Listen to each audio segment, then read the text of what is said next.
All right, what is up, boys and girls? It's the Blue Bomber here, coming to you Monday morning. This is one of the last days of E3. Tomorrow's the last day, technically, with Nintendo by themselves. But today, I'm coming to you on day 3 of E3. We're starting with the PC game show this morning. It looks like I looked at the schedule, and I thought the PC game show was supposed to start at noon Pacific, but it looks like Intel is doing an early show that I didn't know about. Otherwise, I would have been here sooner. Sorry about that. So we're going to go ahead and get started. Again, it's the Blue Bomber here. We're going to be doing E3 all day long. E3 marathon. Yesterday we covered, or the day before we covered EA. Yesterday it was Microsoft. Who else was it? Microsoft. God, I'm still half asleep. Microsoft, Bethesda, and Digital Devolver were yesterday. Today's the PC game show, Ubisoft and Sony, with tomorrow being Nintendo. I won't be able to be online for Nintendo, unfortunately.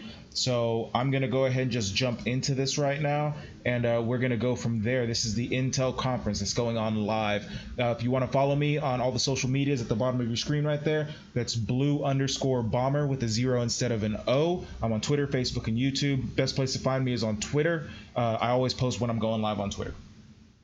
I wish it was the VR Challenge. No. So the VR Challenger League is going to kick off in July, featuring the Unspoken as well as Echo Arena, which you just saw from Rue. And it's going to take place online in events all around the world with players, and it's going to culminate with the finals of the Challenger League happening at Intel Extreme Masters in Poland in early 2018. So we're really going to get things going and get the players in the action. Okay, so hey, we're just scratching the surface today of what's to come. You can expect more of this kind of work from Intel and all of our partners. And I think what's even more exciting for me is that a lot of the technologies and the experiences we're showing this afternoon transcend more than just gaming. And I think, let's be honest, a lot of you have an equal passion in addition to gaming for other activities. For some people, it's entertainment or movies. For some, it's sports. For me personally, it's music. And having an opportunity to create new experiences in the world of music is a passion of mine. And I gotta say, we have been doing some really fantastic work. So now, to tell you more about that, I have a short video from 2 members of my all-time favorite band, and they're my all-time favorite members, Joe Hahn and Mike Shinoda from Linkin Park. They're on tour in Europe, and they graciously decided they could spare a moment and create a video for us yesterday on some exciting work that we're doing together. So why don't we roll that video now? Hey GB, this is Mike and Joe. Not a fan of the Xbox One X, nice NJ Nice Guy. But as you can see, we just started our tour out here in Europe. I think it looks pretty good, man, we're personally. Really excited to bring you this VR experience that's never been seen or done before. We're looking forward to working with Spatialand and also sorry, it's early in the day. I'm about to eat some of my breakfast on camera, it's gonna be the so best don't hate there. me. And we're looking forward to But it. why So didn't you have like the fun at Xbox One X? Oh, you think all of Xbox sucks? Well, that's cool, man. Everyone's entitled to their opinion. I don't have a problem with Xbox. I'm a PlayStation guy, as you can see from my shirt. I prefer PlayStation. I play on, but I have a lot of consoles. I have a PC and all that stuff, so I don't really care what it is. I just like video games. I'm a big gamer all around, so I game on it all. I don't hate on anybody. VR destination and experience that's launching next month. So at Intel, we partnered with Linkin Park and Spatialand to create this VR I don't know, man. I thought there were a lot of really good games during their conference. I thought Anthem looked really good.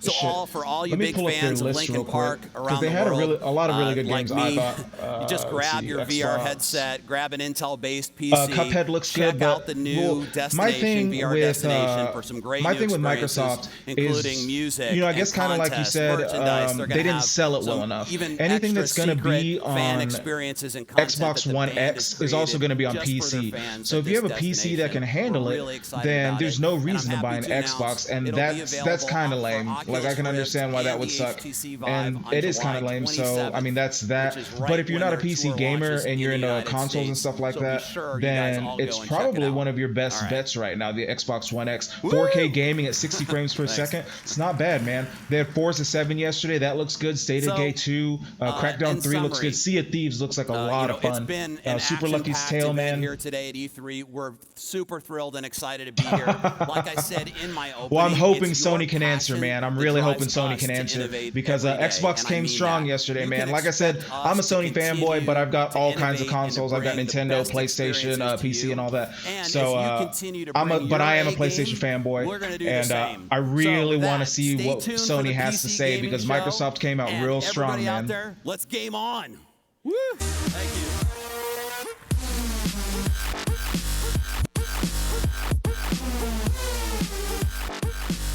But Sony's gonna be on tonight, man, and I'll be doing that tonight. I believe it's 9 p.m. Pacific, no 6 p.m. Pacific time. So it's gonna be 6 tonight, 9 o'clock Eastern time.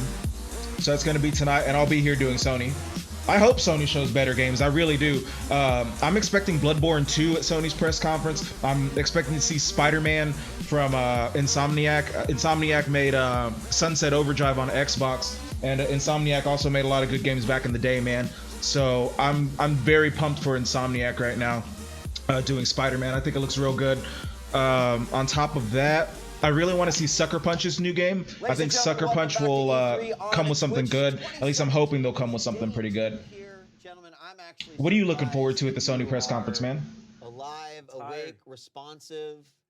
Because you're saying that you're definitely Broadcast, the pre-show. Oh no, that's fine. I mean, that's fine, man. I understand you're not hating on me. If you hate on Xbox, that's fine too. I don't personally, but you know, everybody has their thing, man. If you don't like Xbox, I take it you're a PlayStation guy then. So if you're a PlayStation guy, what are you looking forward to for Sony, man? Thanks for being with us. You're fired. All right. Well, we'll ask if you'll just stay and work through the rest of the day. But okay. fine. It's okay. So now what? Am I considered freelance? And then I get Zeke's rate. Yeah. Which is like some ham Which bones is or something. actually it's dry macaroni, and $1.50 an hour? Okay. Hey. Well, what's my signing bonus then?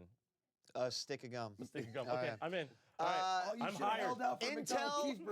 There's no specific games that you're looking forward to? What's your favorite game on PS4 right now? I think on PS4, shit, there's a lot of good games on PS4. I just finished up Resident Evil 7 not too long ago. That was a good one. I really liked Horizon Zero Dawn. I need to finish Horizon. I'm at the very end of it, and that looks really good. PSVR. What? Correct.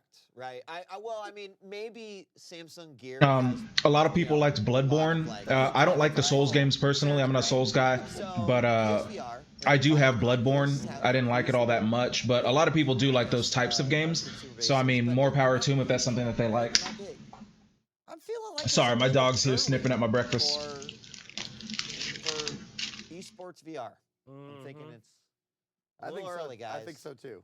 I think our man over there was saying like. Do you only game on PlayStation? 2017. Do you have like well, obviously you don't have an Xbox. You hate Xbox, but do you have a PC? Do you have any of the Nintendo consoles? Games out there, but this hardware looks really good.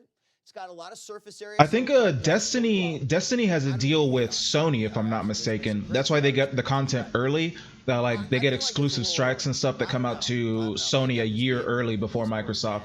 So if we see we're going to see Destiny 2. We're going to see Destiny 2. Destiny 2 is going to be at the Sony press conference for sure. That's another thing that'll be at the Sony press conference. Something to play every once in a while. It's not an everyday thing. I could not. I love the VR that I've been exposed to and I've done, but I could not do it every day. I'll tell you what. Here's my ask for everyone out there. Tomorrow, actually, Jeff Keighley's doing the E3 Coliseum, and he's doing it the next day as well. He's gonna have Ivan Reitman on with Void VR, and Void VR is location-based VR. They've done some. What'd you think about Anthem, man? Tune in and watch this because Anthem was shown during the Microsoft press conference, but Anthem's made by BioWare, so it's going to be multi-platform. That'll be coming to PlayStation for sure. It blown me away like the Void did. Ivan Reitman worked with them to make a Ghostbusters game in their VR. That's like sick. It's pretty awesome. You get blown away by laser tag when you can go into that little like area. That was the. You know what? Playing laser tag outside. I'm gonna go back and I'm gonna run a couple of the trailers that we saw, man.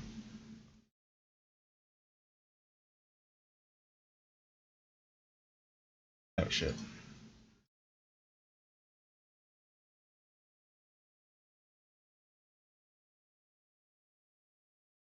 Let's go with Anthem, since that'll be on PlayStation. Anthem looks good, man. Or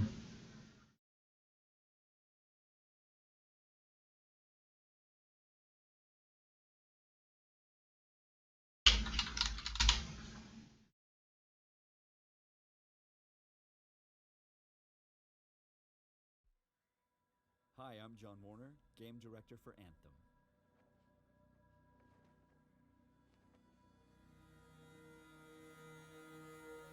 Sony has better sluices. Sluices. I'm not sure what you're trying to say, man.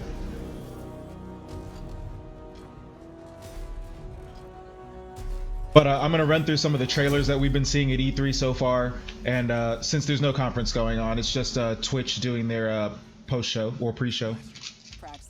And then the PC gaming conference should be coming up pretty soon. What did you do? I made a mistake. I hired some people. They weren't freelancers. I know. They said they could handle it, and the price was right. I thought maybe. Unbelievable. You're right. It was stupid. I'm sorry. But they're still out there. Somewhere. Just bring them back. Anything you need.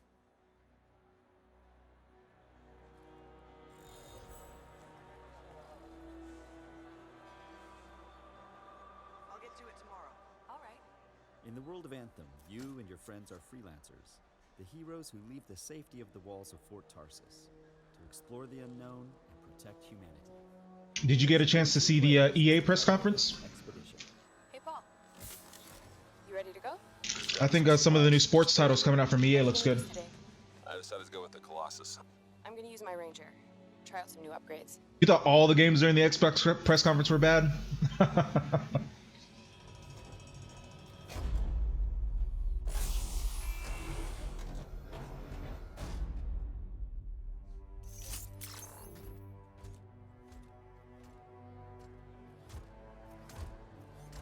I guess we'll have to agree to disagree, man. Every player will own an I thought a lot of the games looks good, but you know, hey, if you didn't like them, that's fine. That's fine too. Did you see the Bethesda conference last night? Bam. Looking good. I think Evil Within 2 looks really good. Nice. You've got a mortar equipped. Yeah, I got it on the weekend. You lead the way, I'll follow. If I was going to buy the new Xbox after seeing that, I would not buy it. Oh, after seeing the conference?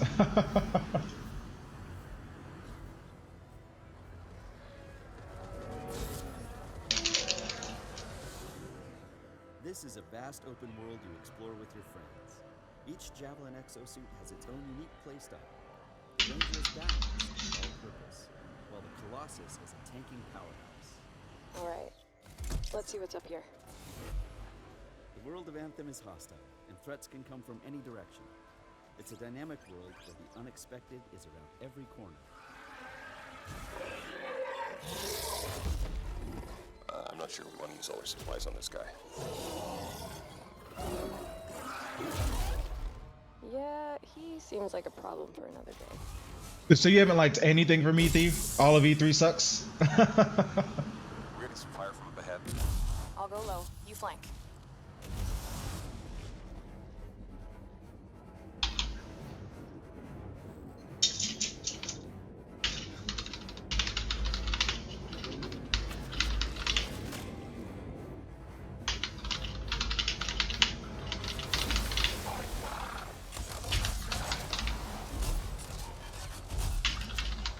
Hang in there.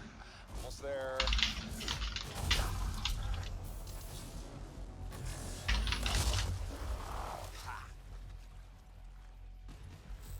Have you been in there yet? I haven't. We should do that later with Kim. Yeah, you could use the XP. Hello, treasure.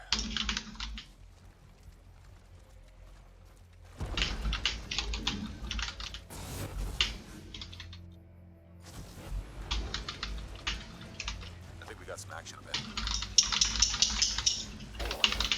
Anyone, we're under attack. Anyone in the area, we're under attack.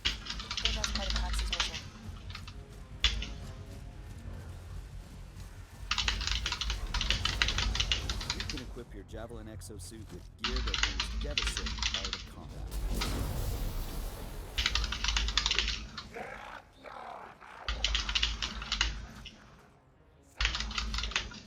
Oh, there are a lot of scars down there. Oh, the scars have a heavy. Time to use that mortar.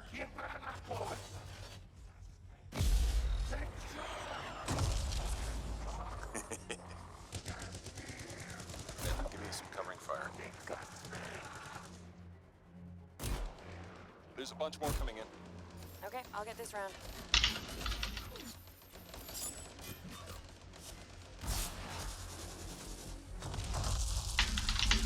Thanks.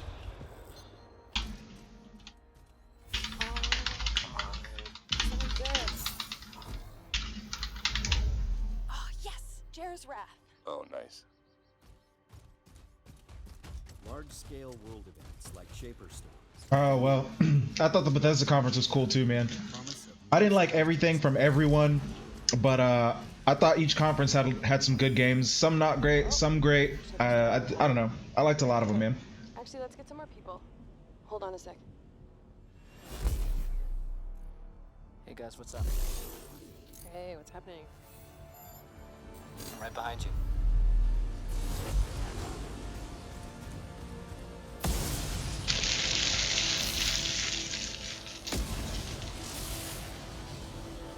Whoa.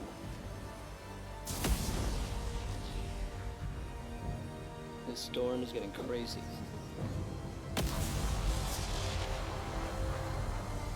So what are we supposed to do? Fly into it? All right, let's do this. See you on the other side. Our story is out there.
You didn't think Forza looked good, man?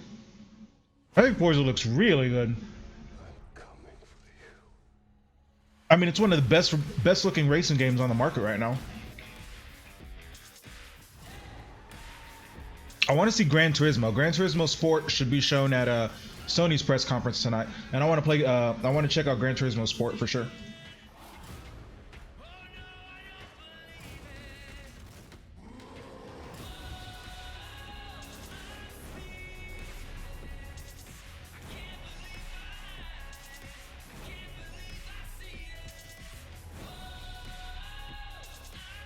Oh, and shout out earlier to Leo1234J. Thank you very much for the follow, man.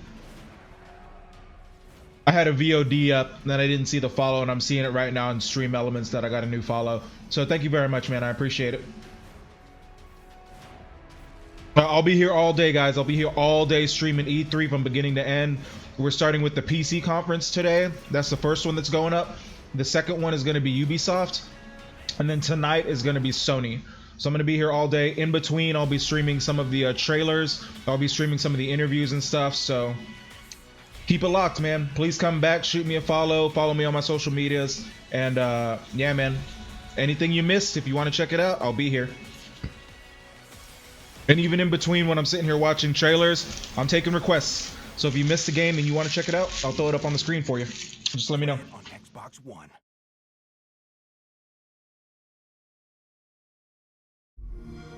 Ooh, I was hungry. This is the new Forza. This looks really good.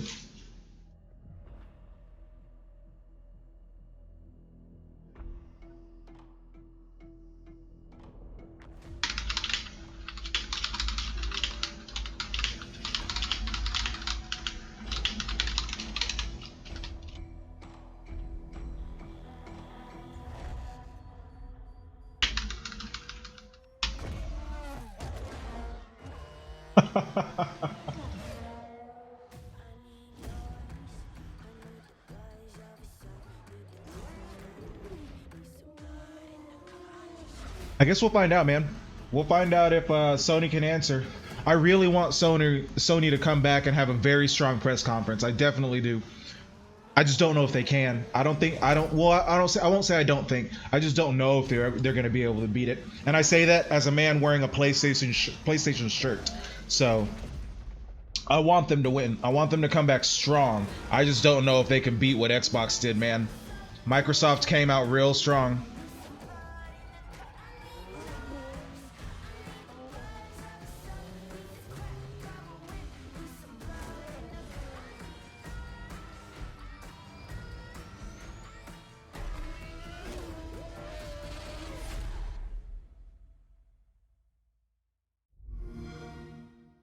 Play it on Xbox One.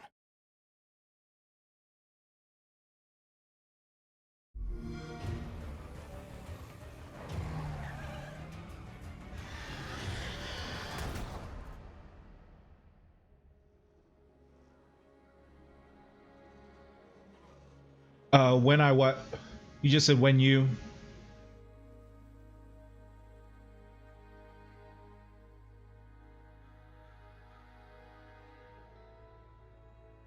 What would you do if the world you knew was gone? All the comforts, the simple pleasures you took for granted. How would you protect yourself and the ones you love when the protectors can't even save themselves?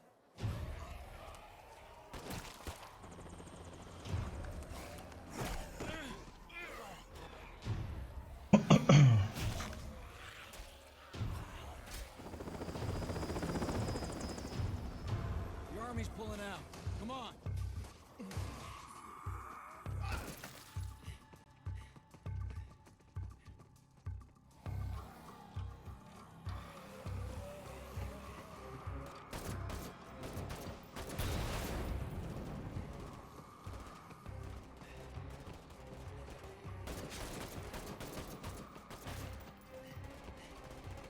Last truck.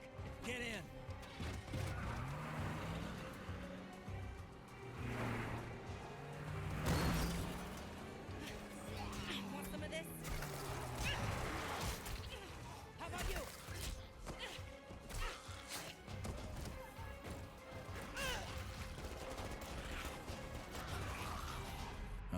decide who belongs? Thanks. I owe you.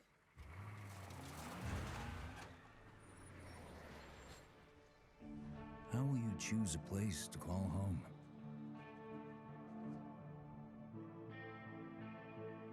How will you build it?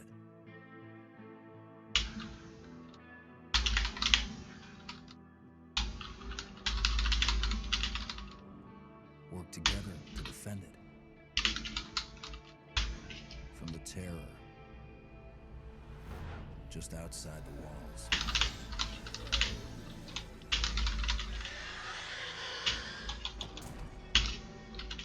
When you get hungry, cold, what risks will you take? What mistakes will you make? When the only family you've got is about to tear itself apart, will you end a life? Wait. Or save it?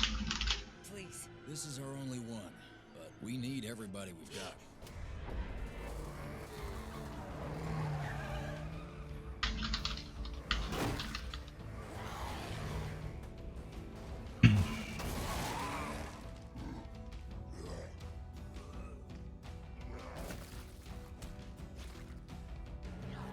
I agree. I don't think this game looks bad. I think it does look kind of boring. So I kind of agree with you there. The Last of Us is definitely a better game. The Last of Us is one of my favorite games ever. When you get in too deep and realize no one gets a second chance.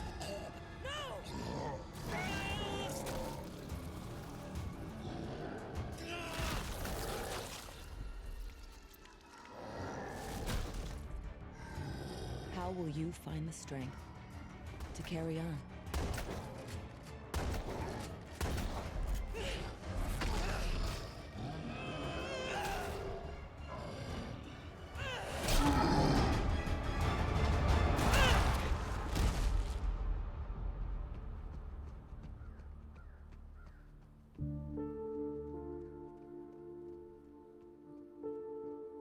In this world of the living and the dead, how will you survive?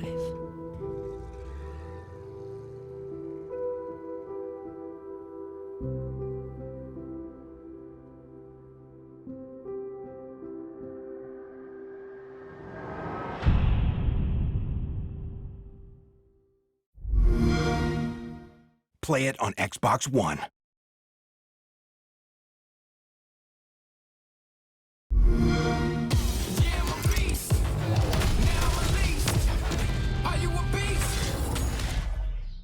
This game looks awesome. Crackdown 3, this looks awesome. Motherfucker. They killed the power around the world. We're gonna light it back up because this is far from over.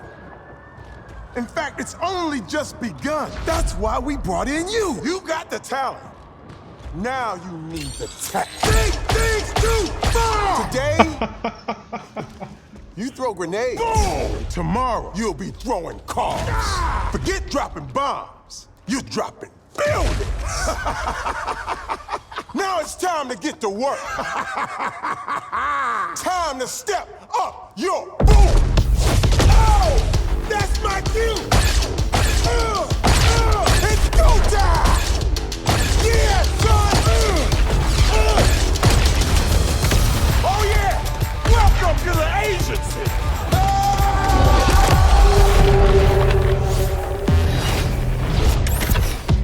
Determination to conquer all my ambitions. Made it to this position, and so my disposition. Not seeing no limits, killing the competition. Yeah, I'm a beast. Now I'm released. Ready to feast, calm and peace, not least. I think that I'm number one, just to keep it 100. 0 to 100. So you have a opponent. Are you a beast? Are you released? You ready to feast, or do you want peace, not least? Do you think you're number one? Can you keep it 100? 0 to 100. Show me how much you want it. Some people never have trouble. That's why they don't know what the struggle is. I don't pay the cost, and they don't.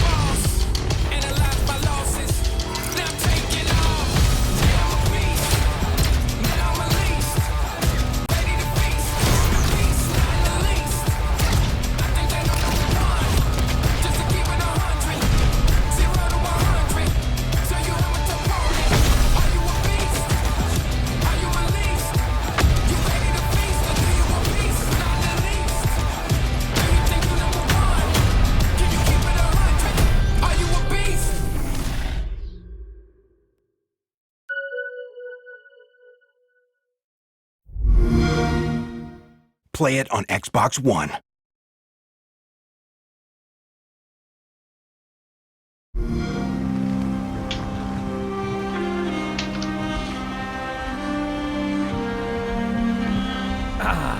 The joy of a new voyage far across the Sea of Thieves. Just you, the wide open world, and oh well, it's not just you, she's here too. Oh, and this guy's here. But the point is, this is a shared world, ripe for exploring and raiding with your fine pirate crew. Look at them! Scurrying around, making themselves useful. That's what we like to see.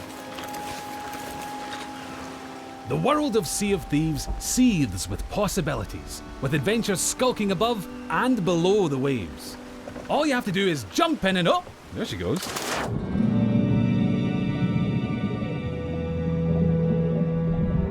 Few things tempt a pirate like the siren song of a lootable shipwreck. Careful though, there could be anything down there. Literally, there could be anything. We haven't finished designing it yet. Joking, that was a joke. Ah, sunken treasure. It's like a pirate performance bonus.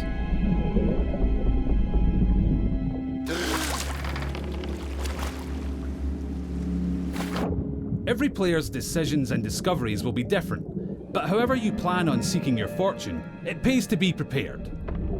For gigantic lumps of iron, these are surprisingly portable. Amazing workmanship. Anyway, better get them back on board while the coast is clear. There's really no sense in pushing your luck down here.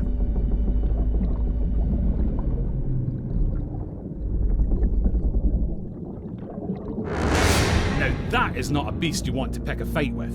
Yes, it's possible to take on these toothy terrors of the deep, but you're not much used to your crew bitten in two.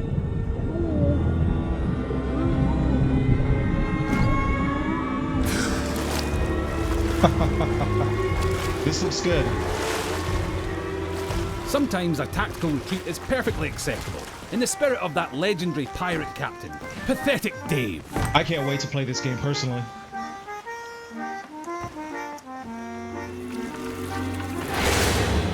Thankfully, for every tense standoff, there's a moment of celebration or shared wonder. But for now, stow your hard-earned loot and enjoy the voyage. On Devil's Ridge beneath the sands, the gold lies hidden from thieving hands. Oh, well, that's typical. Oh look! Here we are at Devil's Ridge. Nice transition, by the way.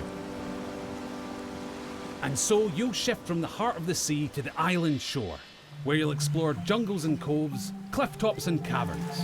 Every region has its very own landmarks, and over time, you'll uncover hidden shortcuts, abandoned stashes, and vistas that will steal your grog-soaked breath away. And yes, sometimes you'll encounter people who, for whatever reason, would like to blow you into little pieces. That's pirating for you. Keep that pistol primed, because you'll also face the roaming remains of those raiders who came before you, caught short in pursuit of their own legends.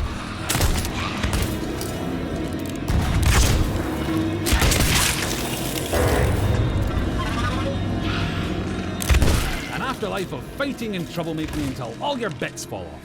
It's what they would have wanted. Now, make sure your crewmates all have a part to play.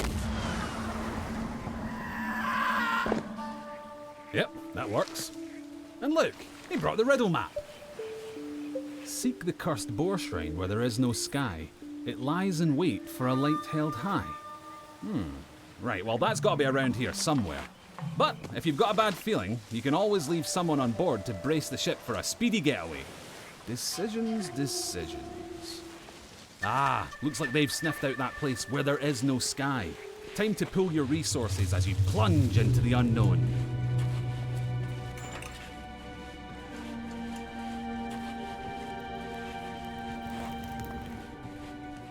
It would be easy to come a cropper in these claustrophobic caves. You don't want to wander off track. Unless, of course, you're streaming, and you'll have loads of people in the chat telling you what to do anyway.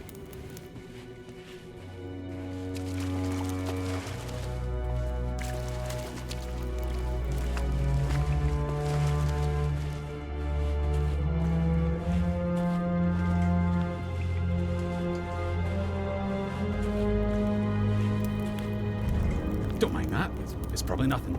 Just kids.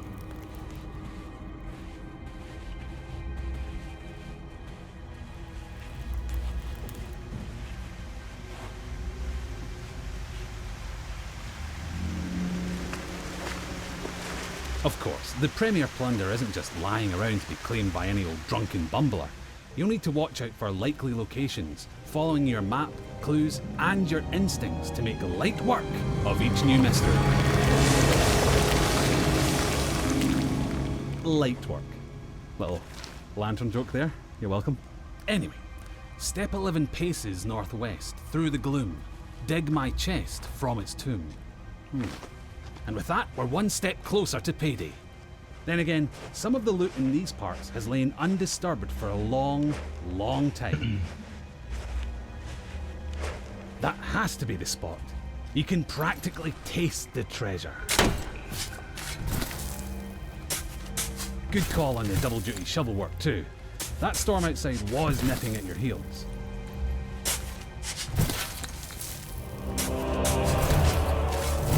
Ah, very nice.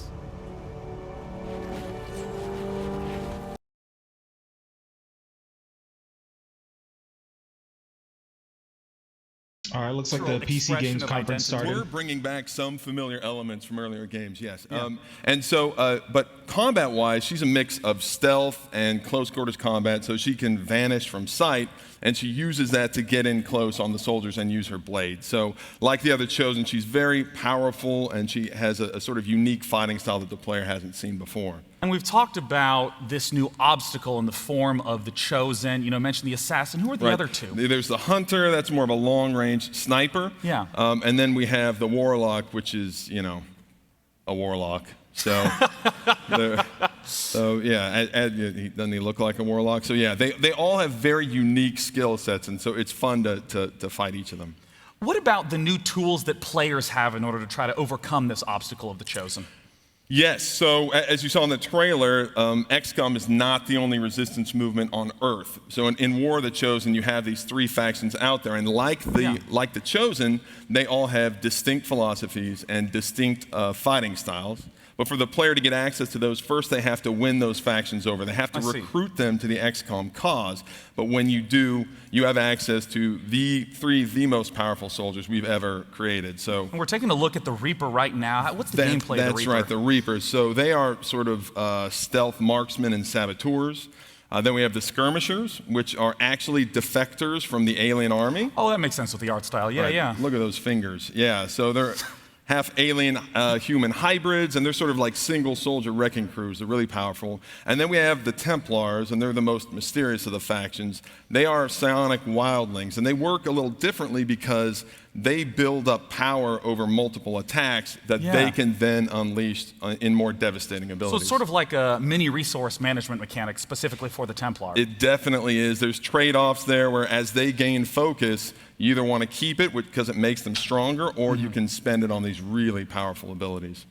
Now, in the trailer, we got the chance to briefly look at the Lost. And though we didn't see them too much, I wanted to get the chance for you to talk about them a little more now. Who are they? Right. So the Lost, this comes out of the idea that the original alien invasion happened 20 years ago. And in that invasion, the aliens destroyed some of the greatest cities of the world, and we've never been back. So in War of the Chosen, we go back. And what you find there are the Lost, these handsome... I thought that everyone in the cities died, but apparently they're alive and well. They're doing fine. Yeah, as you can see, they've weathered the last 20 years really well. So, these are heavily mutated humans. And a single Lost is not going to pose much of a challenge. Sure. But unfortunately, you don't fight single Lost. They move in large swarms. And so when you go into the cities, these swarms are drawn to the sound of combat, and they never stop coming. And there is a silver lining, which is that the Lost don't like aliens either. So, oh, really? Okay. Yeah, so once the Lost show up, then everybody's fighting for their lives. And I know that a big hallmark of the XCOM games is the sort of tactical maneuvers of the AI that the same way you're planning, it's planning too. But the Lost behave quite differently. Yeah, they're mindless. So the idea is that you have this tactical combat going on against you versus the Advent, the aliens, and then all of a sudden this horde shows up and it throws everybody's plans out of whack. And then you can even have maps where they are chosen, lost, you're fighting the Advent at the same time, and it makes for some very, very beautiful chaos. It is definitely unlike any other XCOM missions you've played. Well, Jake, you're the first guest out, so I'm going to ask you the big question. Okay. When do we get to play it? We get to play this. War of the Chosen comes out August 29th, so very soon. Just 2 months. That's right, very soon on PC, Xbox One, and PS4. So People should follow XCOM on Twitter and Facebook if they want to keep up with all the latest XCOM information. And Jake didn't want to do this, but I'm going to make him do it. Follow Jake on Twitter. It's at Solomon Jake. Follow him, say hello, and tell him you're proud to be a follower. Yes, please, thank you. I don't like self-promotion. Don't worry, I got you covered. I At paid Jake Sean Solomon. for that. Thank you. It's at Jake Solomon. At Jake Solomon. Thanks so much for joining me today. Jake Solomon, creative director of XCOM 2. Thank you. Thanks. Now, as some of you may know, I am not the only host at this event. Joining me to do all sorts of announcement goodies is a woman named Sonia Reed, but you may know her a little better as OMG, It's Firefox. How's it going, Sonia? Hi. Thank you, Sean, and hello, you beautiful gamers. And whether you are checking us out online or you're hanging out with us here today, I am super excited to be here and show you guys some awesome games. And you know what? I'm not going to wait. We're just going to get right into it. I want to show you a game called Ooblets. It is going to be coming out early next year, and it is from an impressive studio of only 2 people called Glumberlands. So it's kind of a mashup between Harvest Moon meets Pokemon meets Adventure Time, but even cuter, if you can imagine that. So I'm going to show you how to grow and customize your Ooblets in this exclusive trailer.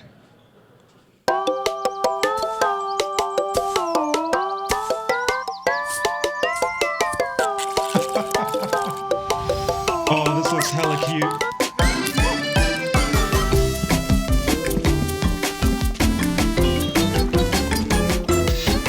My girlfriend would love this game.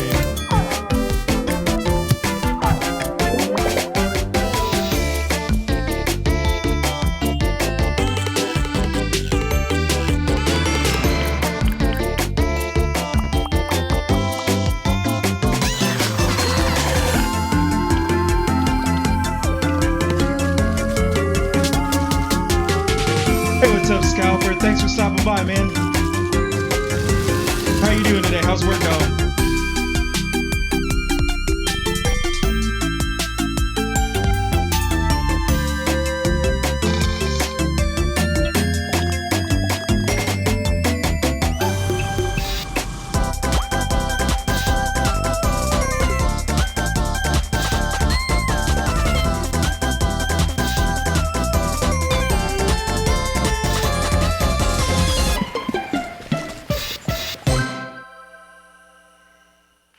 Ooh, yikes. Sorry about that. Excel can be a pain, for sure. That trailer? Dude, you see that trailer for Ooblets? That looked super cute. It looked like a whole lot of fun. I'm on him.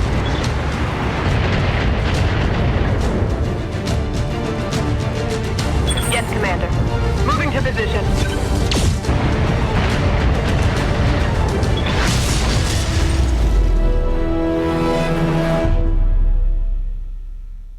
That Ooh, Ooblets Battletech. trailer makes me oh so happy, and the previous one you just got the chance to see is the old school tabletop game Battletech, distilled into its purest form on PC. And here to talk about it from Harebrained Schemes is Jordan Wiseman and Mitch Gittleman. Welcome, gentlemen. It's a pleasure to have you up on stage. Thank you very much. Woo! Yes, that's the spirit. Oh, hell yeah. Now, there's been a lot of games based on Battletech. Tell us about this incarnation. By all means, Battletech is a modern, turn-based tactical game set within the MechWarrior universe. There's going to be 3 modes of play: a single-player skirmish, a multiplayer skirmish, and then our open-ended mercenary campaign.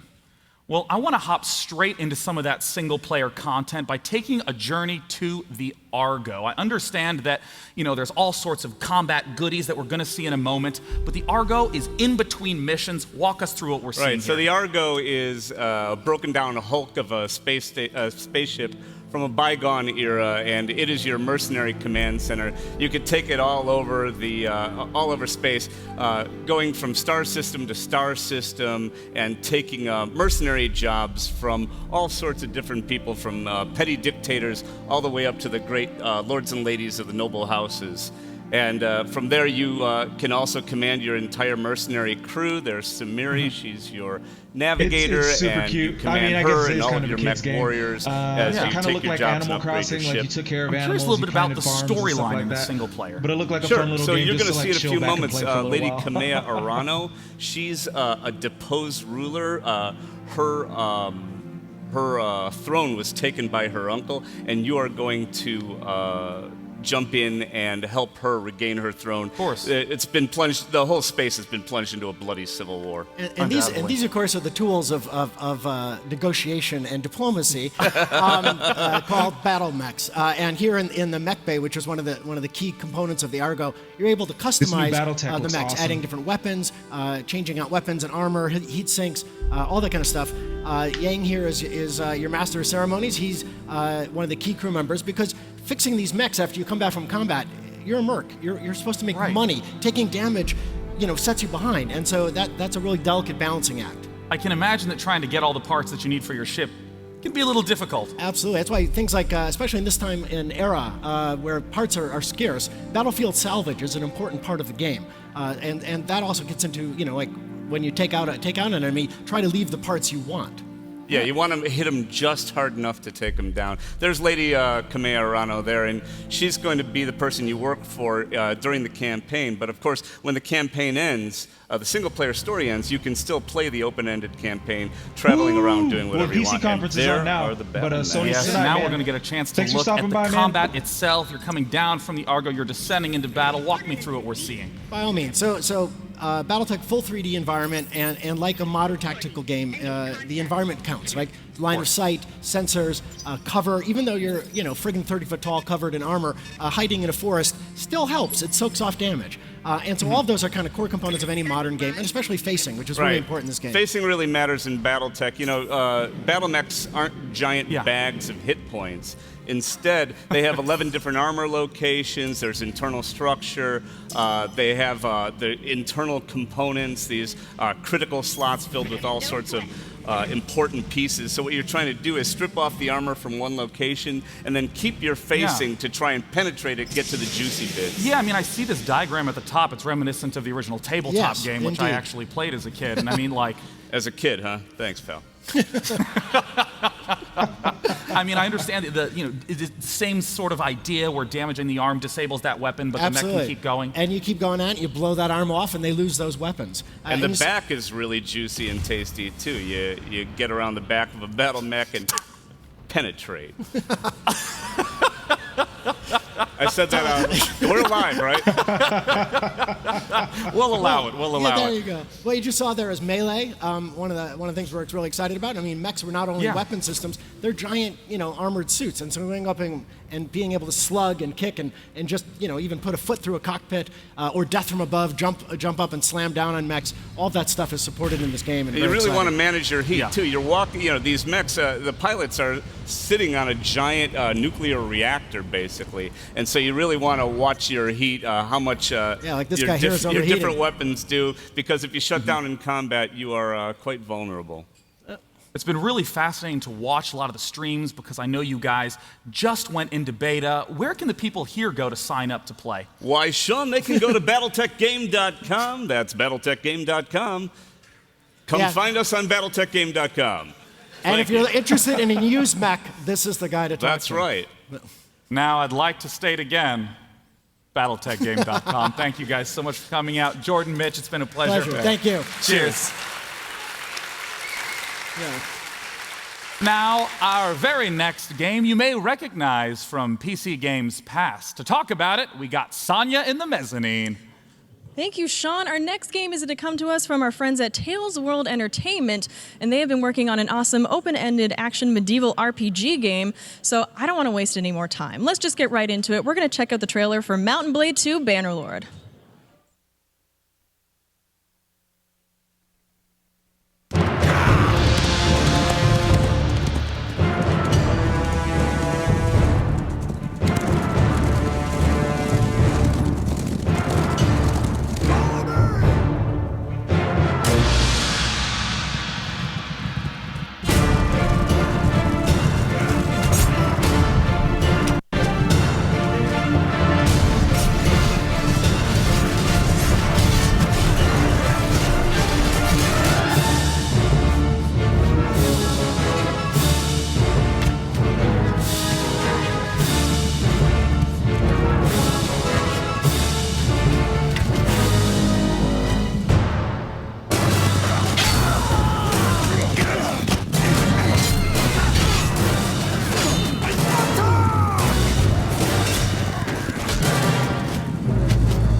always a pleasure to have Mountain Blade 2 here at the PC Gaming Show. Now, I know we've just gotten started, and we've seen XCOM and Ooblets and Battletech. We would love to hear your thoughts. Use hashtag PC Gaming Show. Let us know what you think. We'll even put some of the tweets up here live. Not all of the tweets, because that would be a disaster. Some of you on Twitter really need to pull it together. But either way, we'd be thrilled to hear your thoughts. And coming up next, we have the sequel to Total War Warhammer 1. It's Total War Warhammer 2. I'm joined by Al Bickham from Creative Assembly. How you doing? How's it going, Al? Yeah, really good. Good to be here. So tell me, what is it that's been going on since your announcement a few months ago?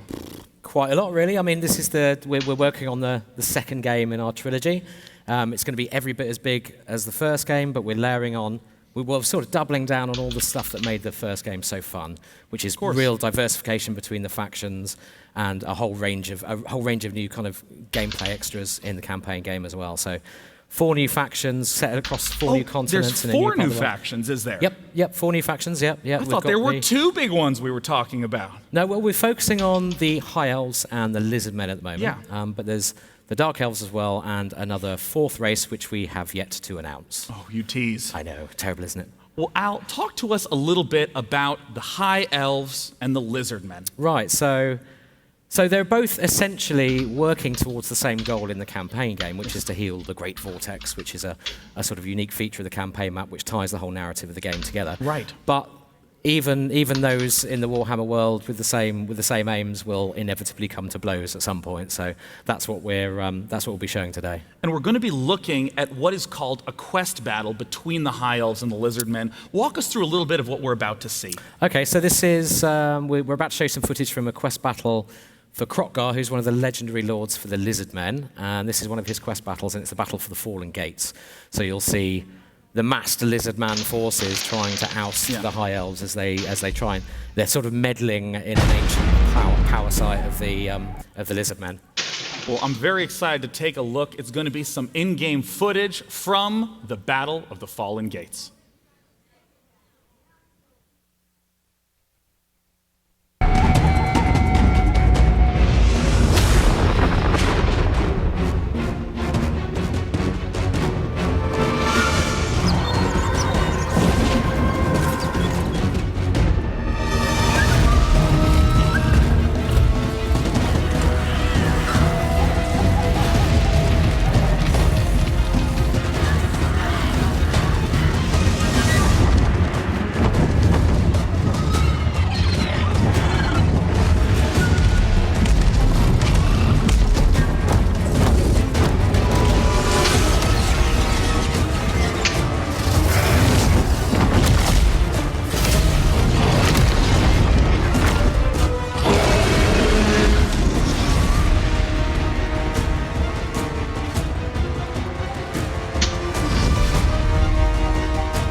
September 28th, Al. That is the first time I think we've got the chance to see that official release date. Yep, we're announcing that today. We're officially out on the 28th of September. So we're available for pre-orders now. We've got an early adopter bonus, which is a really significant sort of bunch of new content for Warhammer 1. It's a new race pack, in fact.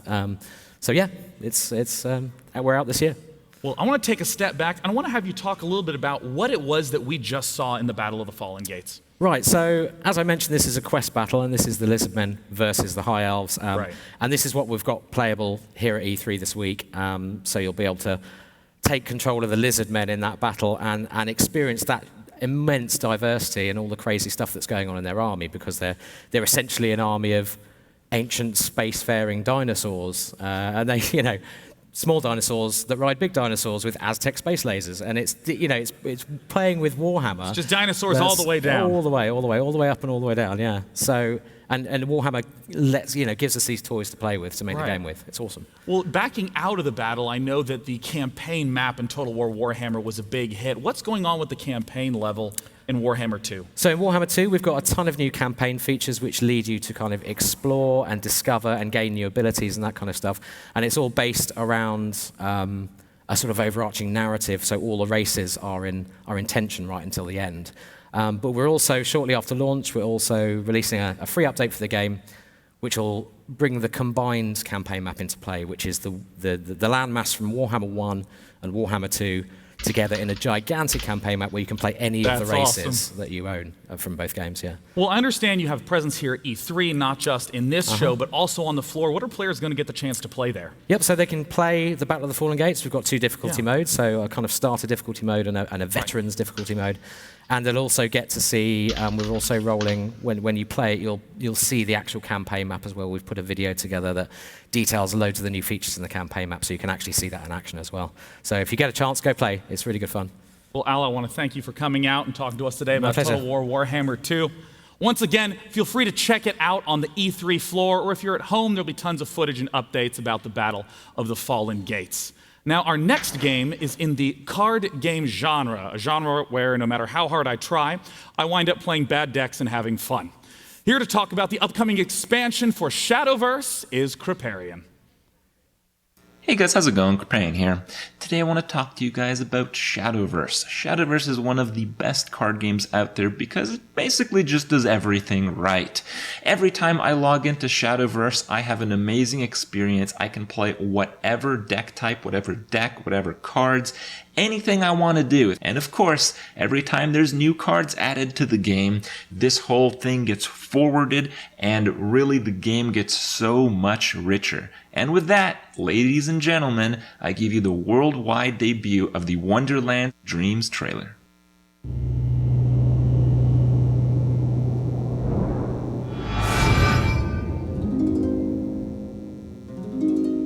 I have a book for thee like no other.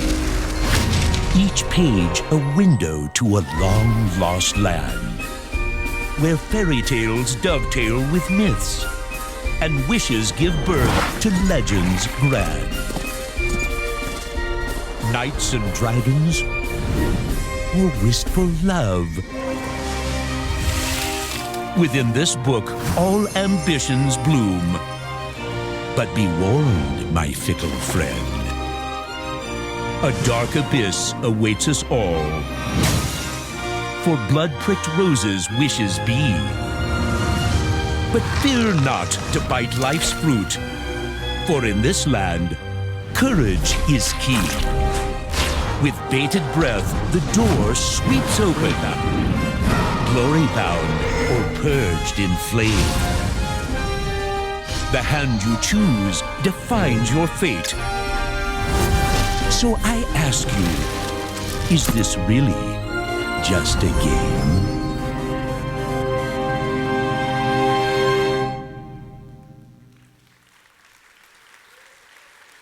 Thank you, Cygames, and thank you, Krip. As you know, technology is an extremely important component to games, especially with the ever-increasing power of hardware and with new demands coming from VR. Here to talk a little bit about tech in games is the leader of the software development group at Intel. It's Doug Fisher. Doug, come on out. How you doing, Sean? Hey, thanks for joining us, Doug. It's great to be here. I want to thank you, Doug, for coming out, and of course, thanks to Intel for sponsoring this event. We really appreciate it. It means a lot to us. And since Doug has a whole bunch of exciting stuff to say, I'm going to give the stage to Doug. Goodbye. Hey, good morning, everyone. I am very excited to be here. And I'm very excited to talk to the PC gaming community about all the announcements we made this morning from Intel. I'm a software guy, you're the gamers. All these announcements are very relevant to everything we do. You know, 2016 was an amazing year by all measures in gaming. Look at the number of live streams in Twitch, over 2 million new live streams, over 300 million esports enthusiasts, and look at the growth in VR. 2017 is going to be even more amazing. And why? Because of you. It's because of you in this room, the PC gamers. It's because of you on the broadcast. You are the ones that bring the innovation that we create. You drive us to innovate. You were on the edge of technology all the time with you. You have that instinct on what the new capabilities are that we need to deliver. And then you have this amazing, inclusive, and social environment. Young, old, male, female, tech, non-tech, millions of people getting together, inspiring each other to immerse themselves in this environment. Now, it starts at Intel with amazing hardware technology. We've talked about the launch we had 2 weeks ago of our X series platforms.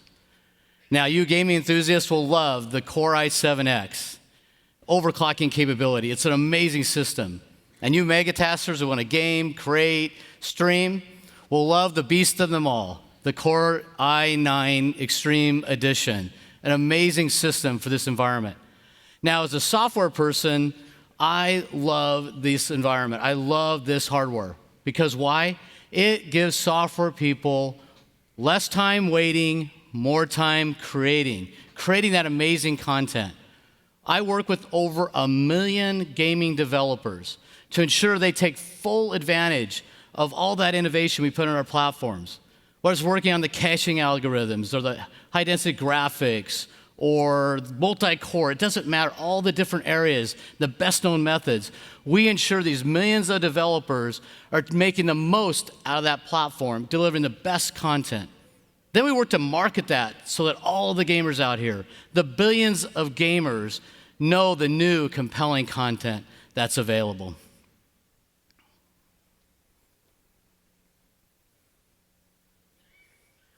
And this is just an example of some of the titles we work with. I'm sure you recognize a lot of these titles. These are just a few examples, whether it's Halo Wars 2 or Overwatch, or in the VR space, where it's Arizona Sunshine or The Unspoken. We're working with all these content providers to ensure they take full advantage of all those new capabilities. How many people have heard of Destiny? Yeah.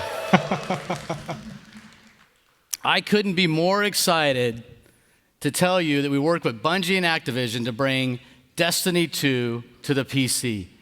Yes, we're bringing it to the PC. Yes, bring it up. That experience is absolutely amazing. And I can't think of a better person to talk about how amazing that experience is than the full-time live Twitch streamer and YouTube broadcaster. Welcome on stage, Tefty Teft. Hey, Tefty. Hey, Doug. How you doing? Good. Great to see you. Thank you. I'm honored to be here. So you really do live, eat, breathe, sleep, dream Destiny. I do. I play a lot of Destiny. I've got thousands of hours, hundreds of raids completions. I've built my community around Destiny on Twitch, and I'm a co-host for one of the founding co-hosts of Destiny Community Podcast, one of the biggest podcasts specifically for Destiny. So I know a lot about Destiny, and I play a lot of it. That's great. And so when you play it, have you experienced it on the PC yet? I have, yeah. I got to play it at the event. I got to say, the PC experience is amazing. As somebody who's played a lot of hours in Destiny, everybody knows how is it going to transfer, how's the experience going to go from console to PC, are they going to actually be able to deliver? And I can say 100% sure that the PC experience is incredible. When I got to play it, I was blown away. I popped Dawn Blade, used a mouse and keyboard, and rain and fire from above. It was amazing. You guys, if you're a fan of Destiny, you're going to love Destiny 2. That's awesome. Yeah. So, is anybody out here going to be able to participate and play with this? Oh yeah, absolutely. It's going to be on the it's going to be on the show floor. The other thing too is they've got tons of PC support as well that's being added to it. So 4K is going to be beautiful looking. It's got 21:9 ratio, uncapped frame rates. I mean, for me personally, I'm going to be looking at pushing 144 or higher for FPS because it's going to be so nice. And yes, absolutely. On top of that, Bungie has told me something specific that is exciting for the high CPU core count chips. They are optimizing the engine so it will take advantage of all the cores in your CPU. So if you do have an i9 Extreme, which, hey, you know, maybe hook me up. If you have an i9 Extreme, it will be able to take advantage of all those cores. That's great. As an enthusiast, PC enthusiast myself, I'm very excited about that potential for Destiny 2. I can't wait to run it out maxed with as many frames as possible. Well, fantastic. You guys all have a chance to take a look at it. Maybe you and I can play later today. That'd be great. All right. It's good. It's going to be on the E3 show floor. So fantastic. Yeah. Thank you very much. Thank you. Appreciate it, Doug. Big hand.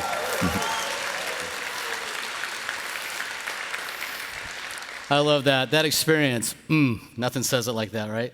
All right. So it's not just about the top 8 list titles, but also it's about the broad set of developers we participate with. The independent developers.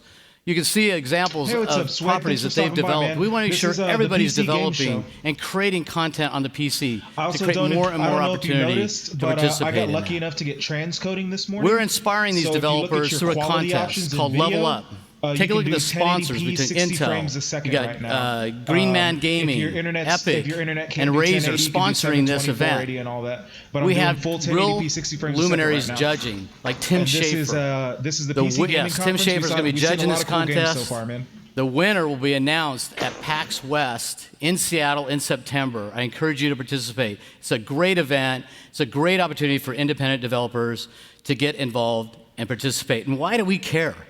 As a software guy, why do we care? Because we want more and more content out Thanks, there. man. More I woke up opportunities this for morning. games I was super for others excited. to I got some participate. transcoding, man. I'm very happy. We about want it. to discover the next big thing on the PC. We don't know where it's going to come from. So we want lots of people participating on our platform so that the next big thing is built on top of the PC. And you, everybody here, all you gamers, you can participate as well. I'm certain as you're participating in a game, you've thought of something new, unique that you'd like to bring to reality. This is your opportunity to be one of those developers as well, or at least influence one of those developers and create that amazing immersive experience, whether you're a gamer, content creator, or even esports. Now, speaking of esports, we had two exciting announcements today in the esports arena, pun intended, with ESL. The first being, we have a landmark deal with ESL.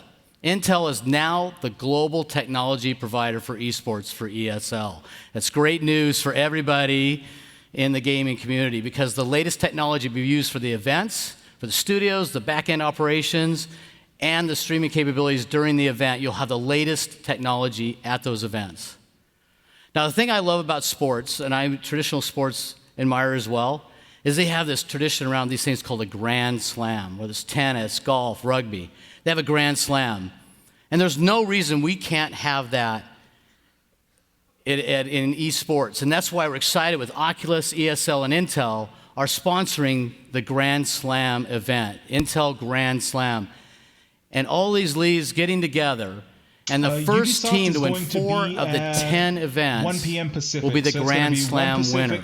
4 p.m. They'll collect their Eastern traditional prize, but in addition, they'll get another $1 million bonus for being the Grand Slam winner.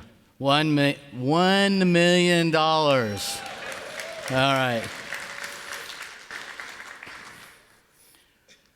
I was so excited about the announcement today around Echo Arena. They've taken this property and now are making it VR multiplayer. Do you guys see that announcement today? It's so great. They're creating the multiplayer VR experience and bringing it to life in this platform. We're so excited about it at Intel, and we want so many people to start participating with it. We are sponsoring a deal in conjunction with Oculus to make this available with Oculus free of charge for a limited time at launch. So all of you can play with this game free of charge starting July 20th. After this conference, we'll be watching. And you now I'll be can participate, learn, streaming some of the and trailers become over an again, since expert it's 1080p in now, VR they'll look gaming. a lot better than they have for the last couple Now, days. I know when you become an expert, what do you want to do? You want to showcase those skills. Wouldn't it be awesome if you had an opportunity to showcase those skills? That's why we're super excited to work together to create the VR Challenge. With Intel, Oculus, and ESL, we're creating the VR Challenge. It's a virtual challenge in the VR arena. And everybody's going to compete, and the end of it's going to be in Poland at the Intel Extreme Masters, where the finals will be in 2018. Book your tickets now. It's going to be a crazy event. Now, I know everybody likes a challenge. Everybody's excited about challenges. I'm going to give you a challenge all here today. Just participate in at Intel Gaming. Follow at Intel Gaming, and you'll have a chance by participating there to win one of 3 great prizes, one from Oculus, one from Asus, and one from iBuyPower. You'll have a chance to win one of these prizes just by participating in this challenge. And don't dismay, all those will have Core i7 in the systems. So it's a great opportunity to play, participate, and bring up that challenge. So the future is here now, the future of gaming. You can just feel it growing and growing. You see the immersive capabilities.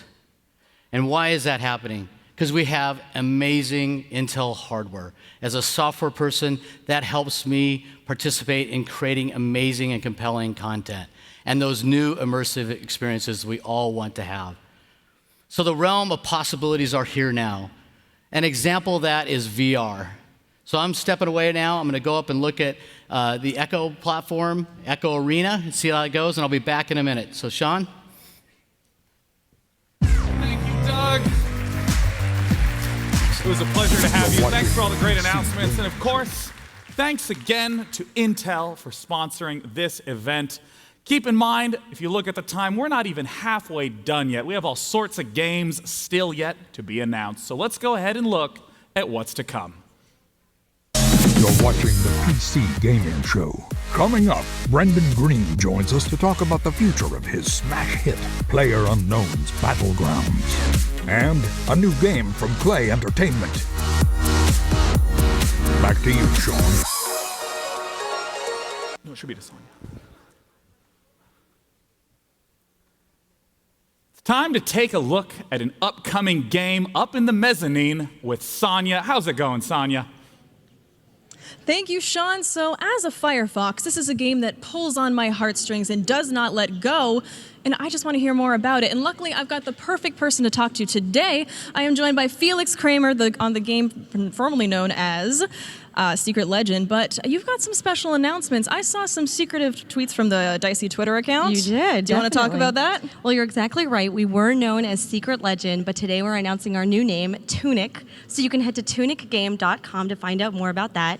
And we're announcing that we're pairing with publisher Finji, who you may know from their incredible work on Night in the Woods and Overland. That's so exciting. Congratulations. Thank you so much. So I want to tell you, it wasn't just the fox that sold me on this game. I love the beautiful, charming graphics, and honestly, I just want to see more of it. Can we check out the trailer? Let's do it.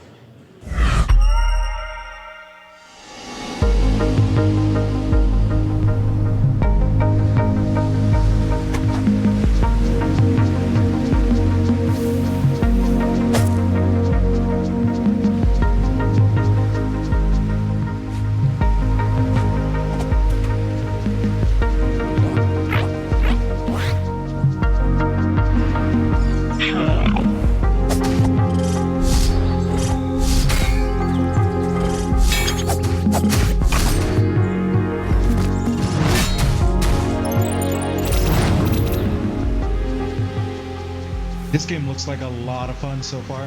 I like the art style a lot.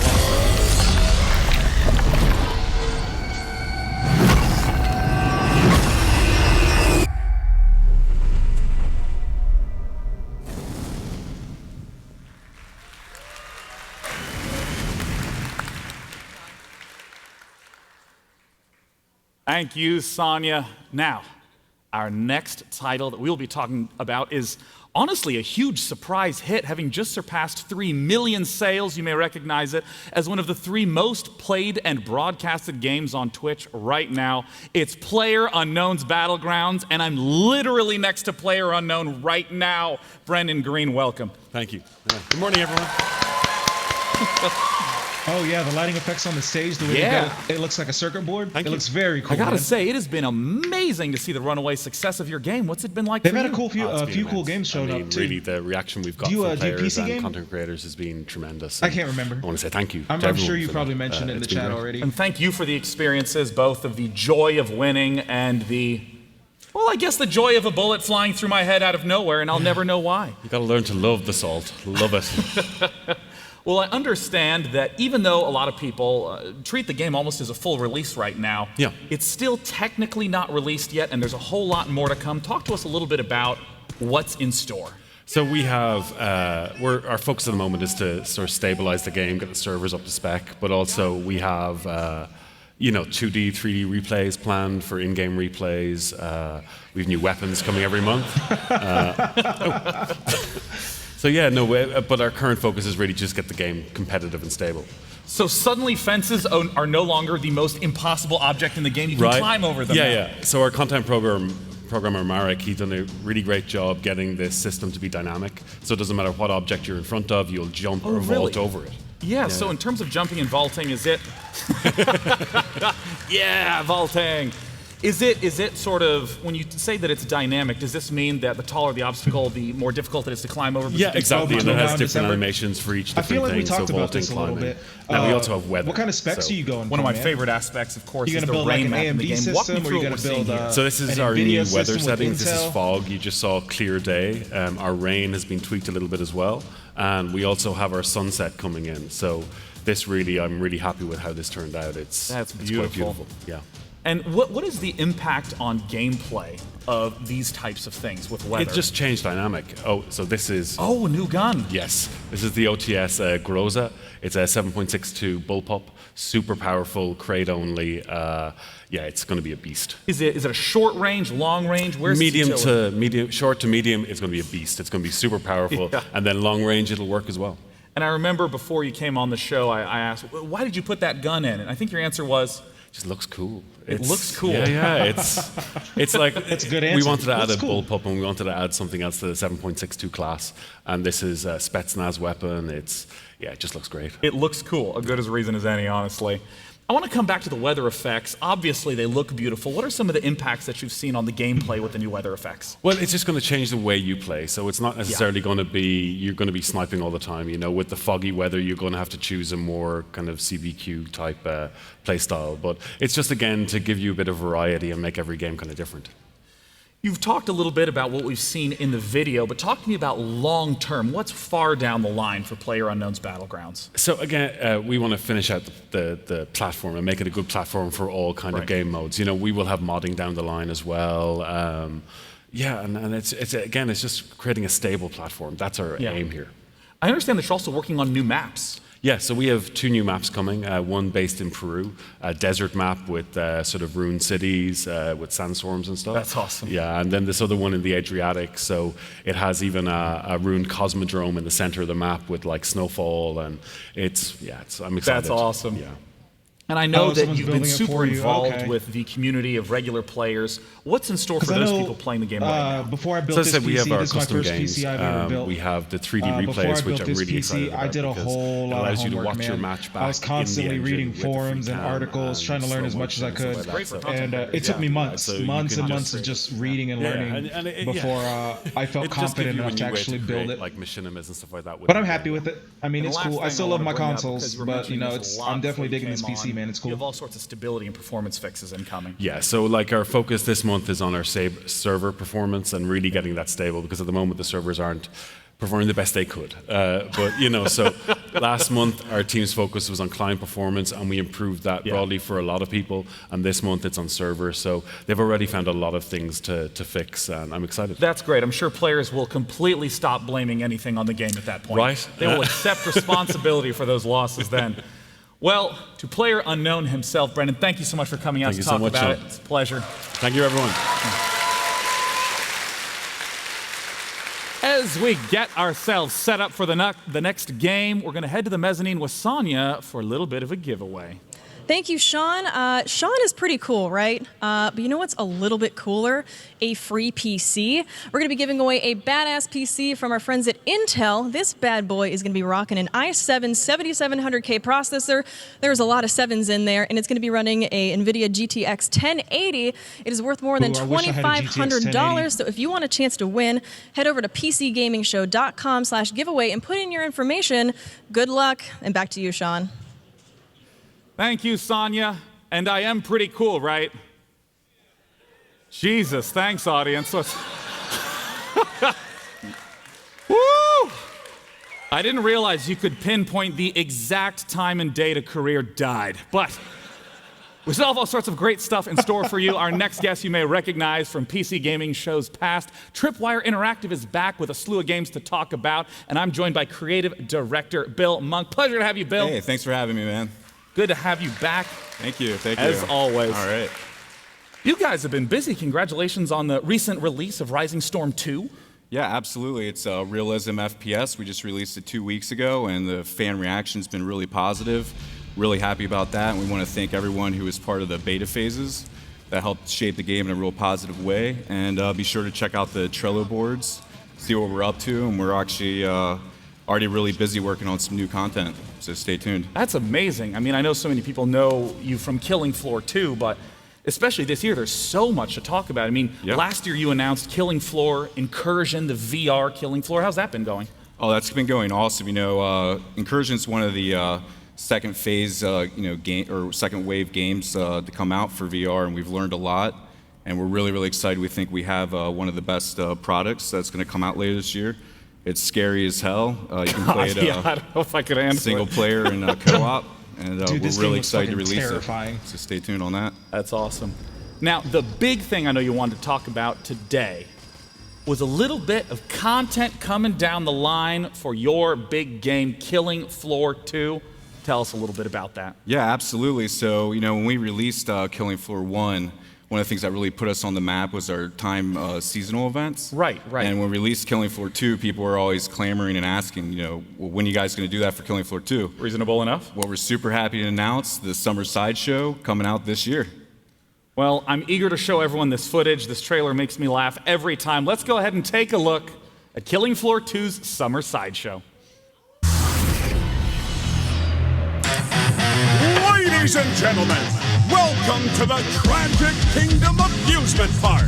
Come on down and play Find Minnie Pukey, Feed the Pound, Dunk the Float, and Pop the What? Was that a real head? Trade for festive clown makeup, colorful hats, and dozens of other items. Carnival rewards are only available for a limited time. See the adorable pinhead and marvel at the mighty strong pound. Oh, what is wrong with him? Hear the bearded beauty, the siren from Fiji. I think I'm gonna be sick. Backed by popular demand. Come see Pukey the Clown and the Monkey Man. Why does the monkey have a chainsaw? Find romance in the Tunnel of Love. Swing on the Queen of Chains. I'm guessing this is an expansion to Killing Floor? Because I just got Killing Floor. It was free this month on PS Plus. That's not safe. See the death-defying fire stunts of Dr. Infernum's Pyrotechnic Emporium! Is he actually on fire? Why is that person on fire? Earn new achievements and triumph the new HC-12 shotgun and tactical lever-action rifle! Why do you need a shotgun at a carnival? I don't care, it's unlockable! Why does the carnival cleanup crew need hazmat suits? No, I'm done! This is a horror show! I'm getting out of here! If you can hear this, run! Warning. News and outbreaks and variants and behavior detected. Be alert for new challenges, modes, and threats in the weekly outbreaks. I mean, I know it's a horror theme, but there's some great humor in this. Oh, yeah. I mean, seasonal events are definitely the most fun to work on. I mean, it's just, we can just go crazy and go goofy. You know, we got clowns. You got the monkey clowns, that bangs the cymbal with a chainsaw instead. Midgets on stilts, bearded ladies. You know, we got it all. Tell me a little bit about what is the gameplay? What's some of the stuff that people can experience in the Summer Sideshow? So it's a limited time event. It's only going to last for 1 month. So all this crazy stuff you're seeing here, it's 1 month. And there's over 50 cosmetic items that people can gain from playing it totally free. All the Zeds have been replaced. All the voices have been redone. We also have mini games that are, thrown out throughout the map. I saw the carnival games right at the start of the trailer. Yep. We've also got 2 new weapons that we're introducing. I wonder if this is on PC. And we also have this other mode that we're really excited about. It's the weekly outbreak. Yeah, I saw the mode. weekly outbreak at the end of the trailer. What's the weekly outbreak about? So each week, new gameplay mode comes out with new challenges for the player. We have one, it's starting out with Cranium Cracker, and that's a headshot only mode. And so then no we have damage unless it's headshot. Yeah, exactly. And then we have another one called Tiny Terror, where every time you shoot a Zed, they actually shrink. They become like little midget Zeds, which is really crazy. And whenever the players get hit, they shrink too. Oh, really? So, I mean, that's just 2 of them. We have 8 total, and it's over 2 months worth of content. And if they're really hard to beat, but if you beat it, you get really cool, precious items and stuff like that. So, of course, I have to ask, when can people play it? Actually, you can play it tomorrow. And it's free on Steam all week. Easy. Yep. Oh, free all week. So you got no excuse not to try it. Well, I mean, what if people are here at E3? Oh, well, they can play here too. Oh boy, that was tomorrow. a setup on my part. Right. Yeah, whereabouts is it at on the E3 floor? That's at the PC Gamer Show. Oh, that's right. It's at the PC Gaming Show booth. We have our own booth here at E3. Yes. Oh, I'm glad that 2 of you are very excited to hear that. the first of many, right? This is going to Yes. become a tradition. Indubitably. Yeah. I'm not in charge of the budget, so yes, of course. Well, I want to say, Bill, thank you so much for coming out. Congrats Absolutely, on man. all the projects and the progress. Bill Monk from Tripwire Thanks, Dan. Interactive. Thank you. Cheers. Let's head back up to the mezzanine for a little bit of social with Sonya. This year's PC gaming show is being broadcast on more platforms than ever before. We are on Steam, we are on Facebook and Twitch and Mixer. We are all over the place. This is awesome.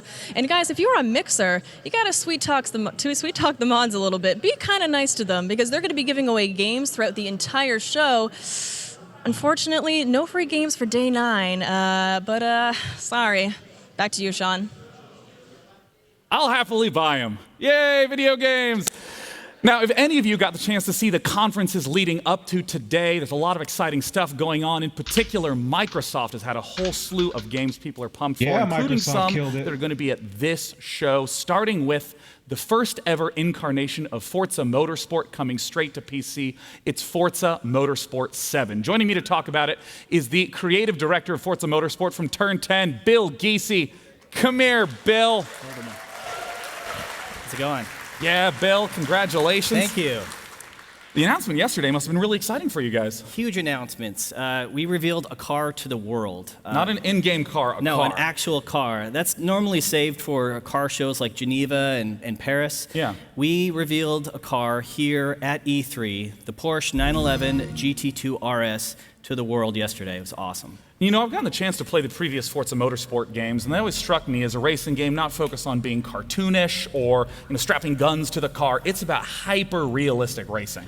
Forza Motorsport is about precision, it's about competition, and we've rebuilt Forza Motorsport 7 from the ground up to really recreate that feeling of driving a car at peak. The cars, we have over 700 cars.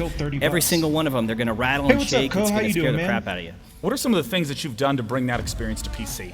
Well, going to PC has been awesome. Not only will I it don't know have if you noticed, mouse Ko, and but I keyboard woke up support, this morning and but I with was lucky enough to get multi-USB, we have transcoding. every So I'm fan-requested streaming wheel at on the 1080p market. 60 today. And it's been exciting for the team. That's a lot of It's a lot of wheels. Let me tell you, 720 and is we've there, been 480 testing is that. there, Last week alone, we brought in any USB device we had, and we played on a Guitar Hero guitar and a DDR pad. Now, you're not going to do that, obviously. That's not how real racing works. That's not the hyper-realistic part. But whatever you have in your closet, plug it in, you're ready to go.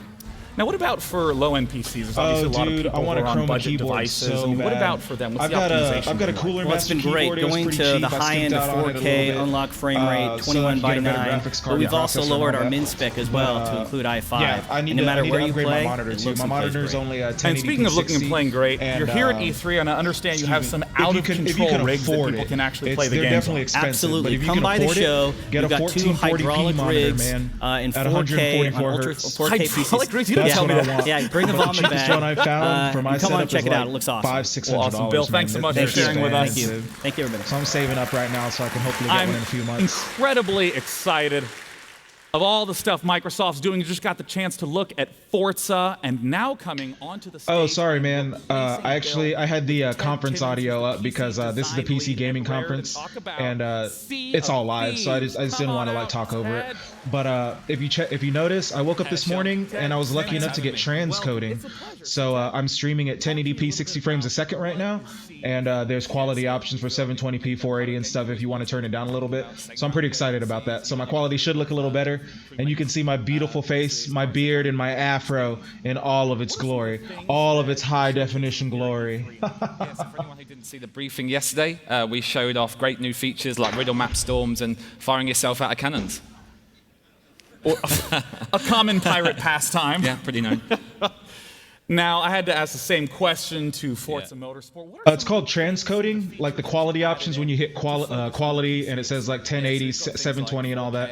It's called transcoding. But unless you make affiliate or partner, you don't get transcoding. You can only stream up to 720p at 60 frames a second. That's the best you can do. But Twitch started doing a new thing a couple months ago to where if you're out of everybody streaming, if you're within the top 1,200 at the time, you get transcoding.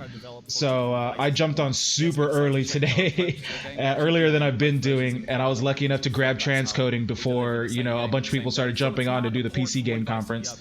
So I've got it now. I'm hoping they don't yank it away from me in the middle of the stream, but as it stands right now, I've got it. As soon as I, you know, sign off, I'll be back to 720p, and there won't be quality options until, you know, if I were to ever get partner one day, which I doubt, but you never know. Come sign up. We have thousands of PC players playing already. So yeah, come join us, seaofthieves.com. Once again, Ted Timmons. Awesome. Thank you very from much. Rare, thank you. Cheers, guys. Oh, partnership's not easy, man. Partnership is, you got to have a pretty big community and a very active chat and all that. Like, it's tough, man. So yeah, you're gonna need at least a couple hundred people that are just normally in your chat. Well, at least like 50 or more people that are always in your chat, just goofing off and talking and stuff before you can do that. So hey, what's up, JoJo? Thanks for stopping by, man. I'm doing the PC Games Conference right now. Later on, we're going to be doing Ubisoft, and then tonight is Sony. Sony, baby! Yeah! That's the one I'm most psyched for, so I'll be here all day, man. How's your day going, Jojo? Oh, shout out to Jojo, man. Thank you very much for the follow. How's your day going, man? Have you seen anything you're excited about at E3? Anything you're pumped about? I know I've seen a lot of games. Microsoft did fantastic yesterday. There's a lot of really cool games that I'm looking forward to. What was that like for you guys? Yeah, we are obviously super happy with the trailer reception. It's been absolutely incredible. Now, of course, I have some concerns. I'm doing good, man. I'm doing okay this morning. I'm a little tired. Doing all these E3 marathons is really starting to take it out of me. So this is going to be my last day. I'm going to miss Nintendo tomorrow because I have to go back to work. But yeah, man, I've been doing what on Saturday for EA. I streamed for 14 hours straight. Yesterday, I did 11 and a half hours straight. Today, I'm going to be streaming until about 10 or 11 p.m. Eastern time, somewhere around there. And then I have to get in bed at a decent hour today so I can go back to work tomorrow. Any job you could possibly imagine, an AI does better. Absolutely. Including being oh man, well, anything you miss, as soon as the PC conference is done, since Ubisoft is going to be later, I'm going to start replaying some of the trailers without all the fluff of the actual conferences where people are like talking on stage. So none of the fluff, and I'll just be playing the trailers here in 1080p, so it'll look good. And yeah, I'll just replay anything that you missed. If you might have heard of a game that you might have missed, I can throw it up on screen for you, man, just so you can check it out. Lots of good games coming out, like this one right here. I forget what this is called. They showed this during the Microsoft conference, and it looks really good. It's got a nice aesthetic to it. It kind of has like a pixelated look to it, but it has like high-end lighting effects and like smoke effects and water effects. It's a weird mishmash between 3D and pixel art. It's very cool looking, man. There's also that sort of drab, dreary tone. This art style is amazing. I mean, I have a feeling Ubisoft is going to show something good too, man. I really do. I was a little surprised that they let Microsoft get their Assassin's Creed coverage because they showed Far Cry early. They showed Far Cry last week, and I thought that was weird because it's like it's a week before E3. Why wouldn't you just save that for E3? And so I assumed, I was like, okay, well if they're giving that before E3, then E3 is probably going to be Assassin's Creed for Ubisoft. And we saw like what 20 minutes of gameplay, 15 to 20 minutes of gameplay at Ubisoft's, at Microsoft's press conference for the new Assassin's Creed Origins. So I don't know what they're going to show at Ubisoft, man. Like they've already shown Far Cry, they've already shown Assassin's Creed. We're definitely going to see Just Dance, of course. We'll probably see that Mario Cross Rabbids game, I would guess, because the Rabbids are a Ubisoft thing from Rayman. But I can't really think of anything else real big we could see from Ubisoft, man. Maybe a Tom Clancy game, but they just dropped two Tom Clancy games. What, 2 years ago, Rainbow Six Siege came out, and then just earlier this year, Wildlands came out. So I don't know what they could have at their conference, man. But I'm wondering if they've got something hidden up their sleeve, man. Real time in what sort of sense? What makes it? Yeah, it's Psychonauts. I've definitely heard of Psychonauts. I haven't played it, but that's a Tim Schafer game, and they're supposed to be remastering it through Double Fine, his new studio right now. Police come around, and you have to be careful about that. Yeah, he's remastering a lot of his old games. Psychonauts, Full Throttle, Day of the Tentacle just came out. Well, not just came out, but I mean they remastered that one as well. That means that if you see police coming around the corner, But I like Tim Schafer. I haven't played all of his games, but a few of them I've played, and I do like them. You also mentioned that the structure of the game is in one night after the other. Psychonauts 2? Yeah, Psychonauts 2 looks good, man. And they also have Psychonauts VR, I think. Maybe it's not a full game, but like a VR experience or something like that. But there's definitely a VR Psychonauts coming, as far as if I remember correctly. Actually, let me look it up, just to make sure I'm not lying. I don't want to lie to you and give you wrong information. I was rewatching part of my stream from yesterday this morning while I was kind of getting ready to go live, and I said some wrong things. Like I just said things wrong. Like I said the Xbox One X was gonna be $600, like $599, and I meant to say $499, but since I'm just talking so much like throughout the day, like $599 slipped out, and I'm like, oh fuck. Once again, that's oddtales.net for more information about The Last Night. Now, this next game surprised me. I'm sure it will surprise you because of its style. It's from the makers of Arma, the realistic military simulator, and DayZ, the zombie survival game. This one has a it's called Psychonauts in the Rhombus of Ruin. It's a VR game. So it looks like that's already out. IGN already has a review for it, so that's already come out. All storms. But somehow I just knew everything was going to be...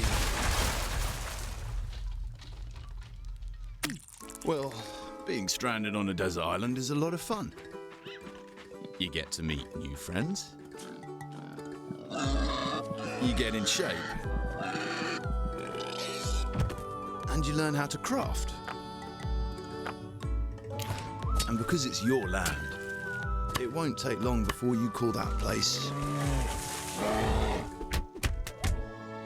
a home.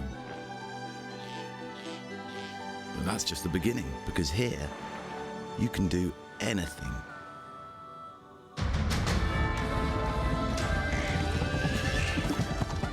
Oh yeah, I forgot. South Park, the Fractured Butthole. That's supposed to come out. Well, that was supposed to come out this year, but that got pushed into 2018. So yeah, you're right. They'll probably show the new South Park game. They'll definitely probably touch on Far Cry and Assassin's Creed again. The Crew. Is it too early for The Crew? When did that come out? Hold on, let me check. I feel like that was 2 years ago. Maybe it was longer. 2014, so that was 3 years ago. So yeah, you might be right. We might see a sequel to The Crew. And I'm hoping that they've got a secret IP hidden up their sleeve. That would be nice, man. I'd really like to see if they've got one of those wow moments. Islands.com. Because I know EA didn't really have any wow moments or anything like that. Like it was a good conference, and it was cool seeing some of the Battlefront 2 gameplay, but they didn't have any wow moments. Oh, they announced The Crew 2 already? What kind of game is Islands? Okay, so Jesus. Islands I must be slipping in my old age. Survival, missing some of this big gaming news, man. At the same time, in Islands, you can create your own games, your own adventures, just like the ones we've shown in the video. Yeah. Actually, Islands stands for your lands that you create where you make the rules. And it's almost like a sandbox game, not where you're necessarily building a structure, but you're trying to build an experience. Yes, exactly.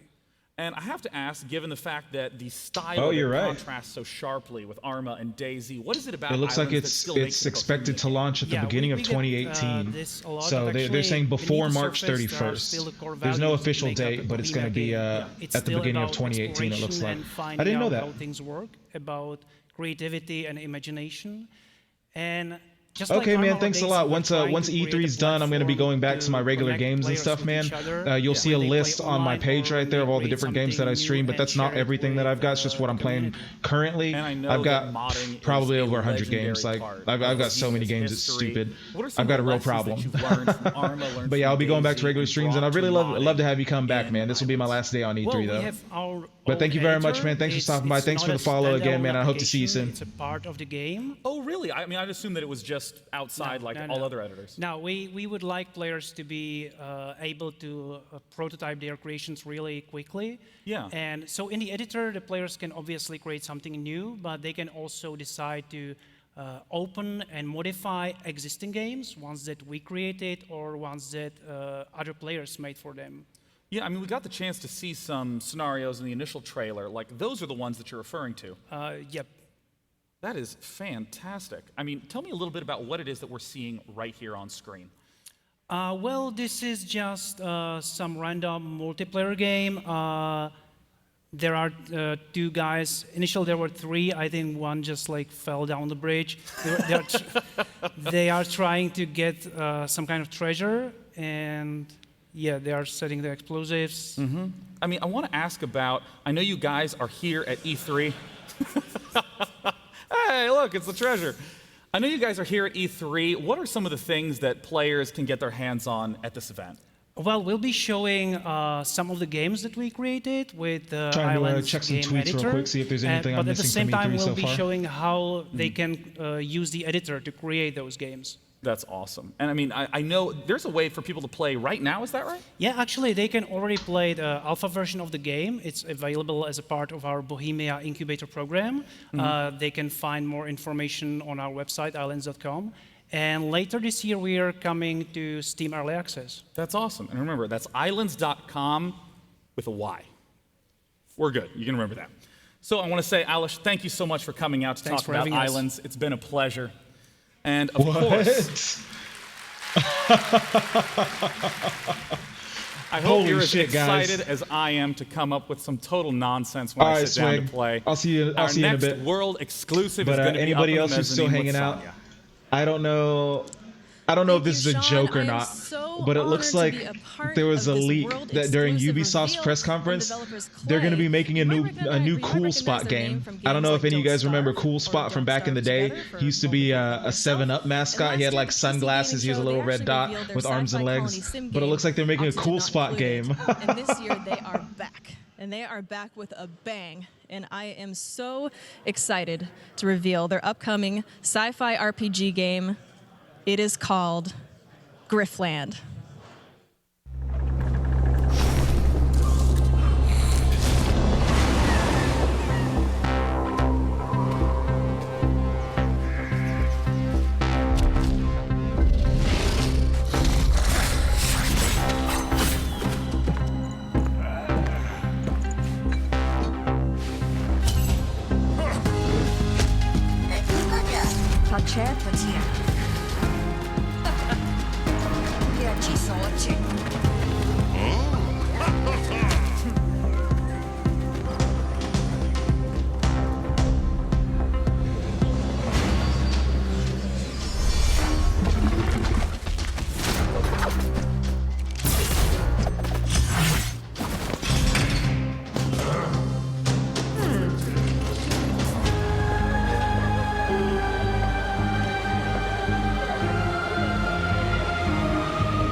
I absolutely love clay games and can't wait the chance to try Grifflands.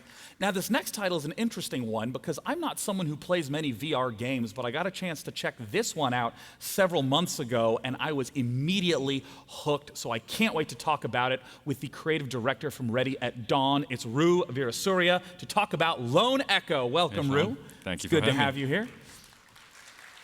Now, Rue. Yeah. I've gotten the chance to play Lone Echo, but a lot of people here maybe haven't seen it or heard of it. Just walk us through what is the game. So the game, the Lone Echo, is a single-player experience in VR where you play a cybernetic AI on a mining station in the rings of Saturn, and basically in the game you're allowed to move in zero-G freely. You can Yeah, that seems to be a thing in the indie scene. A lot of the indie developers, they basically just make classic games and with new skins, basically like platformers and stuff like that. There's nothing wrong with that. I mean, it just kind of depends on what gaming mood you're in. Sometimes you want to shoot people in the face, and when you don't want to shoot somebody in the face, sometimes it's good to relax with a little Mario clone action. You know what I mean? We built the mechanic to build the game. So the mechanic was this idea that came from watching ISS.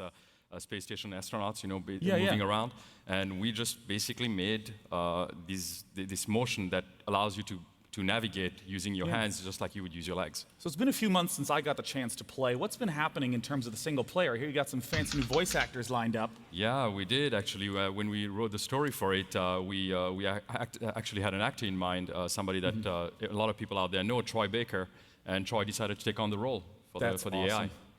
And of course, another thing that we get the chance to talk Oh, about Troy is Baker? the multiplayer component to Lone Echo called Echo Arena. Rue, How You does have this my game work? attention at Troy Baker. Basically, I love it's Troy a Baker. futuristic VR sport where you play, 10 people play in 2 different teams to get a disc inside each other's goals. Now, you might be a little bit confused as to how exactly that works, but don't worry. We're going to take an even closer look at what the gameplay is like for Echo Arena.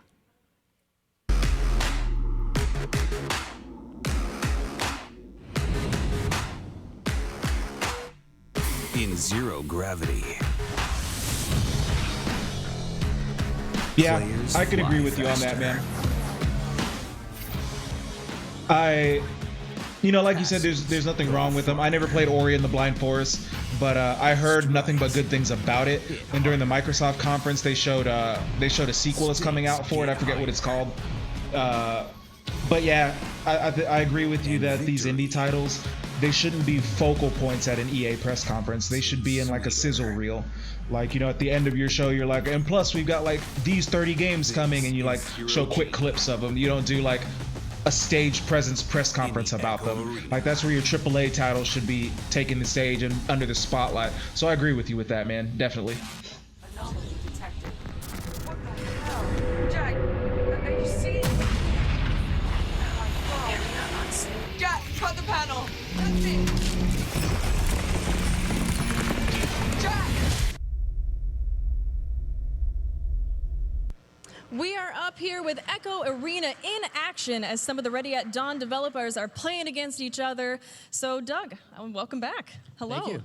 It's awesome to have you. But listen, before we get into VR, I really wanted you to tell me a little bit more about the Grand Slam event. Yeah, I'm pretty excited about that. I'm a big sports fan. So tennis, golf, rugby, they have their Grand Slam. Now we have it at esports. So with Intel, ESI, and DreamHack, we now have our Grand Slam, which is really exciting. That's awesome. That's exciting. So I'd like to know a little bit more about Intel's involvement with this game.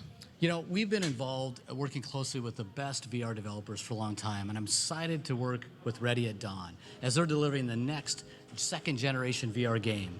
They've been an ideal partner to enhance that experience to scale to the most performant CPUs like the i7 and i9. That's amazing. So I was really excited to hear about your announcement earlier. Yeah, Ready at Dawn, Intel, and Oculus, we announced that Intel is sponsoring a free release of Echo Arena to all Oculus Rift users when it launches on July 20th for limited time. Oh, I don't think you have to worry about that. Xbox's whole thing right now is even if it's an Xbox exclusive, that's only console exclusive. So that only means Sony's not getting it. Microsoft is trying to create this whole ecosystem where PC and console plays nice. So if it's Xbox exclusive, it'll be Windows 10 exclusive as well. So it'll come to PC, absolutely. Anthem will definitely be on PC. And I agree with you. The E3 stage should be where you show off your best games, and that's where you want. That's why you spent like $600 on a graphics card. You want to push that thing and see what it's really capable of, and I definitely understand that. I try and buy random games. Well, okay. Well, I'm new to PC gaming, right? Like, we've already discussed that 1,000 times, but I keep trying to find like a good game that'll just like push it. Like Overwatch isn't just pushing my system or anything like that. Siege is pretty good. Wildlands pushes my GPU pretty good, but it's poorly optimized, so On June 23rd. So back I to don't you, know. Sean. I heard a lot of people have been having problems with Wildlands, and Wildlands is fun, and my computer ran it fine at 60 frames a second. But yeah. The single-player experience. What's up, Swag? Thanks for coming back, man. So once again, that's Lone Echo. Some rice and chicken, baby. Yeah. I could go for some baked chicken, man. You want to bring me some? Breakers.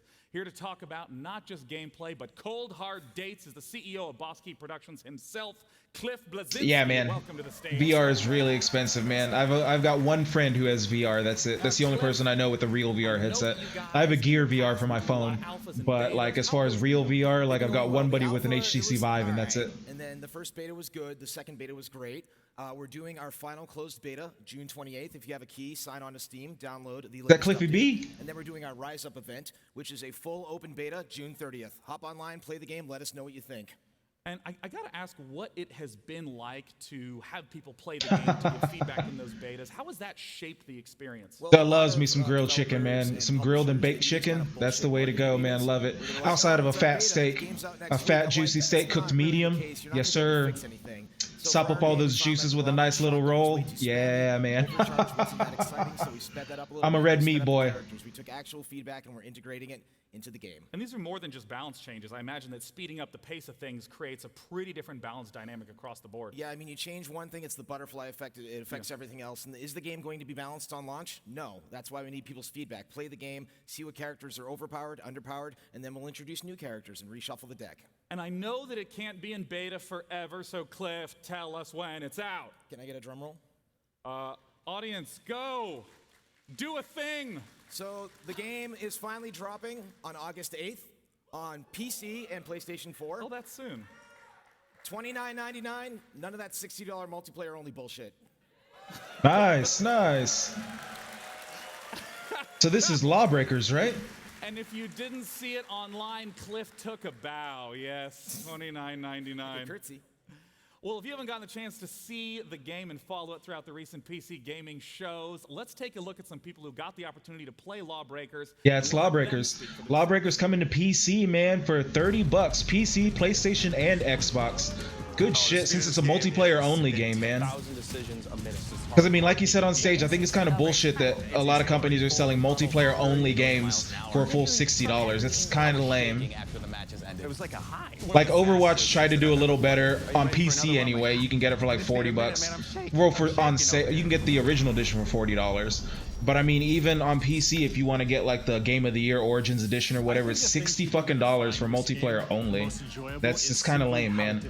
I mean, people talk shit about Call of Duty, all you want, but for $60, even though most people play Call of Duty for multiplayer, Call of Duty comes with zombies, it comes with a campaign, it comes with like mini games and shit. That's a full package for $60. It's a switch shooters, how a switch shooter should be. The action's gonna press you, and if you don't keep on top of it, you're just gonna get blown off the map.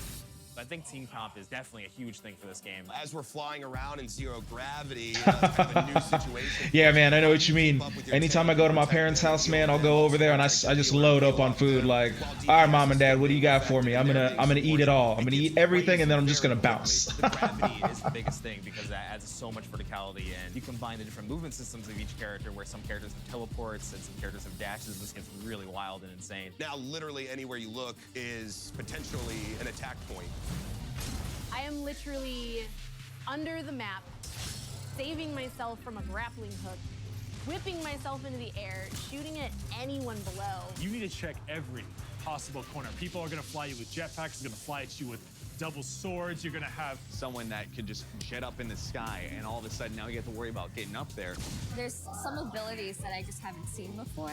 Medic role is actually phenomenal. Well, it's battle medic, they call it. So it's not one of those medics where you have to sit back. It's not even a thankless role anymore because I'm out there slaying, killing with the rest of my team while keeping them alive. Wraith's got a really good one. With the sliding and the jump into zero G, that's great. Getting like through the map that fast is ridiculously fun. I've been using the Vanguard to drift off the side, so I've been coming up behind the enemy. It took like 3-4 rounds before they caught on. With the gunslinger, he's a very precision character, so just spinning around and popping someone in the head real quick, it feels great. The game is just aggressive all the time. And this game gives you so much variety of motion. I never felt more tested. It makes you think in a completely different way. The fastest speed I've ever seen in my life. Crazy when you're playing it.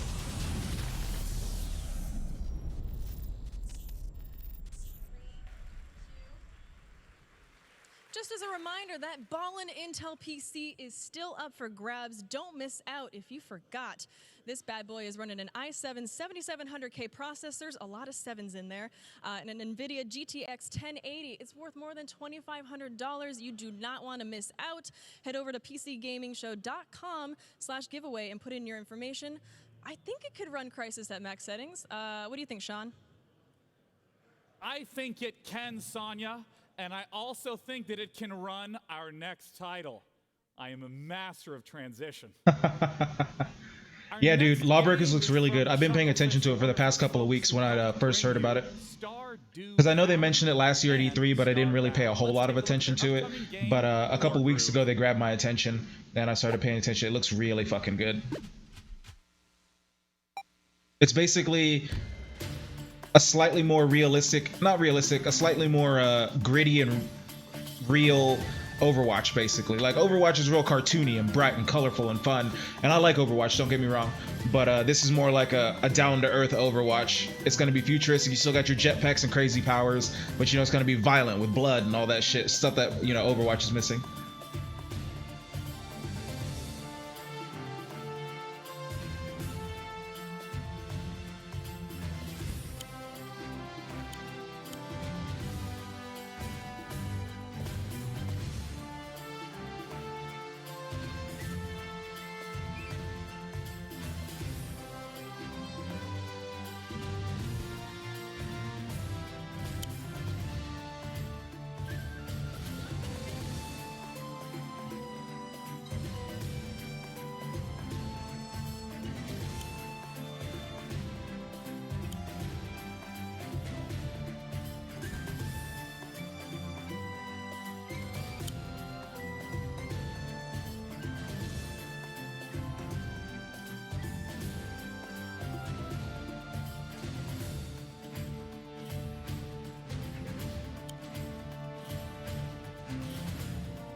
War Groove.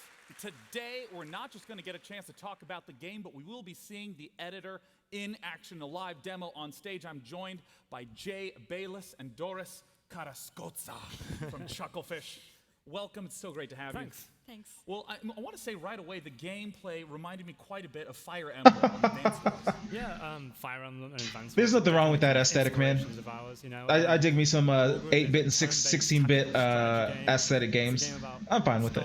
Build up your resources every It's good to mission, have push options. forward into your enemy territory.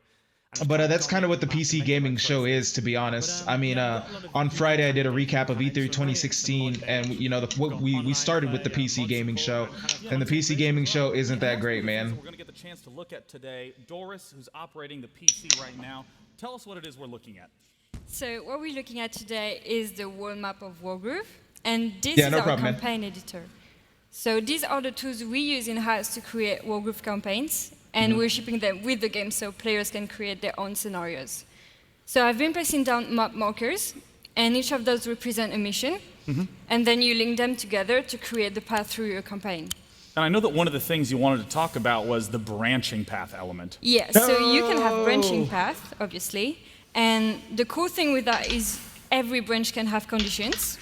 So for example, let's say you get a high score in a mission, and that could lead you through a harder path in your campaign.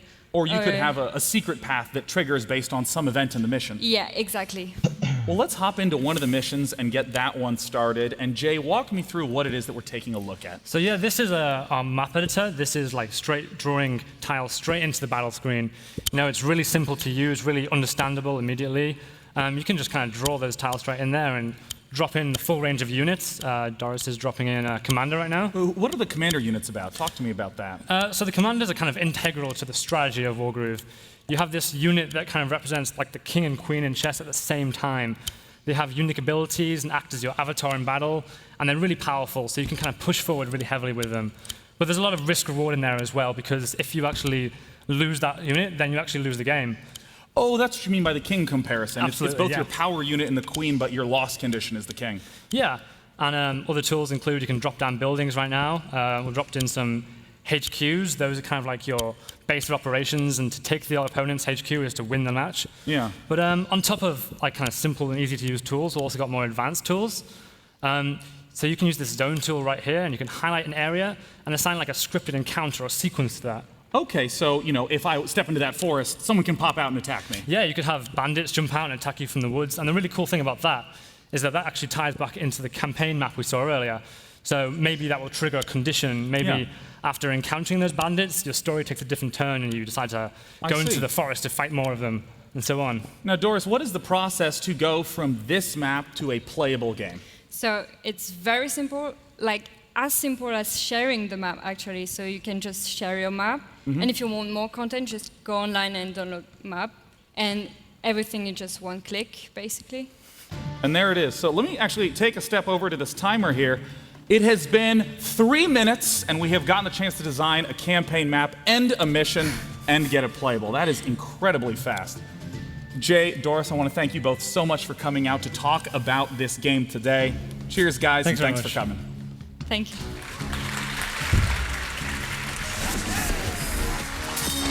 For full coverage of every video, announcement, and moment from the PC Gaming Show, visit PCGaming.com.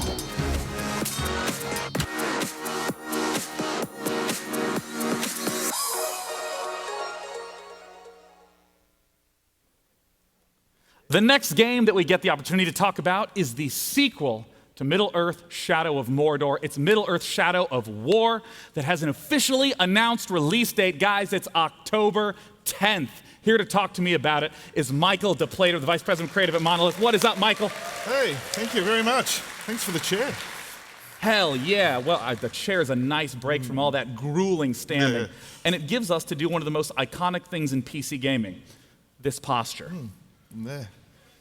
Thank you.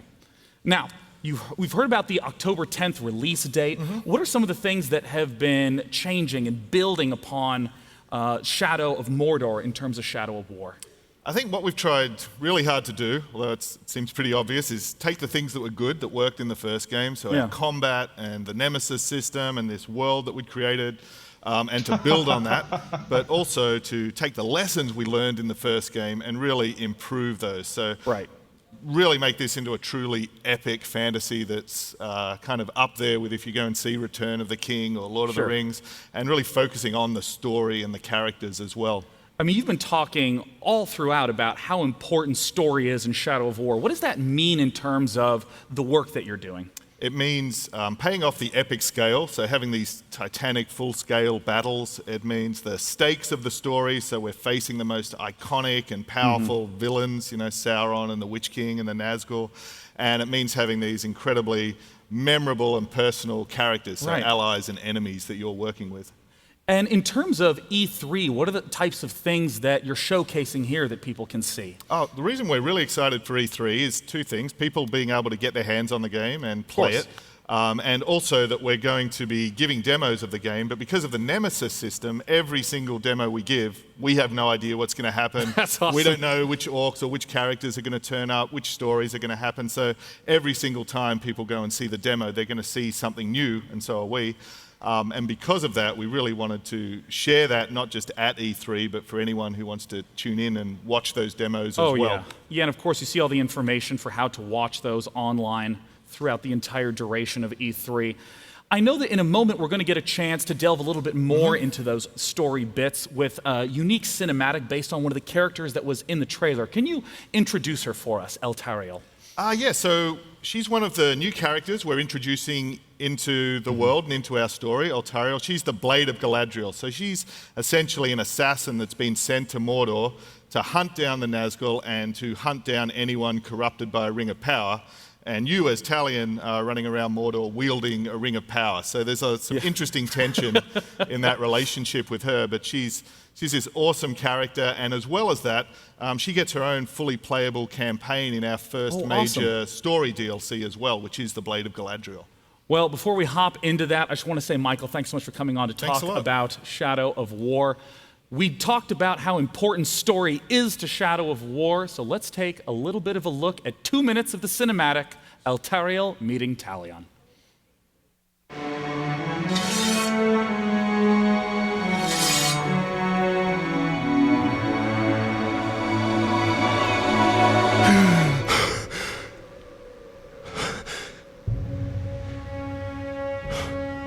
So it is true.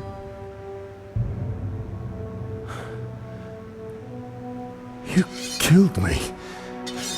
And yet you live. What is that like? To die and live again? Do you feel pain? Do you suffer? What of the city? Of the Palantir? Or Shadow of War? Yeah, man, Shadow of War looks really fucking good. They belong to the Dark Lord now. You played Shadow of Mordor? How'd you like the Nemesis system? I'm wondering what kind of upgrades they're going to bring to the Nemesis system for Shadow of War. You can recover the ring. Your rings are the cause of all this, Elf Lord. You can see him. I see him. Who are you? I'm the Blade of Galadriel. Since when does Galadriel work with assassins? Great threats make for unlikely alliances. You know this better than most. Now tell me more about this ring. We crafted it to defeat Sauron. But it was lost. The Nazgul will be drawn to the power of the ring. We cannot let it fall into Sauron's hands. The light of Galadriel, give it to us! Stay your hand! My light will protect us, but it will not leave my side. We must move quickly. Try to keep up.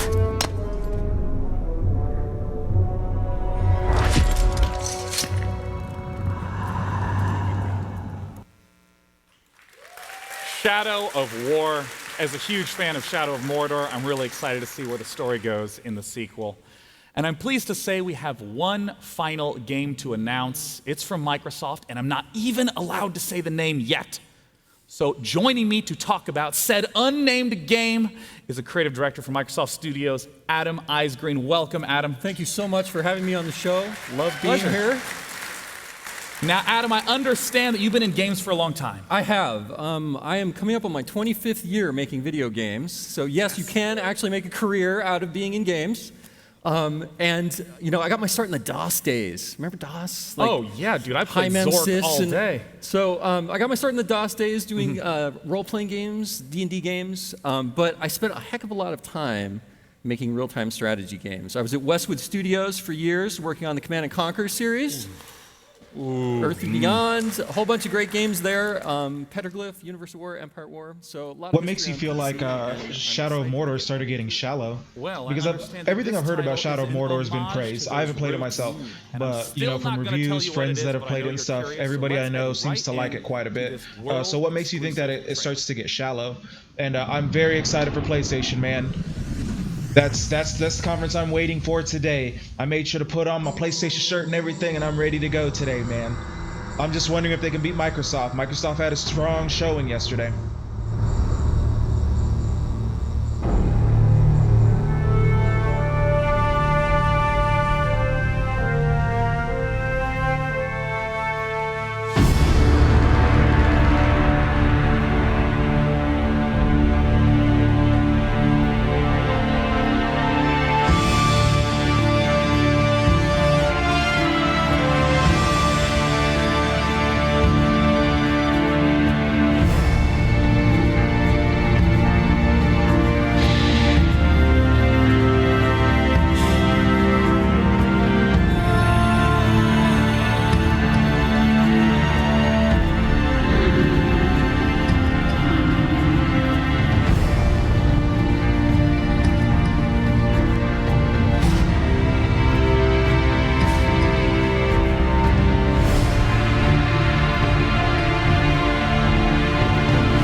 Okay, I got you. Nemesis system, my bad. Adam.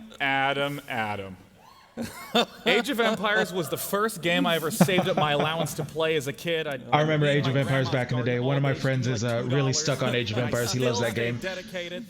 Tell me about Age of Empires, man. Man, you know, nobody has been able to play this game except if they found the CD-ROMs for the last 20 years. And what's a CD-ROM? I know, really. Yeah, no, so Sony has destroyed Xbox at the last like 3 or 4 E3s. It's been nothing but Sony. Since the PS4 came out, Sony's been winning E3. Like, they've just been tearing them apart.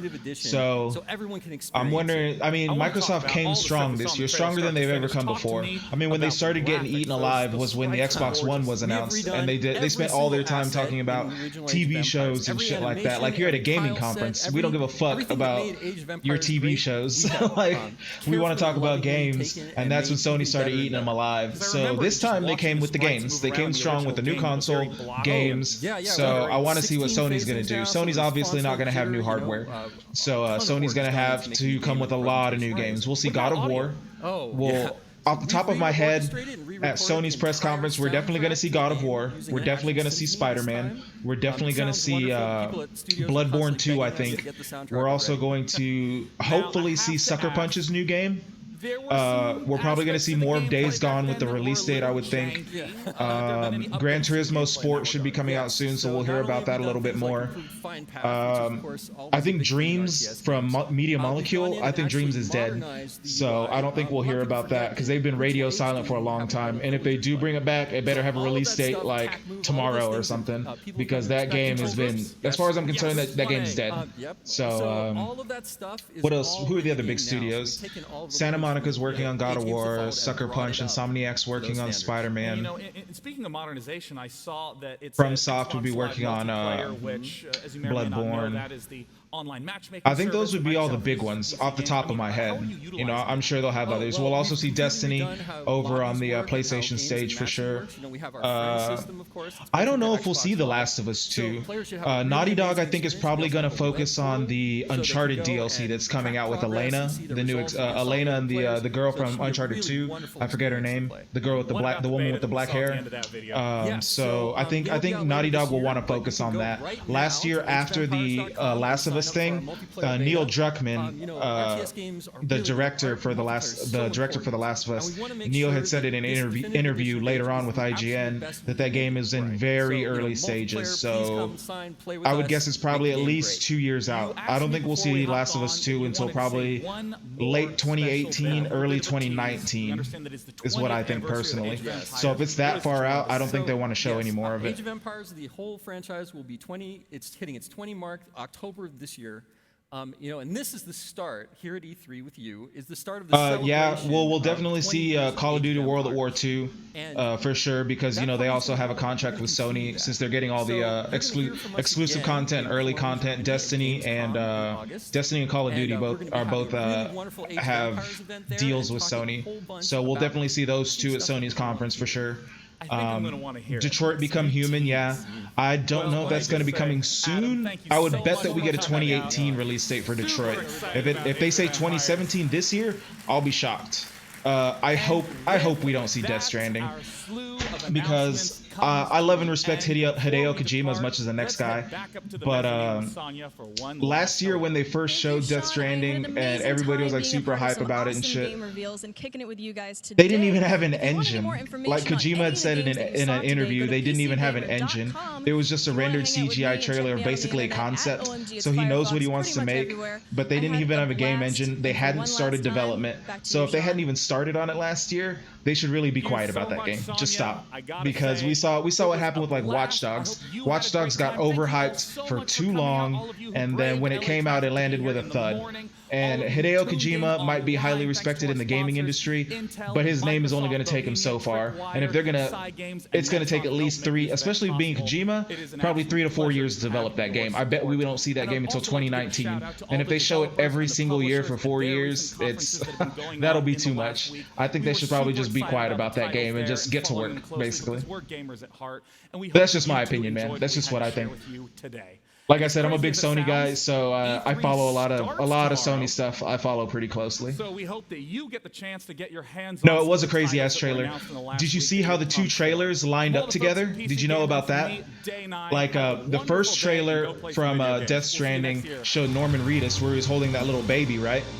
And then the second trailer showed Guillermo del Toro and Mads Mikkelsen. In the second trailer, Guillermo del Toro, he turns around and a baby pops up in his hands, kind of like it did with Norman Reedus. If you take the two trailers and play them at the same time, the moment that Norman Reedus looks down and the baby disappears from his hand, at that very second, it pops into Guillermo del Toro's hand in the second trailer. It's pretty cool, man. Hideo Kojima loves doing weird shit like that. Like if you ever play PT, before he left Konami, and they were supposed to make that horror game, the Silent Hills game. That game was full of all kinds of weird ass puzzles and shit like that too. It is E3 on Twitch, day 2.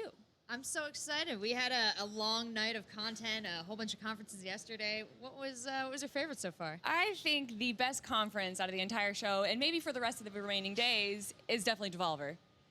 We should just wrap it up. No, no should one we can go home? You It's can't done. beat that. That is the peak pinnacle performance of what a developer wants to bring to E3. Well, and there were only about 40,000 people watching on the Twitch channel last night when Devolver did have their conference. So if you're confused about what we're talking about, I would totally recommend you go back and watch the Twitch VODs because Definitely. it's kind of going to be talked about, I think, going forward from E3. What about you? What have you liked? What about today? Today, well, you know what? We just saw the PC Gamer Conference, and it was hosted by Day9 and Firefox, two personalities that I love, and I thought they brought so much to the show. And one of the games that Sean showed, Ooblets, I think that got me really excited. You know, it's funny. A lot of people probably want like high action games, but you and me were freaking out about Ooblets because I mean, I grew up with my GameCube playing Animal Crossing. Like that was my favorite game. Well, and it looks like a kind of like a Pokemon, kind of like a Legends of Mana kind of. And of course, Adventure Time, right? Like the aesthetics of it. It's the cute, it's dancing. adorable. There's a lot of good things going on. But guys, before we get into the game content here at Do you the think Twitch Battlefront stage, will be at we're gonna Sony's talk to you conference? a little bit about the Humble Bundle through June 11th through the 18th. The Humble Bundle E3 digital ticket. It has over. I don't know if I think Battlefront would be at Sony's conference because Battlefront was at EA, and well, they didn't mention Battlefront at Microsoft's press conference, so you might be right about that. They might end up showing Battlefront 2 at Sony's press conference. But honestly, in my opinion, I think that would be wasted time because during EA's press conference on Saturday, they showed a half hour of gameplay. Like we've seen tons of that game. I think if they want to try and match the hype that Microsoft got, in my opinion anyway, I think they would want to focus on fresh games, new stuff coming out, not stuff that's already been covered. Your streamer, put it on there. Hashtag E3DT, everyone. Also, your purchases. All right, Calm, thanks for stopping by, man. Thanks for leaving the stream up. I hope you come back. I'll be doing Ubisoft and PlayStation, obviously. But you take it easy, man. But guys, we've been having such a great time here at E3, and I hope that you have as well. We have so much content going on today, and of course we have the Sony press conference, Ubisoft as well. What do you think Ubisoft's going to show? I don't know. They've been dangling the fractured but whole ahead of us all year. I thought that was going to come out in December. Maybe we're going to get a closer look at it this year. I can't wait. That's a South Park game. It's really fun. I know. Me too, man. And of course, guys, thank you all for joining us here today and yesterday, and for the remaining 3 days after this, because we're going to be going to the expo after this. Yeah, and the whole time you can join us. Use the hashtag E3 on Twitch and just join the conversation. Let us know what you think. We're going to be pulling up the tweets throughout the day here on our little balcony social media check-in. But guys, we are done for us right now. Let's go back to the Twitch stage and see what we got going on with Tiny Build. Thank you very, very much, Miss Kelly. We are here on the stage All with right, John Carnage and I Alex am Tiny going Build. to run through some trailers for anybody who might have missed them, who wanders into the stream. I'm going to run through some of the E3 trailers that we've been seeing here. I'll start with Bethesda from last night.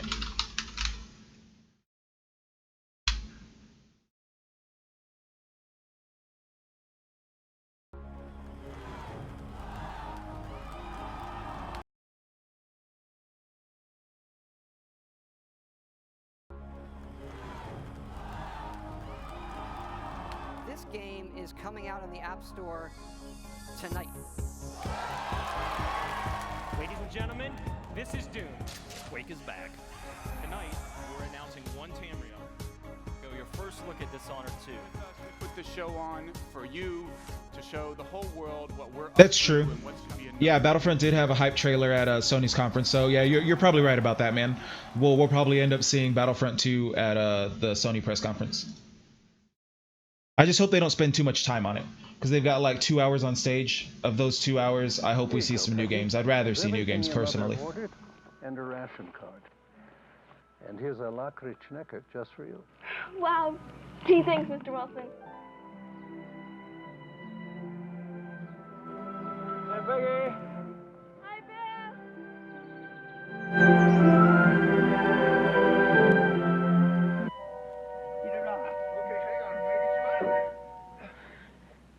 I'm gonna get you out. Get it on. Hang on, I'm gonna get you out of there. Hang on, buddy. Just hang on.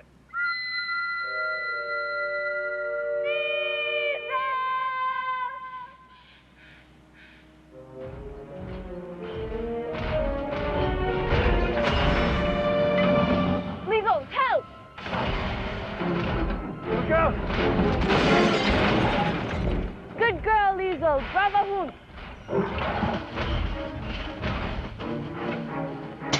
Liesel, no! No! Stop it, Liesel! No, that's enough, Liesel! Liesel! Bad girl.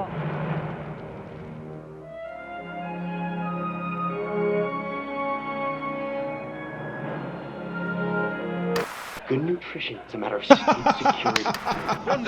Yeah, I'm pretty sure the Sony conference is going to run for 2 hours. Because Microsoft last ran yesterday for an hour and a half. #1 game show. Okay, hands on your buzzers. Here we go. Oh, the new Wolfenstein looks good. I never played Wolfenstein The New Order. Or what was the new one? Was it The New Order? And then they had the Old Blood was the expansion, right? Or the DLC or whatever. I didn't play it, but I've heard a lot of good things about it. But this one, this new Wolfenstein looks very good. Second balcony was the place we'd meet. Second seat, go Dutch treat. You were sweet.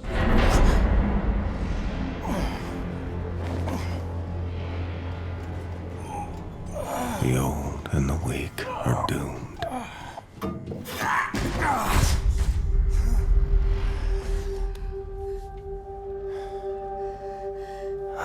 You stayed up with us last night when we did Wolfenstein. I mean, when we did Bethesda and Devolver Digital, right? I could have sworn I remember you being in the chat, but I might be wrong. You've gotten so fat. Zed says we're having twins. Frau Engel, she's been hunting for you. She's been moving heaven and earth, and today she found you. You think your hero, William Joseph Lescotch?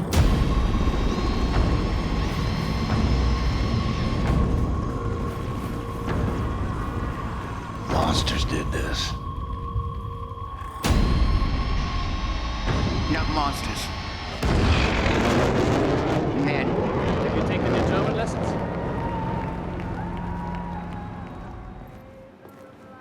Hello? Come on, Peter, let's go someplace else. Mom, we No haven't- buts! Oh! Bitteschön. Danke. You, one strawberry milkshake, please. You lost the game. I hope you don't have a fire back there to put out. If so, So yeah, I knew you were here. So what did you like about Bethesda, man? A lot of people I saw online after, I was hyped about it. I thought a lot of this looks cool, but the internet is not happy. The internet is all talking shit about the Bethesda conference hard. Are you at a station I one? thought this looked good. I thought The Evil Within 2, I thought that looked good.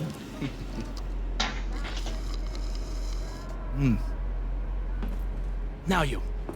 Show me your identification papers, please.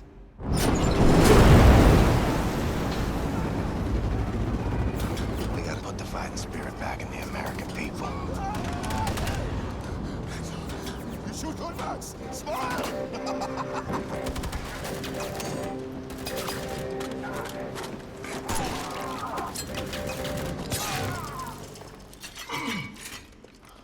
Just who the fuck are you, white boy? Stay calm. Let me first make it absolutely clear that I am not a Nazi. What you say? You say you're a Nazi? Oh, fuck this. Motherfucker! Let me say this again. I ain't no goddamn Nazi. Hey!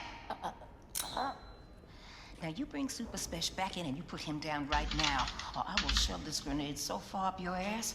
Lady, I got precious little time for your bullshit. We've been trying to make contact with your group.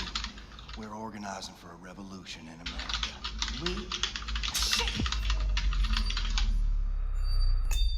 Take cover! Relax, man. It's just a duck. Oh, bitch got a sick sense of humor. You know, in horror games, you didn't like The Evil Within? Leader. I know that card game. I'm not really into that. I already play Hearthstone, and that's the only card game I really play. Horton, You know, my ma always said, never trust a man can't handle his whiskey. So you sit right down, say Terror-Billy, and drink up.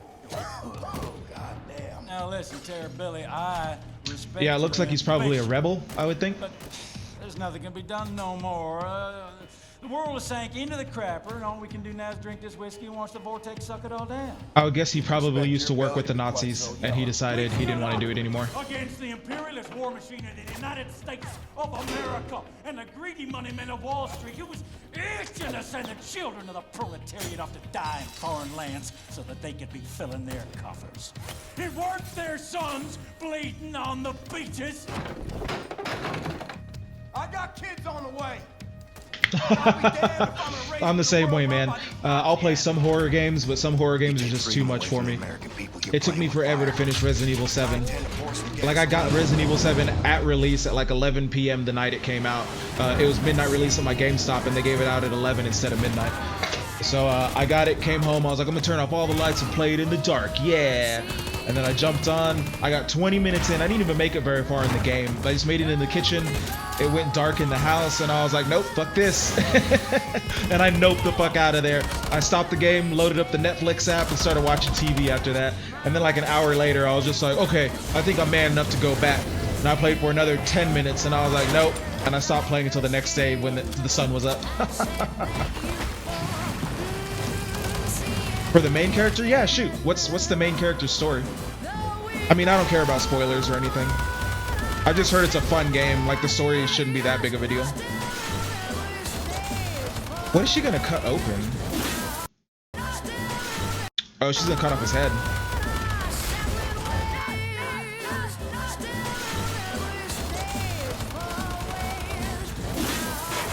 Because if I'm not mistaken, the story of Wolfenstein is if the Nazis won World War II, right?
There's an ordinary world, somehow I have to find. And as I try to make my way to the ordinary world, I will learn to survive.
Holy shit, dude.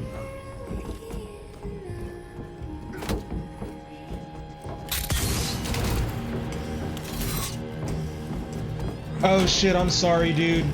I lost your fucking chat. Hold on one second.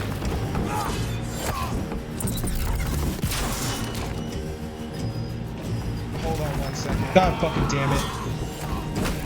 I'm sorry, dude. God fucking damn it. I'm sorry, dude. I got a notification from Twitch and I clicked on it and it closed my Twitch dashboard window where I can see the chat. So I lost your message where you were telling me the story, man. I'm so sorry. If you could just cut and paste it. I don't know if you're on console. Like if you're on console, I'm sorry. That probably took a while to type out. But if you're like on your phone or on PC, just cut and paste it so I can read it. My bad. But you're here for a big moment, man. I just got a notification for Twitch. They just offered to make me an affiliate, man. They want to make me an affiliate. That's badass, dude. I'm so happy right now. Hell yeah, dude.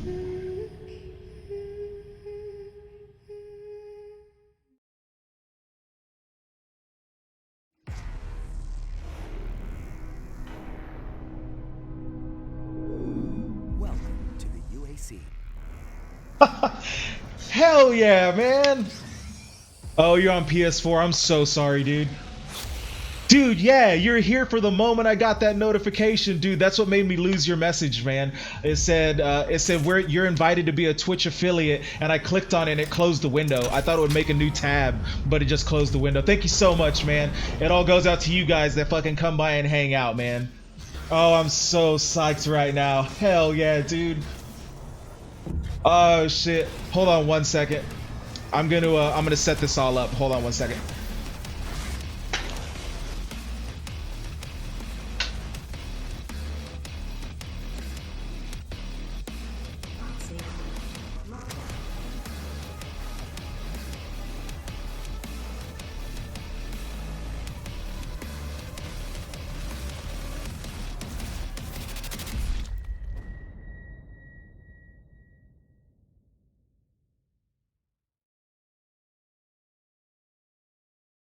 What's up, guys? It's Al. It's James. And it's JV. It's gonna be exciting. I'm pretty excited right now. Here we go.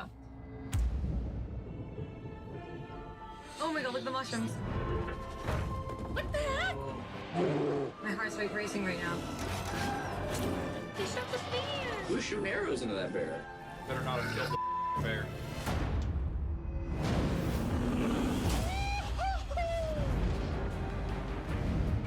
An ice shield? Are you kidding me? That was amazing. I can't wait.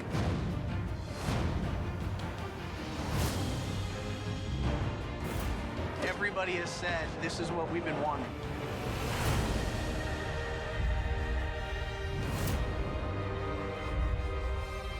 Elder Scrolls Online made me feel like I was 14 again. I gotta watch the bear again real quick. Get us on the bear.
Mr. Sandman, bring me a dream. Make him the cutest that I've ever seen. Give him two lips like roses and clover. Then tell him that his lonesome nights are over. Sandman, I'm so alone. Don't have nobody to call my own. Please turn on your magic beam. Mr. Sandman, bring me a dream. Mr. Sandman, someone to hold. To be so peachy before we're too old. So please turn on your magic beam. Mr. Sandman, bring us. Please, Mr. Sandman, bring us a dream.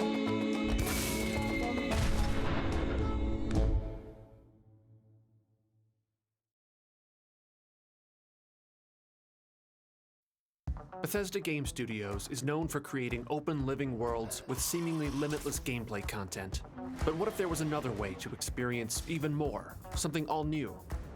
Introducing Creation Club, a collection of new game content for Skyrim and Fallout 4, including new weapons, new armor, new outfits and accessories, new crafting and housing features, even new gameplay enhancements.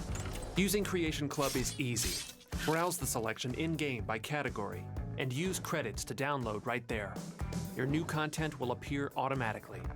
Creation Club content is made by Bethesda Game Studios and outside developers, including the very best community creators. These outside creators work hand in hand with Bethesda Game Studios, which means all content will be fully compatible with your save games, achievements, and official add-ons. Creation Club is coming this summer to the PlayStation 4, Xbox One, and PC. Creation Club.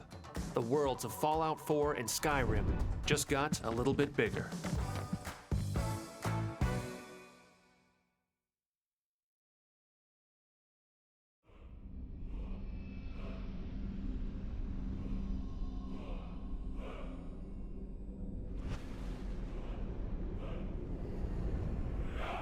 Even those lost amongst the mountains can find their way within the stars.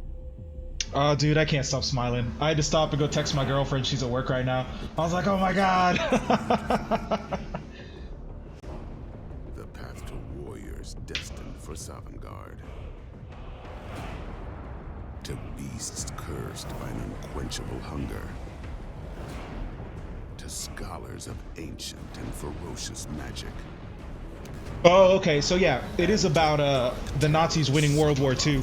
I didn't know that he was the last American in last American during World War II, and he was in a coma.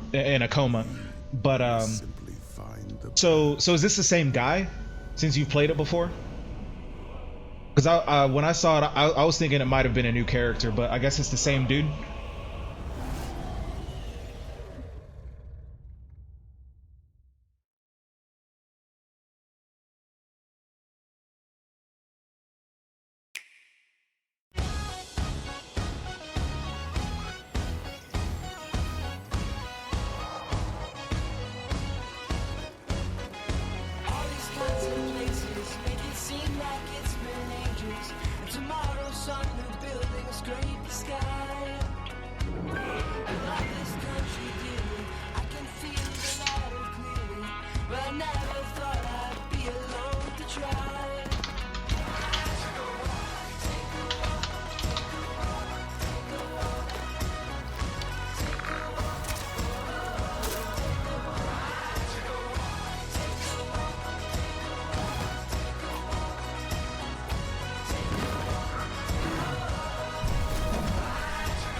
Okay, man.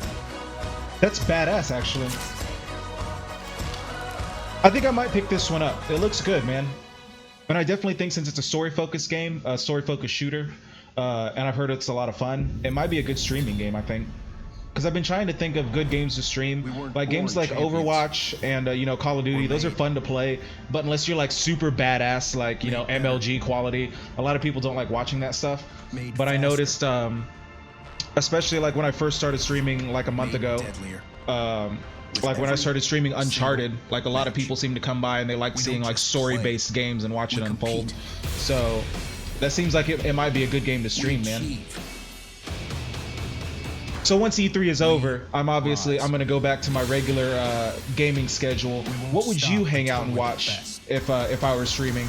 Mind you, I've got a PS4. I've had a PS4 since launch, so I have all the PS Plus games. I've got a whole bunch of other games on PS4. I've got a PS3, a Wii U, Nintendo Switch, a PC.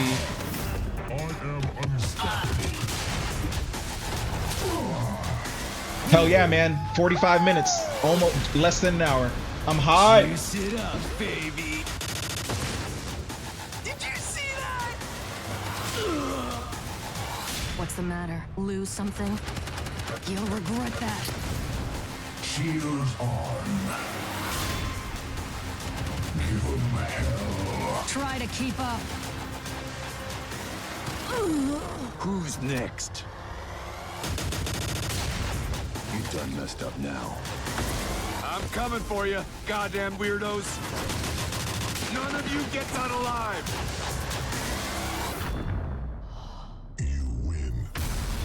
It all comes down to this.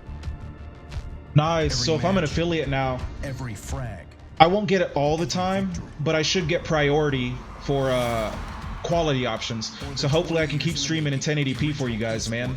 Hell yeah. Because at the end of the day, that's all I want. I want better quality, so anybody kind enough to come hang out, man, y'all get much better quality. That's what I want. Because of course on my monitor, I see 1080p, but when I'm streaming, all I could do was 720p. So better quality options is better for everybody. And on top of that, with quality options, if your internet's not as fast as my internet, then you know you can downscale it to 480p if you want to. Without quality options, if you couldn't stream 720p before, you couldn't watch my stream. So especially people like if you're on a mobile phone, you know, sometimes you have bad data or something like that and you can't just stream, and not everybody has really good internet, so. This game is coming out in the App Store tonight. Ladies and gentlemen, this is Dune. Quake is back. Tonight, we're announcing one Tamriel. Go your first look at Dishonored 2. We put the show on for you to show the whole world what we're up to and what should be another big year for Bethesda. It's good to be back.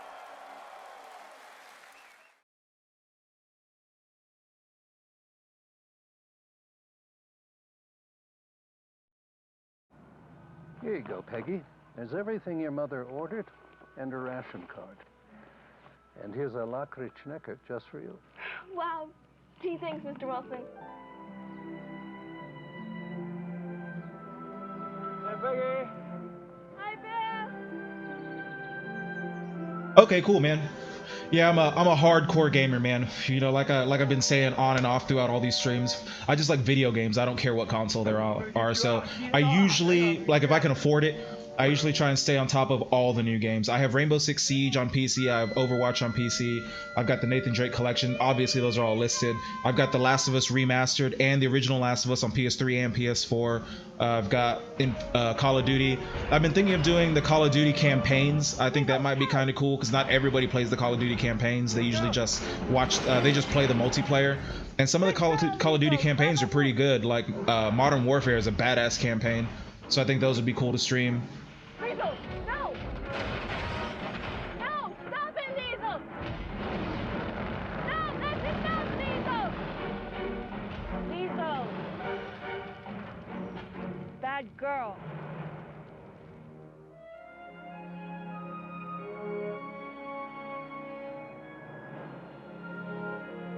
Good nutrition is a matter of state security. Wunderbar soldier who ever lived. Power of thunder. Welcome back to round 3. Now is where it gets really exciting on America's #1 game show. Okay, hands on your buzzers. Here we go. The Honorable, you must exercise self-control.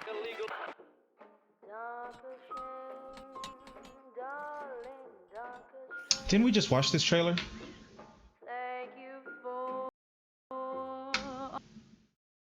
Could have sworn we just watched this. Yeah, we just watched that.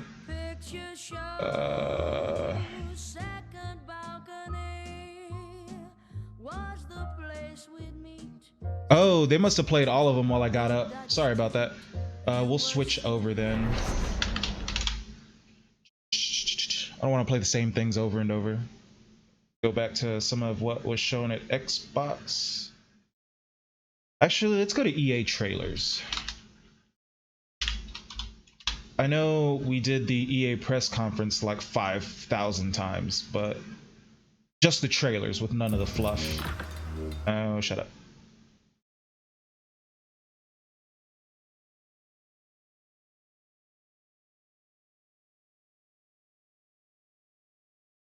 Gameplay 2017 trailer.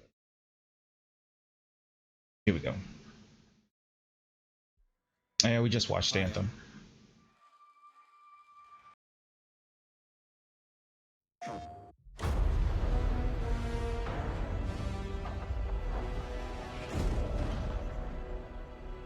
All right.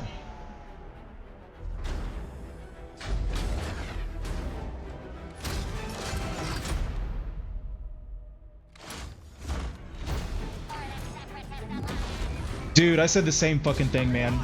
Don't let other people bring you down. I mean, I'm an older dude. I'm definitely like a full-on adult. And you know, you're young, you can still make it happen, man. Don't let people tell you that it's stupid. Don't let people tell you that it's not possible, man. You know, I still have a full-time job. That's why I can't stream as much as I would like.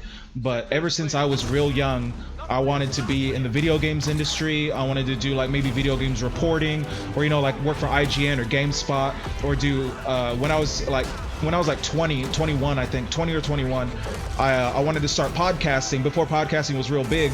I was like, podcasting sounds cool. Like I got with some of my friends, I was like, hey guys, let's do a video game podcast, that'd be badass.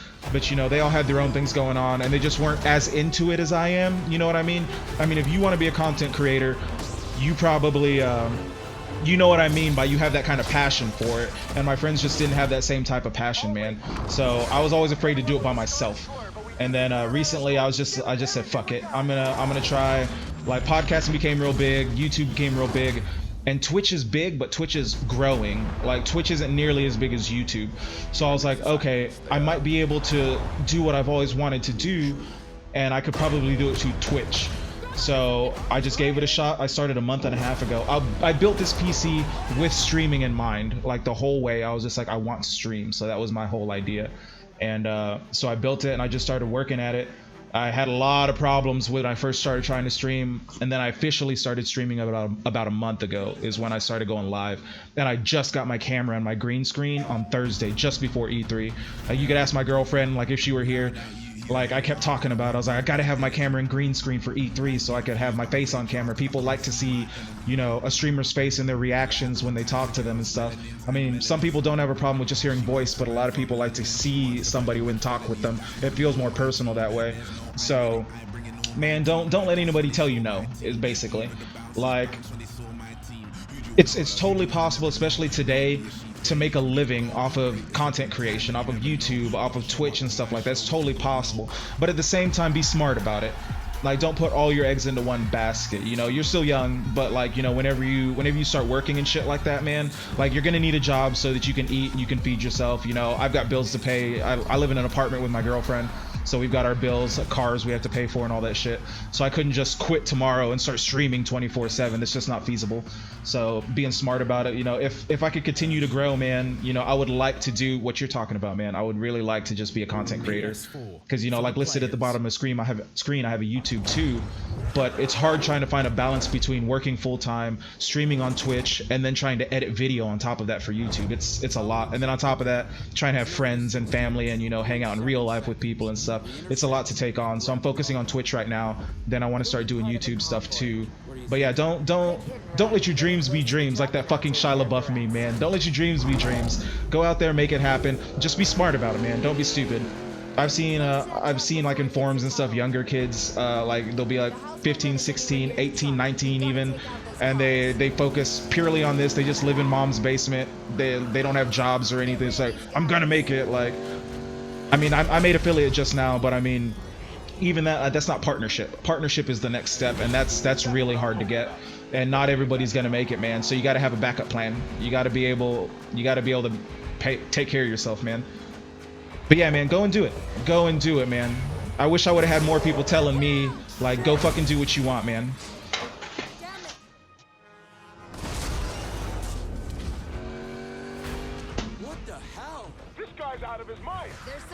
much bigger going on here. What's the play? Forget the tunnel. We get him before he reaches the city.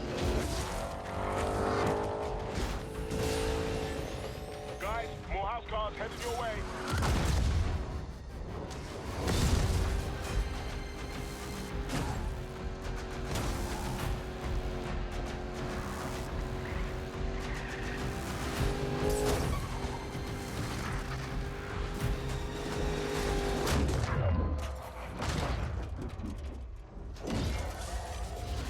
These guys are tougher. Freaking tanks is what they are. They're going down either way.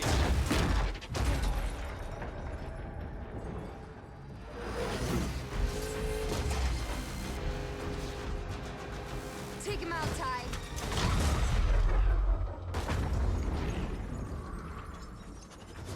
Guys, city's coming up fast. Jess, I've got a really bad idea. Mac? Ladder on the side. You can get up on his right. It's now or never, Jess. Do it. Yeah, man, Devolver Devolver wasn't great. It was definitely kind of cringy, man. I thought, all right, the whole drunk TV show host was super fucking cringy to me, man. I mean, obviously you can see my live reactions from the past broadcast from last night, but yeah, I thought that was cringy. But the woman on stage, who was basically satire, she was making fun of everything in the video game, well, all the toxic and bad parts about the video game community, like just making fun of it. I thought that was hilarious. But yeah, it was definitely cringy, and they shouldn't have had a full conference. They should have peppered that in with other conferences, you know what I mean? They should have been with Sony or Microsoft with like sizzle reels and stuff instead of trying to do like their own thing. And I didn't even stream the whole thing, man. Like after they did their games, they started playing some weird like spin the wheel game that was super cringy, and I was just like, nah, I'm done. Like it's like 1 in the morning, I gotta go to sleep. So I made some pizza, ate real quick, and I hit the bed, and I woke up this morning at 7 a.m. ready to finish the day, finish the EA conference strong, man. You also missed it, Green Tea, man. I just got invited to be a Twitch affiliate, man. Like not even like 15-20 minutes ago, I just got the invite, man. And if you'll notice, I'm also streaming at 1080p 60 frames a second, so my quality's gone up, man. So yeah, everything will look better for you guys whenever I'm streaming, man. That's all I want. I just want you to have the best quality possible while I'm sitting here acting like an idiot. Yeah, man, Twitch affiliate, man. Fucking hype. I'm so happy and excited, man. Get back up again. Wait is miles behind. Long shot. You gonna get hit today? Yeah, Swag, man. As long as you're passionate about it, because passion is what's going to drive you, especially when it gets real hard. Like, I know when I started streaming, you know, like I've said before, I'm new to PC, so there's a lot of stuff I was trying to figure out. My PC crashed so many times. I couldn't get programs to work and shit like that, and it was a pain in my fucking ass. But because I wanted to do it so bad, I just kept pushing. And consistency is a big deal. That's why I have a schedule on my page. I'm outside of schedule now because of E3, but on a regular weekday when I'm working, I get off of work, I'll come home and I'll start streaming usually at about 8 o'clock, 7:30, 8 o'clock, and I'll try and go to about 10 or 11 o'clock. And then on weekends, I try and stream longer because I'll be off on weekends or whatever. But consistency is key if you want to do content creation. People need to know when to find you and how to find you.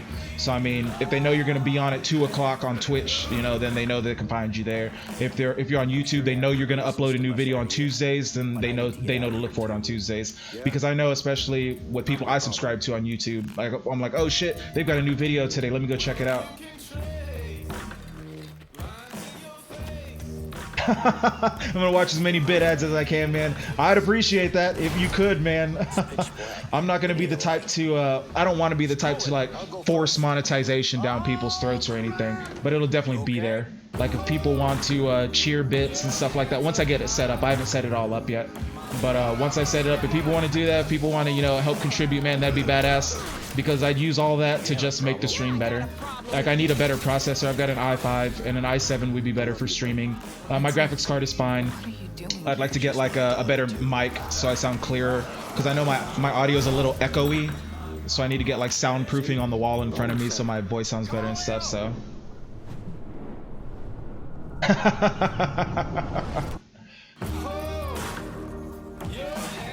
get that Amazon money, baby. Hey man, if I were a partner and I had a subscribe button, I would definitely be whoring myself out for those Amazon Prime subscriptions, man. Because I mean, they're free. Like I have Amazon Prime, so you know, once a month you get a free subscription to give to any Twitch person you want. So I'd definitely be whoring myself out. Like, hey, if you got Prime, I'd like that. That'd be cool. But I also wouldn't beg. I know people get turned off and annoyed by that shit.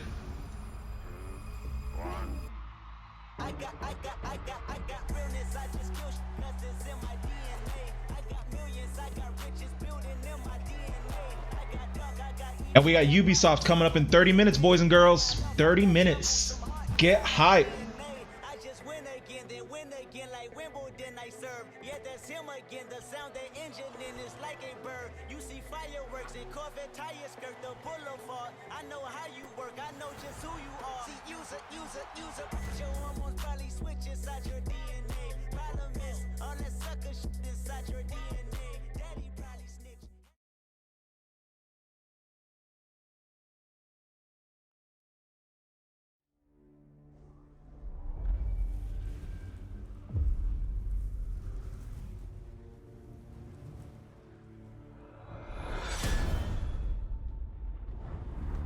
Услышишь гром и вспомнишь обо мне.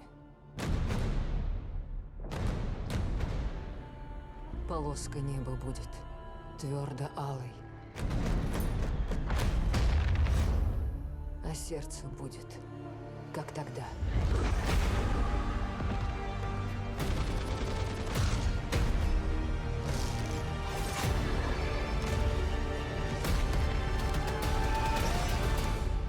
В огне.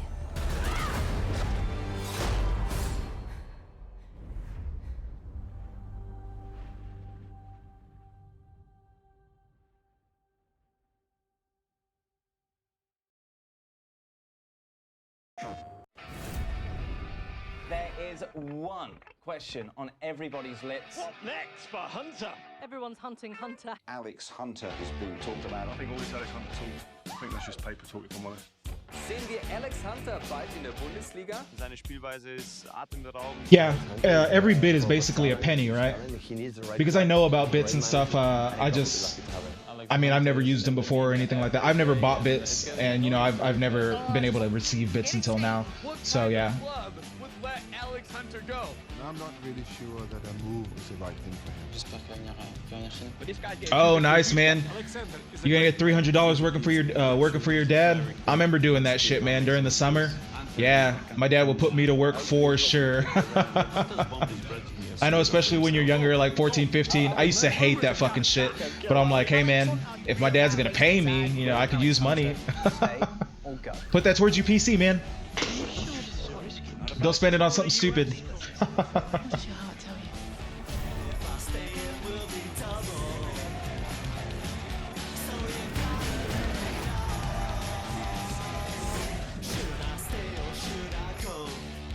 Hey, do you guys know who the Illuminati is?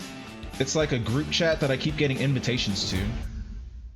Like, I've declined it, like, well, I accepted it once, then I jumped out because they kept talking and it kept popping up, but I don't know who they are. What's your plan? Put it towards bits and give it to me. I'm just joking, man. You got that? Yeah.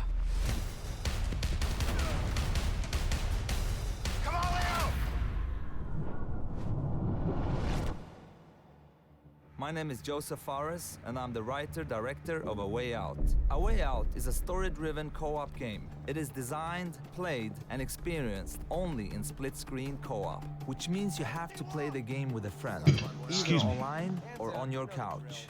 The game starts in a prison. You play as Vincent and Leo. You and a friend will get to know your characters and unfold their story together. You don't know anything about me, man. Maybe not.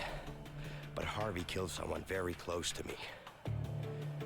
With or without you, I'm going after him. Let me show you some of the scenarios in the game. On the right side, you see Leo, who's already in prison. On the left, you see Vincent, who just arrived. Now, if you look to the right again, you can see that Leo can be controlled, while Vincent is in a cutscene. Here is another one. Vincent and Leo are now in the laundry room. Your goal is to smuggle sheets using a laundry cart. You can approach the scenario in different ways. Either get the cart with Vincent. You know, I got a good pack right here. I think it's got your name on it. It's, broken. I don't know. Or with Leo. Get over here, you idiot! Yeah, but I think those two guys are just about to fight. What the? What? Who's him? In A Way Out, you will experience something new all the time. Everything you do in the game is unique for that scene. We want you and your friend to be focused and engaged throughout the entire story. But let me tell you, this is just the beginning of what you will be experiencing in A Way Out. Give me a gun!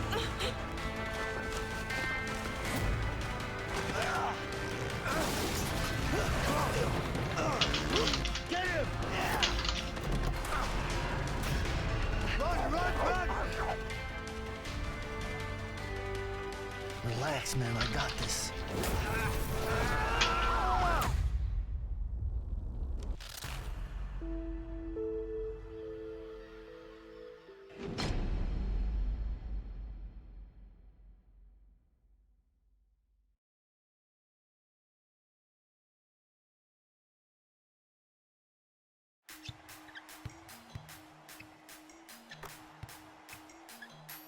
NBA Live 18 is an all-new way to pursue your legacy.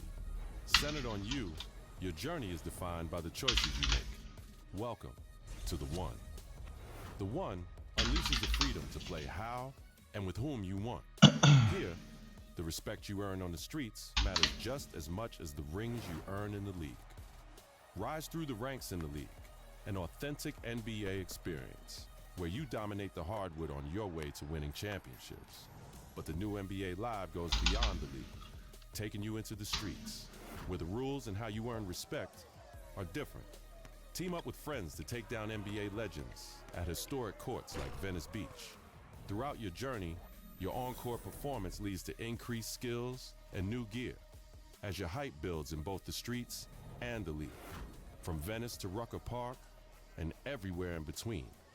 Join the community with 5-on-5 pickup games at iconic, real-world courts. Hit the Drew League and continue to build your legacy in the Pro-Am Tour. Earn the right to go head-to-head with the very best and show off your signature style. From East Coast to West Coast, from the streets to the league, everything you do matters. Your legacy is defined by you and how you choose to play. Holy shit, your friend just found out he had cancer, dude? That sucks, man. Sorry to hear that. I've actually known some people who've had cancer before, man, and it's no bueno. It's a nasty thing, dude. Sorry to hear that. I hope he kicks its ass, man. It's not a death sentence, man. It definitely he can definitely fight that shit, and I hope he does all right, man. 30 years for this. I still remember my last orders. The day the real war began. I'm talking to the Illuminati. We're planning secret assassinations. Shh. To persist. What's a GTA 5 gun running DLC? I haven't played GTA 5 since PS3. I have it on PS3. I got it the day it came out. I skipped it on PS4, but I'm thinking about getting it on PC. Just because like it's supposed to be an intense game, like a processing and graphically intensive game. So I want to just like push my system to see what it can really do. I can't tell you, but there's some high-level targets that we're going after. The Illuminati can't give away all of its secrets. Resistance. Rebellion. You will burn these ideas away. Hope cannot save them.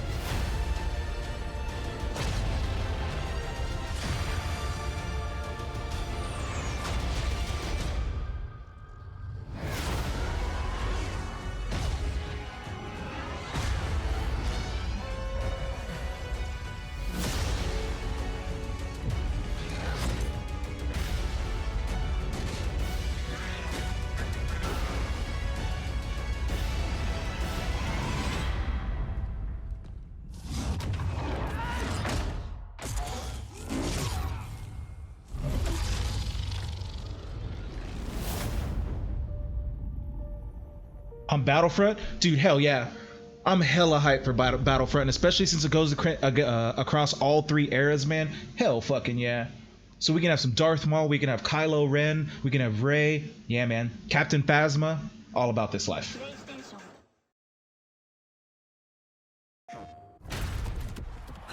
Oh, sweet. So it adds hideouts so we can get away. Because I've heard, you know, like I said, it's been a while since I played GTA Online.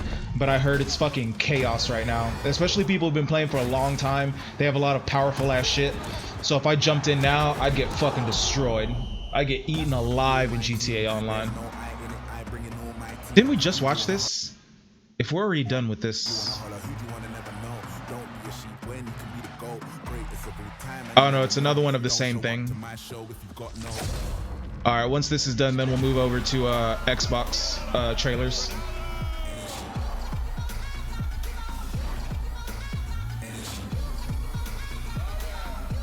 Yeah, I'll throw it up actually. What's it called? Gun running DLC? Let's see this. Let's check this out.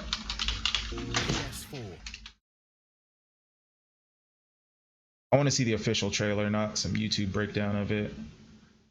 Here we go. I don't have a problem watching YouTube breakdowns, but not on my stream or whatever. You want to make real money? Dirty little secret for you. It's in arms. Just routine business that needs a bunker, research, and manufacturing. Oh, dude, APCs? What? You get the point.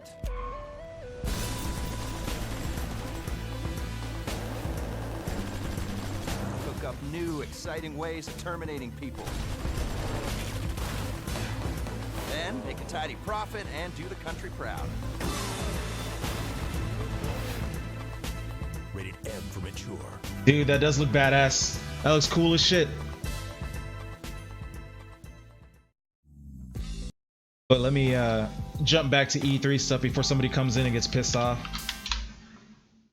People get mad because of the label that you have, like the game category. They'll be, you're not streaming E3. Well, I was. I just watched the trailer that somebody told me to watch real quick. All right, yeah, let's start with Life is Strange. I don't think we got a chance to do that one yesterday. Or Games Montage. Let's go with Games Montage. And we'll keep going from there. We'll keep running these because we have 20 minutes. 20 minutes until Ubisoft. And I will be streaming in 1080p, 60 frames a second.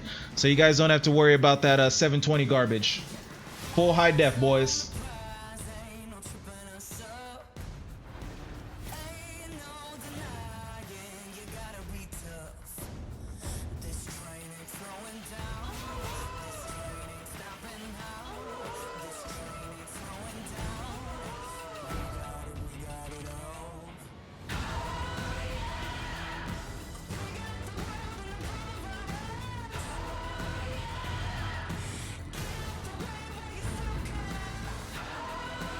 Hey, what's up, P1? Yeah, I wish I could do fucking 4K, dude.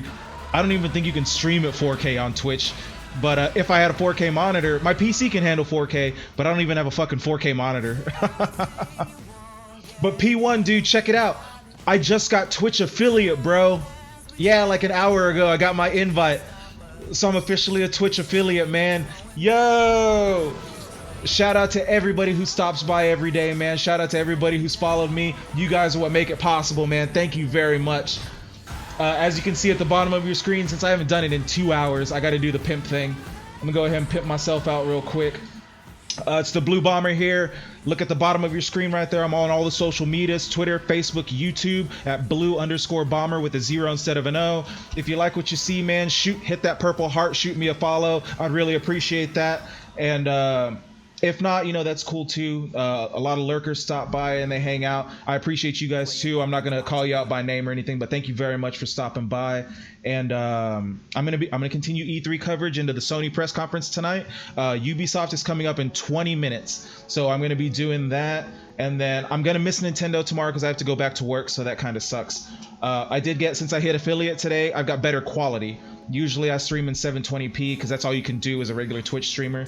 But now that I'm affiliate, they allowed me to do 1080p. So I'm doing 1080p, 60 frames a second for you guys. So better quality all around.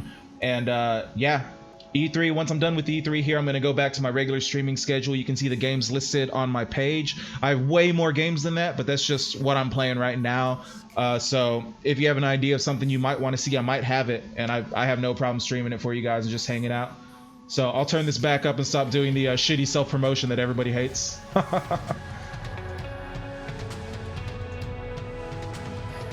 Hey, thanks, Tom, man. I'm super proud. I've been cheesing ear to ear, man. Sweg was here like right when it happened. He was trying to tell me the plot to Wolfenstein, trying to catch me up for Wolfenstein 2, and I accidentally closed the window because I clicked on the notification and it closed the window, so I missed what he said. He retyped it though, and yeah, I've been super hype ever since I got it, man. I'm very happy right now. Yeah, man. If you're at home right now, I didn't know if you're like on mobile or whatever, but if you're at home, jump in the Discord and we'll definitely do the E3 commentary if you want to do that. Because I had a lot of fun doing that with you guys for Microsoft and Bethesda last night, and Digital Devolver, or Devolver Digital, my bad.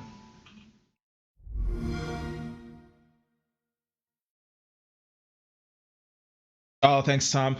Hey, man, you can change your Twitch name. I mean, unless you've built a community already. I don't know if you stream too. Let me check your page real quick. Yeah, it doesn't look like you stream or anything like that. So, I mean, it wouldn't necessarily hurt to just change your name. Okay, you stream a little bit. Okay, my bad.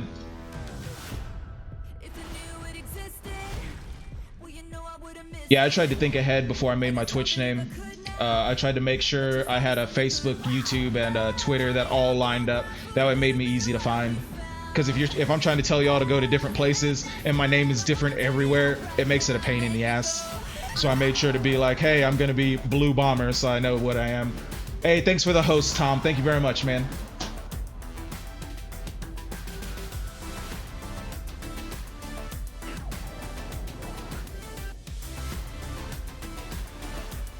Alright, sorry I keep jumping back and forth between Twitter. I'm trying to see if there's anything I'm missing and retweeting it and then, you know, shout it out in the chat if there's any leaks or anything like that.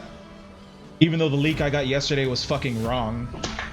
It said the Xbox Scorpio was going to be officially called Xbox Scorpio, so like, originally that was like a code name, and then they're like, it's officially Xbox Scorpio, guys, and I shouted it out in the fucking stream and it turned out to be Xbox One X. And but the price was right. The leaked price was $499 and it ended up being $499, and it looks like a really good console actually. I would say that console is almost more powerful than my PC.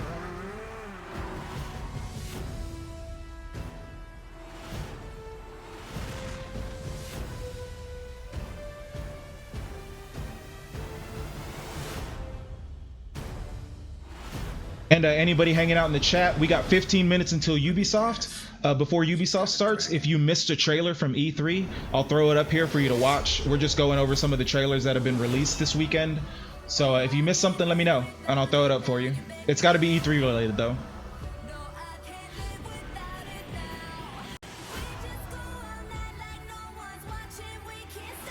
Oh, you used to stream like a year ago? Gotcha, gotcha.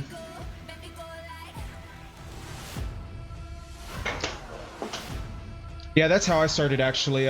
My Twitch name used to be different. I don't remember what it was, but I created a Twitch account when I got my PS4 because one of the big things about PS4 is you could stream from the console.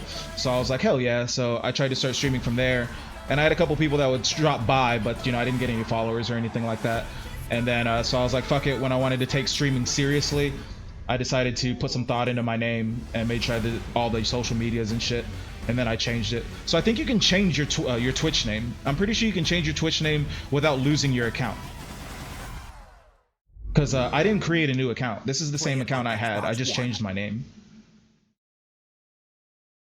I think my account name was the same thing as my PS4 name. Which I kind of want to change my PS4 name now, but they won't let you. I want to change it to my Twitch, so I'm Blue Bomber across everything. So if I were to get like partner and start getting subs and stuff, I could do like a game with you guys and shit like that. That'd be badass. All right, you're in Scalper's Discord. Let me jump in.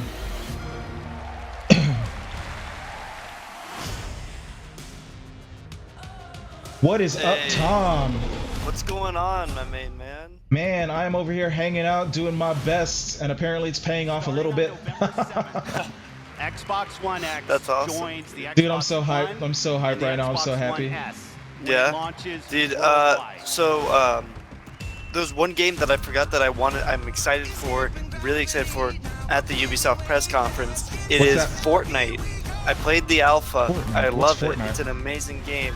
It's a zombie defender game. I guess you basically get materials. You build up your insane base with traps and all sorts of things, and it's a really cartoony style to it. It's a shooter, third person. It's really fun. You'll see. Actually, I can pull up some gameplay on my stream here. Oh, hey guys. Also shout out. I'll throw his name in the chat real quick. Tomathan. He's also a streamer. He's I've been doing commenting with Tomathan and Lord Scalper all weekend on E3. Both good dudes. They both stream. So if you want to check them out, if I'm not online sometime, you guys want to check them out, you can check them out now. I promise I won't get jelly. Not too jealous, maybe a little bit. But yeah, go check them out, man. They're good dudes. But what were you saying? Yeah, I'm pulling up some Fortnite footage on my stream. Yeah, I haven't started streaming yet. I'm about to start right now. You guys can hear him in the stream. He's about to throw up some Fortnite footage before we do Ubisoft. One sec.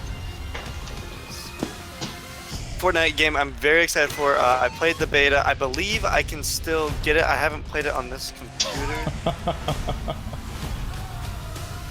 Leaks footage of those 4K blocks in Minecraft, baby.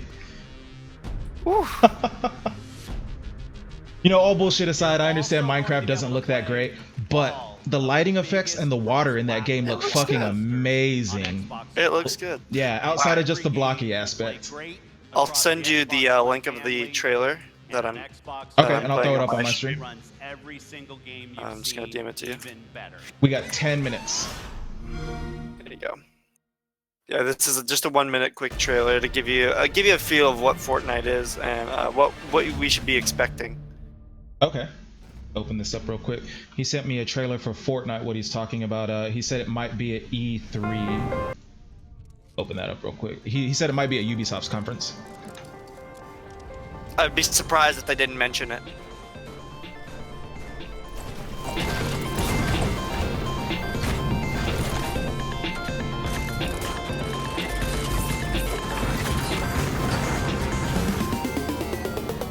What you're looking at is pre-alpha. Okay. I dig the aesthetic to it. I like the kind of cartoony vibe to it. They have characters with abilities, so depending on which survivor you choose, it changes your experience, whether they're better at crafting or whether they're better at building. Okay. There's abilities and stuff you can unlock.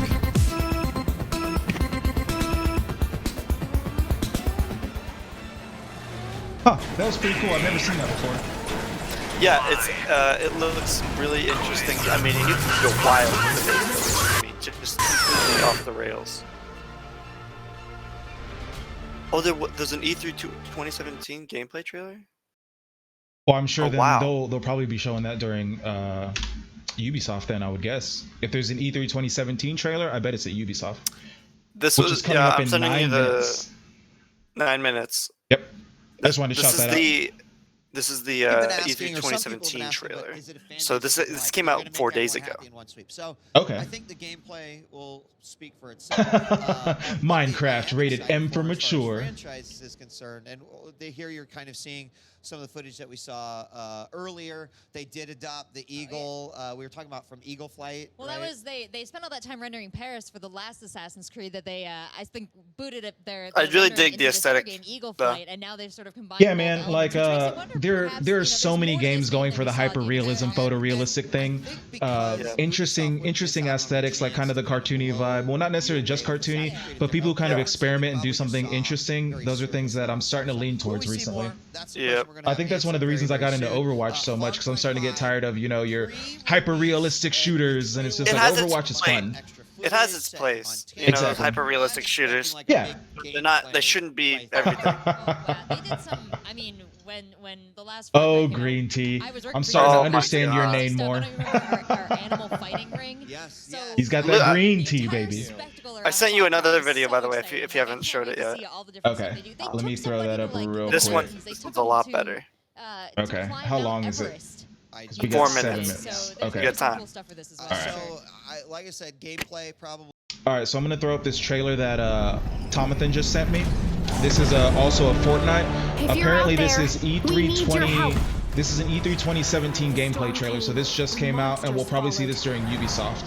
So I'm gonna throw this up. I'm gonna let this play, and I'm gonna use the bathroom real quick, so I don't have to get up during the conference. Are in serious danger. Now, it's time to fight back. All we need is a leader, and that's you. Sure, it'll be dangerous. I mean, yeah, there's monsters. A lot of monsters. But we've got massive forts. Killer traps. And piles of loot. If we stick together, they don't stand a chance. This is our world, and it's time to take it back.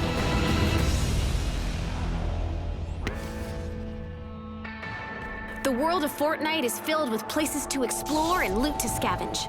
Collect building and crafting materials while traveling across landscapes where no two are ever the same.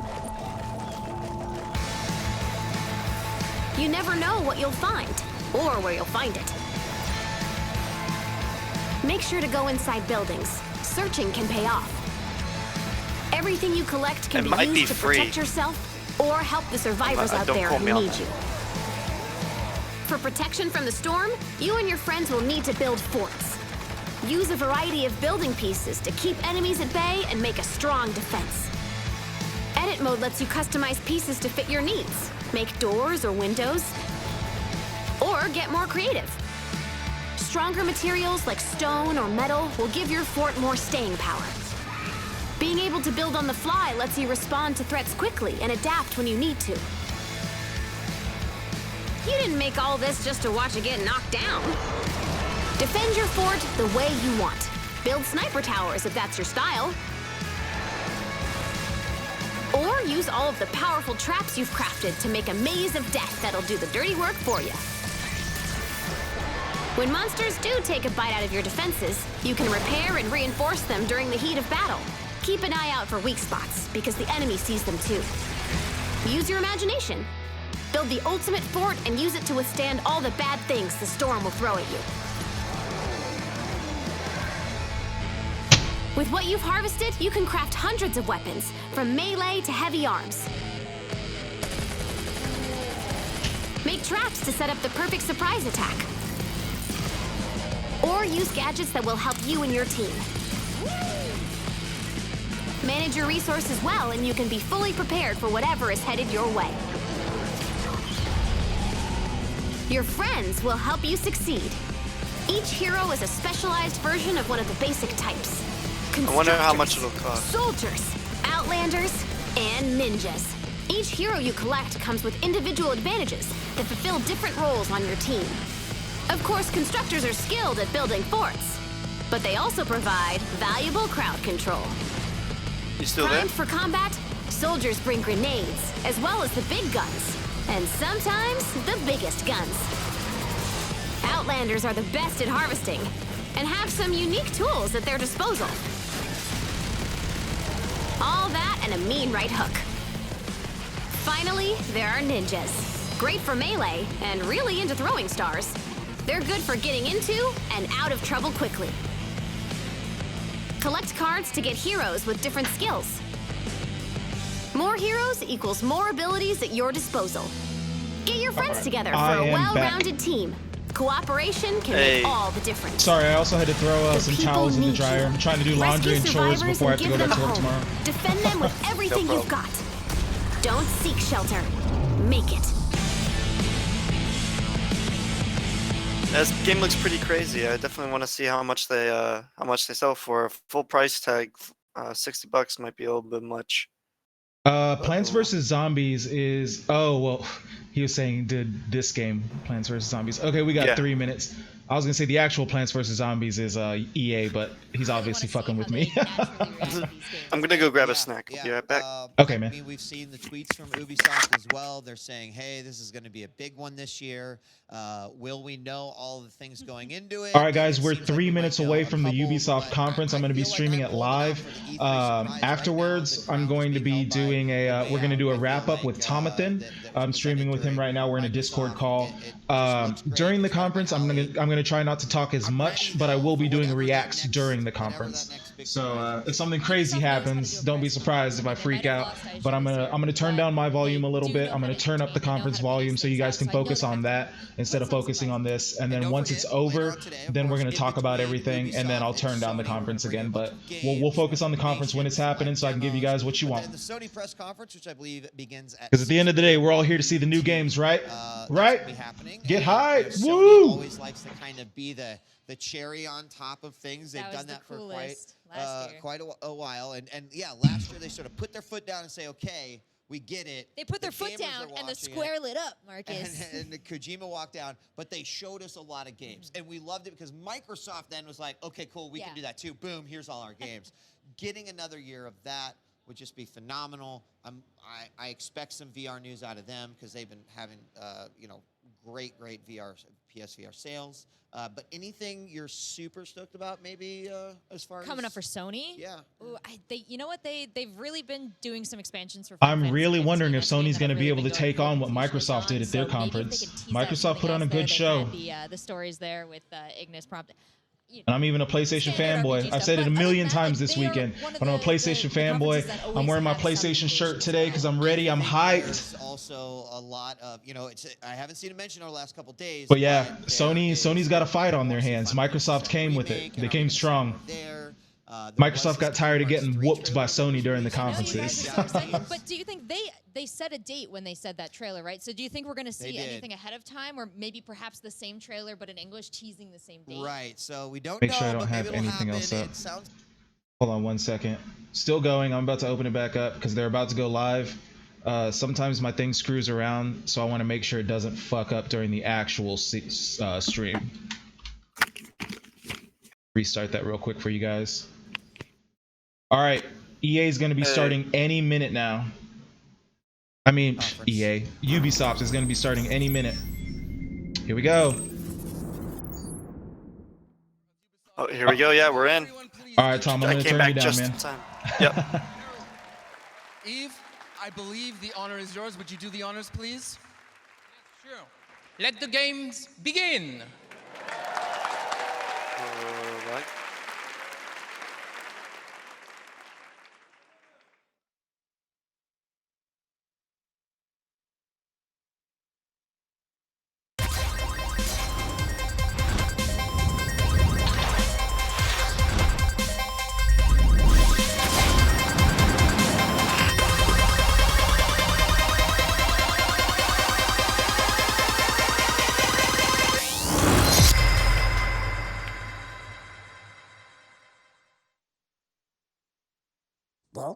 Rabbits. Starting out with some rabbits.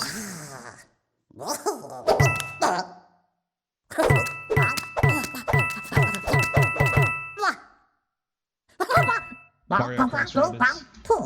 Wow. Yeah, we knew we were gonna see this though.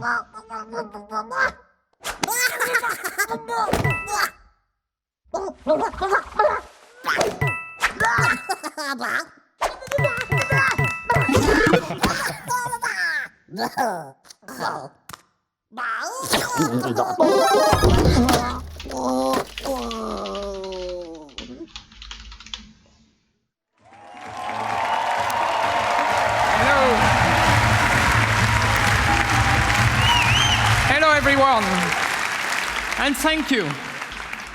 We've always wondered what could happen if our crazy rabbits were unleashed upon the world of Mario. Today, the dream is reality. Wow. And to talk about this unexpected encounter, it is my great honor to welcome a very special guest, someone I truly admire. Please. Miyamoto! Oh my god. Holy shit, he's Ladies holding and an X-Buster. gentlemen, Miyamoto-san. Does that mean Mega Man? Can that mean Mega Man? Wait, why the hell is Miyamoto here? I mean, I know why he's here, but why the hell is Miyamoto here? I don't know, he's holding an X-Buster though, bro. He's holding a Mega Man Buster. Thank you for coming. We are Sorry. so happy to have you today. So what I have got you too brought hyped for a with you? second. Well. What did you bring? This is a life-size replica of one of the weapons from this game. Wow. Cool, I'm sure you love it. I brought one for you. Okay. Oh, thank you. Wow. Woo. So let's take a picture. Wow. Wow. Bill-san, he can help our conversation. Okay. これほら、ね、ゴーストリーコンのとちょっと違うでしょ These are a little bit different from the weapons you see in Ghost Recon. 可愛いでしょ Yeah, very different weapons they're for cute. very different worlds. This one is, I think, very effective in the world of Mario and Rabbit. So, should do well.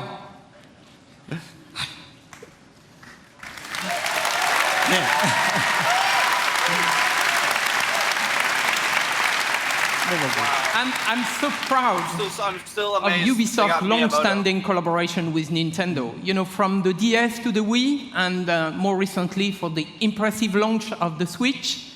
You know, we have always been inspired by Nintendo and by all the great work you have been able to do. そうですね、本当にいつも UBI さんにはね、協力いただいてありがとうございます。 Yes, thank you very much for all the work that we've been able to do together over the years with Ubisoft. もうほら、出会ってから25年ぐらい経つんですよね。I mean, Yves, it's already been about 25 years since you and I first met. で、E3 とかに来るたんびに UBI さんのブースを僕は訪問して、でビデオで撮ってもらって、社内のビデオに登場したりしてましたね。And every year at E3, you're kind enough to invite me to your booth, and we get to take lots of pictures and videos, and I've even recorded messages for Ubisoft employees in the past. でそのたんびにね、なんか UBI の開発の皆さんのすごい任天堂ゲーム愛みたいなものを感じてきました。So over the years, I've always felt the deep, heartfelt passion that Ubisoft developers have for Nintendo and its characters. それは一方でね、僕は同じ開発者としてライバルですから、こう戦う姿勢で頑張ってきたんですけど。But on the other hand, because we're both software developers, we've also looked at each other as kind of rivals and tried to see who could make the best software. けどまあイブさんからラビッツの人形をもらったりいろいろして、僕の席の前にもラビッツがいっぱいあるんですけども、そういうラビッツのヒューモアはすごく理解してました。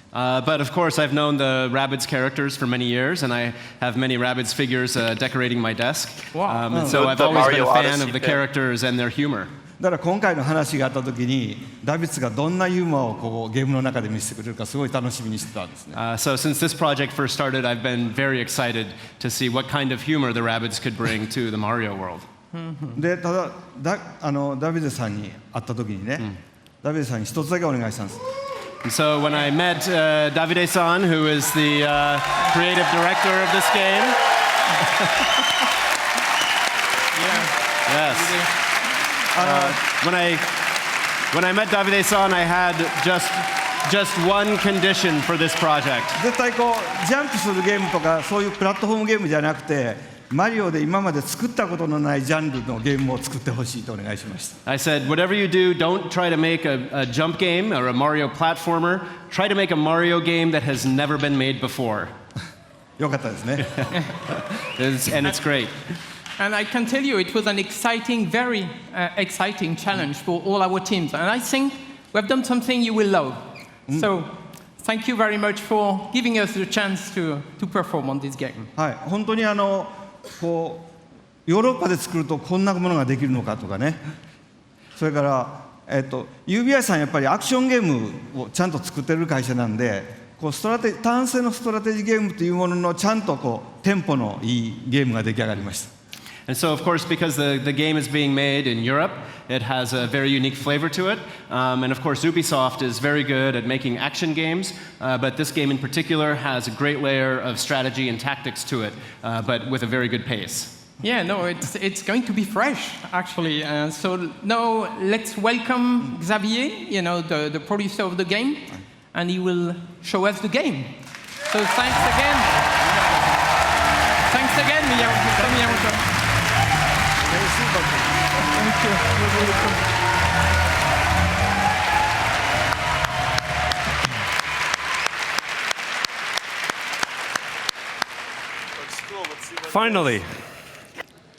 Finally, we can talk about this project. So we've been working on this game for more than 3 years now, and to be at E3 today on this stage is just super exciting. So, what is this game exactly? So Mario plus Rabbids Kingdom Battle is a tactical adventure exclusive for the Nintendo Switch, and let's check right away some gameplay. Yeah, let's see it. Nintendo Switch exclusive? That doesn't surprise me so much. That's what they need. So the Rabbids have been teleported into the Mushroom Kingdom, and it made the world completely unstable and chaotic. So Mario, as a true hero, wants to save the day. But this time, with some new friends.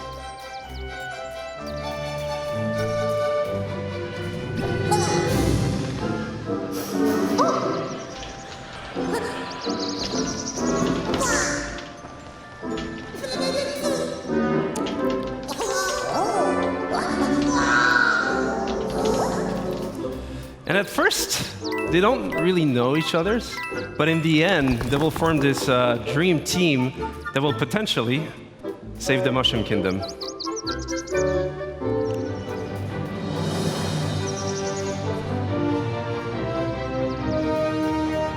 Gameplay, please.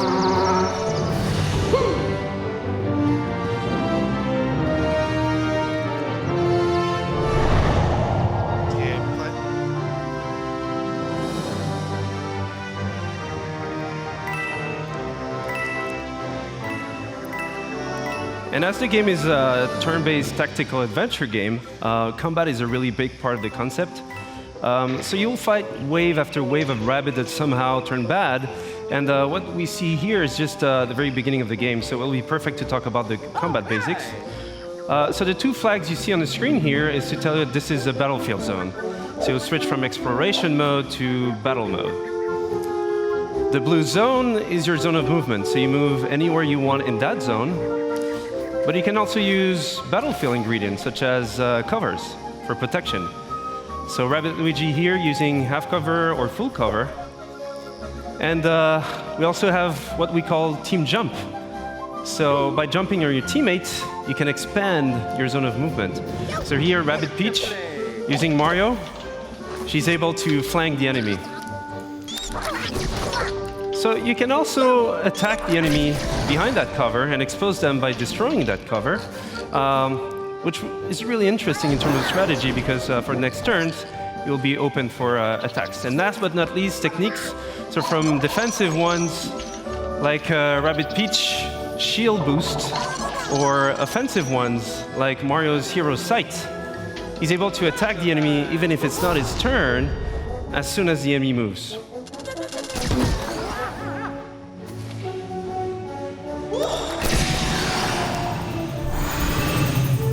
So this is a very core aspect of the game itself. So you mix and match attack options, movement abilities, techniques, but we also have other ingredients such as pipes, rabbit pipes.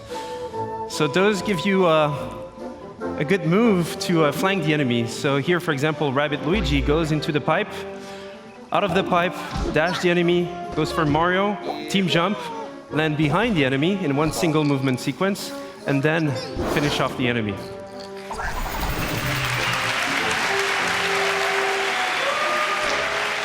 And what we see here is actually an explosive cover. So those have many type of super effects, and this one was a push effect. So you can push heroes or enemies out of the boundaries. So again, this is just a glimpse into the basics of the game. And as you progress into the game, you have more tactic tools. You'll be able to do more combo setups. You'll be able to use different type of heroes, different type of weapons, in order to battle your way through the kingdom.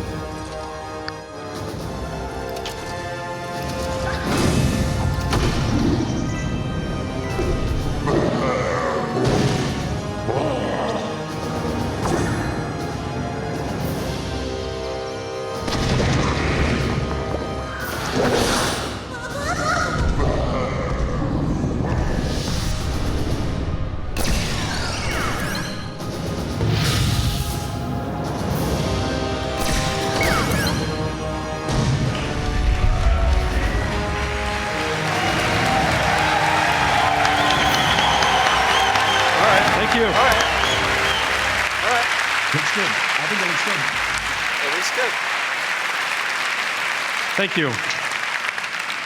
And that's just a glimpse into the game itself. But first and foremost, this is a project done with passion, with our hearts. So it would not exist otherwise. So we just can't wait for you guys to try the game at E3 this week. For those who are not at E3, you'll see online coverage, videos, and surprises. So have a great conference. Have a great E3. Thank you.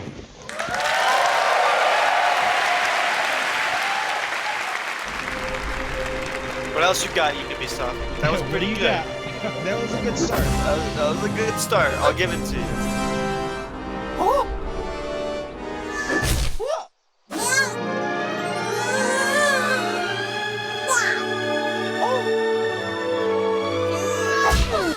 This should have been played before.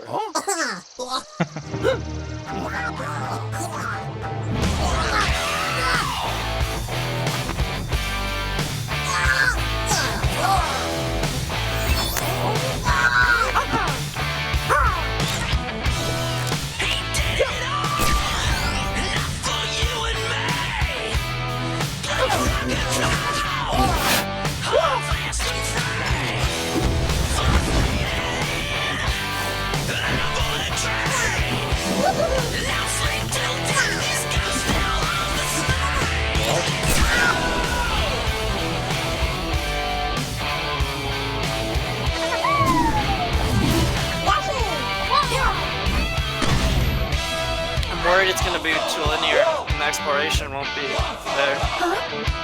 I don't think that'll be a problem, man. It seems like it'll be pretty open, and the combat sounds interesting. Yeah, I agree. I don't think it will. But that was just a thing, based on what we saw, it was pretty linear in the exploration.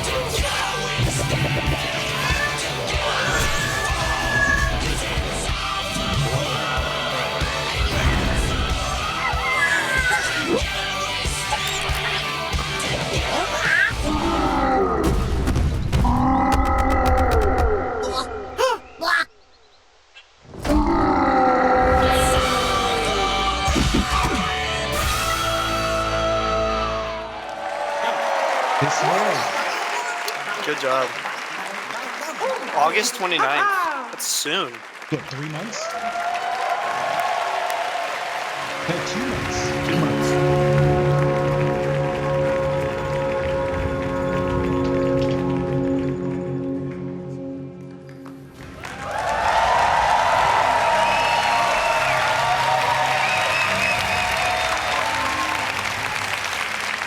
Hi. I'm Ashraf Ismail, game director for Assassin's Creed Origins. I've waited a long time to say that.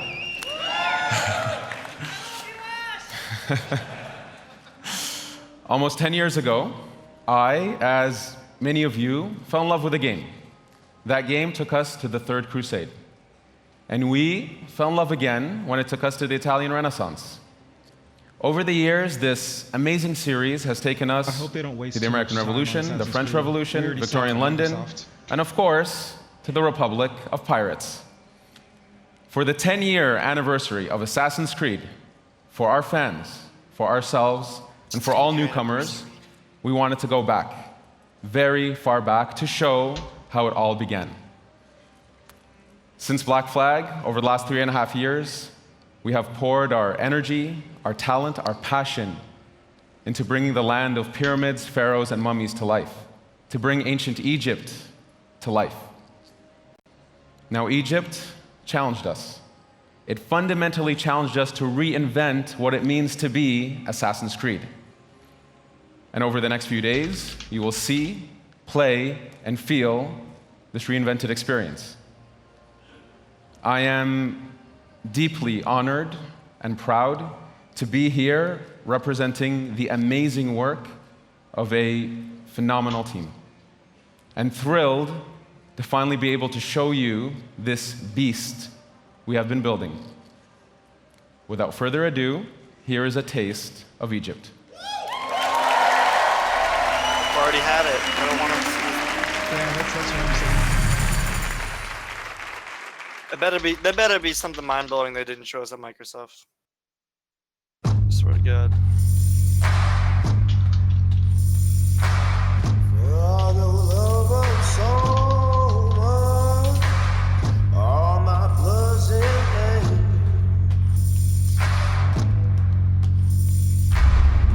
Flash across your screen, got you in the air. 15 minutes of freedom, still 3 bits of land. Still relax your chain, yeah. All my blood is in vain.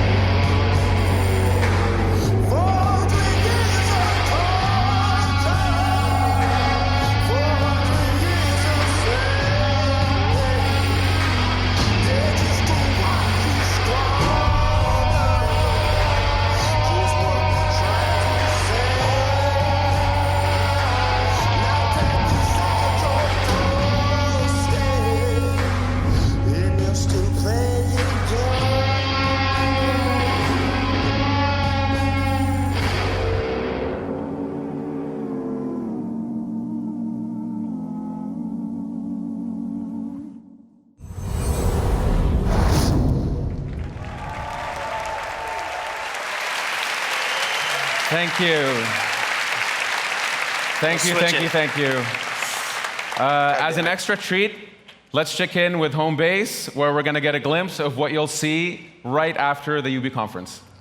Hey there, folks. Chris Waters here at the home base with Hanny Duong and Carl Lewis, producer on Assassin's Creed Origins at Ubisoft Singapore. Why is Lord Carl's here to give us a look at the gameplay of the game. We're going to be entering the open world. We've got a ton more to show you, but Carl, kick it off. Give us a little taste here. Yeah, so here we are in the open world of Egypt. This is the demo that we will be showing on the show floor here at E3. Bayek is riding into the Fayum, one of the regions in Egypt, the most southernmost region. It's a beautiful area. We see we've come in from the desert, moving towards this Lake Morris. And let's have a little exploration around here using our Eagle scene. It's sunny on the lake and it's sunny on the monitor here, but folks, this looks really good. It's running on an Xbox One X, and we'll be giving you the gameplay feed after the show. We've got 30 minutes of that coming up, but let's see if we can see from a bird's eye view what Seinu is up to. Yeah, so Seinu is looking into this military camp and tagging a few enemies here. After the show, we will infiltrate this camp and take it out either through stealth, combat, 4K? Or perhaps ranged weaponry. All right, if you guys want to see more of this, be sure to tune in right after the conference. Chris and I and Carl here will be right here. Ash will be joining us as well. You won't want to miss it. That 30 minutes live gameplay feed is coming up after the show, but for now, it's back to the stage and on with the excitement. That's it for now. Thank you. Thank you. So don't forget that you can watch this demo in its entirety after the conference, live stream from our home base. And for those of you here at E3, please come to the Ubisoft booth, where you can live this new experience of Assassin's Creed. Thank you very much. I'm mad. Rage. They wasted what, 15 minutes? It's a lot shorter than Microsoft, though, at least. Yeah, I guess. I mean, they've got to show Just Dance. You know that's coming.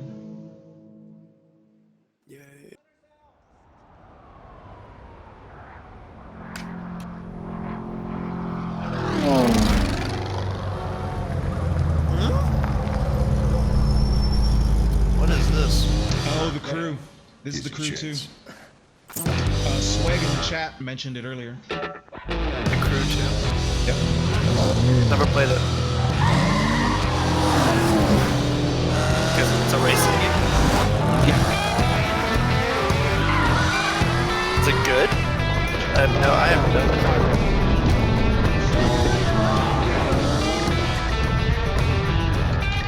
What the hell?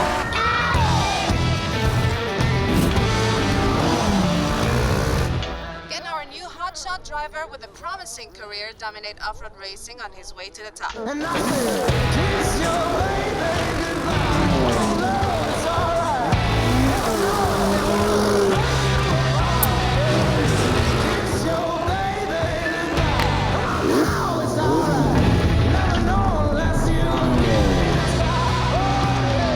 you fly airplanes?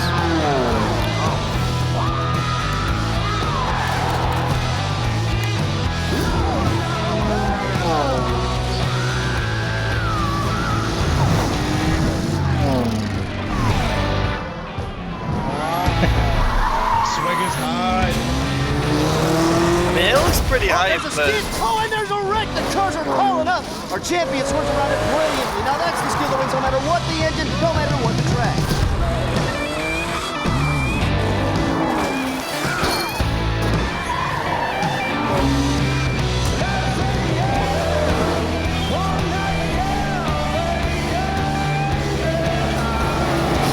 Racing. This season's undisputed motorsports champion coming out of nowhere to rise to the top.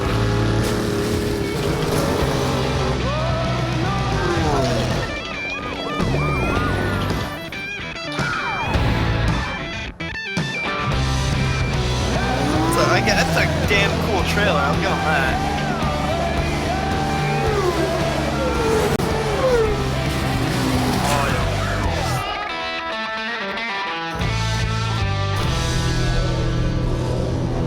Looks good. Looks good. Real good, yeah. Love to see some gameplay, but looks damn good. Welcome back, JoJo. We're in the middle of Ubisoft right now. Thank you. Thank you. Thank you. 2 years back, the crew took the driving genre out there to the big, wide, open world of the USA. Thanks to our players, we have taken this iconic vision to the next level. They showed us what they liked and what they wanted to see in the futures. Now, it's time to take it way beyond driving. I am Stéphane Bellet, Creative Director. This is The Crew 2. Yeah, thank you. Thank you. Here in the US, motorsports are louder, bigger, edgier than anywhere else in the world. Drivers and fans meet across the country and celebrate a common passion for all things motorized. Now's your chance to join in. Ladies and gentlemen, welcome to The Crew 2, home of Motor Nation.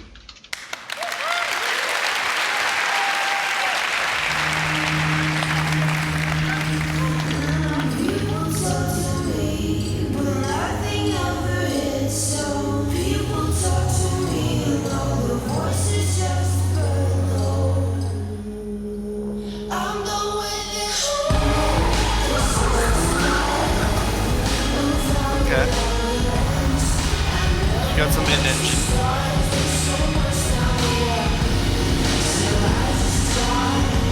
Looks good.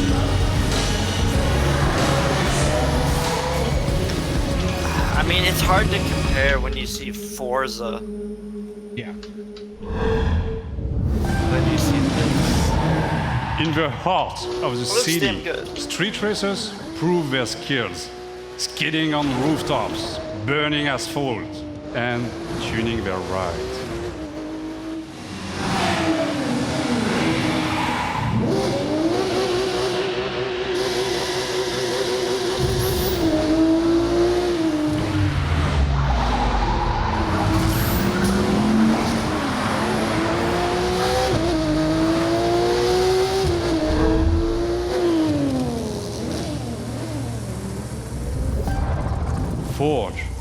own path off-road through the striking beauty of nature.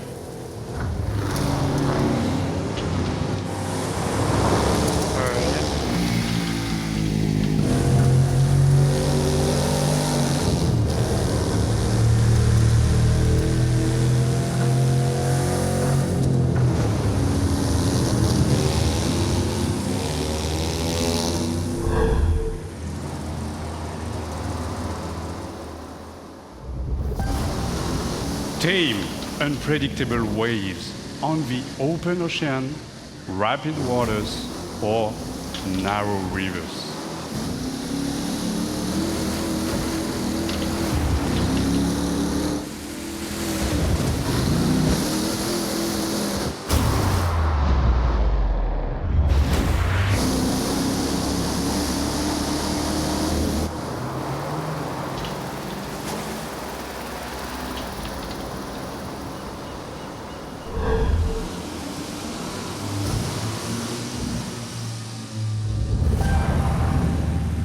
Fearless pilots rule the skies, spin between buildings, through the clouds, among stunning perspectives.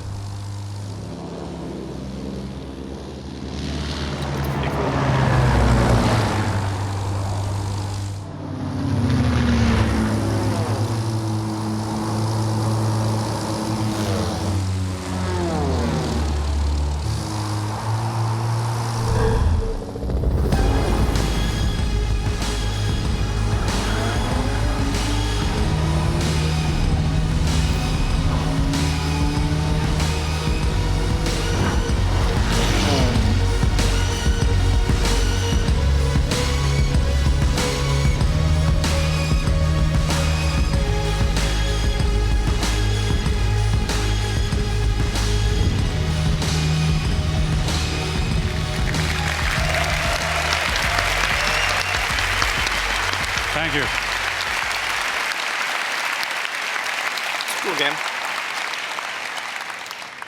All across the country, high-octane contests await you. Take the lead on modernation. You've had a glimpse of the Crew 2. Register now for beta access or play the demo at the booth. Experience TC2 for yourself. Enjoy the ride. Thank you. That was creepy. Enjoy the ride. I hope everyone has a good time. Okay. Far Cry. Oh, yeah. Maybe. South Park. We all started as one team. We all wanted to be superheroes for the same reason. You're a traitor, Tweak, and now you're with a group of super traitors. This was started by you. We aren't the ones who walked out of the fucking franchise, Mysterion. Why would the Freedom Pals help us? We send a spy, someone in our group who pretends to want to switch sides and join Freedom Pals. Somebody who they don't know very well. All that's fair in love and war, Freedom Pussies. You fucking animal. You've got problems, new kid. Whatever you did last night got a lot of people's attention. Bad people. If you need information, just know you can rely on Call Girl. Who the fuck is that? So I guess now any fucking asshole thinks they can be a superhero. We're gonna rip you apart. Dude, Mysterion is pissed at you, new kid.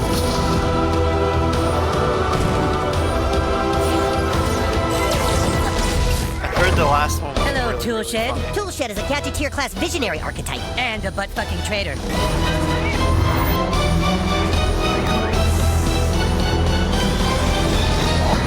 Eric, you must listen to me. Get out of my head, Timmy. Your franchise is going nowhere. Face the truth, Eric.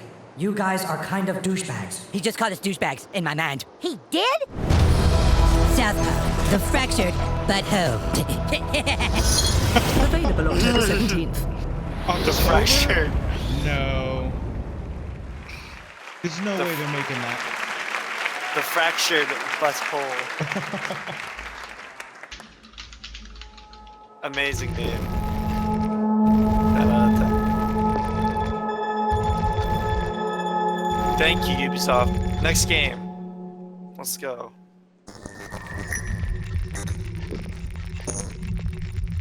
Another watch. There was this sort of synergy of, well, we're looking to do something interesting in VR, and we've got this division, and you're looking to sort of bring, you know, what sense you have of storytelling within, and put that into the context of VR. You can, for the first time as a player, feel like you are in a movie. That's a really good word for it. We want you to take off the gear and still feel unsettled.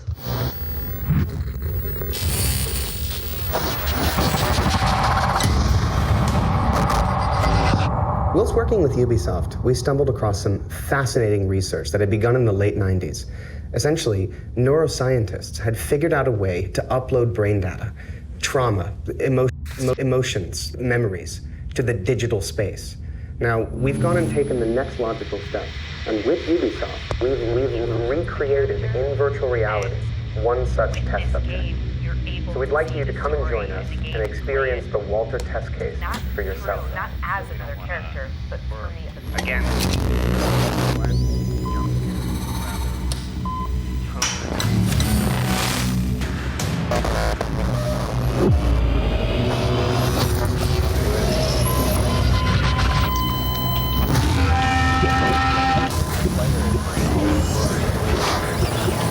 What you're experiencing is a recorded consciousness. It's not unlike watching a movie, so no matter how real it may seem, it can't hurt you.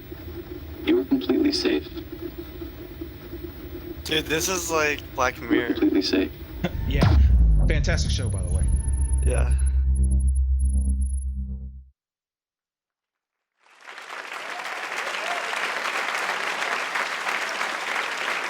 Keep a lookout for that. I want to see what that does. How that works.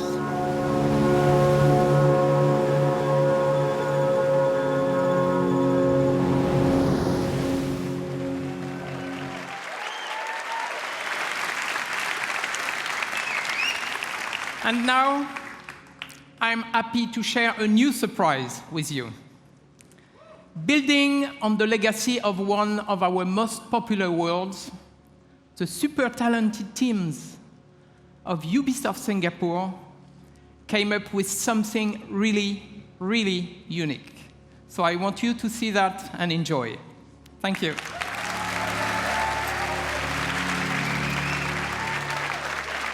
Huh, all right. Men from all over the world sail the treacherous trade routes of the Indian Ocean. Another the pirate riches game. in their holds fuel their dreams of power and fortune, while whetting the appetites of those they fear most. Pirates.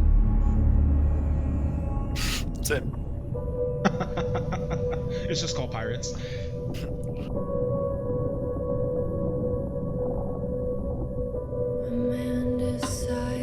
Pirates trailer.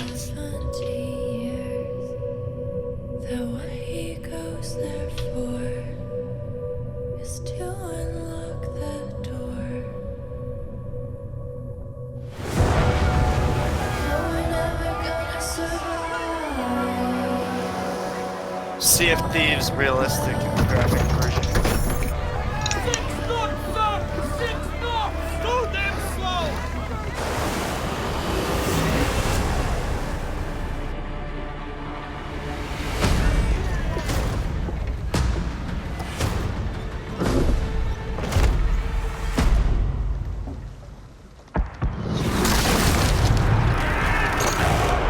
Aim at the mark!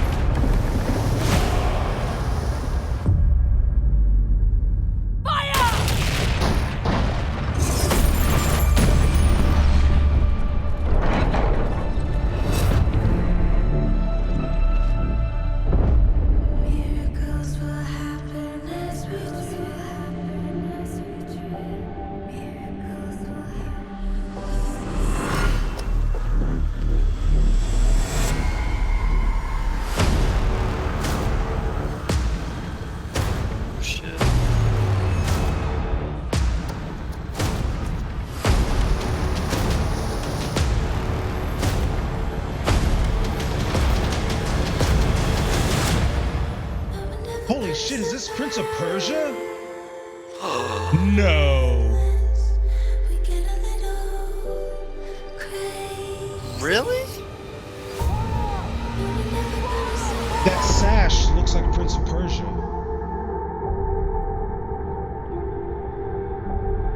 You said it's something unique. I mean, cool trailer. I don't know.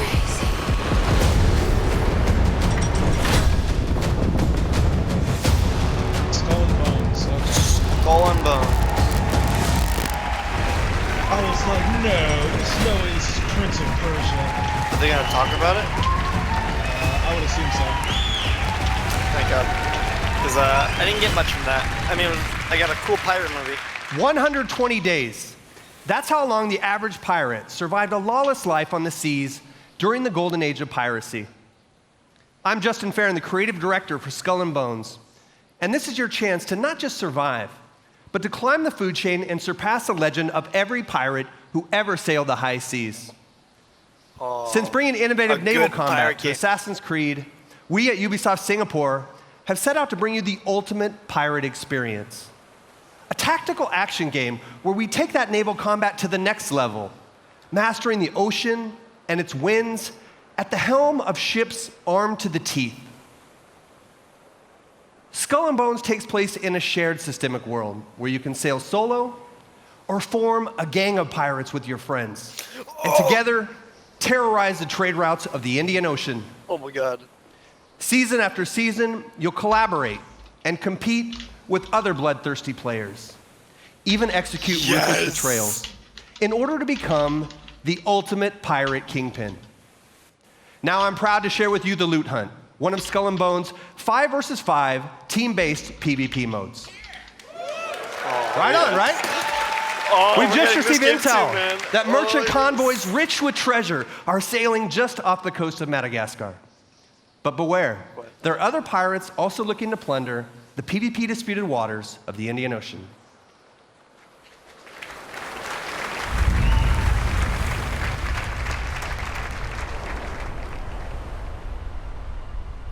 The Priscellus Shallows of Madagascar.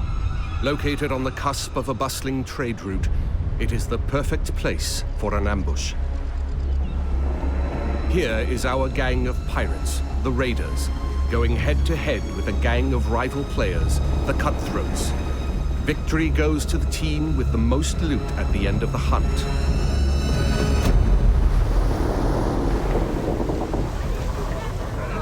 Are we ready for a hunt? Knowing how to sail with the wind is a pirate's most precious skill.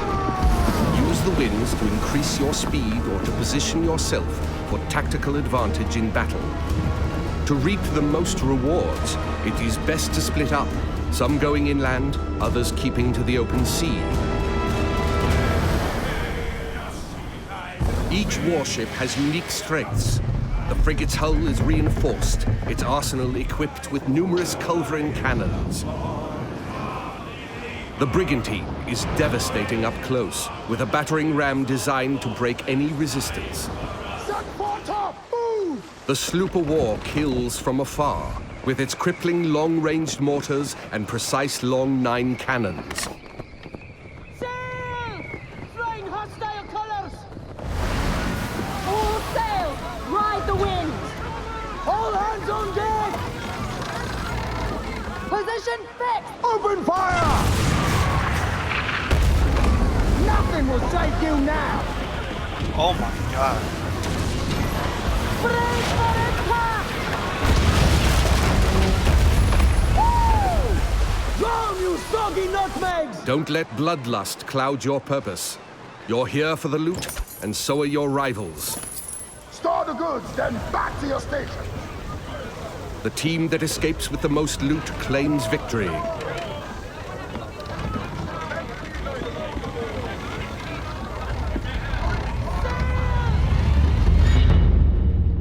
Searching for more targets on the horizon, our sloop of war spots a rival pirate ship further inland.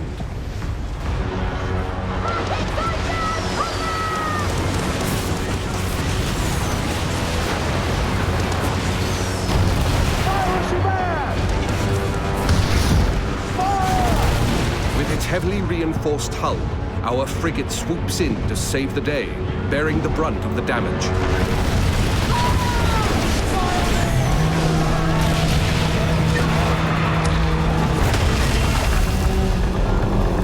Another day, another victim!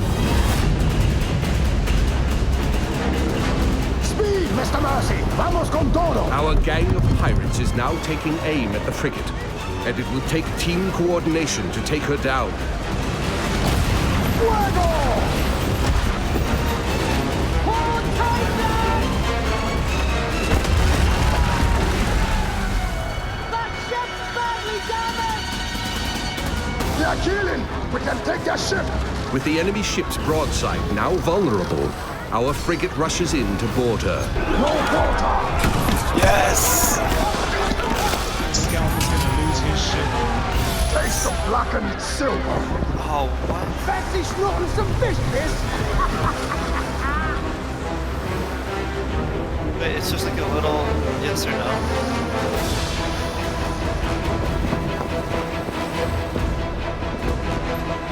It's okay, I guess. It's the rock fleet! There's never been a real pirate game like this, though, which is exciting. Pirate hunters have been sent in, No, signaling I'm the saying end of like, the hunt. They yes, target I the played Black pirates with the Flag a most little bit, stolen and I loot. played the pirate baby stuff, but I'm saying a full-blown pirate-owned game that's just dedicated to this kind of stuff. Full tilt, Silbo, full tilt! The pirate hunter defenses are so strong that the only option is escape. The brigantine is sacrificing herself to buy time for the frigate, who carries the most loot.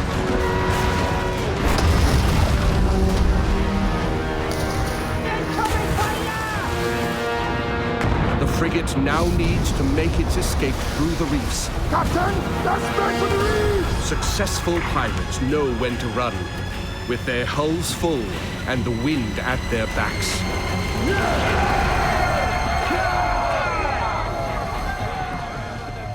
Sailor, what will we do with the drunken sailor? What will we do with the drunken sailor alive? I'm signing up right now.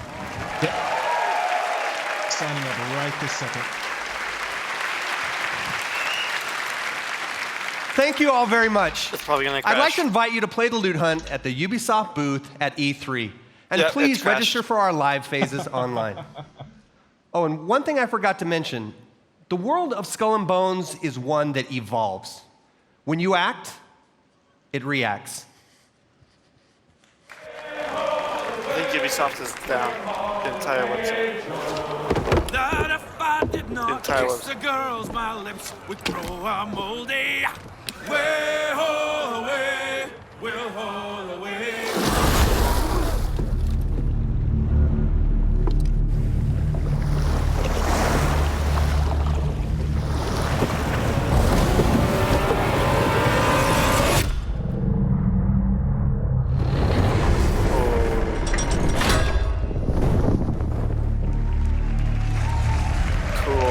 Cool. Yeah, okay.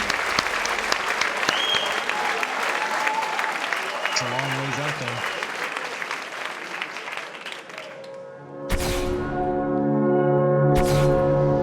Just Dance. Noah's got token it in there. Yeah, they have to. They've got to do it. It's a really popular game.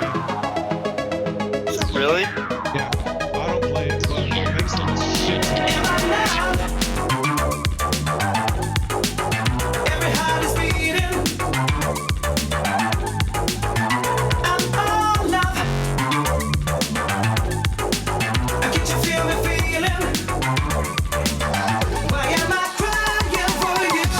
All this love I felt for you has gone away to another place. I put my faith in a digital world. I'm on some that's right, that's great cat.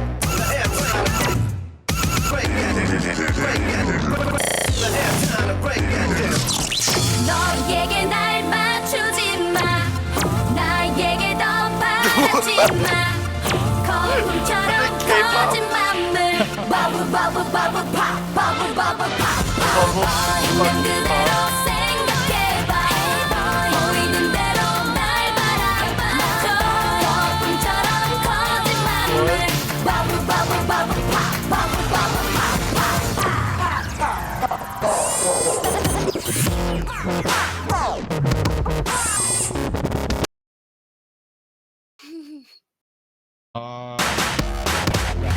Dude, this feels like last night.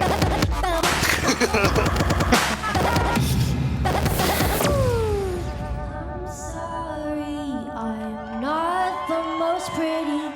I'll live forever, sing like Whitney. But I still wanna dance with somebody. I just wanna dance with somebody. I just wanna dance with somebody. I just wanna dance with somebody. It could be anybody. Tell me, are you that somebody? Don't matter who you are, just love me the way I just wanna dance with somebody. I just wanna dance with somebody. I just wanna dance with somebody. I just wanna dance with somebody. Who is that? Do you know who that is? Tell me, are you that somebody? Don't matter who you are, just love me the way I just wanna dance with somebody. I sort of got the director's comment saying wear something as weird as possible so we can get internet famous. Hey everyone, I'm BB Rexa, and Just BB Dance Rexa. 2018 is out this October on all consoles. Bye!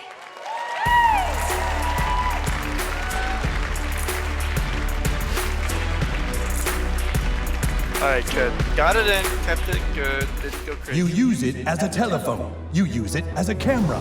It's your music player, your flashlight, calculator, and GPS navigation device. But now, finally, the most high-tech company in the world has unlocked the mobile phone's true potential so that it can do what it was truly meant to do. We are playing Cowboys and Indians. What?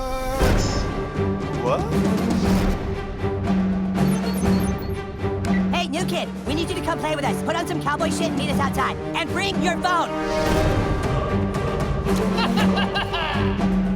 Whoa, we're playing Cowboys and Indians, dickhole. Inuits are technically Native Americans. This new kid puts me to shame.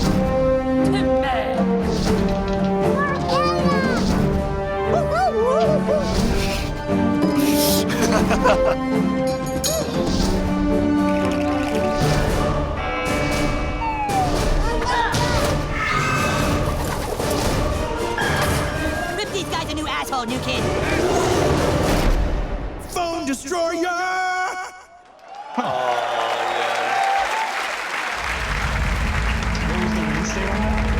I didn't see it.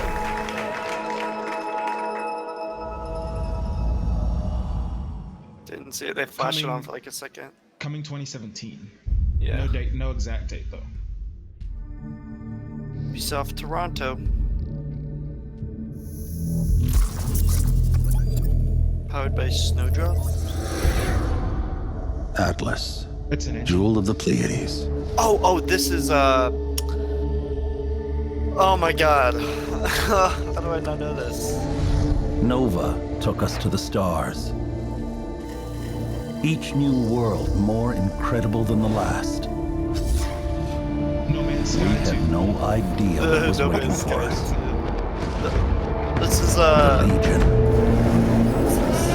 It consumes everything in its path. They've never used Starlink before. Go show them what it can do. Oh, these are Infinity. What are these Infinity Skylanders? Come on. I got it. Chase, how's it going? Breaking atmosphere.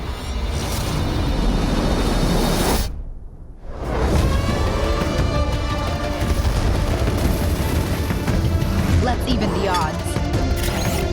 What? Judd, we need to buy time for me to jumpstart the engine.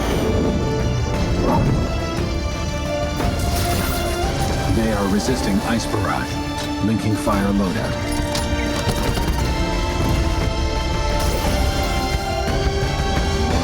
We're at the against impossible odds, but together we will adapt and overcome. All right, that's pretty cool. That looks good.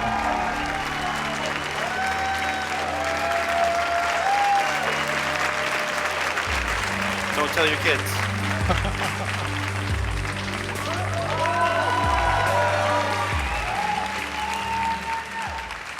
Hi, I'm Matt Rose, producer at Ubisoft Toronto. Like many of you, I grew up in the 80s, obsessed with sci-fi, animation, comics, and of course, all the really cool toys. At Ubisoft Toronto, we built a team with a dream of bringing those amazing childhood memories back to life for a new generation.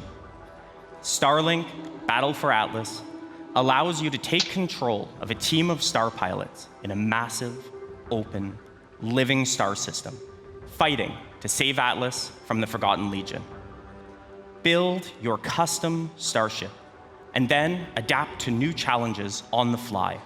Link extra armor and heavy weapons to take on a huge Legion Prime. Search for ancient secrets lost on the worlds of Atlas, or outrun outlaws through an asteroid field. Freedom is at the core of Starlink Battle for Atlas. Collect your way with both physical Starship collectibles and digital versions available, and even take your game on the go using the power of Nintendo Switch. Ooh, on Switch, okay. Visit starlinkgame.com for more information, and stay tuned for many more surprises over the coming months. Thank you.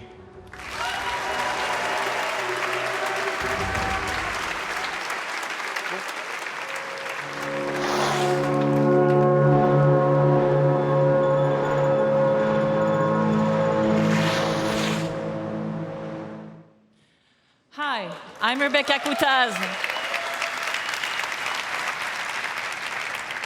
I'm the studio director at Ubisoft Annecy. It's a pleasure for me to be back on stage after our announcement at E3 last year. And we have had, since then, a full year of support and continuous development of Steep. Since the very beginning of this project, we have been working with athletes, and we have always been impressed by their passion and dedication. We learned how one champion spent 300 days a year on a trampoline to practice for that perfect landing. We learned how others make more than 6 million turns to practice for the 15 they have to race in competition. These athletes, they travel to the world to train with the best, to compete with the strongest, and to challenge themselves with the most experienced and skilled coaches. It's truly a level of passion and dedication that goes well beyond our everyday lives. And when you talk to the very best of these men and women, you realize that there is something they always have in back of their minds at all times. It's a dream that takes years of preparation for just one go at that unforgettable moment. This December, with our first Steep expansion, this is a journey you will take. Enjoy.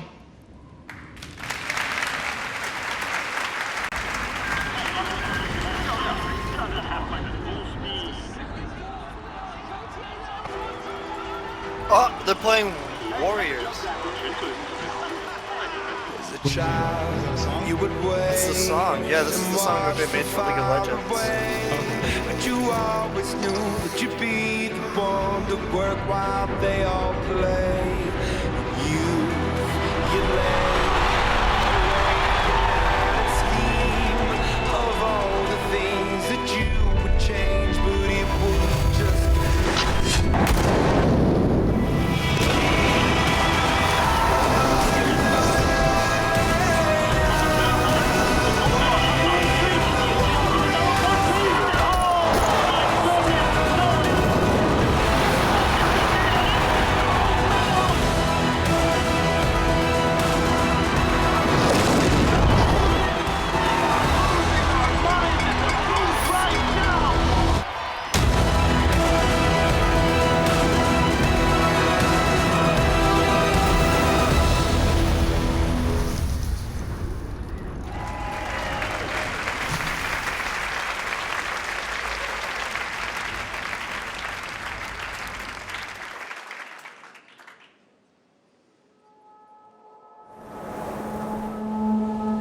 Far Cry? Question mark? Maybe?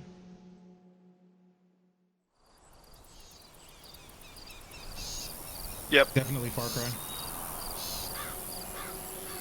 soon as you see that crucifix, that's Far Cry. I saw the American flag on the side of the barn.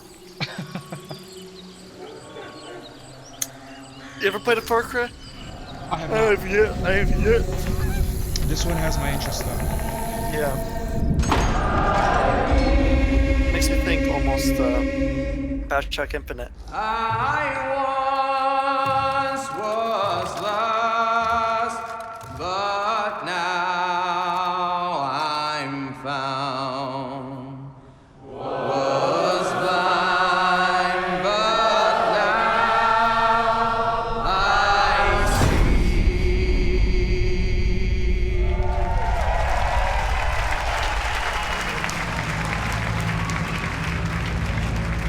Hopefully we get some good gameplay.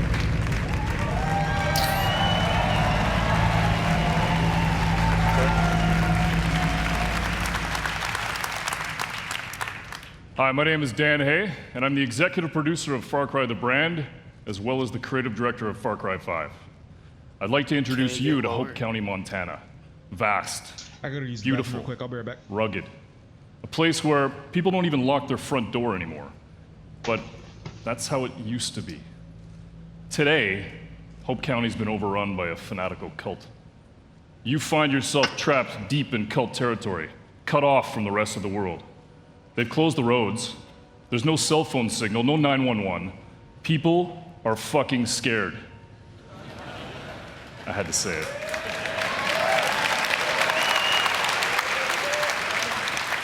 And just up ahead, the small town of Falls End has been completely overrun. If you're gonna survive, you and your guns for hire are gonna need to save it. But to do that, well, you're gonna need to raise some hell.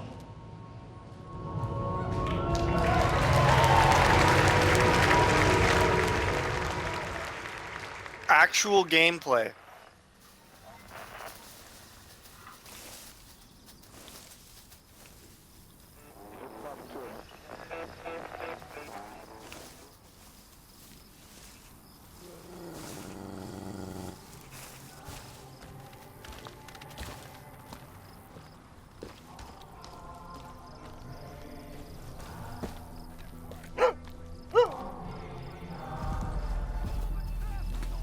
We got piggies.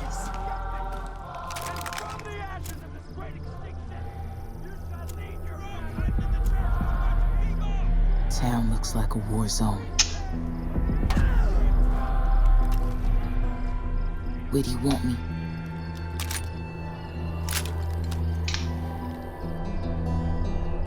Water tower, got it.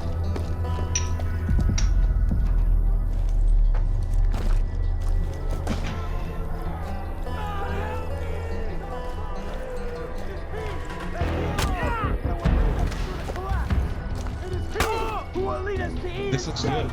It's real good. It looks really good. I think like a dystopian America is something that needs to be explored more in games. Only games have done this like this in Bioshock Infinite.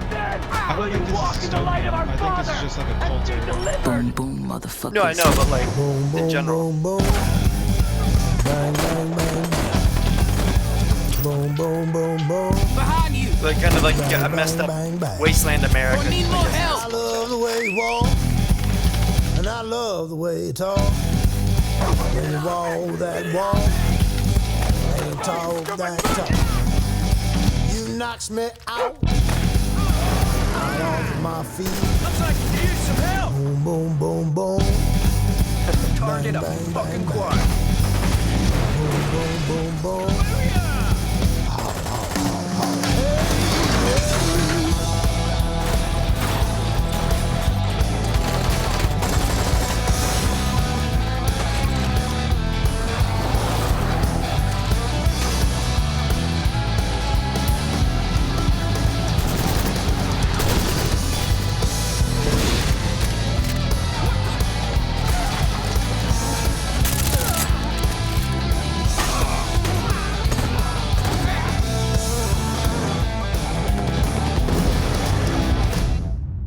Cool. By the way, what you missed was at the beginning when they were showing it, like before it went into the cutscene, it said actual gameplay.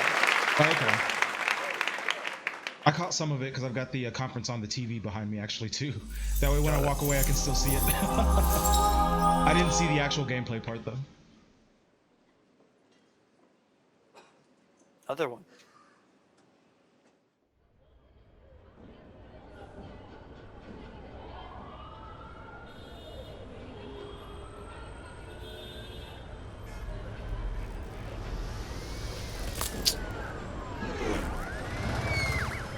Montpellier.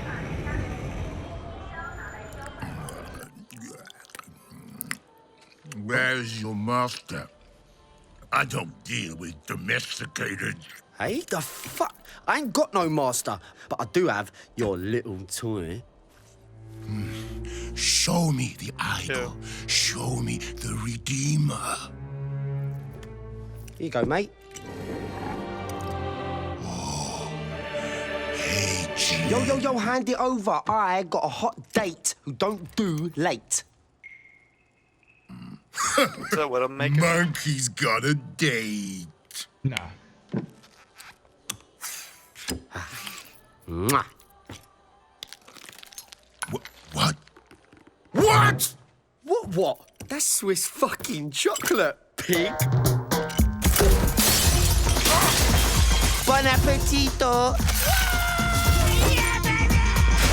What the hell? I don't know what this is, but I love it. I want every fucking cop in this fucking city after that fucking bastard!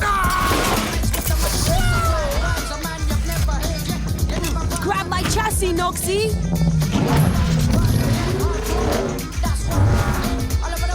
This is the game that's gonna come out in 3 years. Easy peasy, calling it right now.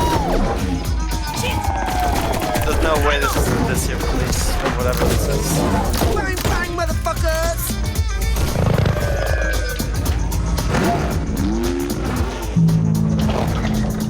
Fuck me. Damn!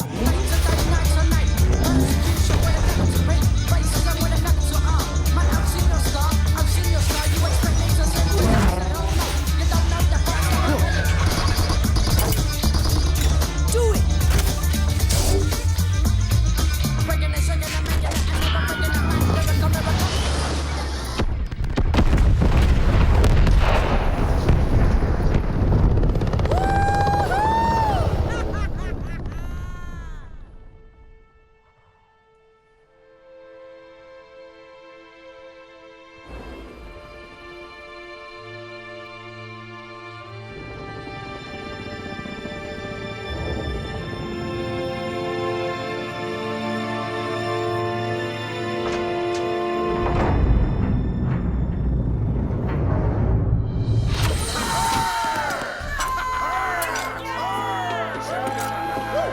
It's about bloody time.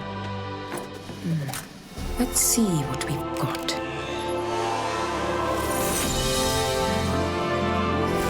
Moksha. Just as Yama described it. True freedom lies beyond.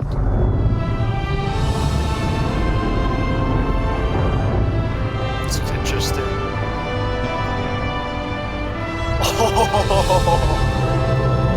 That looks pretty bad. Oh! Okay. I mean, that looks badass. Beyond Good and Evil 2? What? What? Holy shit! Did you play the first one? No, but I know this game people have been wanting for so long.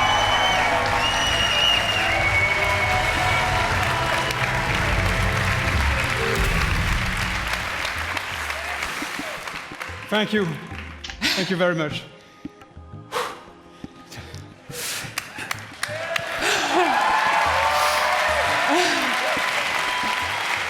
Thank you. First of all, I want to say a big thank you to all the teams who worked very, very, very hard on creating all this world. Again, thank you to all these teams behind us. I want also to say thank you to Yves with all my heart.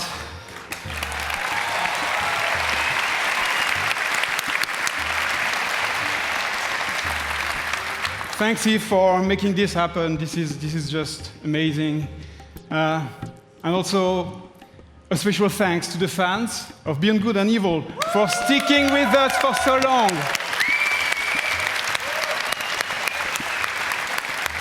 It's about bloody time. 15 years. Almost.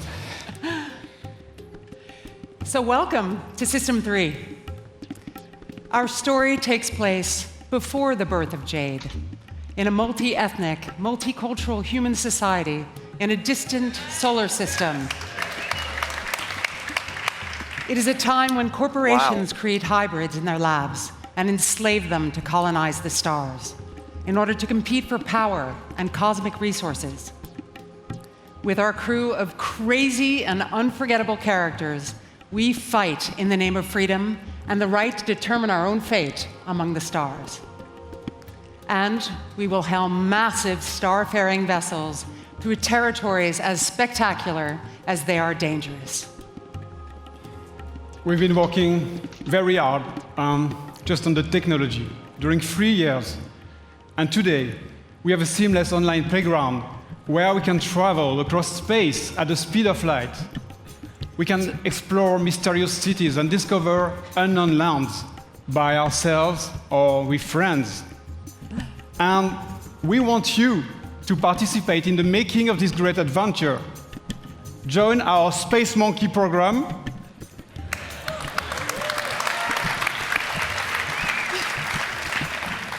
Today, and help us make Beyond Good and Evil a world that will challenge us and bring us together for thousand adventure, thrills, and fun. And please, Yves, just join us. This is. Thank you. Thank you. Yeah, congratulations, you guys. You know, Gabriel and Michel, you've done a fantastic job. It's amazing what you have been able to achieve, and you and I and all the teams have the power of creating games that will amaze all the gamers. And I think video games can help us to grow and to get better. So thank you very much. Thank you. Thank you. Congratulations. Thank you. Thank you.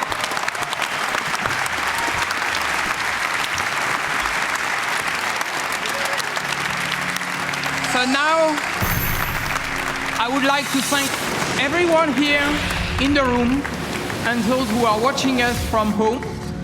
Thank you for listening today, and thank you for playing our games. So to all the teams at Ubisoft, thank you for your incredible imagination and enthusiasm. All of us here, we wish you all a lot of fun playing games this year. So thank you very much, and have a great E3.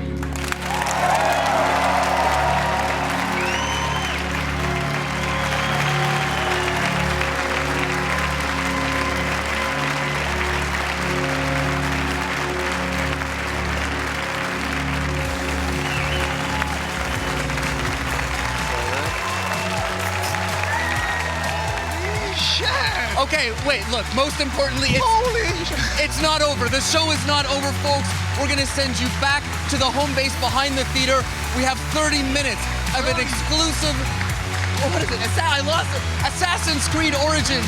Exclusive. Forgot it. Gameplay, 30 minutes right now. Let's go back to home base outside the theater. Let's get this all turned up. We have a lot to unpack here. Holy shit. Well, I wouldn't say a lot. We've got some good stuff Hey to there, unpack folks. here, though. What a show and what an ending, huh, guys? Definitely a lot of stuff I want to touch on. Did you take notes again? More great games to Yeah, show I right definitely now. took notes. Specifically, Assassin's Creed Origins. You want to share those with me? Detailed as my last notes. Let me and Ash add Ismail you as a from collaborator the real quick. Assassin's Creed Origins team. And let's get right into it, fellas, here. Without further ado, we've got 30 minutes of exploring the open world in Assassin's Creed Origins. Yes, for sure. So just to start off, so we have the context. This is the demo we have here at E3 that we're letting people play. Just so everyone knows, this is a living game. We still have a ways to go to finish off the game and completely polish it. So we might see some hiccups. Okay. Do you want to start off from square one and go into it, or do you want to do a quick synopsis? We've been working a long time on this. Let's just go ahead and start from beginning to end and go from there, man. All right. So Mario and Rabbids. Wait. Also, I want to throw in anybody in the chat if you want to jump into the conversation, just like we did yesterday. Me and Tomathan here. I'll throw him up in the chat as well. Tag him out. He's also he's another streamer. He's a good streamer. We did the same thing yesterday. We're gonna do a post-show recap of what we just saw and give our thoughts. We tried to stay relatively quiet. You know, sometimes you get hyped, so you can't fix it. You can't stop it all. But we try to stay kind of quiet during it, but now we're going to go ahead and let loose and talk about everything that we just saw. So he's also streaming right there at Tomathan. And so we're going to go ahead and get started. Feel free to engage, chat. Let me know what you think on each topic, what you think about each game.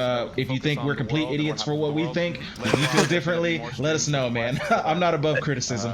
And anyone in my chat, go check out Blue Bomber. I love the guy. He just got affiliate. I'm so happy for him. He's climbing like crazy Twitch right now, so go check him out, go give him a follow. He's an awesome guy, and let's get into this. All right. Man, so let's start with Mario Cross Rabbids, the Kingdom Battle. Yes. Okay, first and foremost, I'm going to throw out, waiting on the translations was kind of cringy. It was a little awkward watching those translations because Miyamoto would say something, you know, Miyamoto's English isn't great, but he does speak some English. But, you know, watching those translations in between while they're trying to hold their smiles, that was kind of weird. I also, it's awkward, but at the same time, it's Miyamoto, right? So it's like people are going to wait. People are still happy, content. You know? Oh, yeah. The fact that Miyamoto showed up was fucking crazy. Like, I knew he'd be at E3 in some capacity, but you figure he's gonna be a treehouse for Nintendo. You don't see Miyamoto on the Ubisoft stage. Yeah, like that was definitely not what I was expecting. I'm surprised to see Rabbids come back, really, at all. I'd never played much of the like Rabbids like games. I've played a bit of one. I'm surprised that they're bringing it back, but it looks interesting. It almost looks like, I mean, I was gonna say it was Fire Emblem-esque, but it's really not. It's just kind of its own game, and I definitely think it will do well. I have a hard time seeing how it's gonna work, right? Because you're basically hitting the kid, Mario, and a Rabbids fan base, right? So why would you put a strategic, difficult RPG elements into that?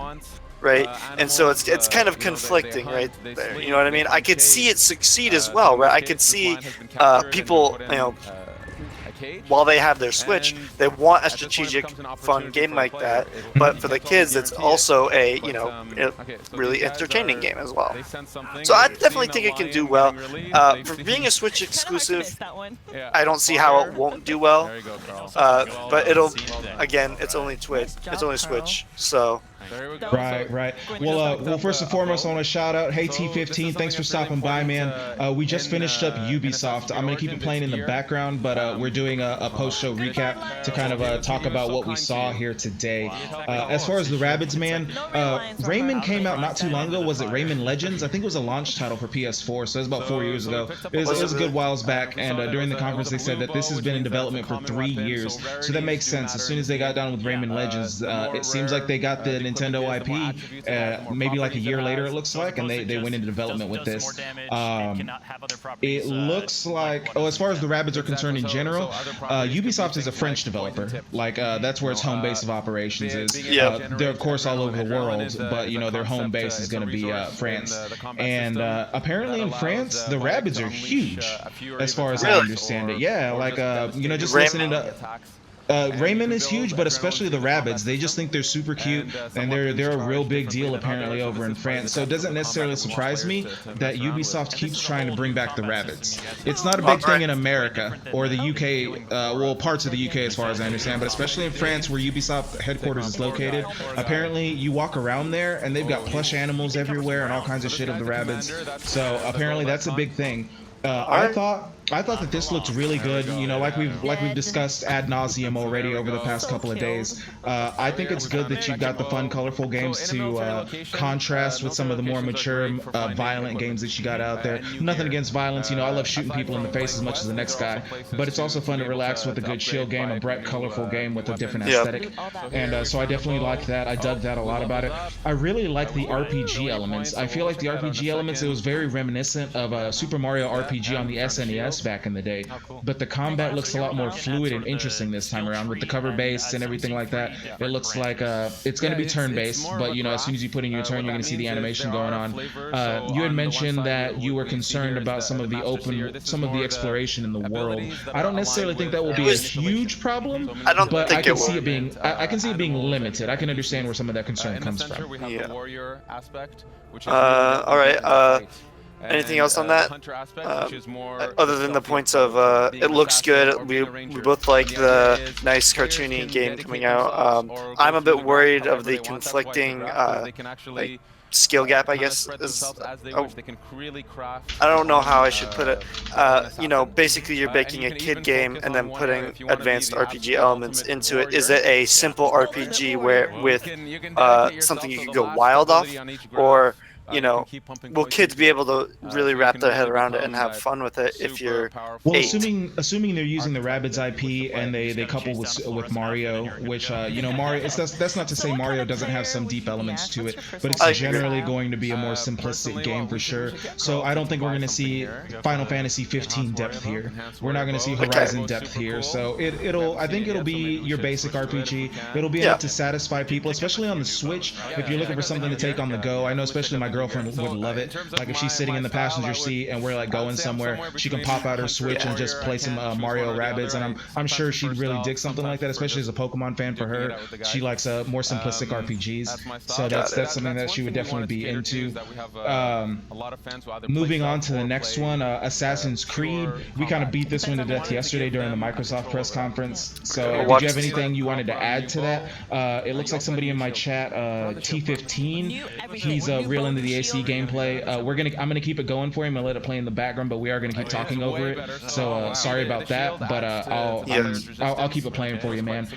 He also asked if either one of us have played Yooka-Laylee. That's gonna be the Banjo-Kazooie successor, where a good portion of the actual Banjo-Kazooie team developed it from Kickstarter. I haven't played it, but it looks good. That goes along with that kiddie kind of theme we were talking about.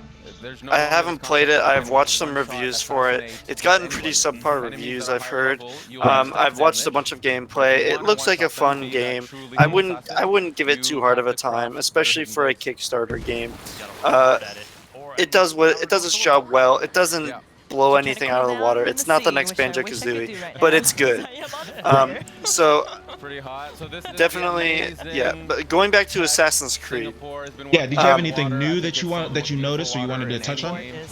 I just wanted to retouch again one more time on the RPG elements, because I think that's the game changer. Absolutely. They were showing that earlier, how they were upgrading his shield and upgrading his bow. And some people, I've actually been talking to some people, and they say they don't like the RPG elements. They don't want they don't want Destiny Assassin's Creed, and I'm like, what do you mean? We're trying to add something to spice up the series here and add something new and fresh to it. Exactly. I mean, I'm definitely not against it. It's a welcome change for me. I think it will definitely spice up the series. If you love Assassin's Creed, this game will be great. I'm personally not into the Assassin's Creed genre anymore. I played it to death, but if you like Assassin's Creed, there's no doubt in my mind that this will be a good game to play. I got a little burned out on Assassin's Creed myself. I used to play it a lot, but I definitely have friends who pick it up every year and they love it. And they took the year off, and I think that'll help reinvigorate it a little bit. The last Assassin's Creed I played was 4 Black Flag. I got that on PS4 at launch, and I kind of gave it a rest after that. But this one has my interest. interest. I'll definitely I'll keep an eye on this one, and I might actually pick this one up.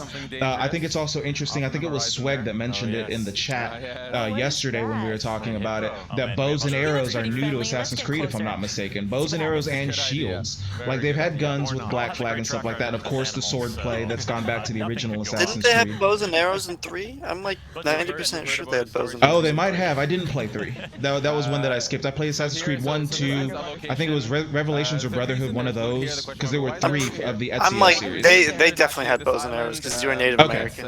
Okay, So- Then yeah, I could definitely be wrong about that. But I think that's cool, and this definitely has my interest. I'll be paying attention to it for sure. I'm not sure whether I'll buy it, but if it keeps looking as good as it does, I'll definitely, I might end up scooping it up. Alright, next, The Crew 2. Okay, you said you had never played The Crew, or you hadn't really heard about The Crew before, right? Yeah, Like whenever I they haven't. talked about it. Well, okay. My thing about The Crew is it looks good, and it looks like a lot of fun, but so did the first one. I actually got into the closed beta on PS4, so I got to play it for a weekend, and that was one of the reasons I actually ended up not buying it, because the driving controls weren't great. They were real floaty, they weren't very precise, and I'm not looking for Gran Turismo or Forza here, because it's not a simulator, obviously. It's a more arcadey game, clearly from the trailers, but it didn't feel right. I mean, Need for Speed is an arcadey racer, but it feels tight, you feel in control of the car. When it comes to The Crew, I didn't really feel in control, and that was a problem. However, The Crew does have a great concept. One of the big things that set The Crew apart was the fact that the entire United States was your map, and it was an open world driving game. Like, if you took the time, if you took the time, and it would take you a couple of hours to drive from one end to the other, but you could literally drive with no loading screens or anything from New York to California. Wow. So that was a big selling point, and that's something that I thought was fucking awesome about The Crew. But again, it's just I like racers. You know, I buy a lot of racing games, so it was just the driving mechanics that turned me off. It was very customizable, and you know, I really dug that. But with this one, it looks like they're adding stunt copters, dirt bikes, and stuff. I'm just hoping if they can improve on the driving mechanics, I'll buy it. The concept I like. It was just the feel of the controls that I did not. What did you think? I mean, I'm not big into racers. The biggest racer that I played consistently was a game like Burnout, and I heard there was a spiritual successor coming to Burnout soon, which I'm interested in. As for other racing games, I guess I would prefer a racing game to feel like I'm, you know, I want Forza, right? I want the best looking, really tight controls, really realistic controls. I guess I don't have much input on it, but I really think that The Crew looks like a cool game because of the different types of motorsports you can do. There's flying, there's boats, and there's cars. So I definitely think it'll be interesting. Definitely a game to look out for. I'm not sure I'll pick it up myself, but I definitely would keep an eye on it and see how it does, because it could be a breakout. It's got some promise, and you know, just like you were saying, you know, some people like the Forzas, the Gran Turismos, your more realistic drivers, and that's fine. But you know, having just as a just as a switch up, it's good to have these arcadey type games, so that it gives you a little more of a choice out there. Because you know, especially if you're looking for the sim type game, and you're on console, you've got Forza, and I'm sure we're gonna be seeing at the Sony press conference tonight. I'm sure we'll be seeing Gran Turismo, and that kind of pioneered the sim genre on console. As a Magi, he respects them. He's gonna let him. All right, South Park. Did you play South Park: Stick of Truth? I did not, but it looks exactly like a South Park episode, which is awesome. Yeah. Actually, okay, hold on. I hate to do it. If you can give me a I'm gonna have to take a break. I haven't taken a break all day. I'm going into 5 hours of streaming straight, but I have to go pick up my girlfriend from work, so I figured this would be a good time to take a break. I'll be gone 15 minutes max, and then can we pick up where we left off? Sure, yeah. Yeah, that's fine. Okay, sorry about that, man, but yeah, she doesn't have a ride home, so no, that's I'm gonna go pick her up real quick. For anybody in the chat, in the stream, I'm gonna go ahead and turn up the Assassin's Creed gameplay so you guys can check that out, but I'll be back in like 15 minutes, so thank you very much for understanding. I'll be right back. Which is kind of telling the player, yes, you can try. You can try. Try your best. You can try. Run at him. Give it a shot. But it's going to be a very difficult fight because you're not at their level just yet. Eventually, with by going through quests, by completing locations in the world, you will level up enough. So I would recommend just Carl. Carl, what's your plan here? Are you going to take on this challenge? Let's. Oh, this guy's. Oh, he looks vulnerable. So let's try a headshot. He's alone. Let's try a headshot. See how much damage it does. Oh goodness, it's not going to do a lot. He's going to swat a fly. Yeah, he is. Oh. He is no. tough. Yeah, tough. Just a little scratch. Yeah. Get up on him. All right, got the spear. Working it in close quarters. And come on, get him, Carl. Oh boy, here we go. I believe in you, Carl. You can take him. He can take him. Honestly, he can do it. Carl's been practicing. He's very good at the game. Oh goodness. Yeah, look at that one hit. Like a stun almost happening. Is that a heavy hit that? Oh, no. Oh, Lord. You get an F for effort. It's okay. Yeah, 2 hits from me. Okay. So look, the game is live. This is, you know, this is real gameplay. Exactly. Yeah, we take we take games very seriously in the sense of we want this to be the representation of the game as it is. We want players to see where it is today. So yes, in a demo playthrough, Carl died in front of everybody. Killed. But I've learned my lesson. You don't have to rub it in, Ash. In front of everybody. I've learned my lesson, and I'll just keep moving on. The level 25 is too high. Give them a wide berth now, and so you're coming in. You're sort of leaving the wharf and coming. Oh, hey, buddy. Yeah. So There's Carl our just friend. called for his mount. And does this horse have a name? Or Yes, is it I a horse with no name? I believe this horse is named Amun-Re. Amun-Re. So, He's very handsome. It's a beautiful horse. Yeah. So Senu is our eagle companion. In this case, though, we wanted that mounts was something that the player can actually collect more and more mounts, purchase more and more mounts, and we have many different types of mounts. So there's horses, many types of beautiful horses, but also camels and eventually chariots. Camels. Yeah, and they all have their value, and so you can actually have different types of horses. Senu being the eagle companion that stays with you through the journey. So there we go. So we have this beautiful black horse here. Does the camel Black have stallion. a spit attack? Because I hear they do that. A spit attack, no, but you can rear with the horse. You can rear with the horse. The camel. Get the hooves in there. So we're sort of skirting the shoreline here, and So just looking at some this Assassin's is, Creed you guys have built, gameplay as you here. were saying in the presentation, this is a country. This is not just one city. So what kind of region are we in? Yeah, actually, before we go in, so here we found Umeria, which is a port village. Actually, maybe I'll ask Carl to go to the map. Just kind of go to the map just to kind of give waiting on Blue Bomber to get back. a general spacing of the world. So this is the lake that we've seen with Senu. If we keep zooming out, this is the aspect enormous. of the demo. The lake is where the demo takes place.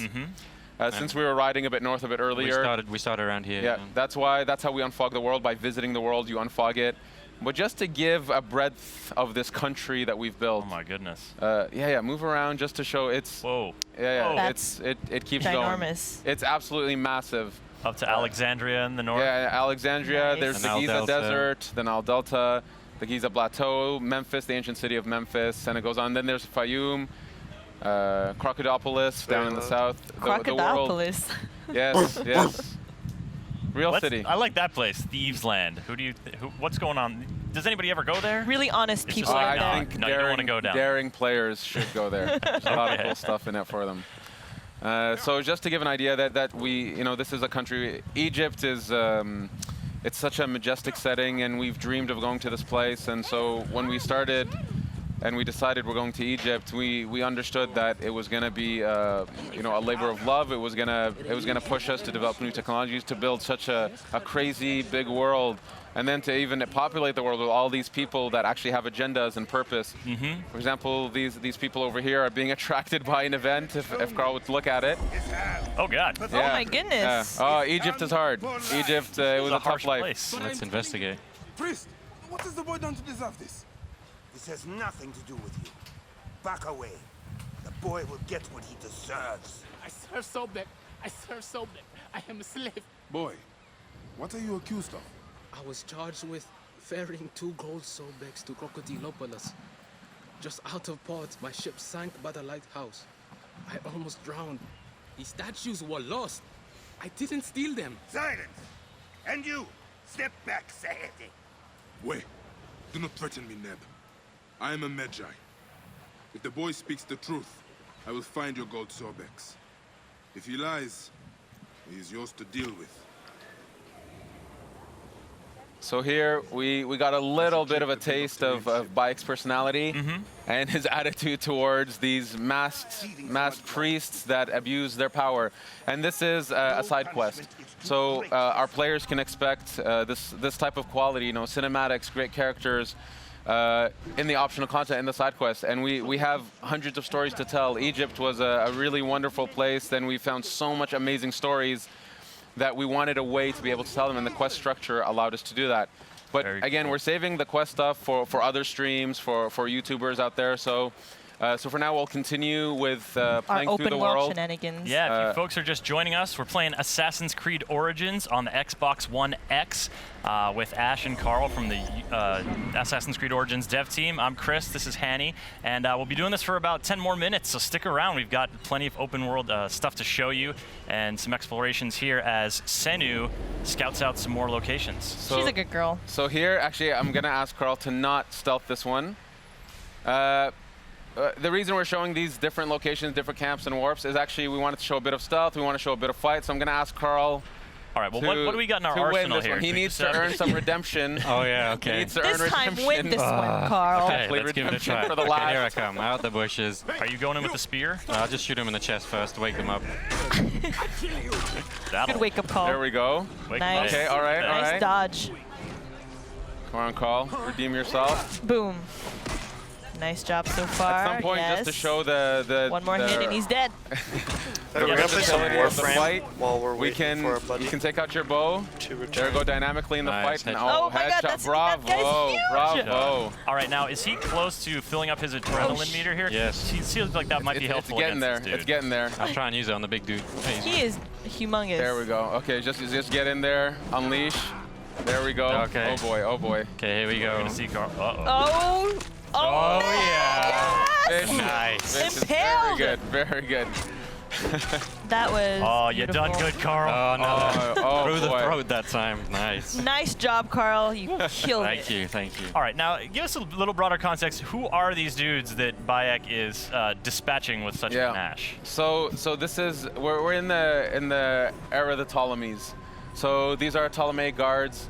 They work for the people that Bayek is going after, and when I say going after, effectively Bayek is unraveling a mystery, and he doesn't know who these characters are that he's after, and so he comes to this place. He's actually looking for a contact to gain some info to lead him to eventually his targets, and these are the Ptolemy guards who work for these people. Bayek, being an Egyptian, a Magi, he doesn't have a very good alignment with these people. They represent, they represent really like 'em. the evil forces that are destroying his homeland. So anyway, so these are the people he's after. This area of the world, just to say, if we take a look around, yeah, Carl, this is a beautiful shot of the world. Carl, give us a slow pan here. So this is Well, actually, there's a reach eye point, so we can get a better view from there. Yeah, so we're gonna do a viewpoint. Viewpoint. We'll do Now the viewpoint. Just for a sec, we're seeing, you know, some serious climbing here, a hallmark of the Assassin's Creed franchise, but that rock didn't have any like obvious handholds on it. Like, what's the approach to climbing in Origins? So the climbing, actually before we synchronize, just to look around. So pretty. So the climbing in Origins, it's so first we've revamped the controls, the fluidity of the character. We've gotten a lot of positive feedback already from the people who've played the build that feel like the assassin is really responsive, listening to them, doing what they want. And we pushed that to the climbing, where we said, you know what, we should be able to climb any surface we want. So we've created a tech for Bayek when he's climbing to be able to put his hands and footholds into crevices and so on any surface, so effectively to be able to climb anywhere. We wanted, you know, as the most seamless experience that we can have. Here you can see the world is absolutely beautiful. See that that distance, that top peak in the distance? You know, we could just go there at some point if we wish to. Swimming, by boat, by camel, whatever. And there's secrets up there for us. There's really I cool love stuff. secrets. There's really cool discoveries to find. Here, why don't we synchronize? So here, the world is, you know, kudos to our artists, our engineers, our technical artists. You know, this world is something. Absolutely, and you know, so synchronizing, you know, historically is sort of a way to learn more about an area, sort of clear the fog from an area. But you mentioned earlier, the fog clears by you just traveling through the area. Yeah, exactly. So we wanted to keep the idea of we wanted to keep the viewpoints as an homage to the series. Leap of faith, there it is. There it is. There it is. Maybe we can explore a bit, walk through the area a little bit, just to give a flavor of the village life. Villages are great places to pick up quests, to go to shops, and obviously there are many quests inside villages. These are hubs of content. But anyway, so we're in a red zone right now. Carl will now show us the fleeing technology. Yeah, I'd recommend fleeing maybe. Or you can fight. He's feeling strong from his last encounter. Yeah. Yep. He's digging that. Real confident. Mixing melee and now we're sort of busting out the warrior's bow here. That was a skill we unlocked earlier. Oh yeah. Good point. Switch to the warrior bow. So the warrior bow, it's effectively our shotgun bow. He shoots 5 arrows at once. There we go. Oh my God, deadly. Bravo. Beautiful. Very efficient. It shoots 5 arrows at once. So when we talk about attributes and properties, you can actually find bows that you can actually have more arrows on them. You can set them on fire by default. So this compound here, it's actually part of a quest. Don't want to ruin the quest for people, but this is somebody's home that's been, let's say, confiscated, and Bayek will eventually have to help those people. Oh, it's a porcupine. That's a lot of arrows, but you can recover. It looks like you're recovering that. Yeah, you can pick up your arrows. And that ranged combat, that focus on sort of, you know, Assassins have had ranged weapons in the past before, but with the bows in Origins, you guys are really trying to expand that. Yeah, it's a full-blown third-person shooter on that element. It's we really wanted that the playstyles we push, so range combat, melee, stealth, that this stuff feels authentic. And if you just want to focus on that the game will fully support it and will go deep into that. So we've really pushed ourselves to develop these gameplays. The shooting feels great. The bows feel amazing. And there's a bunch of bows we haven't shown. There's the Predator bow, which is kind of like a sniper. Can we talk about the cat? There's a little my God, there's a cat! There's a cat! This is such a great way to wrap this up. Like we just saw a cat in ancient Egypt. Come on, in ancient guys. Egypt, and you know what? Cats are very important in ancient Egypt. Can you pet it? So here, look. So see, okay, look. So systemically, you know, as I said, animals really live in this world, and so this cat has, for some reason, an affection towards Bayek. He loves you, or she. Or she's sticking around. Reciprocate. Look at she loves them. She loves them. Carl, as I said, we've put a lot of effort on animals and their needs and what they do in the world. Yeah. I love that she appeared near the end of this stream. This is amazing. Fantastic omen. Yes. Ash, this has been so great. Carl, thank you for showing off the game. There's a lot more to come this week, and but it must be really exciting for you guys. You know, it's been a long journey for us. It's absolutely wonderful to be able to show off the game and have people play it, get their feedback, see their excitement. I'm super proud of the team and what we've achieved. Kudos to the Singapore team, to the Montreal team, to all the teams that are working on this game all over the world, with many people supporting us.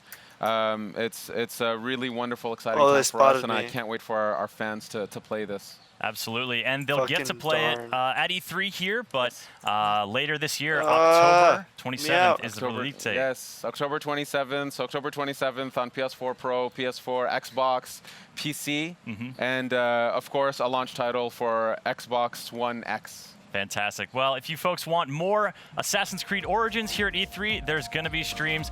Keep it tuned to Ubisoft's social channels to find out when and where those are.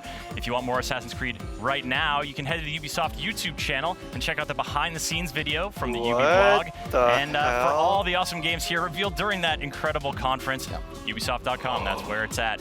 So on behalf of Hanny, Carl, Ash, I'm Chris Waters, thanking all of you for watching, and have a great week. Peace. Thank you. Have a great E3. We did it, fam! We did it, fam! Yes! Yes! We did it. Fam, we believed. People told us, you're wrong, it won't happen. Shut up. Be quiet. Stop dreaming. You're talking crazy. And literally thousands they even of tweets. said it's not even going to be at E3, but who believed? Who believed? Marcus believed. This guy right here. He never stopped believing. Never Raise your stopped hand out believing. there. Look at There's just a footage I think Anna took of the exact moment that we What saw are my abilities Young here? on screen in text. I don't know if you can hear Energy that. shield, disarray. Yeah. Protective shell, No, touch flare, seeking fire. It's laced with obscenities. But it was really cool because Pepper-rated. I've been trying to upload because we actually had like the full from the very moment this trailer started playing. How and am I Marcus supposed to went, dodge "Oh." that? Then we turned on the phone and Marcus was sitting there alternately like, what? No. Yeah. He didn't want to dare to dream, but Yeah. he was like, no. In the What moment, moment? No. And then the at the studio very- name came up. Yeah. But then at the very end, I was waiting for the explosion, and Marcus just goes, I can't believe it. And then I turned off the phone, and then he's like, I was right! Yeah. I can start screaming at everyone as soon as I turned the phone off. He was so- looking for a target to be like Yeah. in your face. Yeah. It was a great moment because as long as I've even known what you cared about with E3, you've been talking about that. I mean, there's a couple of guys. I'm going to give a shout out to Fat Baby and Martin Mumbles, and we like for years have been this like collective, trifecta of like this will be the year, guys. Like we'll do it. Yeah. We'll do it. So I was like, boys, our hope made this happen. They're gonna make a Disney movie out of this Oh, because that's fucking that's cool. how real this. That's this, so dope. Yeah, out of like hope 3 and people want. who dared to hope. And like Beyond Good and Evil 2 is actually going to be new to a lot of people. And It's first new off, to me, and go I just play wanted the to first one. I just wanted to say, like, it looks fantastic for someone who has no idea what that first game is. Wait, so tell us, for people who didn't play the first one, this is like a prequel or a sequel? So What is actually, it's amazing because I was so excited and just like in awe of what I was seeing. They released a lot of information that just went It was a right prequel. through me. Ugh. That I right did through me. hear, is that it was a prequel. They prequel, did yeah. mention. It sounds like it's way more world focused, which is one of the great things about Beyond Good and Evil 2. Or Beyond Good and Evil is the world that it creates, and one of the reasons why when we think about video games and the worlds that they live in, there's ones that are like, okay, this is like great, it's neat, and then there's like worlds that are like Star Wars, where it's like this is totally sets itself apart from other worlds, and it had that feeling to it, and so that was one of the reasons why I was always like, these characters are great, these personalities are great, the humor is good, but also the social commentary is amazing. So I'm really curious to see what this means for the franchise. But like the most important part, because obviously through the reaction video, I'm like, where's Jade? Where's Jade? Like there's, Jade. And, that was a bit of a surprise, but at the same time, focusing on the world, to me, I'm okay because that means this franchise is alive. I will see Jade eventually, no matter what. You've been wondering where it was, lost out there in the abyss, and you hoped against hope that it wasn't dead, and it's not. It's alive. Also, you beat the Ubisoft mind game. You did. Of the event. You called it. All of us were like, oh, poor They've been Marcus. silent for Yeah, they were years. like, Poor they're letting him Marcus, down early this year, so he doesn't focus the whole he's like, show on the we're game both- that won't happen. Yeah, they flat out said that they would not have Beyond Good and Evil 2, and Marcus was like, they haven't said anything the last few years. They said something, and that means something, and we're like, but they said it wasn't. Oh, yeah, wouldn't tinfoil anything. hat, He's a Illuminati. detective. You know what, though? Can we give a shout out? Like, do that more. Yeah. Tell us it's not. Leak something else. Keep for a us break. guessing. That was Pretty like the greatest E3 experience I've ever had right there. One of my favorite things was right before we go, like, come back from the Ubisoft thing, he's like, can I get a cough drop? Yeah. I He yelled stumbled. himself silly. Yeah. And it's so funny because today I've seriously gone back and forth. Bethesda last night, where I was like, confident that this and what we'd heard was going to happen. And then, there were some announcements, and man, that really put me way down here for thinking this was going to happen again. So I'm excited. It wasn't the only thing that Ubisoft talked about, Right. so we want to. But I want to know why you love this franchise so much. Because Marcus. we all know that you do. but- there's such now. an easy answer. Play the first game. And then discover for yourself why it's so amazing. But I want to know why you like it. Because I think the characters, the relationships of the characters, especially where it's like this isn't a human and a human. There's like a human and a pig race, and then this other person, and then this like spirit and the children, and there's emotion with all the characters. And I like emotional games. I like to see relationships expand. And so, that's the one thing that's exciting is they show all the different like kind of races. There's a lot about the whole concept of a revolution and sort of fight the man and fight the power. So that's why. But like play the first game. Like it's on Steam. You can pull out one of your old consoles. They made it for like 5 different platforms. And the reason they did is because people kept rediscovering it. So like, don't let my words speak for it. Okay. Let the game speak for it. It's great. That was beautiful. I know, I love it. It's really Right special on. when somebody loves a game like that. This goes with our theme this year. Yeah, E3 relationships as gameplay. All right, guys, I am back. Sorry about that. Thank you very much for understanding. The funny thing is that there was another big announcement that kicked off Ubisoft, and that was the Mario and Rabbids game. Let me turn down this Ubisoft, and let's pick up where we left off. Where do we leave off?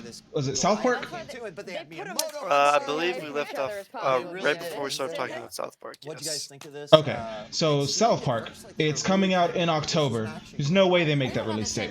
No way. I could have sworn South Park already got pushed back. Like, wasn't the original release date like this September or something, and then they said they pushed it into 2018, so now it's back into 2017? What? That doesn't make sense to me. I have no clue. I mean, I haven't been following. I haven't been following South Park games a lot. I heard the Stick of Truth was an amazing game. I heard it was one of the best RPGs of the year when it came out, and it was not only one of the most one of the best gameplay RPGs. It was one of the funniest games, if not the funniest game of the year. I definitely didn't know about Stick of Truth until it was too late, or the wave of hype was way overdone. But I definitely want to keep an eye on this one, and I definitely want to keep an eye on the app for when that comes out. And I want to see what they do with that. Okay, I was wrong. It was scheduled to come out in 2016, the end of 2016, and then it was pushed to early 2017, and then it was pushed again now to October 2017. So it was basically pushed a year. It was pushed twice, 6 months at a time, and so yeah, that's going to be the release. Okay, that's a little more believable then. If it's been pushed twice already, then I can buy that it's going to come out. As far as the Stick of Truth, I never played the Stick of Truth, but one of my buddies had it, and it looks really good. Like, it literally looks like watching an episode of South Park. Like, it's crazy. It's crazy how good it looks. Like, everything we saw, like the game looks exactly like that when you play it, so it makes it really interesting. I've seen a couple of the LOL scenes that a lot of people talk about. Like, I've seen them on YouTube or whatever, and it definitely looks funny. It definitely, if you're a South Park fan or you ever have been a South Park fan in the past, it definitely looks like something that those people would want to pick up and play for sure. I used to be a big South Park fan. I fell out for a little bit, and probably in the last like 6 to 8 months, I've slowly gotten back into South Park. And this Coon and Friends, well, Fractured But Whole seems to be based on Coon and Friends, which was a small story arc that they did where they basically played pretend as superheroes. And it was just... That's how it was for Stick of Truth as well. Yeah, Stick of Truth was fantasy driven though. Like, they were playing like wizards and warriors or something. Oh, gotcha. Yeah. This one is superheroes though, so that's the only difference there. But yeah, it's gonna be along the same lines, and I actually think it looks really good. PS4, I don't think they're doing it anymore. They might still be doing it, but I know when it was announced at E3 2016, if you pre-ordered Fracture But Whole on the PSN, they gave you Stick of Truth Remastered on PS4 because Stick of Truth came out last gen. It's great. So that was 360 and PS3. So if you pre-ordered on PSN for Fractured But Whole, you got Stick of Truth Remastered for PS4 for free. So that was cool, and you didn't have to wait. You could download Stick of Truth like today to like play it, and then you still had your pre-order for Fractured But Whole. Yeah. That's pretty cool. Yeah, no, I definitely thought that was a good move on Trey Parker and Matt Stone's part, along with Ubisoft. That's very cool. All right, let's move on to the next one. Transference. Yeah, almost a Black Mirror, creepy-esque game. I'm interested in it. I want to try it. I don't have VR, but I would love to get that game. If I had VR, that would be #1 on my list right now. Agreed. It looks scary. It looks like I'm gonna have nightmares. It looks like just an amazing game, really. A concept that really hasn't been explored in anything other than Black Mirror, which, if you guys don't know what Black Mirror is, it's basically a creepy sci-fi what-if show. And not without spoiling anything, there is an episode that is basically along this lines where you can't differentiate between virtual reality and real life, and that's the only time I've ever seen this concept explored before, and never in a video game, and especially with VR. You know, it'll be interesting to see how it does and what they do with it. I know I'm not getting VR anytime soon, but I'm definitely gonna watch and see some playthroughs of this game. If you have VR, definitely watch this. Definitely get this game because it looks pretty damn good. I agree wholeheartedly. That's kind of the big thing with VR right now. It's so expensive. It's an expensive entry level. I mean, the barrier to entry, that's the phrase I'm looking for. The barrier to entry is very high for VR. It's very expensive. And that's the only problem. If I had VR, I'd definitely be paying more attention to this game. And I'll definitely be looking out for it, and I'll probably watch some YouTube gameplay or something. But as it stands right now, I can't drop $400 on the cheapest VR out there. And of course, you know, the premium VR on PC being Vive, that's going to run you like $800. And I can't justify that price right now for basically a peripheral. I can't do that right now. So, but you know, if I had it, it looks fantastic. I also noted in my notes here, this is the first VR game we've seen at any of the conferences, with the exception of the PC Game Conference, if I'm not mistaken. Did we see VR in anything else? I believe it was explored somewhat in Microsoft. I think there was a couple VR games. Okay. I don't remember them specifically, but I remember seeing something about VR in the Microsoft. I don't remember what it was, but I guess I'd have to go back and rewatch the Microsoft conference, and I'll tell you, I'm very, very surprised that they didn't have any VR.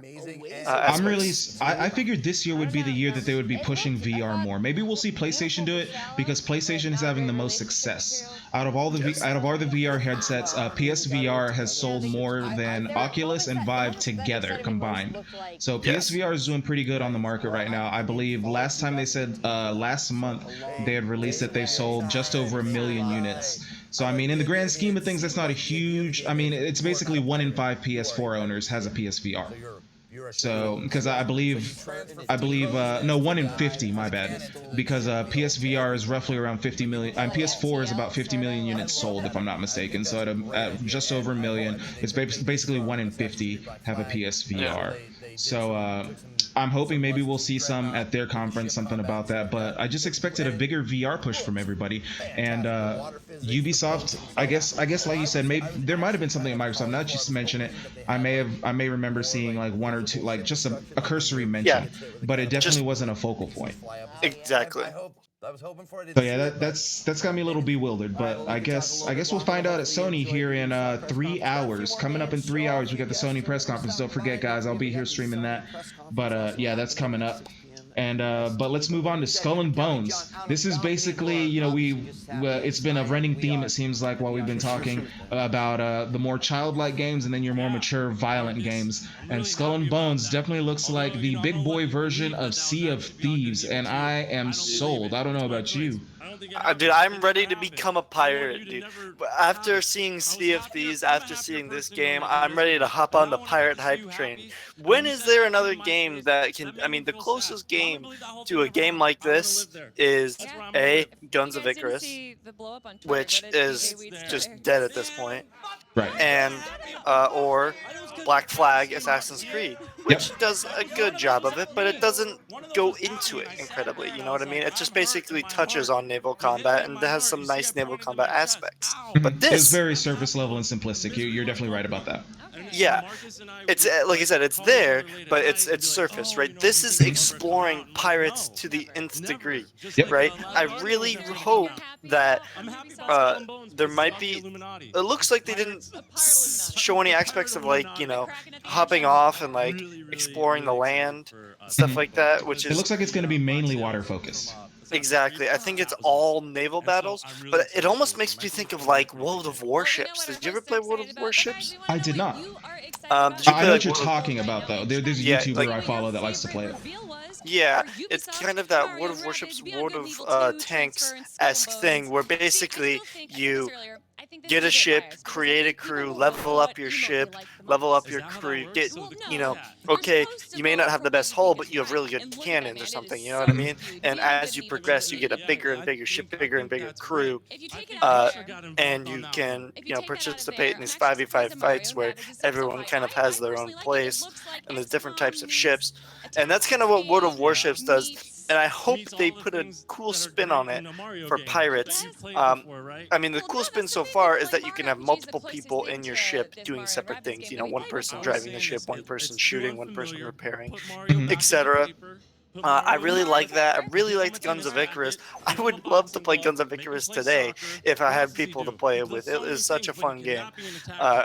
And I'm really excited to see where they go with that and how it fares with Sea of Thieves, no pun intended. But it looks very good. I'm definitely I'm not gonna pre-order it, but I'm definitely getting in that beta. I'm already in it. The website's up. Go to skullandbones.com or go to Ubisoft and look at Skull and Bones, and or you can go on your Uplay account actually and do it. Get in that beta. I want in that beta. I want to know what's going on, how it plays, how it feels, and I definitely need people to play with. So Okay, so check it out. Those 5v5 battles, I think that's one of the biggest differences that just came to mind between Sea of Thieves and Skull and Bones. It looks like, okay, so the 5v5 battles, I'm guessing, do you just control your own ship? Like, are you on your own on the ship? Or is it going to be more of a team-based strategy on the ship? Yeah, it'd be cool if it was like 5v5 ships, but in reality, it's more like 20v20. You know what I mean? Like 4 people on each ship. That'd be pretty cool. Because that seemed to be the main focal point in Sea of Thieves. Sea of Thieves, it looks like, you know, you're going to have your team and everybody plays their part on the ship. Everybody's going to have to do their thing. Like somebody might have to work on the sail, someone's going to have to steer, somebody's going to have to man the cannons. So if it's more team-based, that would be a lot more interesting. Not that I wouldn't like it, you know, if it were the other way around. You know, one way or another, I'm still interested in this game. And not to mention, Skull and Bones seems way more combat-based. Well, Sea of Thieves seems like, you know, grab a drink, grab a snack. You're gonna have some fun. It's gonna be relaxing, but you're also gonna have some tense moments. It's gonna be a good time. Well, this is like you log on and you go and you sail and you go wherever you want and do whatever you want, and you can do, you know, PvPs. It's almost like I think it might be like an MMO almost. But they won't call it that. But I think it might be like an MMO almost. Right.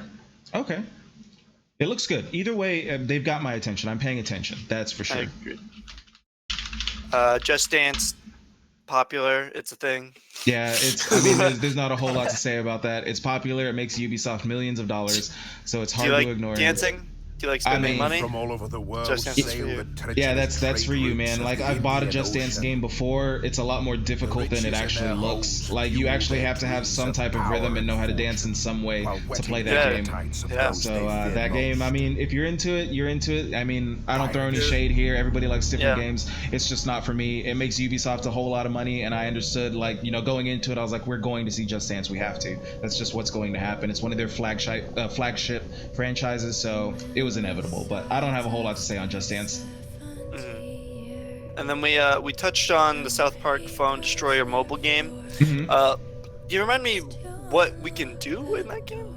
I don't think they really showed anything. It seemed like some combat They showed going some on. gameplay, some combat, but I didn't really tell what, you know, what's going on. Yeah, they didn't really go into too many details. They kind of just showed a couple of quick cutscenes of like some battles going on and Cartman yelling at you basically. But that was about it. It looks like it's coming out not September, but 2017. So we'll see it by the end of the year. Yeah, hopefully. Hopefully, yeah, exactly. How about Starlink? That actually looked very interesting. Yeah. Don't tell your kids, but that looks like a really interesting game. A new look on Skylanders, to say the least. Yep. I think it is a very nice looking game, a very good looking game. I am intrigued to see how gameplay works with it, how instant it is to switch that stuff out. You know what I mean? Because it looked like you could just hot swap like guns and wings and stuff like that. Right? That sounds like really fun gameplay mechanics. Because imagine a level where you're like racing through and you have to, you know, what if you buy it, the game, right? And it comes with all these toys, and you have to switch out this certain thing, you know, in the moment, or you die, right? You have to switch in the drill to go through the wall, or you have to switch in the gun to shoot through something, or you know, there's an enemy in front of you, right? So it's like you keep having to switch. Obviously, not all the time, but I think it would be really interesting to see gameplay where you constantly hot switching in real life with the game. I'm intrigued. I'm not sure I'm gonna buy into it. I'm intrigued though. I probably won't buy into it, to tell you the truth, but it definitely looks interesting. It has my attention, and I think it'll add an interesting dynamic, like you were saying, hot swapping pieces on the little toys on the fly. Because if you're hot swapping pieces on these little action figure toy things, these little NFC toys, I would assume it runs on NFC, especially if it's on the Switch. That's what the Amiibos run on anyway. But yeah, if you're hot swapping on the fly, I'm wondering how fast that's going to run into the game. I would assume there's not going to be a lot of multiplayer, and it also seems like Ubisoft, it just dawned on me just now that Ubisoft is trying to stay with that community. Oh shit, let me close that. I hope that didn't show up on my stream. What was it? Yeah, my niece. Yeah, okay, well my face is in the way, so it blocked it. But my niece sent me a picture on my Google.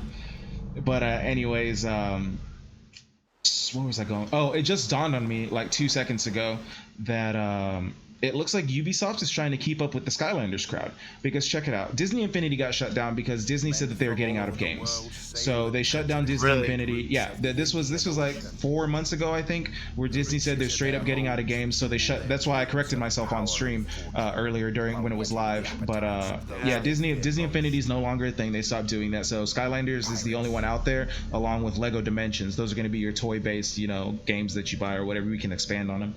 But it seems like with Starlink, they're trying to aim with, it has a slightly more mature aesthetic, it looks like. So it seems like they're trying to aim for that teenager crowd. Like, you're just old enough to where you're getting out of that cartoony thing. And of course, when you're an edgy teenager, you know, you're going through puberty and shit, you're like, well, I'm not a kid anymore. I want something, you know, blah, blah, blah, blah. Well, so it seems like they're trying to go with that.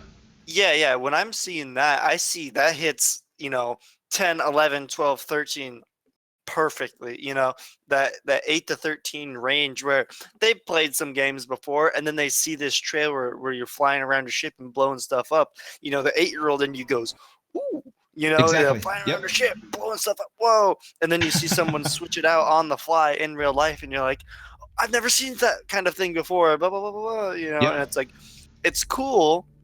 I think it's gimmicky. I'm not sold on the whole amiibo gimmick and all the other Skylanders stuff. I've never really been We do into have that. some amiibos in the house, but that's mostly just for collecting. Like, we put them A on lot of display. people like amiibos because it's, you know, Link. You're basically buying a figurine that also has function. Exactly. Right? So I can understand that more than like a Skylanders purchase. But yeah, I think it's cool. I think it definitely hits its demographic very well. I think it'll do very well. I just don't think it's for me. I agree, absolutely. I can see this game doing very well, and it looks interesting. But I'm just not about to drop $500 on toys so I can keep doing this and keep up with this. Because like the people who take this game hardcore, like they're gonna be buying all this shit, and I've got enough games on my plate. Far Cry 5. Far Cry 5. Far Cry 5 looks very interesting. I think one of the things that's pulling me in the most about this is the modern cult aspect to it. The fact that these things happen in real life. Like I think maybe like 6 months ago, I had watched a documentary on 2020, and they had actually talked about a cult like this, I believe in Utah or something like that, where even like the local police and everything are in on it. And so like if anybody tries to get out, they bring them back, and they're basically like kidnapping these people, and these people are trapped. So it seems like Far Cry 5 is really touching on something that could possibly, well, obviously this is, you know, turned up to 11 and it's a lot more theatrical about it. But like the concept of the, you know, the cult aspect, it seems like, you know, the whole town is in on it. Like this happens in real life, man, and it's cool that they're kind of touching on something like this. Like I'd mentioned earlier, I've never played a Far Cry game before. They're usually, as far as I understand, really over the top and crazy, and that's not a bad thing. It's just never really gotten me. But this one being a little more grounded into that type of world, the whole religious aspect to it, seems like they've got maybe some political commentary to make here. That's definitely got my attention.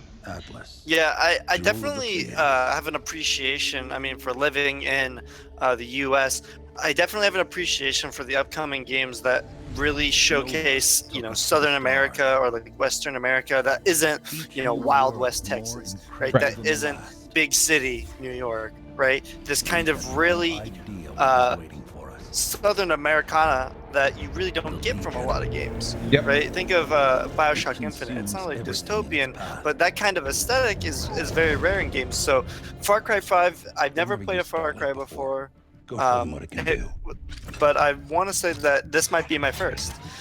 It looks good. It looks like fun. I don't know if you can play with friends. I really have to look up Far Cry. I've never really gone into it before. I believe the last Far Cry did have co-op campaign, so you should be able to play with at least one other friend. How you doing, FG Blaze? Welcome to the stream. We're just talking about Far Cry 5 right now. We're going through all the Ubisoft games. We're almost done here, but we will do a quick synopsis of everything that was covered in the Ubisoft conference. And once we're done, we need to buy time to jumpstart the engine. Dashboard.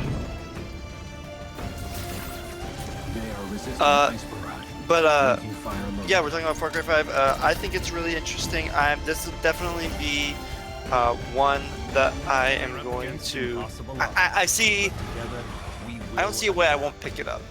Right? I keep looking at it. I'm like, man, I want this, man. I want this, man. I want this. And I'm gonna watch gameplay of it, and I'm gonna get the game because even if it's good or bad, it just looks so good, and I love the theme. Yep, I definitely agree. This one I'll probably end up picking up. I have a feeling this is going to be my first Far Cry game.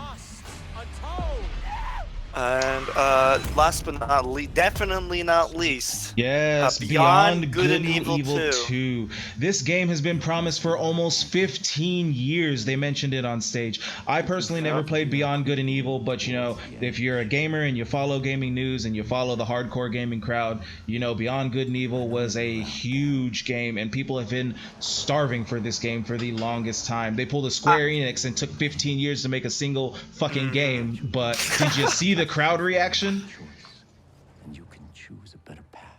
Yeah, I mean, people lost their mind.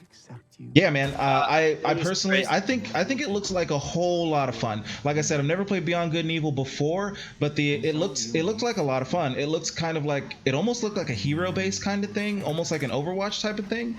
But again, like, you know, since I don't know anything about Beyond Good and Evil, I can't speak on it too much. This to me looked more like a party switcher game, where basically you go out in the world and you pick maybe one or two companions to take with you and take on missions in an open world area. And that to me looks really interesting, right? Where you basically play as your character and you're like, I want Monkey Man with me with this one, or I want this guy with me on this one.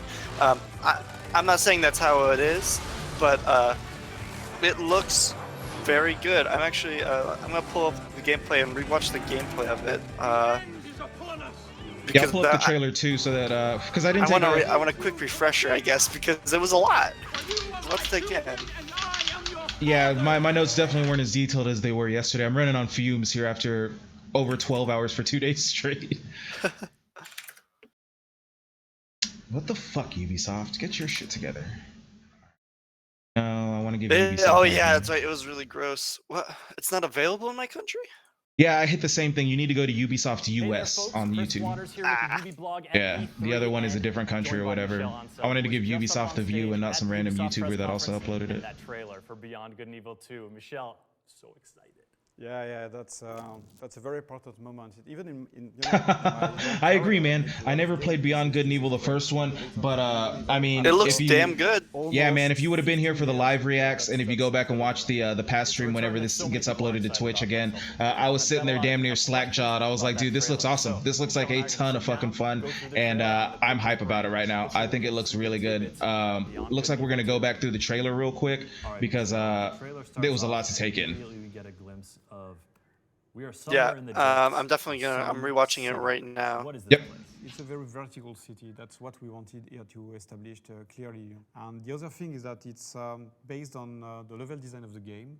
Now let's take. Oh, it looks like they're doing a breakdown of the trailer. Can I just say that these dumplings look delicious? I mean, did you purposely try to make them look tasty? As soon as I saw that hand, I was like, wait, what the fuck is this? Why does he have cloven hands? Like, why do his nails look like that?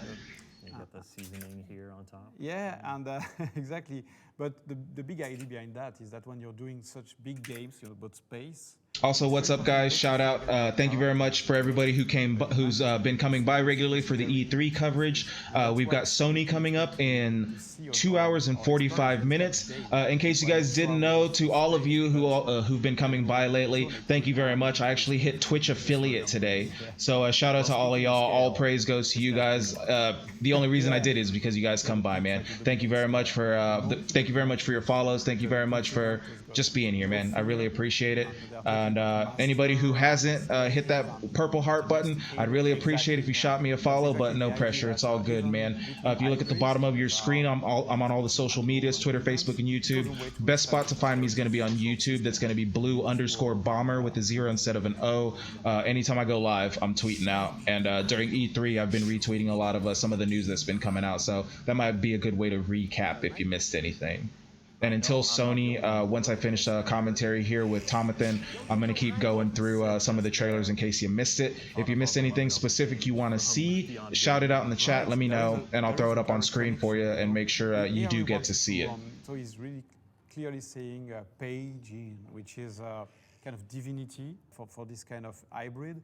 It's a way to add depth and or just to show how deep the world can be. And even those hybrids created by humans. That's a really dope, a religion. Grappling hook glove. Oh, dude, when he shoots through the ceiling, it sounds like you're a little bit ahead of me. But yeah, man, whenever he shoots through the ceiling, it's awesome. What's up, Kaizen?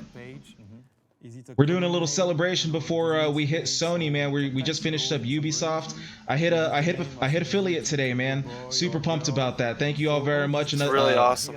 Yeah, man. Shout out, thank you to you, man. You've been coming by every single day, man. So it's definitely thanks goes to you, man. Hey, no problem.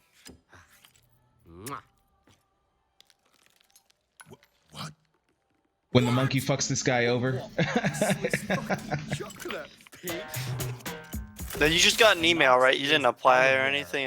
They just got an email, correct? I didn't even get an email. I got a Twitch notification. I'll probably get an email. I should probably check my email. But it popped up on my screen. I actually felt real bad because what's his name? Swag was in my chat, and he's on console, so he's sitting here we were talking about Wolfenstein, and he was explaining the story of Wolfenstein 1 because I'd never played it. And he typed it all out on his controller, and right when he sent it to the chat, I got the notification. I clicked on it, and I was thinking it would open a new tab, and instead it just changed the window, and I was like, fuck! So I lost it, and he retyped it up again. Oh my gosh. Yeah, I felt like a total asshole, but he retyped it, and I appreciate it. And yeah, he gave me the breakdown on what was going on in Wolfenstein. But yeah, it just popped up on my notifications in my dashboard, and I'm sure I've got an email somewhere. I just haven't checked my email all day. Yeah. Created for. But as far as this pig guy, man, so what's going on with this guy? It seems like he's a mob boss of some type. Like he's got some like pull kind of to like where a villain or something. Yeah, he just has some pull to where he's just like, I want the cops after these guys, and the cops were on him in seconds. Yeah, I mean, it's definitely a really cool futuristic setting that I guess hasn't been explored for. It's a really kind of almost Watch Dogs futuristic, where you're like rogues in the future kind of way. They are used to do this kind of things altogether. Now this look here is one of my favorites at the city because you really this futuristic city here with the geisha. Well, it's not a geisha. I don't want to be. It's the Buddha. Yeah, the Buddha. Okay, I didn't want to be a complete idiot and just say something. I was like, oh shit, I know I'm fucking this up. But yeah, I really dig this aesthetic. It looks like it's a mashup between overgrown post-apocalyptic and future. Yep. Which again, really cool aesthetic. Yep, I'm all about this. I dig this. I dig this world that they're living in. With looks like they got a lot of animal half animal crossbreeds. They've got humans in here. Looks like a very diverse cast, so it'll make for an interesting gameplay to say the least. Looks like they had like a tiger dude that was walking around. They got a pig man. They got the monkey dude here. So before we go on to, I'm gonna go on Twitter, go on Reddit, and see what the public is thinking about this. But before we go and search the interwebs and see what everyone else thinks about it, let's give a quick synopsis and we'll give some ratings. All right? Okay. So I would. Yeah, that sounds fine. Just a quick overview.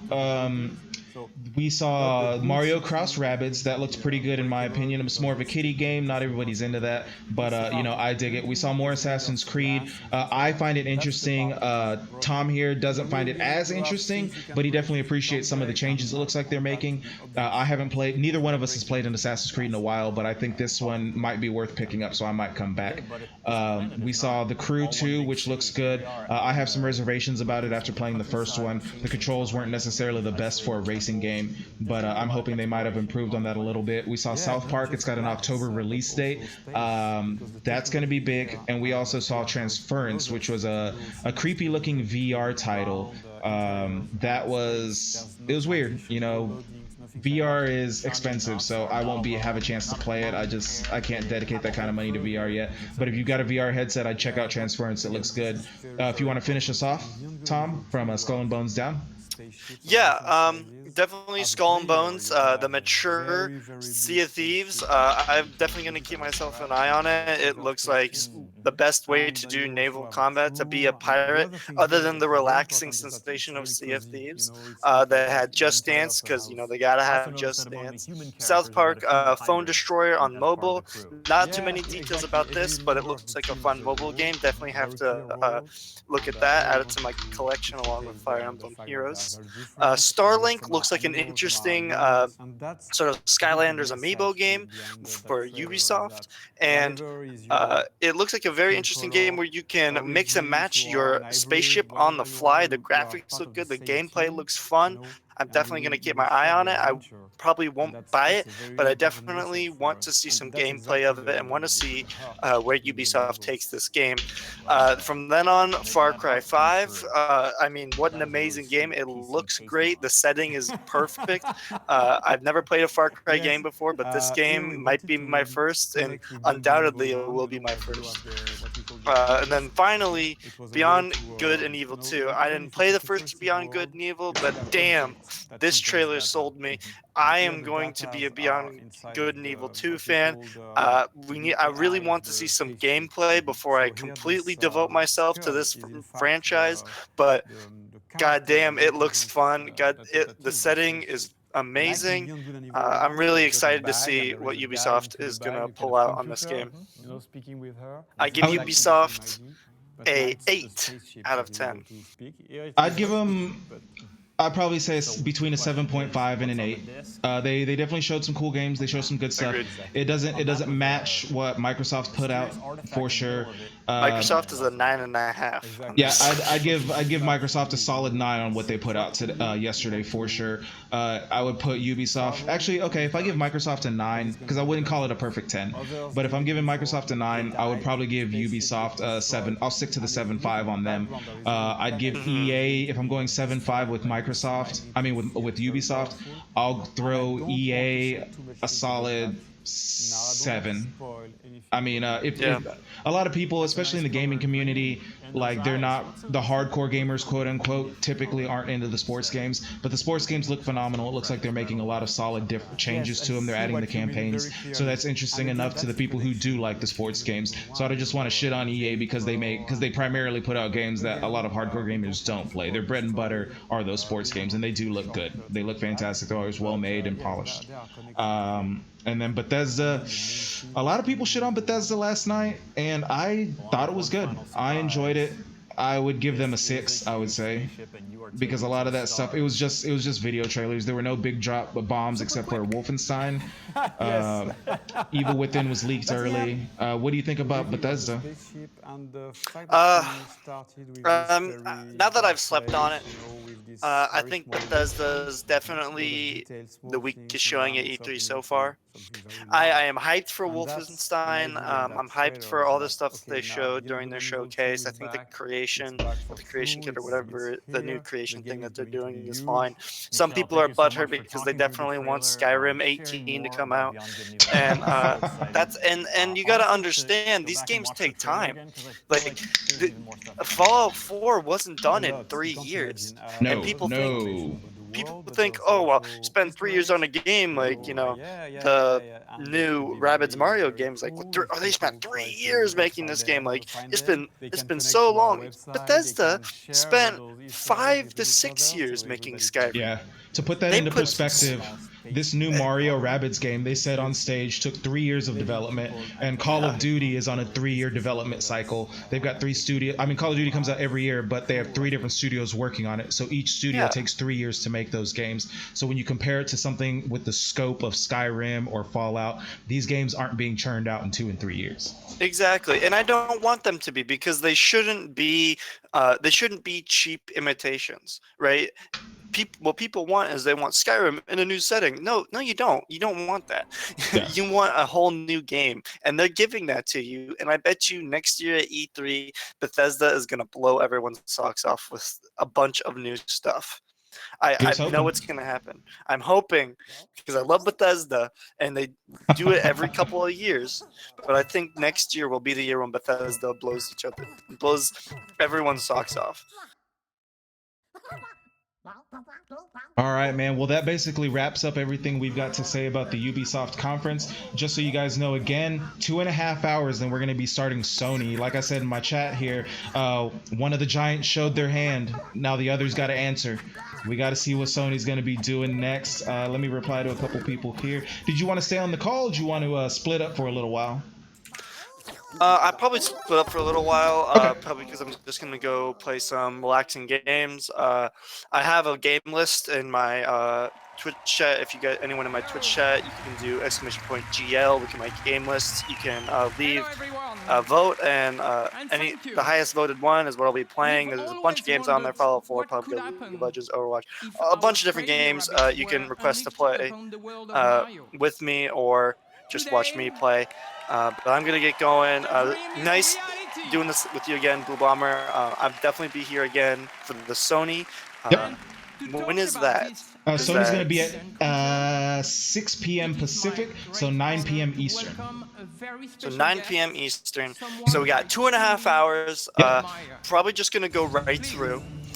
Do some fun gameplay of whatever I decide to play, and maybe we'll take a break and make some dinner. But other than that, it'll be right to the Sony conference, 9 p.m. Eastern time, 6 p.m. Pacific time. Yeah. Yep. Be there. Yeah, it'll probably be me, Twitch.tv/Blue Bomber. I'll put it in the chat again, and Scalper as well, Lord_Scalper will be there, hopefully. Hopefully. To commentate on Sony's with us, and I want to see what Sony does. I really hope they don't try and out hardware them, or I don't even want them to they have to mention hardware, but I really hope that they don't try and out hardware them, because then it's a definitive win-loss.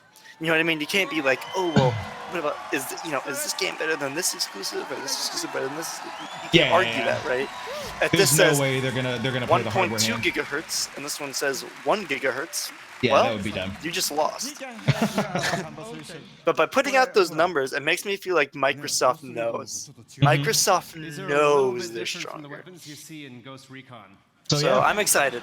Yep, I'm definitely excited, man. But thanks again for stopping by. We'll jump back in together in the Discord for Sony, man. You take it easy, bro. You too. Peace. All right, guys, we are going into hour 6 of our E3 coverage today. This is day 3 we've been doing E3. So tomorrow I'm not going to be able to do Nintendo. They're just going to do a Treehouse Direct. I don't think they're going to have an actual stage presence. They haven't in years. So they'll just stream something probably, and I'll check it out and I'll be tweeting about it. But I won't be able to just be here live, unfortunately. But everything else is cool. If you check out my past streams from the past couple of days, everything is covered from the conferences, just like we did today with Tomathan. We've been doing post shows like reactions and stuff like that. Let me know what you guys think so far. If there's anything you missed or even a trailer you want to rewatch, let me know and I'll throw it up on the screen for you. I just want to keep it E3 related. I'm not going to be playing any games. Once I come back to stream tomorrow, I'll probably do a Nintendo recap then. I won't be able to do it live like I was saying, but yeah, just let me know, man. Let me know what you're excited for, what you're not excited for, what you think looked lame, what looked awesome. If you want to rewatch a trailer, let me know. I'll throw it up on the screen, and I'll keep a few trailers on rotation, guys. So over the years, I've always felt the deep, heartfelt passion that Ubisoft developers have for Nintendo and its characters. I think this Assassin's Creed actually looks really good for once, that I may finally be interested in getting. Only AC game I tried to play was Unity, and that's just because I got it on console along with Destiny. Yeah, Unity, I think, wasn't Assassin's Creed Unity the same one that came out at the same time as Assassin's Creed Rogue, but that was for two different generations. I think Rogue was last generation, PS3 and 360, and then Unity was current gen for Xbox One and PS4. I didn't play it though. I heard it was good. It looked good. I didn't play it. Excuse me. I played a lot of Assassin's Creed. I used to play. I mean, I didn't play all of them. I played 1, 2, Brotherhood or Revelations. I can't remember which one, but one of those two. And then I played 4. So I missed a few of them in between. So I just took a break from it. And this one actually looks good. I agree. I might pick this one up. So when I met Davide-san, who is the creative director of this game. Yeah, I definitely wish they would have shown more gameplay for Beyond Good and Evil 2. Like, that's for sure. I mean, it was a nice cinematic trailer, and it was a get hype moment for everybody who's been expecting that game for so long. I mean, that game was announced, well, not announced, that game was kind of like hinted out like 15 years ago. So everybody was super hype about the cinematic trailer. But again, you know, like you were saying, it wasn't gameplay, it was just a trailer. So hopefully we'll get something soon. I mean, they've had 15 fucking years to work on that game. They've got to have some gameplay they can show us, you know what I mean? Like, I'm gonna be pissed off if they showed that trailer and they're like, it's coming in 3 years and we'll show you gameplay later. Like, get the fuck out of here. ヨーロッパで作るとこんなものができるのかとかね。それからUBI さんやっぱりアクションゲームをちゃんと作ってる会社。Oh, there was a lot of bugs in Unity. I didn't know that. Actually, I think I did play Unity a little bit. I think I borrowed it from a friend. And I played through, I think, the first mission, because the first mission is really long before you even see the title credits. Like, and I remember thinking it was weird that it took me so long to get the title credits. Like, I'd play through the first mission and then it says like Assassin's Creed or whatever. And but then I think I just got another game at the time. I can't remember what it was, but because it wasn't at launch. It was like after Unity had come out. It had been out for a while, but he let me borrow it, and another game had just come out, and I wanted to play that instead, and I just never went back to it. And instead of just keeping his game, I was like, hey man, I'm not gonna play this, so I gave it back to him. But I didn't know Unity was that bugged. I'd heard good things about like the climbing mechanics and how they'd upgraded things, but I didn't know it was bugged like that, and that kind of sucks. You said you played Syndicate. Was Syndicate that was current gen, right? That's PS4. How'd you like Syndicate, man? Because it seems like Swag, you're the resident Assassin's Creed fan. It seems like not everybody is into Assassin's Creed. I don't necessarily hate it. I definitely don't. I just I kind of got worn out after playing so many of them. But if you're still into them, man, let me know how Syndicate is, man. Exclusive for the Nintendo Switch, and let's check right away some gameplay. I'm not sure. Let me look it up real quick. I don't think they had a release date for Beyond. This Mario game looks awesome. Mario Cross Rabbids. I know it's not up a lot of people's alleys, but I think it looks fun. Every once in a while, you got to take a break from shooting people in the face and have a cutesy little game like this, man. I like to sit back, especially on Switch, sit back on the couch, have a beer, and play some Mario and Rabbids, man. I could get on board with that.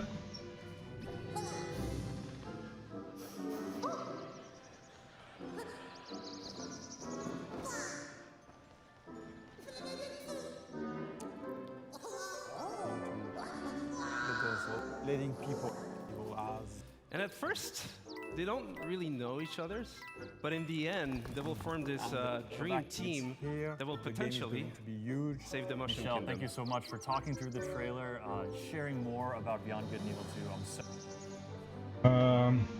I'm not seeing a release date, man. I'm trying to find one. I'm digging around through Google right now.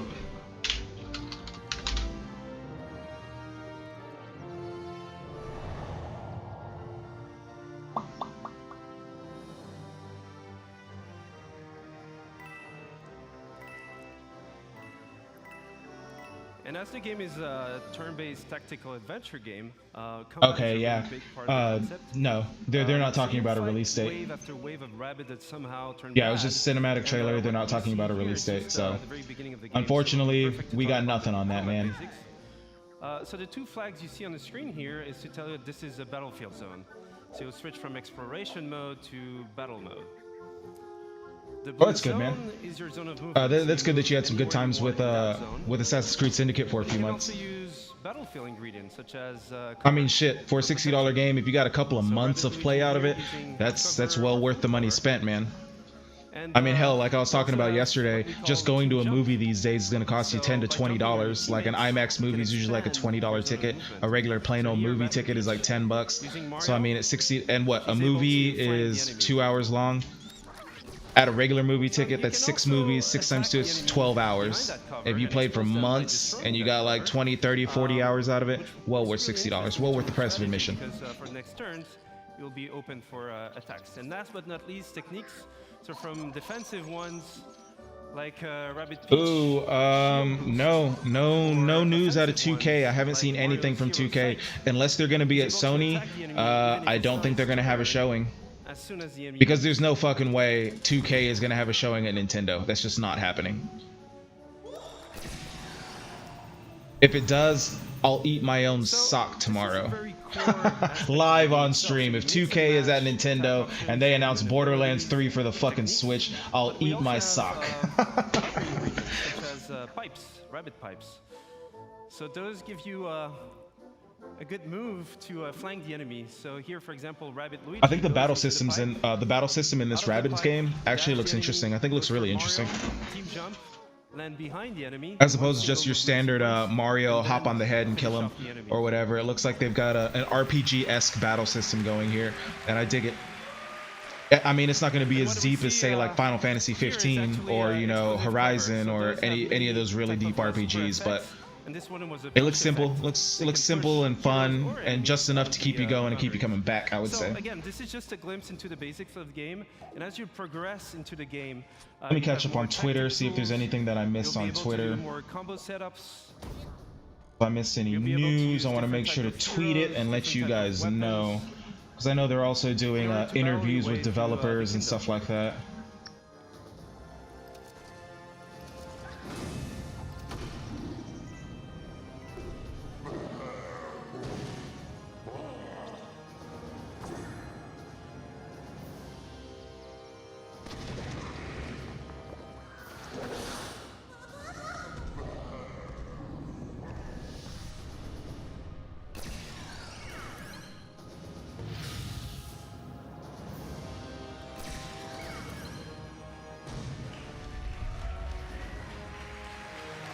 Oh, here's a tweet about Starlink.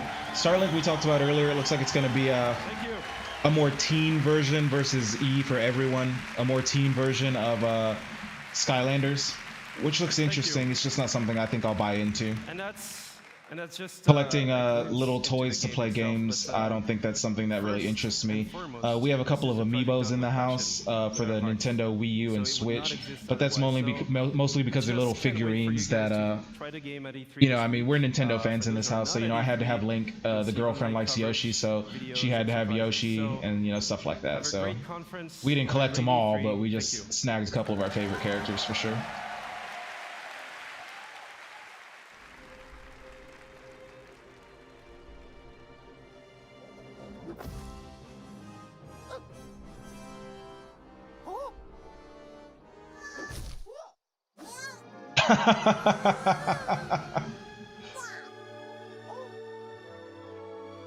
That would be crazy as shit if 2K caught wind of this And then all of a sudden they come out, they bust out on Nintendo, and they're like, this fucking asshole on Twitch, this specific guy was talking shit about us not being here. So you know what? Fuck you. You're gonna eat that sock. And I'd be like, no!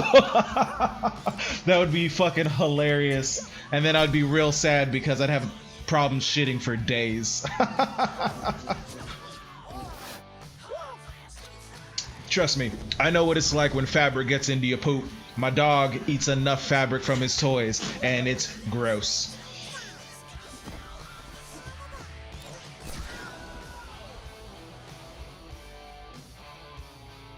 Looks like everything's pretty quiet on the Twitter front. Everybody's getting real hyped about Sony.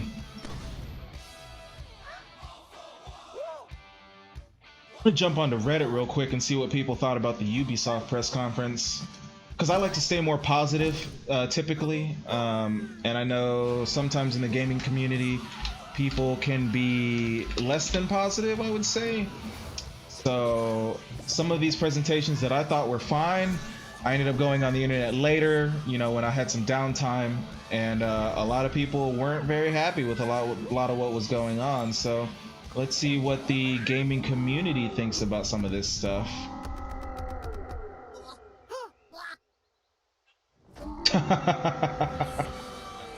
Yeah, you're a bitter asshole.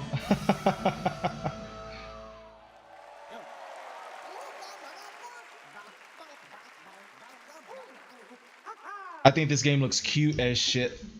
Oh shit, I didn't mean to click that. Let's see what trailers going up here. Just got done watching Ubisoft. Oh, South Park. Yeah, we can watch South Park.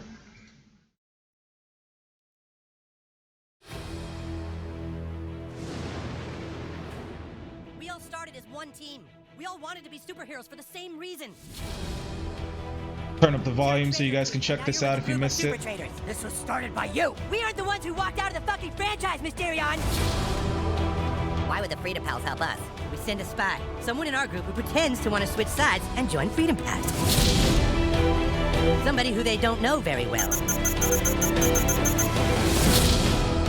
All is fair in love and war, Freedom Pussies. You fucking animal. You've got problems, new kid. Whatever you did last night got a lot of people's attention. Bad people. If you need information, just know you can rely on Call Girl. Who the fuck is that?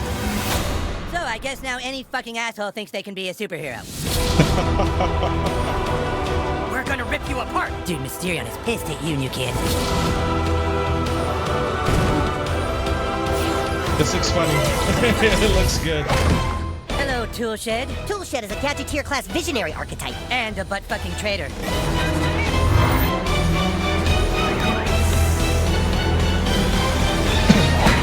Eric, you must Did any of you guys play The Stick of Timmy. Truth, the first South Park game from going Ubisoft? nowhere. Face the truth, Eric. You guys are kind of douchebags. He just called us douchebags in my mind. He did? South Park, the fractured but home. Available October 17th. Get the Stick of Truth free with purchase. Pre-order now for Towley bonus content. Don't forget to bring a towel.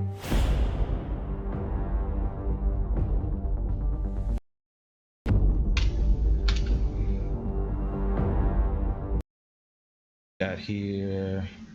Oh, the new Steep expansion. And I'm not too excited about it, but might as well show it. Hold on one second. I'm gonna refill my e-cigarette. You always knew that you'd be the one to work while they all play. You'd lay away and scheme of all the things that you would change, but it was just a dream.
Well, it's official. The Rabbids are teaming up with Mario and friends for a brand new adventure, Mario plus Rabbids Kingdom Battle.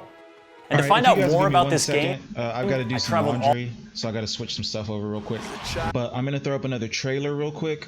Transference looks good. In case you missed Transference, it's a new VR game from Ubisoft. We have an actually looks very opportunity interesting. with So a check this very out. and new I'll be technology, right back. but also a technology with limitations to push a little bit those bounds of what we're used to within the context of VR. Yup, that's Elijah Wood talking about virtual reality in a Ubisoft video. And for good reason. Wood is a co-founder of a production company called SpectreVision. And although they've made a name for themselves in the film world, they're teaming up with Ubisoft to bring their unique take on storytelling to a VR game. Exactly what kind of story they want to tell, they're not ready to tip their hand just yet. We're trying to take what makes watching a movie terrifying and unsettling, the emotional elements, and put it into virtual reality. The average gamer who downloads this game, they have a moment where they realize, I have no idea what's going on right now. But the game hopefully will succeed even more for people who sort of take that next step and like fully give themselves into the world and be like, maybe this isn't as safe as I thought it was. Should I take the helmet off for a while and make sure I'm still me? It will be an emotional journey that will resonate, something that you'll think about even after you've played the game. We caught up with the SpectreVision team while they were filming a trailer for the game and preparing for E3, where they'll be showing off a demo that teases more about what they have in store. And it's not exactly the game. This isn't, a cut of the game that you get to play. It sort of sets up digitizing the human brain, emotion with something that is unsettling and a little bit frightening and also kind of mysterious.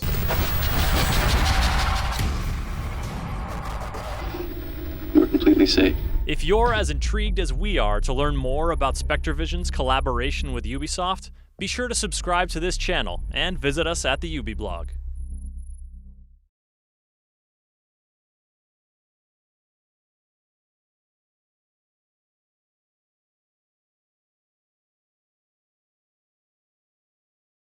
There was this sort of synergy of, well, we're looking to do something interesting in VR and we've got this division and you're looking to sort of bring, what sense you have of storytelling within and put that into the context of VR. You can, for the first time as a player, feel like you are in a movie. That's a really good word for it. We want you to take off the gear and still feel unsettled.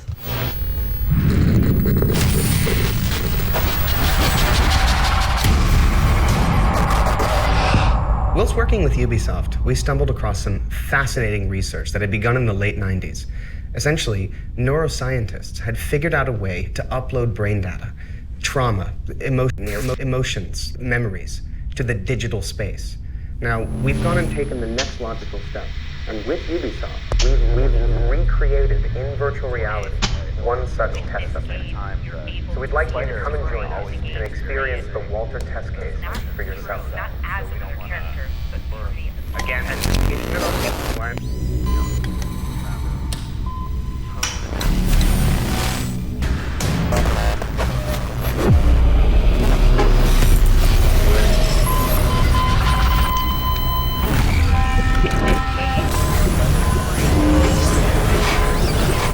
What you're experiencing is a recorded consciousness. It's not unlike watching a movie, so no matter how real it may seem, it can't hurt you. You are completely safe. You are completely safe. Ooh, perfect timing.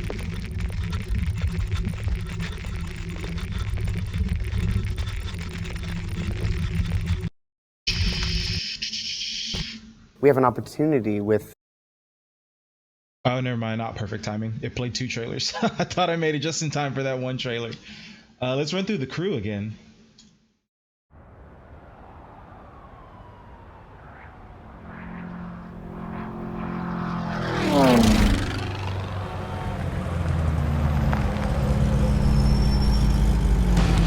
Also, Also, just a quick mention, you know, like I mentioned earlier, once E3 coverage ends, I'll be going back to my normal streaming schedule, which is listed on my page there. And I really appreciate everybody stopping by and all that. If you guys want to keep hanging out, you know, anytime I'm going live, come check out some gameplay and stuff like that. I'd really appreciate that as well. You know, if you like me enough, you know, if you're not just here for E3, if you're just here for E3, there's nothing wrong with that. You know, that's fine too, man. But if you guys, you know, would like to keep sticking around going forward, that'd be badass. If you did want to stick around, let me know what kind of games you'd like to see. I got a lot of different games. I've got a lot of different consoles. I've got PC and stuff. And at the end of the day, Twitch is all about community. So, I mean, I'm here for you guys. You know, I just like playing games. When new games start coming out, of course, I'll be picking those up along the way, and I'll be streaming those and stuff like that. But I've got a lot of games as it is. So, I mean, if you guys have something you want to see, like more story-based game shooters, you know, I'm open to bounce around and play with different stuff. I don't like to stick with one game too much. I know some people only stream Overwatch or only stream Call of Duty or only stream Siege or whatever, but I like to play a lot of different games, so I bounce around a lot. And I also have a capture card as well, so I play consoles too, so I can play those on stream as well. Except for my 3DS and Vita, I can't do those. Oh, and there's a wreck! The Chargers are hauling up! Our champion swerves around it brilliantly. Now that's the skill that wins no matter what the engine, no matter what the track.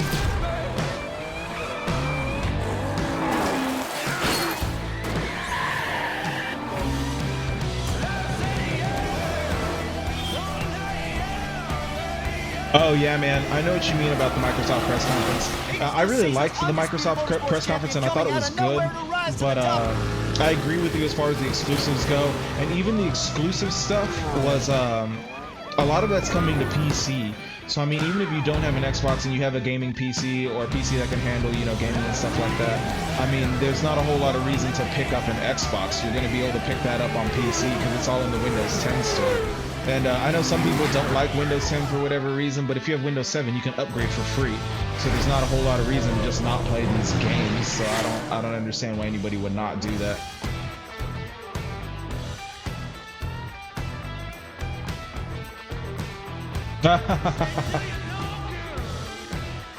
Okay, yeah, man. Wait, XCat, did I meet you on Siege or Overwatch by chance? If not, if you have either one of those games, man, we can get down. We can exchange battle nets and or Steam names and all, or not Steam, Ubisoft screen names. I play a lot. I just got Siege recently and Overwatch, and I've been playing those a lot lately as far as shooters are concerned. Hi everyone, my name's James Reese, community developer on The Crew 2, and today Ubisoft's Ivory Tower studio is absolutely thrilled to give you a world premiere first look at the latest installment in the Crew franchise.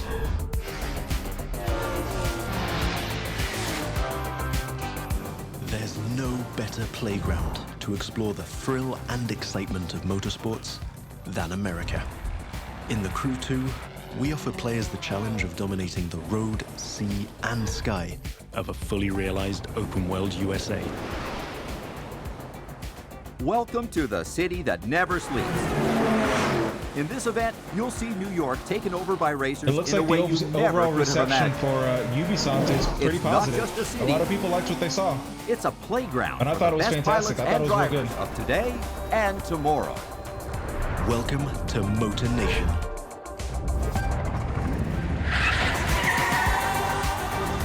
There's a contest happening right now in New York City.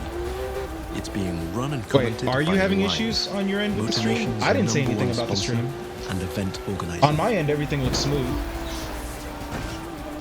So this is where your story Because begins. if you stream on Twitch, your goal you have a little become the dashboard greatest here champion with your of stream so you can all monitor it. motorsports. And they give you a little, it's a little meter that shows your bandwidth health. So everything looks smooth for me. We're starting off with a nighttime street race challenge. I don't know, maybe you just Street racing misheard is me. at I didn't the say anything core about the of stream, the but if Crew you're having DNA, issues, let me know, and one of the and I can many adjust and try and disciplines of tweak the it to Crew make it 2. smooth. But I'm seeing this time we're 1080p 60 shifting frames a from second on my underground end, street racing and I should be to bring streaming at you a 1080p. more accessible, Growling. festive, and competitive take on the genre. I should be streaming at 1080p 62. So. Speaking of which, this race is about to get a little spiced up. How would you like to take this party to the rooftops?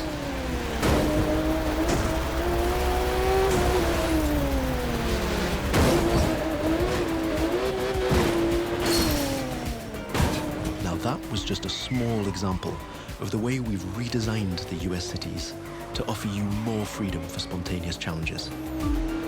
In The Crew 2, your whole environment has been shaped and tweaked so that you can enjoy the very best experience, whatever the vehicle or the discipline. But before I tell you any more, I think Live Sportscast has something to tell you. And now, Live goes to the extreme!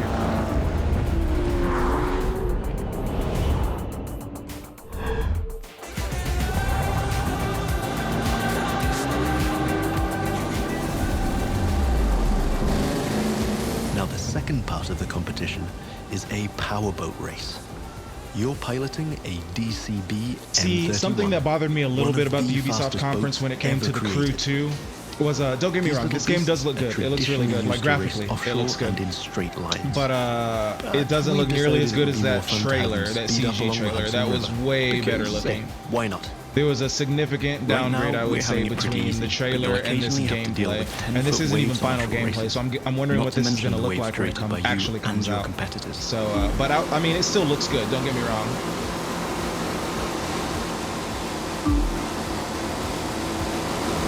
We've also been messing around with the good old Hudson River, adding ramps and buoys for you to handle. And as you can see, your next competitors are waiting for you to take off. Everything is completely seamless, so anything can happen in Motor Nation at any time. But for now, let's stay focused all the way up to the finish line.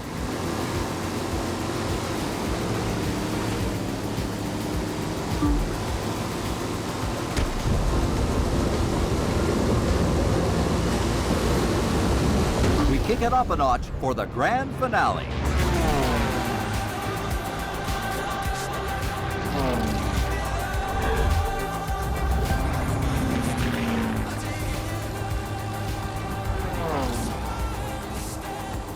We are literally taking the challenge to new heights in this third and last part of our New York Challenge.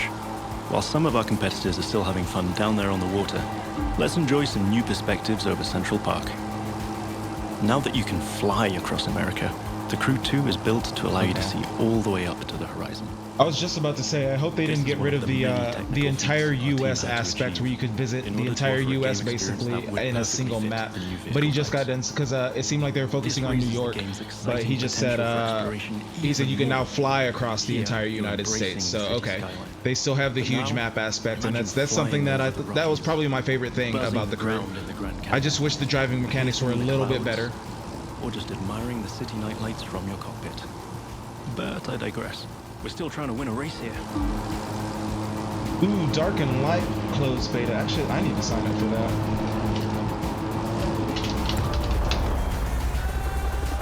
From the heart of New York City, this was the Live Extreme Series, Episode 1.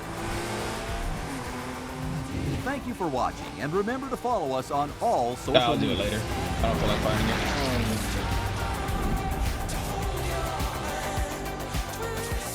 No, it definitely looked better in the air.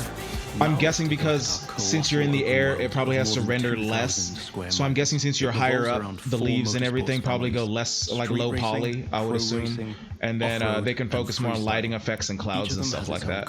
Because when you're on the ground, you know, you got to render the different people that are walking on the sidewalks, the cars, the different leaves and stuff like that. When you're at a distance, a lot of games use that trick. When you're at a distance, they can turn down the texture resolutions on things that are far away. See, like right there, you see those trees? Those trees don't nearly look as good as when they're flying over the buildings, because there's less going on with the buildings. This light plane is That's a common trick they use in game development to make certain parts of the game look better than other parts. Whenever they want it to shine, it'll shine. Crew 2 innovations. Not only does it offer an incredible no, the plane flight swag. The plane flight looks awesome in this game. Absolutely awesome. By the way, you can instantly switch between ground, water, and air vehicles. I wouldn't mind trying those speedboats too. Those look like a lot of fun. This allows you to fully enjoy all the new perspectives the Crew 2 has to offer using only one button. From the top of buildings to the bustling city streets below or the busy waterways, the whole of the USA is ready for you to explore.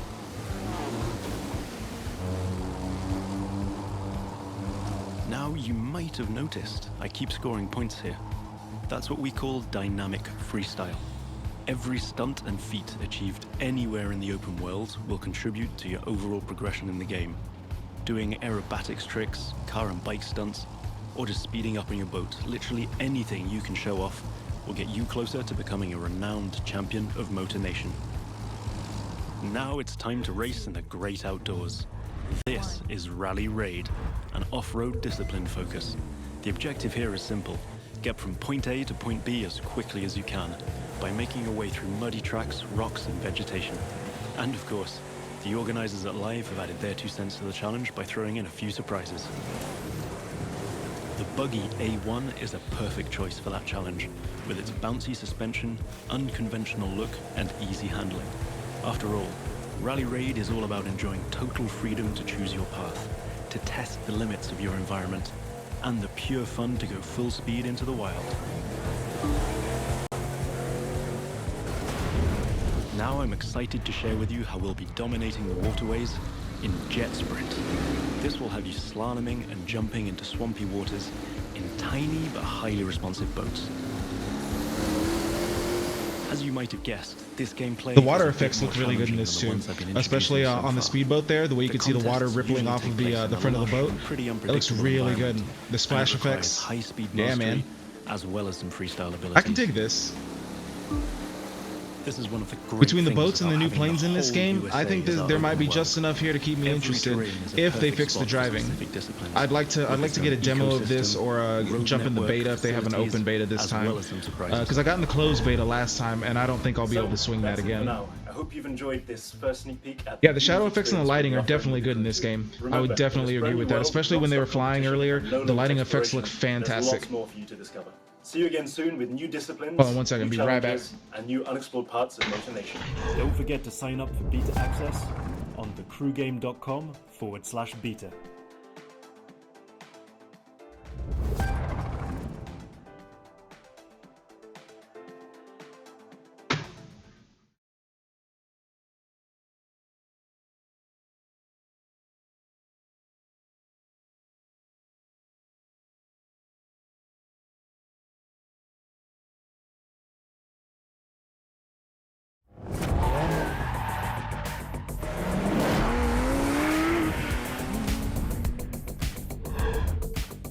Hi everyone, my name's James Reese, community developer on The Crew 2. Alright, And today, I'm Ubisoft's back. Ivory Tower Studio is absolutely thrilled to give you a world premiere first look at the latest The person installment playing in the everything Crew was last franchise. place all the time. There's no better playground to explore the thrill. All right, we've seen that enough. Let's see if we got something different we can look at.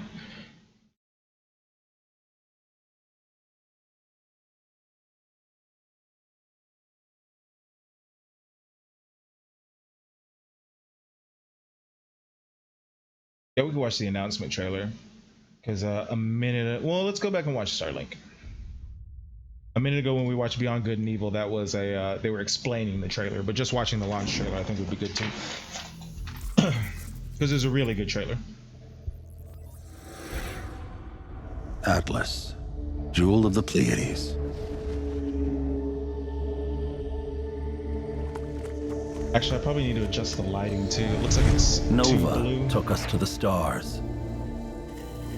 Each new world more incredible than the last.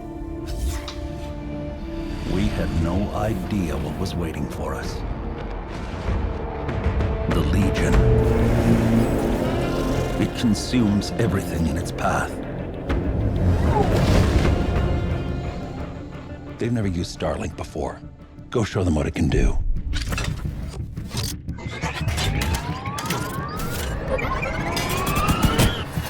Okay, let's do this. Come on, come on. Looks a little better, just a little bit. I got it. Chase, how's it going? Breaking atmosphere. Oh shit. Was that dark and light on Facebook? Shit. Let's even the odds.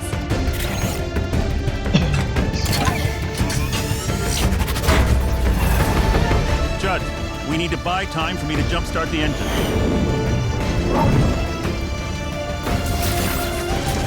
resisting ice barrage.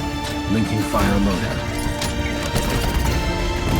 Oh, nice. You were the dude that sent me, what was the other one? What's it Against called? impossible odds. Keystone 2, man. Thank you very much. I appreciate that. Adapt and overcome. Nice. As soon as I'm done streaming for the night, I'll go ahead and sign up for both of those, and I hope I get into the beta.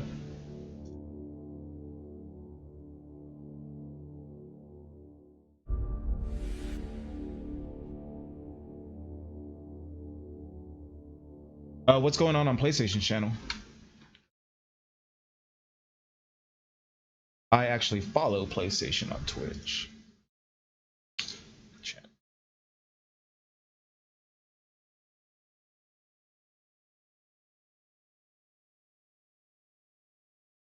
Well, I fucking thought I followed PlayStation on Twitch.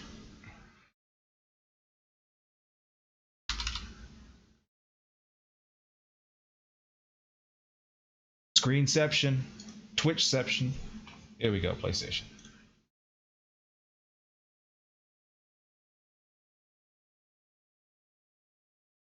No, they don't have anything going on, man. They still got we still got 2 hours before E3 starts. Well, I mean, their conference starts anyway. Are they doing anything on the Sony Twitch? I don't know if Sony has a different Twitch than... Yeah, no, it doesn't look like it.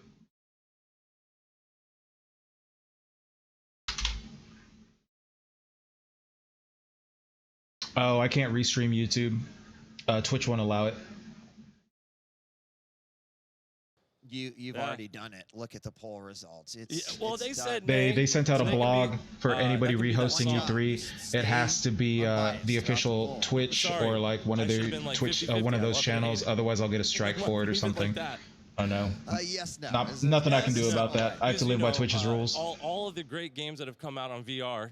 John, I'm going to get on my soapbox here, and here's my thoughts. Yeah.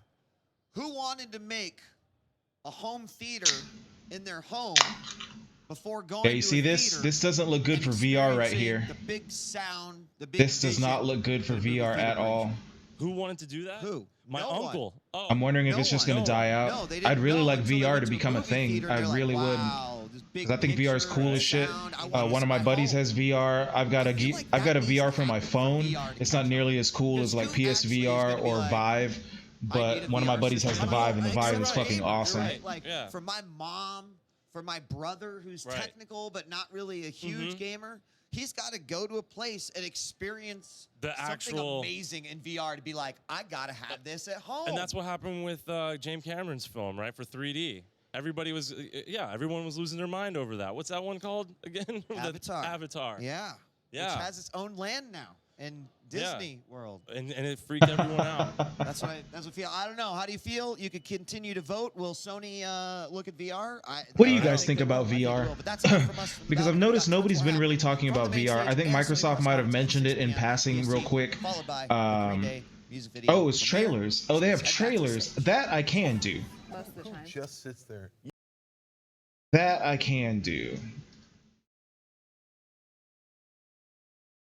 It's just I'm not allowed to restream E3 coverage. Like if they're doing like anything live, like with interviews and stuff, I'm not allowed to do that on Twitch. But if it's just trailers, that's free domain, so I can do that on Twitch. Holy shit, they have a lot of new trailers. Oh, you know what? I forgot to play the Kingdom Hearts trailer. That came out 2 days ago.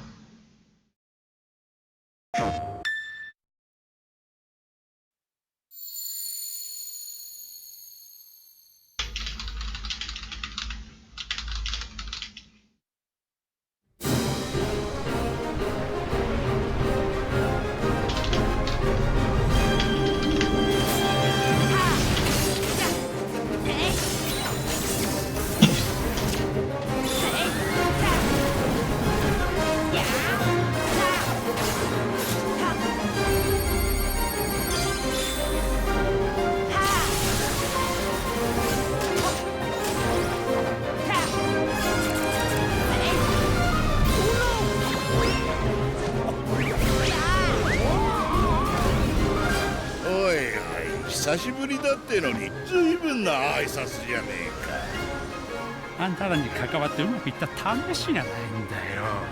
さあさあ、帰った帰った。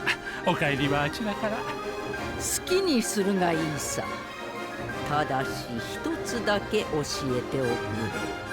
この世界に黒い箱はないかい？黒い箱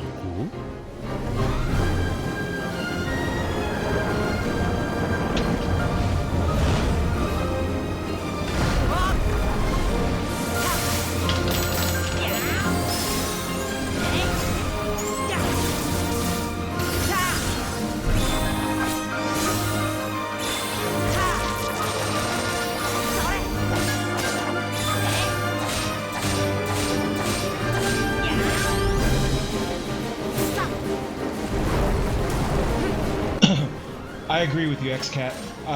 VR, there's a very expensive barrier to entry on VR, and that's the one thing holding me back.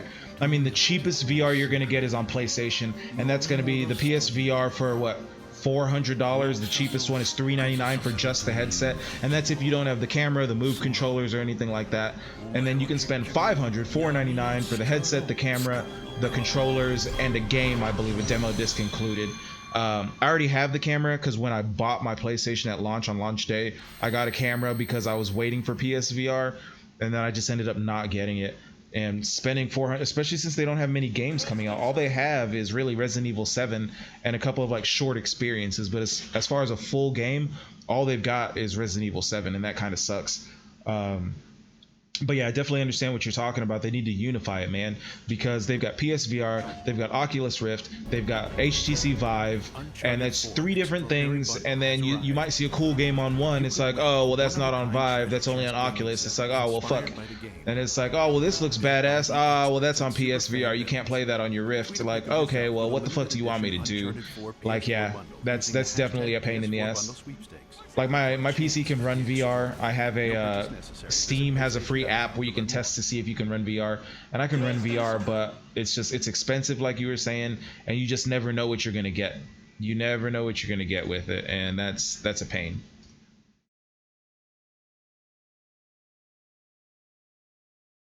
Ooh, Ace Combat. See, something like this looks fucking cool for VR. Ace Combat put me in a cockpit and I get to fly a fucking fighter jet. Yeah, man, this is cool. This is very cool. Once they start coming out with more stuff like this, I'll definitely jump on a PSVR. If I can pick it up and there's a solid like 5-6 games, like real games I can play, not just short 20-minute things, but I can just jump in and play for a couple of hours, yep, I'll buy in. But until then, you know, just like you, I'm waiting it out, man.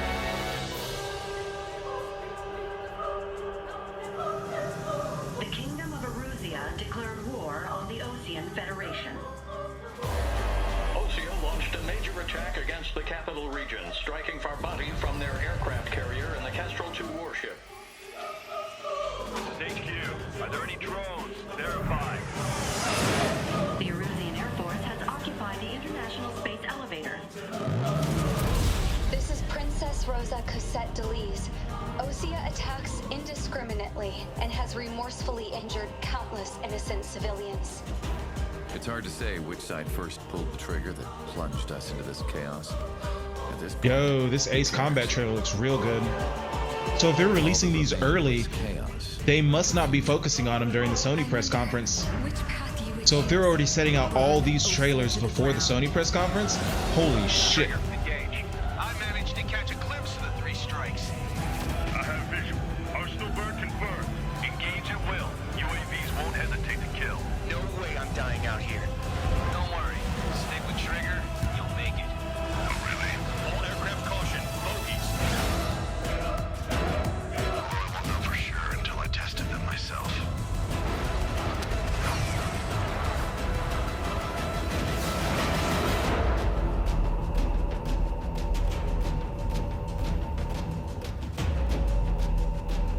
$2018. That's a little bit of it's a little ways out. PS5 is not coming, and you don't have a release date. Stop lying.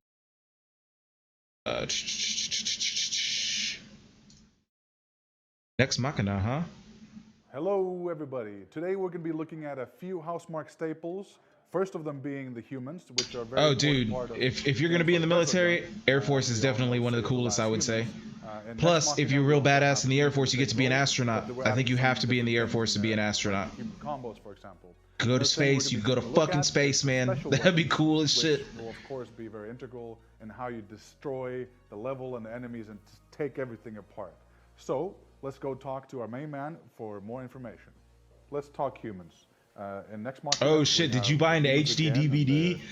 Oh, that sucks, man. Yeah, I remember the Blu-ray versus HD DVD war, because Xbox had HD DVD, and you know, being a Sony fanboy, I was just like, I support Blu-ray, and so I got my PS3 and I went with Blu-ray, and I picked the right pony on that one, man. That sucks that you dropped hundreds of dollars on an HD DVD expansion for Xbox 360, and that kind of fizzled out. That died out real hard. But yeah, I can definitely see what you're saying. That's definitely the same thing we're seeing right now in VR. Like, which VR headset's going to succeed and who's going to make it? Like, if one of them makes it and that becomes the definitive VR unit, like, even if it was just one for PC and then one for console, you know what I mean? So like, instead of Vive and Oculus, if like, say it was only Vive on PC and then you have your PSVR for console, so you know what you're going to buy where.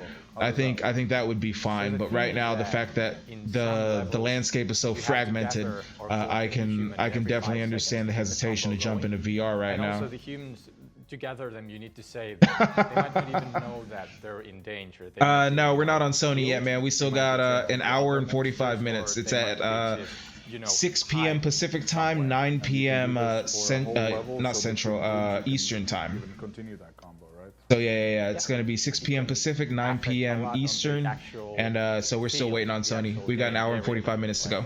Let's talk about the weapons. There's the main gun that you shoot with the right stick. Yeah. There's also after PlayStation 1 and PlayStation 2, a lot of people jumped ship and they decided to go to Xbox 360. I stayed with PlayStation. I saved up and I got a PS3. I was still a teenager at the time, I think, somewhere around there. But I remember saving up a whole bunch of money. Then I showed up and I looked like a drug dealer because I think I was waiting tables at the time. So you know, you get a lot of tips in cash. So I showed up with a stack of like 20s and 10s and dollar bills and shit. I looked like a fucking drug dealer. I'd say a stripper, but I don't look good enough to be a stripper. But I showed up like cash. I'm just like, yo, I want this PlayStation. And I remember hunting for it because for a while there, PlayStation 3s were hard to find, like when they'd first come out. I try, man. I just goof off. But yeah, for a while there, PlayStation 3s were hard to find, man. Like, back when the fat PS3s came out, there was the 60 gigabyte and then the 80 gigabyte. I think I went, it was close to a year later. It was a few months after, though. But I went to go get the 80 gigabyte model, and me and a friend of mine, we'd been driving around all fucking day going to different stores to go get a PlayStation. And I think we ended up having to hit like 5 or 6 stores before we finally found one. And so I got it at, I think I paid after tax and everything like $560 for it. So that's it. A lot of bullets, a lot of enemies, a lot of cool things happening. Next Machina is coming out soon, so stay tuned for more.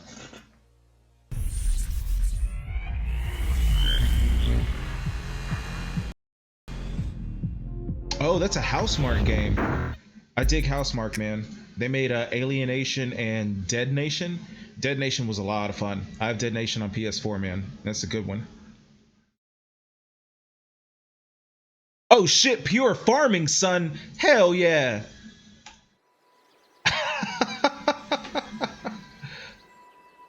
No, but for real, who buys these games? Who buys these farming simulator games, man? People ask the question, why do you farm? And I tell them, ooh, shit. I love the thunder of roaring engines. You went through 3 Red Ring of Deaths? I've got friends who have Red Ring of Death, but they only had to replace it once. Like, by the time they got their second Xbox, I take that back. I had one friend who had to buy 3 Xboxes, but most, like a good number of my friends, they had to buy a second Xbox.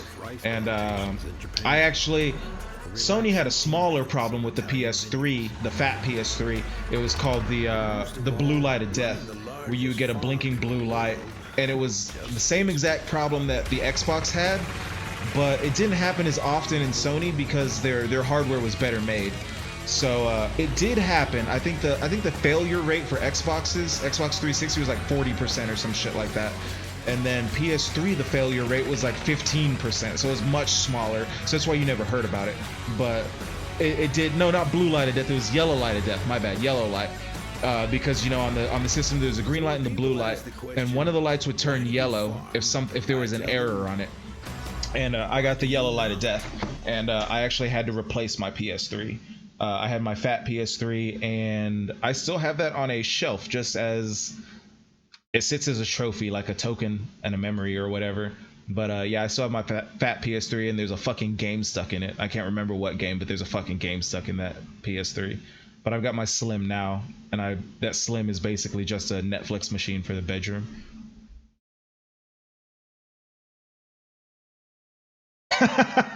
You play the farming simulator games? Are you the guy keeping these guys in business?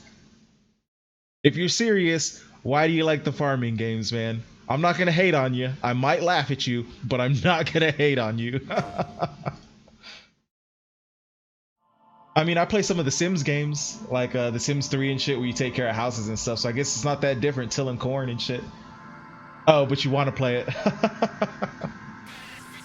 I feel like I would buy that game ironically as like a joke and get really shitty drunk one night and just like, we're going farming, boys. Like, that's some shit I could see myself doing. I'm just dumb enough to do some shit like that. Hey, what's up, Swag? Welcome back, man. We're going on an hour and 45 minutes, 43 minutes, hour and 43 minutes until PS4, PlayStation conference, Sony, baby. Wait, gotta flash again, been flashing it all day. Right there, Sony, baby. Yeah. All about that Sony life. We are a Sony household. And I'll be goddamned if anybody in this household speaks ill of the Sony PlayStation.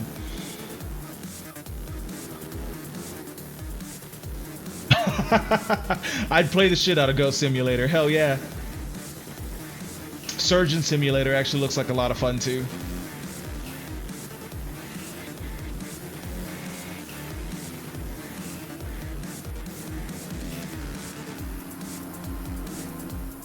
What is this?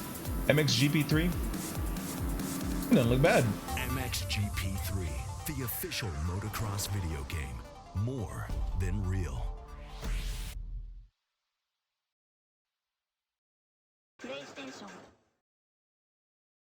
Me. I gotta change my e-cigarette battery, and I'm gonna take a piss. Give me 1 second, I'll be right back.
MotoGP 17.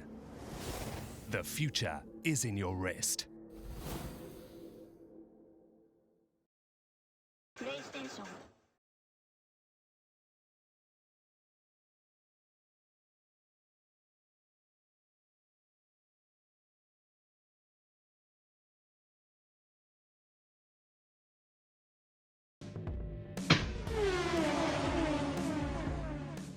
Hi guys, and welcome to our overview video of MotoGP 17. So it's coming to shelves worldwide on June the 15th, and of course we have the new managerial mode, which is going to be very exciting for racing game fans. More on that later though. We're going to be kicking it off with a race here at Thomas the Rio Honda.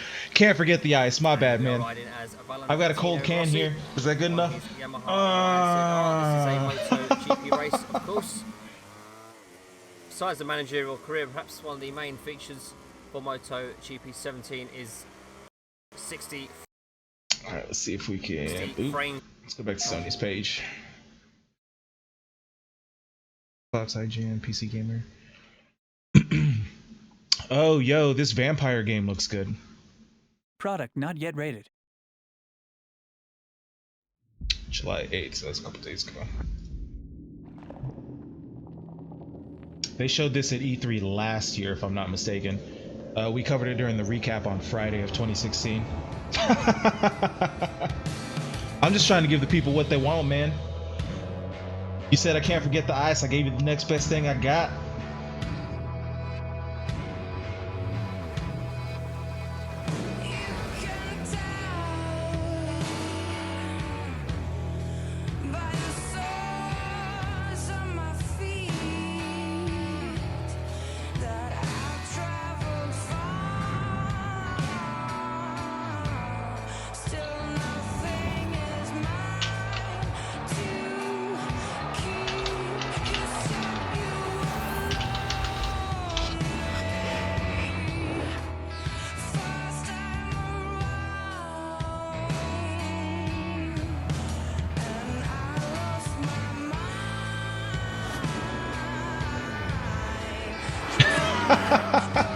Did you really just go back to the Spice Girls, bro?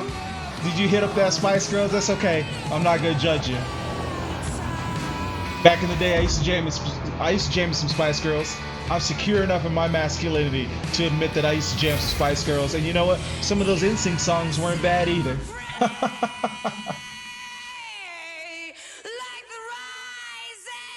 Actually, I remember my sister was a big Spice Girls fan. I just kind of liked some of their stuff.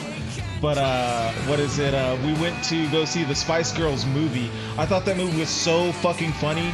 We saw it like in the afternoon, and then I told my sister we got to go back and see it again. I saw the fucking Spice Girls movie twice in one day. Yeah, that's right. I've got no shame in who I am. No shame in my game.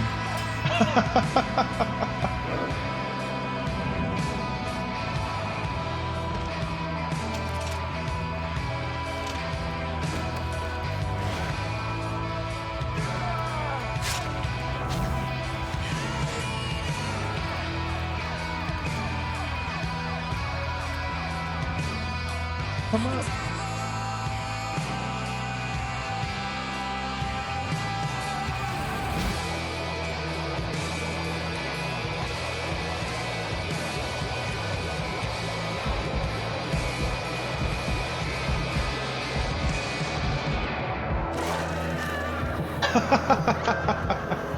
I think I saw Titanic 4 times in theaters. I think I stopped at 4. I think the movie I saw the most in theaters was either the first Mortal Kombat movie or The Dark Knight. One of those two movies are the ones that I saw the most in theaters. But yo, get your swag on. Titanic, perfect date night movie.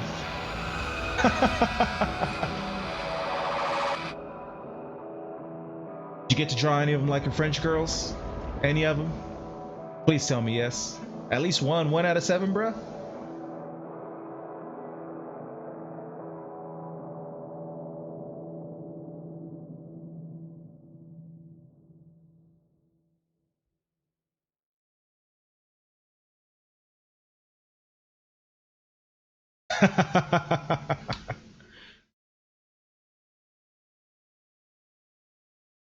Got here. Prison architect. What? Putting people in the pen? See what's going on here. Welcome to Shady Pines, Compassionate Corrections, the state-of-the-art facility for the criminally insane. So you were the Danny DeVito of your friend group, huh? And soak in the sights and sounds of our state-of-the-art therapy. It's okay, bro. It's okay if you were Danny DeVito. Suffering from insomnia? Not to worry. Our fully trained and licensed psychiatrist will have you snoozing in no time.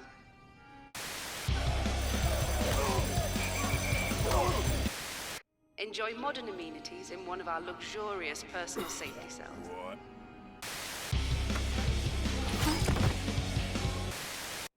We understand that everybody has different needs. we will do This looks like a lot of fun. to make sure this is your home from home. I'm sure you'll enjoy your stay at Shady Pines.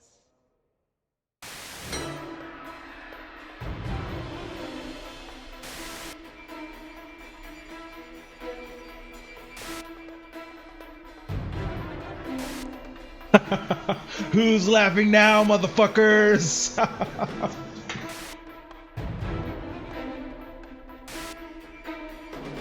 Hey bitch, remember when I used to look like Danny DeVito? What's up now?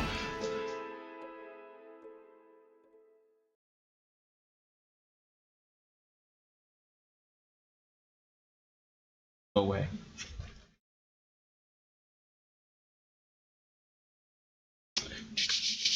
Yeah, we've seen Days Gone. Let's keep it to 2017 E3. Last year. Ooh, Perception looks good. Perception looks real good.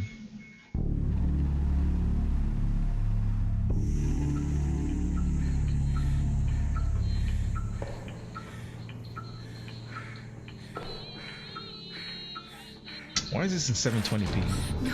No, no, no. Gonna take my phone call, no. Why did this house do this to her? You deserve to be there. Why? Nobody wants to hear my voice. In this game, apparently you play a blind guy.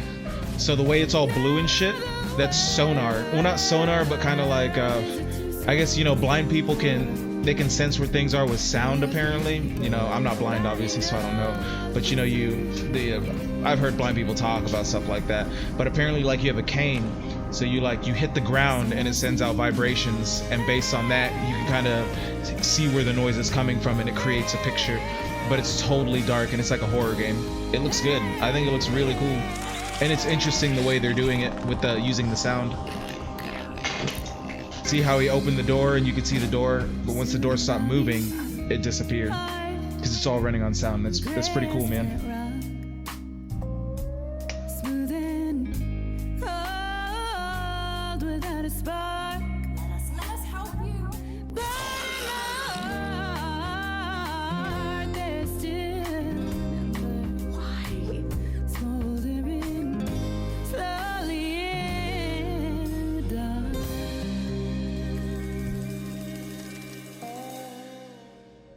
Available now?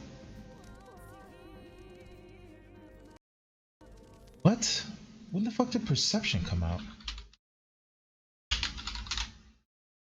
How did I miss that? Because I've actually been looking forward to that game. We'll keep it going. Disney comes to PlayStation. Yeah, why not? I have to look up Perception.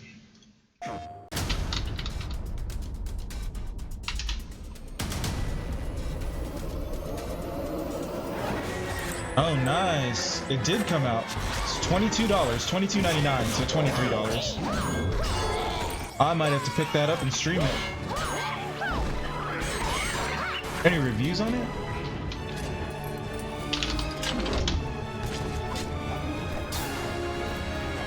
Ooh, it's not getting good reviews.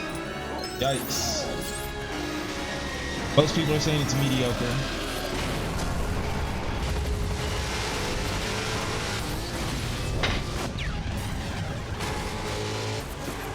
Huh. I'll have to read more about this later. But it looks like most of the reviews are mediocre.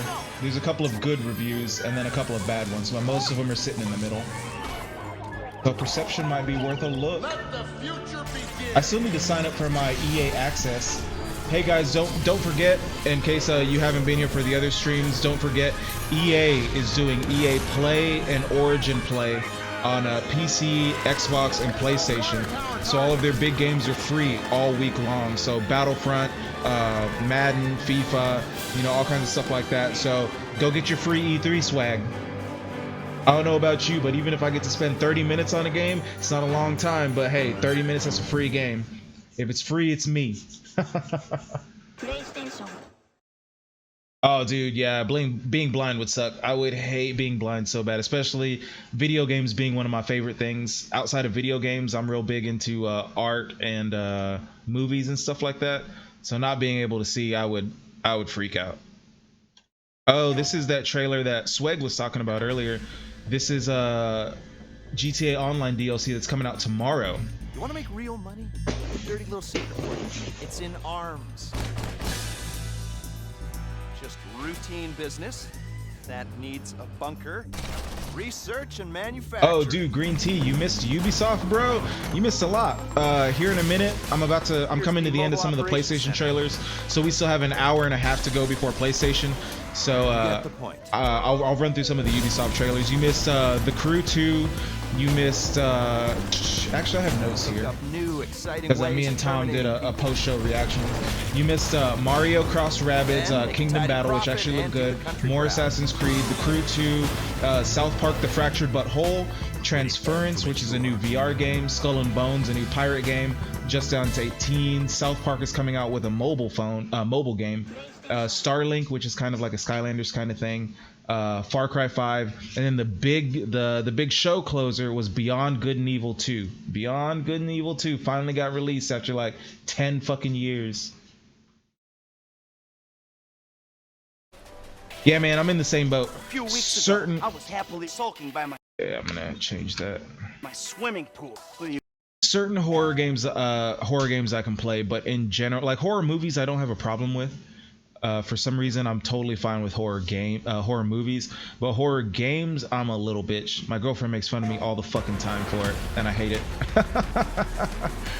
But yeah, I'm a little bitch when it comes to horror games. Like I got Resident Evil, and I got it like launch night, and I was gonna play it in the dark as soon as I got it. I was like, I got it at midnight, I'm gonna play it in the dark. And then I played it. I played like 20 minutes, bitched out, and I was like, nope, stop the game, and I put it on Netflix because I got scared. So whatever. Oh, Green, you missed Ubisoft. Let me jump over to Ubisoft, show you some of these trailers you missed, man.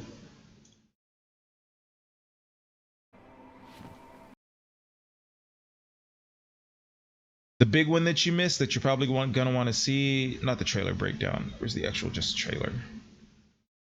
I mean, the trailer breakdown is fine, but oh, announcement trailer, duh, of course. But yeah, this is the announcement trailer for Beyond Good and Evil. I'll turn up the sound for you.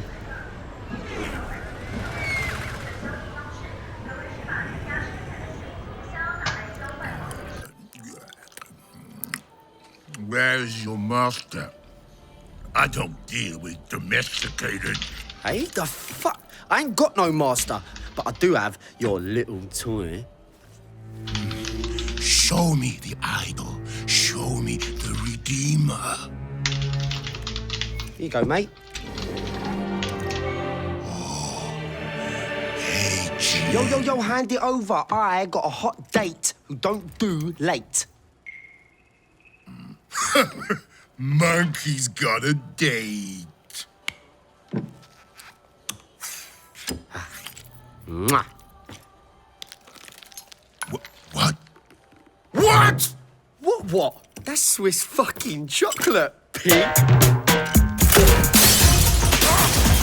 Bon appetito.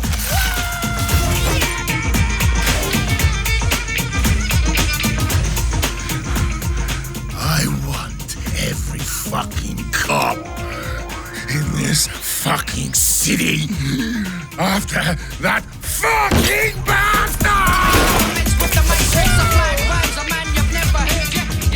Grab my chassis, Noxie!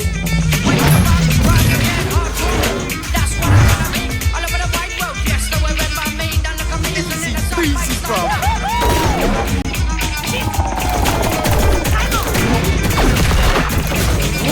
Bang, bang, motherfuckers!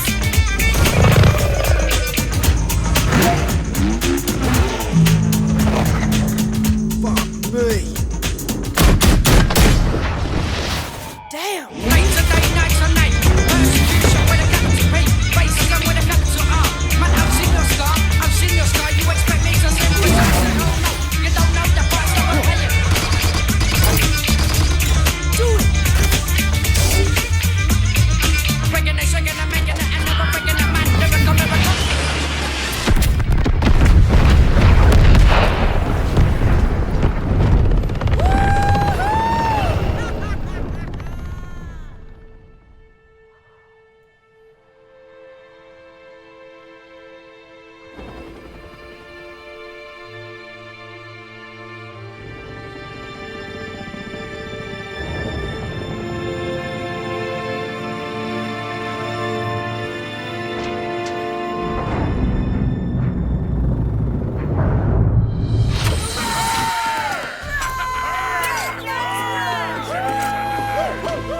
about bloody time. Let's see what we've got.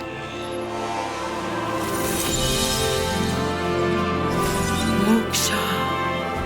Just as Yama described it. True freedom lies beyond.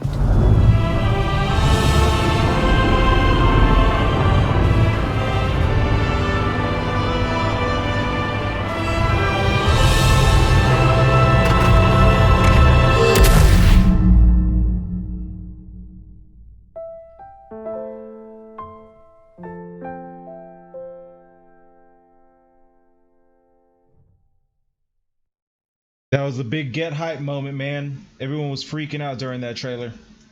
And I know that game's been in development for like 10 fucking years, so yeah. If you played the first one, I didn't play it. But if you played the first one, that's it. And then of course we had actually, let's see this. Starlink looks good. I'll run through this trailer real quick.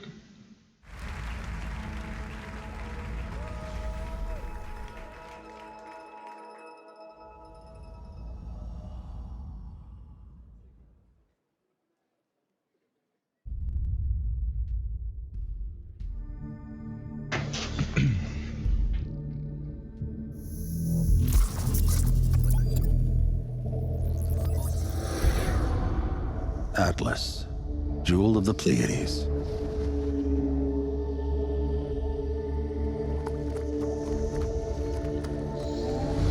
Nova took us to the stars.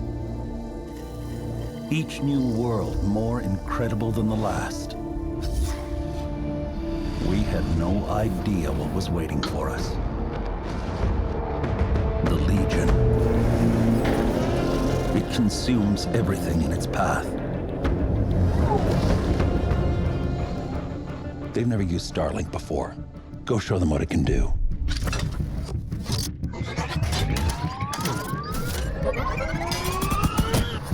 Okay, let's do this. Come on, come on. I got it. Chase, how's it going? Breaking atmosphere.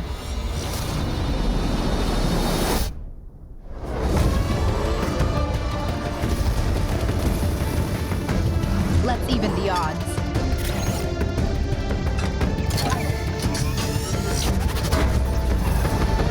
Judge, we need to buy time for me to jumpstart the engine. They are resisting ice barrage. Linking fire loadout.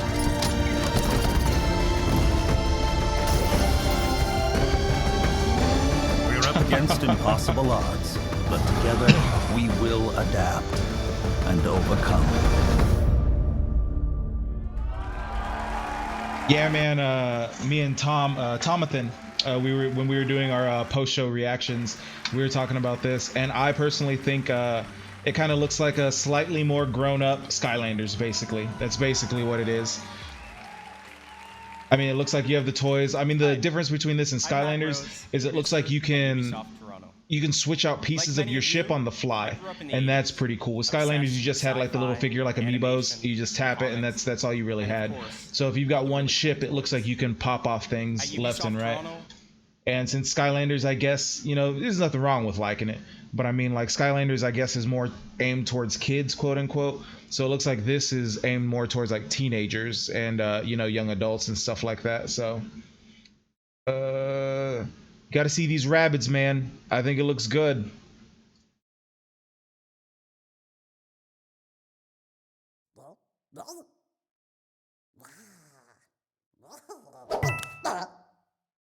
Hour and 20 minutes, baby. I am ready.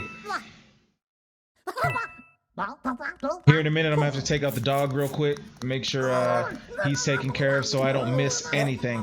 Because again, we are waiting for the Sony press conference. Yeah, yeah. Get some Sony in your life.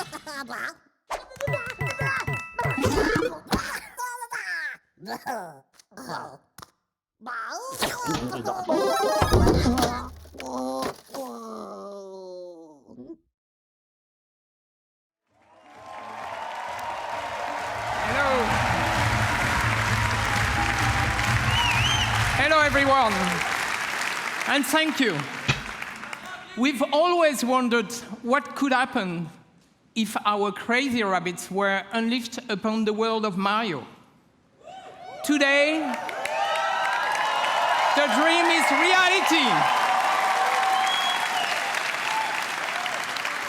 And to talk about this unexpected encounter, it is my great honor to welcome a very special guest, someone I truly admire. Please. Oh, you're a game tester for the first two Skylanders? Ladies and gentlemen, yeah, Skylanders and like Disney Miyamoto-san. Infinity definitely aimed at children.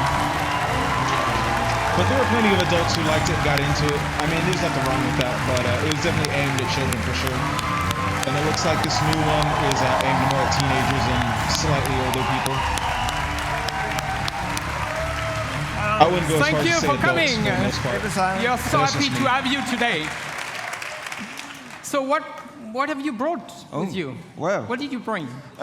This is a life-size replica of one of the weapons from this game. Wow. Cool, I'm sure you love it. I brought one for you. Okay. Oh, thank you. Wow. Woo. So let's take a picture.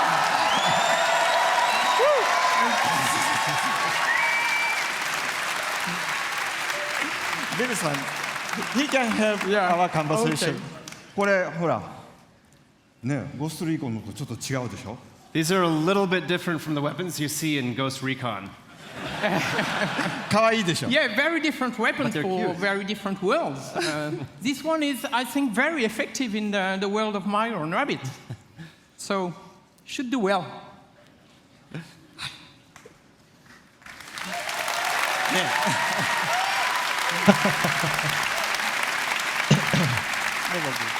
I'm so proud of Ubisoft's long-standing collaboration with Nintendo. You know, from the DS to the Wii, and more recently for the impressive launch of the Switch. You know, it has always been, we have always been inspired by Nintendo and by all the great work you've been able to do. You live with your mistakes. You go down with the ship.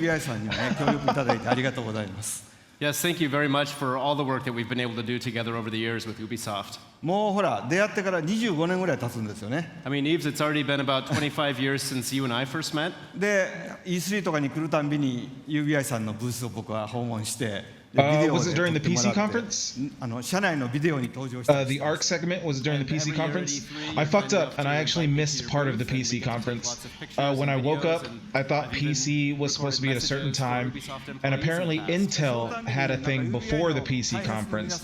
So I caught the end of the Intel conference, and then I thought I had time, and then they started the PC conference. So I missed like the first 5 minutes of the PC conference, but I got the rest of it. I didn't see anything about ARC though, I don't think. ライバルですからこう戦う姿勢で頑張ってきたんですけど But on the other hand, because we're both software developers, we've also looked at each other as kind of rivals and tried to see who could make the best software. けどまあイブさんからラビッツの人形をもらったりいろいろして僕の席の前にもラビッツがいっぱいあるんですけどもそういうラビッツのヒューモアはすごく理解してました。But of course, I've known the Rabbids characters for many years, and I have many Rabbids figures decorating my desk. And so I've always been a fan of the characters and their humor. だから今回の話があった時にラビッツがどんなユーモアをこうゲームの中で見せてくれるかすごい楽しみにしてたんですね。So since this project first started, I've been very excited to see what kind of humor the Rabbids could bring to the Mario world. でただダビデさんに会った時にね、ダビデさんに一つだけお願いしたんです。So when I met Davide-san, who is the creative director of this game, yes. When I met Davide-san, I had just one condition for this project. 絶対こうジャンプするゲームとかそういうプラットフォームゲームじゃなくて。マリオで今まで作ったことのないジャンルのゲームを作ってほしいとお願いしました。I said, whatever you do, don't try to make a jump game or a Mario platformer. Try to make a Mario game that has never been made before. よかったですね。And it's great. And I can tell you it was an exciting, very exciting challenge for all our teams. And I think we've done something you will love. So thank you very much for giving us the chance to perform on this game. はい、本当にこうヨーロッパで作るとこんなものができるのかとかね。それから、UBI さんやっぱりアクションゲームをちゃんと作ってる会社なんで、こう単性のストラテジーゲームというもののちゃんとこうテンポのいいゲームが出来上がりました。And so, of course, because the game is being made in Europe, it has a very unique flavor to it. And of course, Ubisoft is very good at making action games. But this game, I think I missed some of the couch interviews. I was trying to keep up with everything, but there's a lot going on at E3. Yeah, no, it's going to be fresh, actually. I think Battlegrounds is going to PlayStation, but that's just my speculation. If you go back and watch part of the Xbox conference when Battlegrounds was shown, it says console launch exclusive. And I think that means like there's going to be a window. So I think what they're going to do is they're going to have it for a limited time on Xbox, and then it'll eventually come to PlayStation. But don't quote me. Like, I don't have a source that says that that's what's going to happen. Finally. That's just what I think. Finally, we can talk about this project. But Ark looks good, man. One of my buddies, he plays Ark a lot. He comes by the channel every once in a while, and he likes Ark a lot. He tried to get me into it. That was before I built my PC when he was trying to get me into it, and I just haven't had a chance to pick it up. Mario plus Rabbids Kingdom Battle is a tactical adventure exclusive for the Nintendo Switch, and let's check right away some gameplay. Check it out, Green Tea. This is some of the Rabbids gameplay. You see some of the RPG elements and strategy to this. It's not going to be super deep or anything, but I think it'll look good. I think it looks good. It'll be a good game to play on the go, especially since it's on Switch. It made the world completely unstable and chaotic. So Mario, as a true hero, wants to save the day. But this time, with some new friends.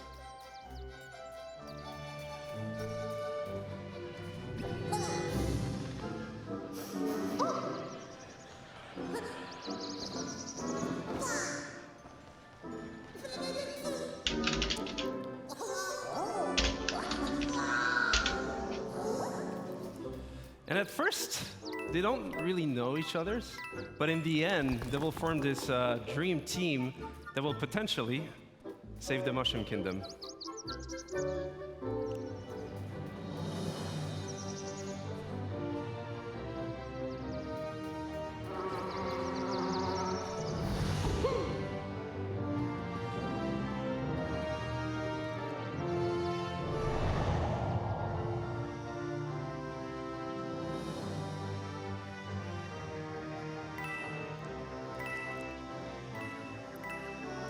And as the game is a turn-based tactical adventure game, combat is a really big part of the concept.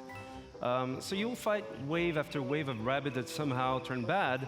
And what we see here is just the very beginning of the game, so it'll be perfect to talk about the combat basics. So the two flags you see on the screen here is to tell you this is a battlefield zone. So you'll switch from exploration mode to battle mode. The blue zone is your zone of movement, so you move anywhere you want in that zone. But you can also use battlefield ingredients, such as covers for protection. So Rabbit Luigi here using half cover or full cover. And I don't think this has Splatoon. I don't know what's going on with the head. I missed that bit. I was looking away. So here, Rabbit Peach using Mario, she's able to flank the enemy. So you can also attack the enemy. Yeah, man. I've heard Art can especially get intense because isn't your character always in the world? So like if you're not playing, you basically have to find a place to sleep and like hide. So you can log out and come back and you were robbed and killed while you were gone. That all sounds very intense. Like that sounds like something you have to constantly be on top of. He's able to attack the enemy even if it's not his turn as soon as the enemy moves. Yeah, that's what I thought. That's what I thought I'd heard. That sounds fucking intense, man. I'd be so pissed off if I'd done all this work and got all this shit and I came back and it's just like, your character's dead. Like, oh, well, fuck me, right? Like, all right, well, what are you gonna do? But we also have other ingredients, such as pipes, rabbit pipes. So those give you a good move to flank the enemy. So here, for example, Rabbit Luigi goes into the pipe, out of the pipe, dash the enemy, goes for Mario, team jump, land behind the enemy in one single movement sequence, and then finish off the enemy.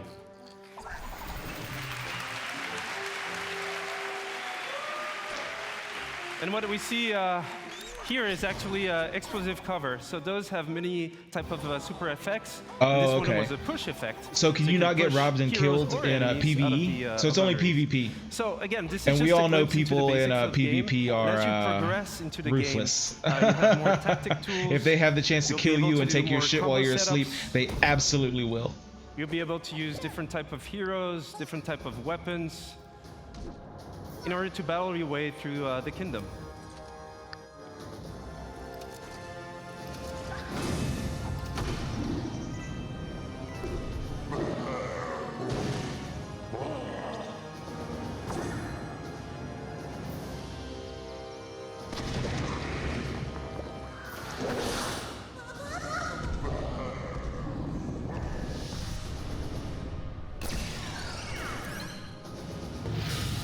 All right, we're just an hour and 10 minutes away from Sony, guys. Just an hour and 10 minutes away.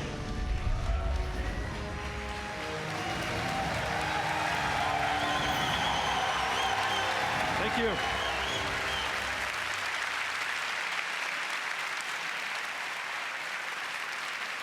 Thank you. And that's just a glimpse into the game itself. But first and foremost, this is a project done with passion, with our hearts.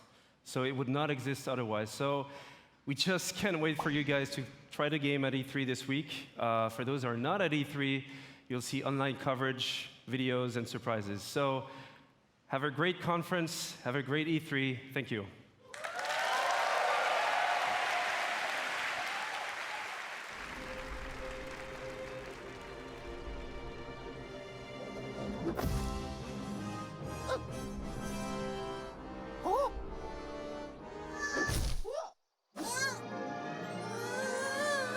Use a potty real quick. Actually, I'm going to use this time to take a break. Just a quick break. I'm going to use the bathroom, and I got to let my dog use the bathroom, so I'm going to take him down real quick. I'm not going to walk him or anything. I'm just going to let him go outside for a second. Let him do his business. Let me find something from Ubisoft so I can let it play while I'm gone and not have to worry about it. Let's see what you got. Where's that ship game? I'm pretty sure they did Skull and Bones. I think they did a decent little chunk. Yeah, 8 minutes. All right, yeah, this is 8 minutes long. That's more than enough time to let me do what I need to do. So I'm gonna go take a piss real quick. I'm gonna let the dog out, and I'm gonna let this play. I'll be right back, guys. And its port of origin is Ubisoft Singapore.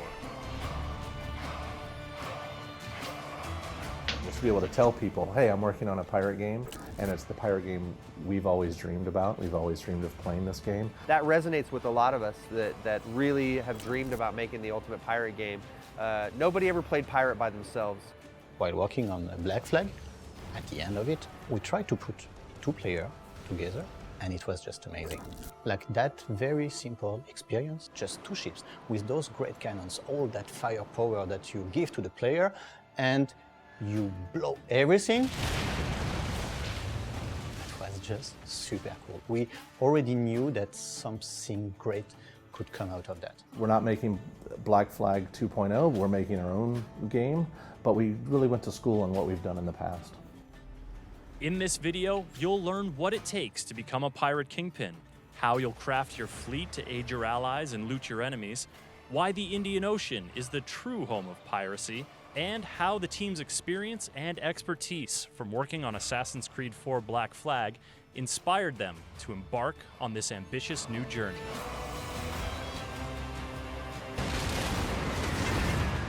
Our pirates are at the helm of the ship, so we control a giant tall ship across different classes of ships, from a small sloop to a giant frigate. The pirates themselves start out with 1 ship, and over time they're going to collect more and more ships. And that gives them lots of, like I said, play style options and ways to take on their enemies. The other thing that it gives them a chance to do is to start to develop strengths in combat and PvP with and against other players. One of our very interesting class that we have today is a sharpshooter. Basically, it's a long gun that is on a very small ship that doesn't have a lot of defense, but can shoot very, very far, extremely strong. And we also have the frigate, which is able to basically sponge up damage. And it's very deadly when it gets its broadsides, zeroed in on its target. So our vision for our classes and our ship types is very similar to traditional RPG archetypes. So we want players to have a familiar system that they understand from playing other games and other genres. We want to give the players opportunities to have lots of these different ships, so I can, depending on my situation, switch between my ships to support my teammates or support my friends, or to betray my friend or betray my former ally. The combat that we wanted to bring was multi-dimensional, and one of the strong dimensions is the positioning. Which side of his hull is stronger than the other, but also what will be the direction and the position that will give him an advantage in terms of wind positioning. The pivotal breakthrough for the experience of navigation and combat in Skull and Bones is using the wind and the ocean itself. And for us, wind is that tactical layer that lays on top of our systemic ocean. So wind is not just a navigation tool, it's how you assess a situation. It's used for positioning, to be in the right position to strike. It can be used both offensively and defensively. It's a way for you to escape quicker and gain an advantage on your prey. So we can read it in every single element of the world, read it in the stream that you can see in the world, read it in the sails, the way they are turning, the way they are inflating. The ability to position your ship so that you can bring your weapons to bear, and all kinds of different weapons, from mortars to rockets to cannons. There are a lot of key things that you have to juggle. You have the ability to go up to the crow's nest. You have a much wider FOV, almost a 360-degree if you go around view of the environment. That helps you make decisions using the wind, the environment, and the position of your target. Position fixed! Open fire! So when you're constantly learning the abilities of your ship, compounded by the weaknesses of your target, you're even able to become a more deadly predator. We want players to feel powerful, but not all of the factions are toothless. So when the player encounters these factions, he'll have to make those decisions. Is it a target I can take on by myself? Is it something where I've got to take down using my friends? I've got to call some of my buddies and my gang and bring them online with me, or I'm not going to have a chance. The world reacts, and that's where our pirate hunters come in. They represent the VOC, and they have a vested interest in securing the safety of their merchant ships. So the more thefts, the more heists that take place, the more likely it is in the world and in Loot Hunt that the pirate hunter is going to respond and try to hold you accountable for robbing from them. I will say that the pirate hunters are something you can't tackle by yourself, and there's going to be lots of encounters like that in Skull and Bones where you have to work together with your friends. But we'll wait and see. I mean, the idea is to put these things in a world that is logical and cohesive, and I'm not going to say it's impossible. I'm just saying don't try to do it by yourself. I'm sure someone's going to try to do it. Oh, of course. And somebody will be successful, but that guy will be legendary. The Indian Ocean was super compelling for us. It's a different setting. It has all of the major ecosystems and so many different trade resources within the world that we could build a fantasy, very strong fantasy about how pirates operated and how pirates worked inside the Indian Ocean. So you have an ocean that has amazing trade winds, beautiful waters that change in color and texture and behavior from region to region. It gives us a really huge canvas for us to tell our story. We have a team who understand and live in the middle of the Indian Ocean. And because you understand it, you can smell it almost. When we have the image on the screen, we know how it looks like in real life. We know how it feels like. We understand the world as it is in the Indian Ocean. And I think that makes a lot of difference. Our game is dominated by a lot of islands and shorelines and so on. It's a bit close to what we have here in Singapore in terms of the environment. It's very tropical, there's a lot of beaches. It's a subject matter that's a bit familiar to us here. So we pay attention to the big picture, from the big composition to lighting, and all the way to the smaller details like little swaying ropes and the subtle spray from the ocean. the adventure to go on with you as the star. Your pirate is the center of this game.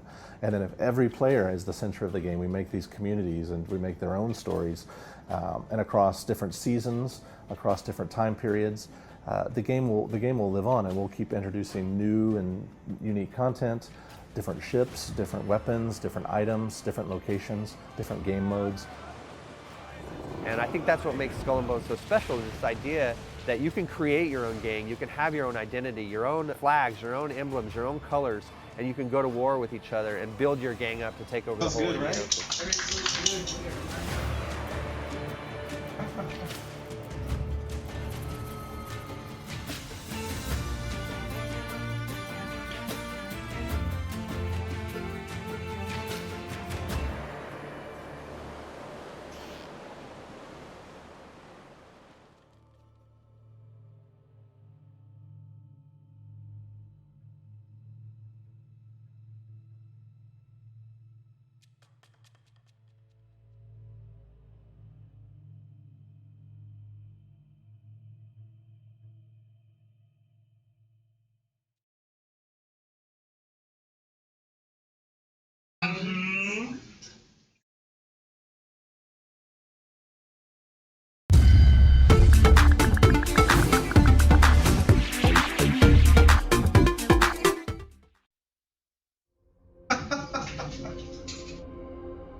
The war has arrived at the gates of Hillis. This peaceful mining planet in System 4 is now completely encircled by the Dom's Armada. General Keck, Supreme Commander of the Alpha Forces, would like to take this opportunity to address a final message to the population. The other one. Loyal Hillians, the impending battle will be a difficult one, but thanks to the Alpha Section,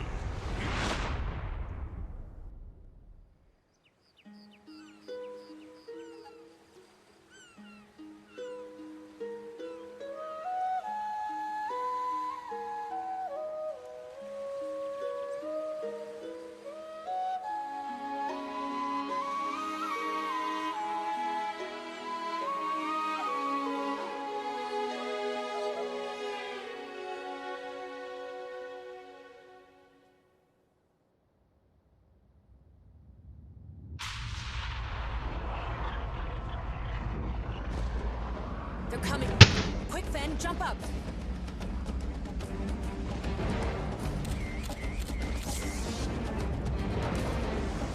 Go tell Paige. I'll take care of the shield.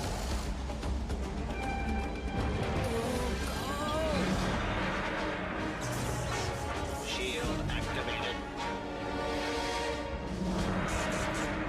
What are we watching here? What did I miss, boys and girls? Shield disabled. You're optimized. Oh, Beyond Good and Evil 1. Is 350. All right.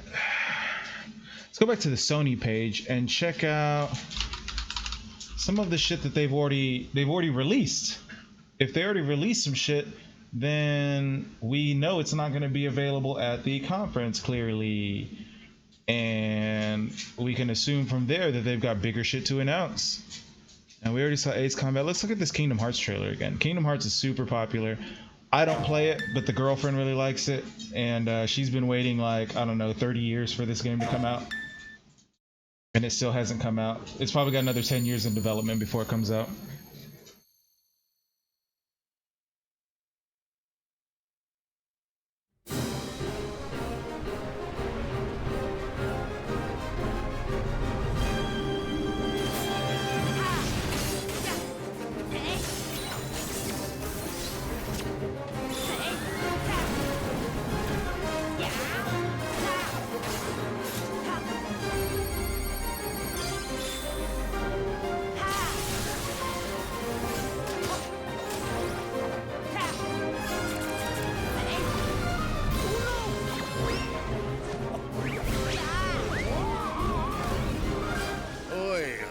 久しぶりだってのに随分な挨拶じゃねえか。あんたらに関わってうまくいった試しがないんだよ。さあさあ、帰ったお帰りはあちらから。好きにするがいいさ。ただし一つだけ教えておく。この世界に黒い箱はない。 Less than an hour now. Less than an hour coming up on PlayStation, boys and girls. I think I just said that. I've had a couple of drinks. What do you want from me?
PlayStation.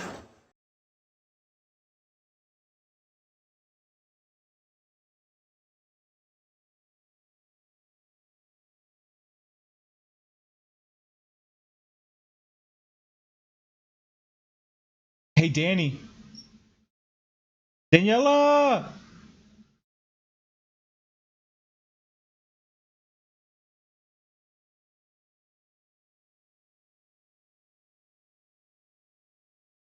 Daniela!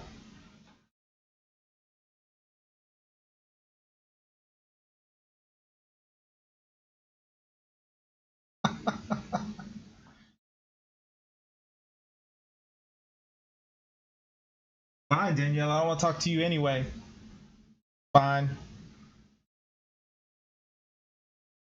Ooh, we didn't see this one. Rated E10 for ages 10 and up.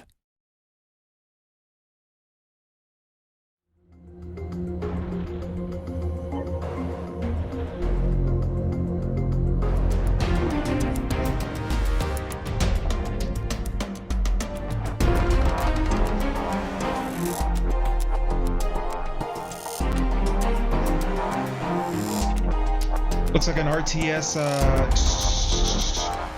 indie RTS game. Okay.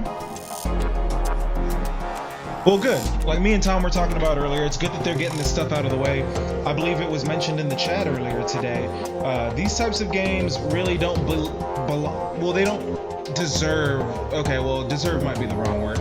They really shouldn't be on the stage at E3, unless they're in like a quick sizzle reel where you're showing like 10 indie games at once.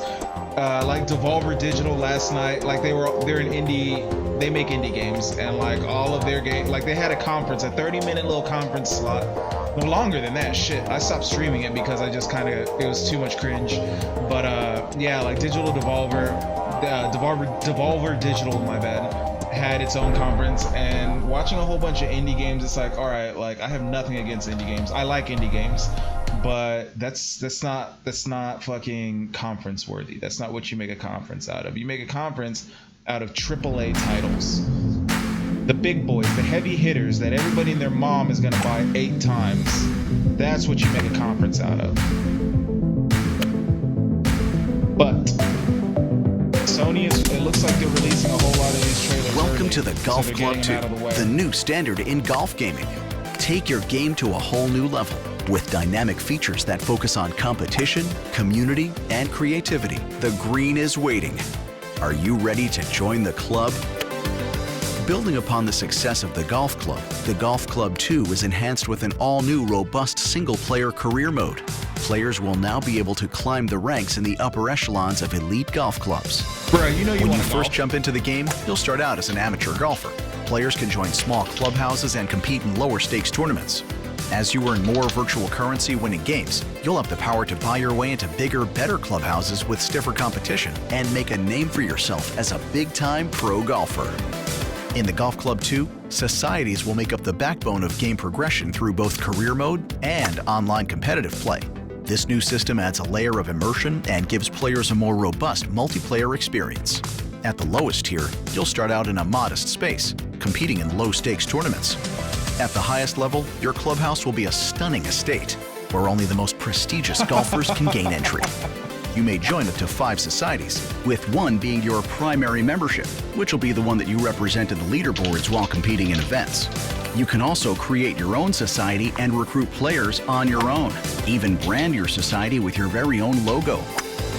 With career mode and societies amplifying your golfing experience, online competition is also an integral part of the game. That While players Devolver will Digital conference was so cringy. Like, it started out like I got what they were trying to do. They were trying to be like smart-assy about it. And that woman on stage, she was funny.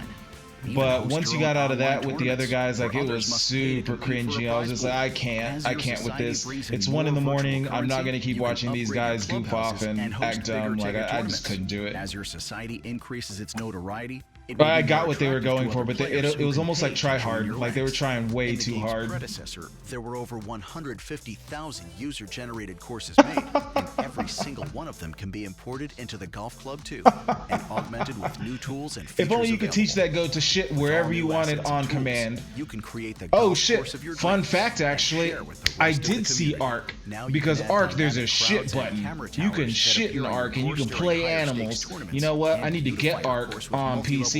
Because if I can be an animal and I can poop on command, hell yeah, I'm gonna shit all over the place. tempo swing mechanic. Using the natural it's like, oh, there's a motion of dedicated analog shit stick, button? you now Sold. have ultimate You sold a control copy of over this how you game hit right the here. ball. This new system opens up more varied ball flights, making gameplay more organic and unpredictable with an extra layer of challenge. This means that players with the most focus and finesse will outperform the competition. There will also be 3 distinct club sets which will cater to your playstyle. The challenging tour clubs offer more distance and control over your shots, while the shorter standard clubs are much more forgiving. If you're looking for something in between, the player clubs are a great choice. These options give you the freedom to choose your level of risk versus reward. Don't forget to pre-order now and receive the Day 1 edition for special in-game content. Guys, go pre-order the Day 1 edition of Golf Club 2. The Golf Club 2 is where it's at, baby. You know what? We're not even going to stream the Sony E3 press conference anymore. There's no need to. We got Golf Club 2 here. We're just going to go play that game, and that's it. That's what we're doing. I'm going to go buy it right now, and we're playing fucking Golf Club 2. You guys down? We're going to play some Golf Club 2?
Whoa, hold the fuck up. Let's stop for a second. There's a game where you can shit on cops in New York as a pigeon. Sold. What is the name of that game? I need this game. If I can just fly around the skies of New York and shit on people, yes, I will play that game. Alright, this looks boring as shit. World of Tanks? Yeah, we're not gonna keep watching this. That's too much. That shit is whack as fuck.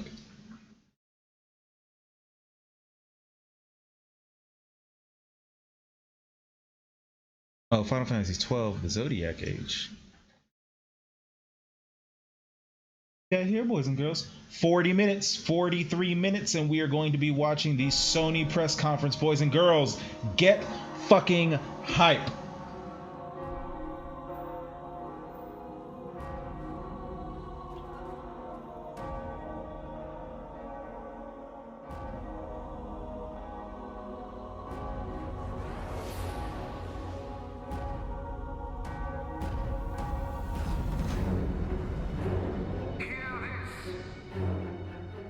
Is it with hatred you look upon your console?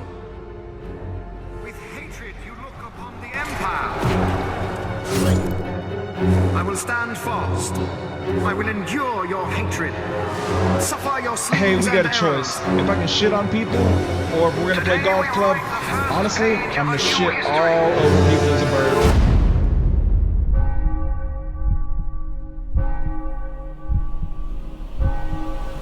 What? What the fuck are you talking about, Swag? Your idea of vengeance? Where the fuck were you on YouTube where that was going on? Princess, you have been chosen. Who would be next? This terrible war can be stopped, but I will need your help to do so. The Empire attacked us. Oh, this is a stole all we hold PSVR. dear, Not and you VR. would have Beta me title. save them from war? The Resistance fights their battle well. We dare not fail them. We dare not falter. So it falls to me to put an end to the thing. You have but one choice. To wield power against power. And there was I, thinking this was going to be hard.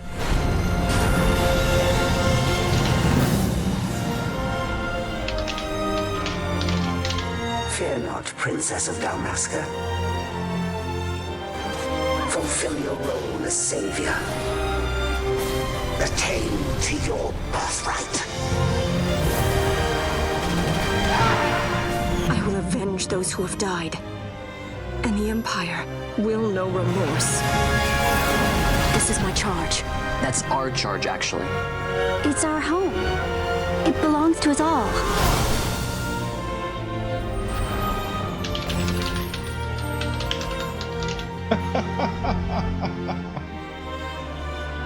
It's a fucking PS4 game? That must be a remaster. That's definitely not a PS4 quality game. Well, I mean, Final Fantasy 12, we're at 15 now, so yeah, obviously it's a remaster. Not a smart guy, guys. Not a smart guy at all. But we've watched all of this. This is all the same game. We're gonna watch all that. We've already seen Fortnite, Middle Earth, Ancient Emulator. That we have not seen.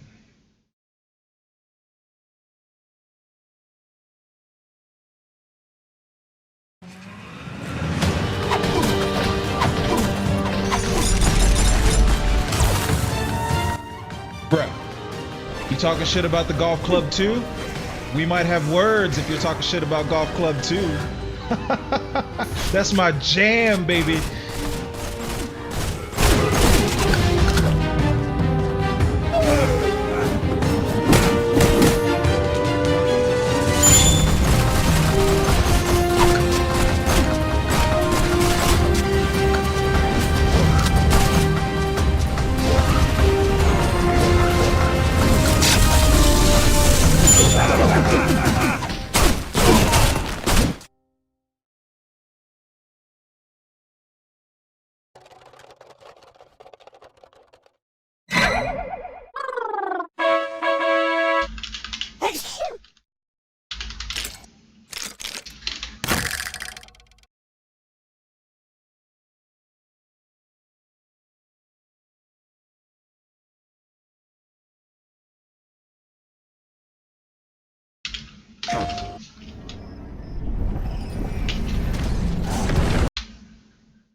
Okay, I know this game is old, but I'm gonna throw up this trailer anyway because Final Fantasy 15 is dope. We were once a nation of hope. A beacon of light in a world of chaos. But now, we are broken. Filled by the lies of our enemies. My son. My heir. And you guys play Final Fantasy 15? You are the key to our redemption. Only you can restore the light. Only you can reclaim the throne.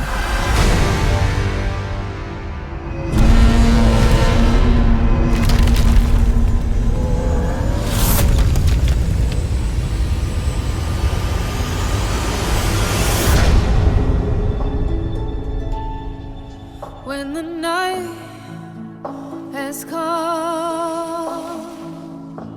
and the land is dark and the moon This game is so fucking is the good. only Dude, Final light Fantasy we'll 15 is legit good. I fucking love this game. I think I put No, I 70 won't fucking hours into this game. be afraid.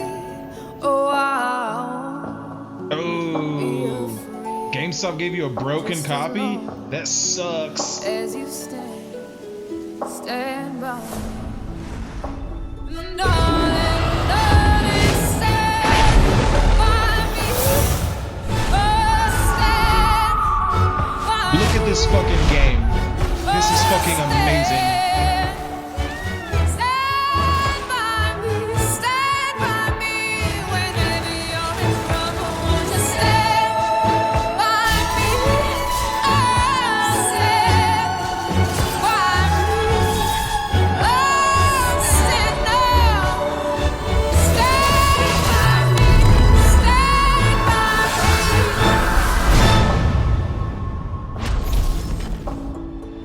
Yes.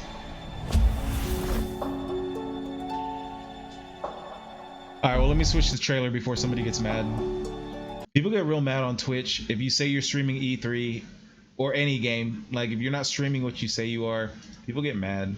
So, I gotta stick to E3 since I'm listed under E3 right now.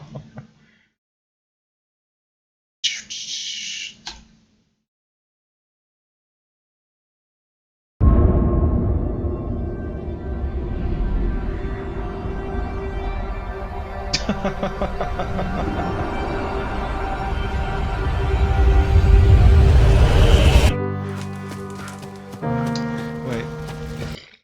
The Bethesda version of this trailer is way better. Better quality. I think it runs at 60 frames a second and it doesn't have that artifacting.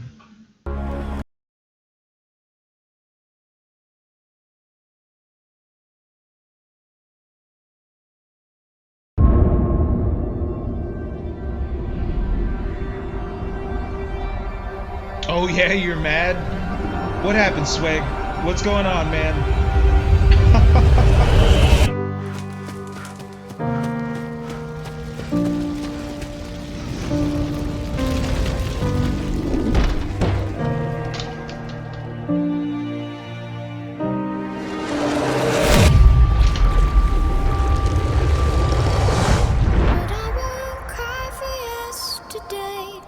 There's an ordinary world.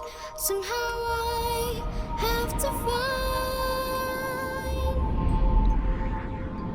And as I try to make my way to the ordinary world, I will learn to survive.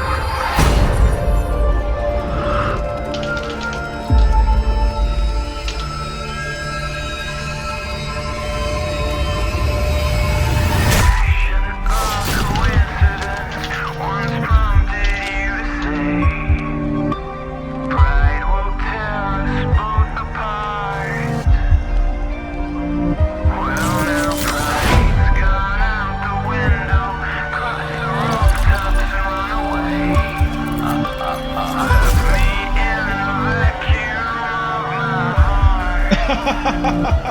I'm raging. Man, you'd be surprised, man. Some people get real upset. Like, I haven't had it happen to me, but I've seen it in other people's streams. You're not playing that fucking game. Like, bro, calm down. Like, just chill out. It's gonna be okay, I promise. It's like your life's not gonna end because I'm showing the wrong thing. Like, sorry, guys. I don't know.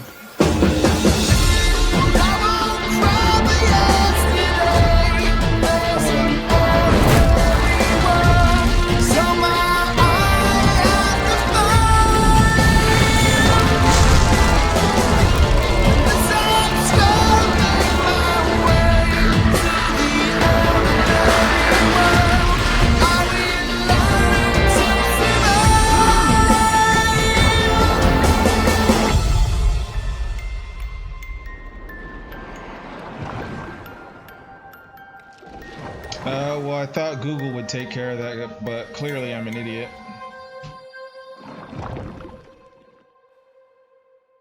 Let me rewind it. Let me see what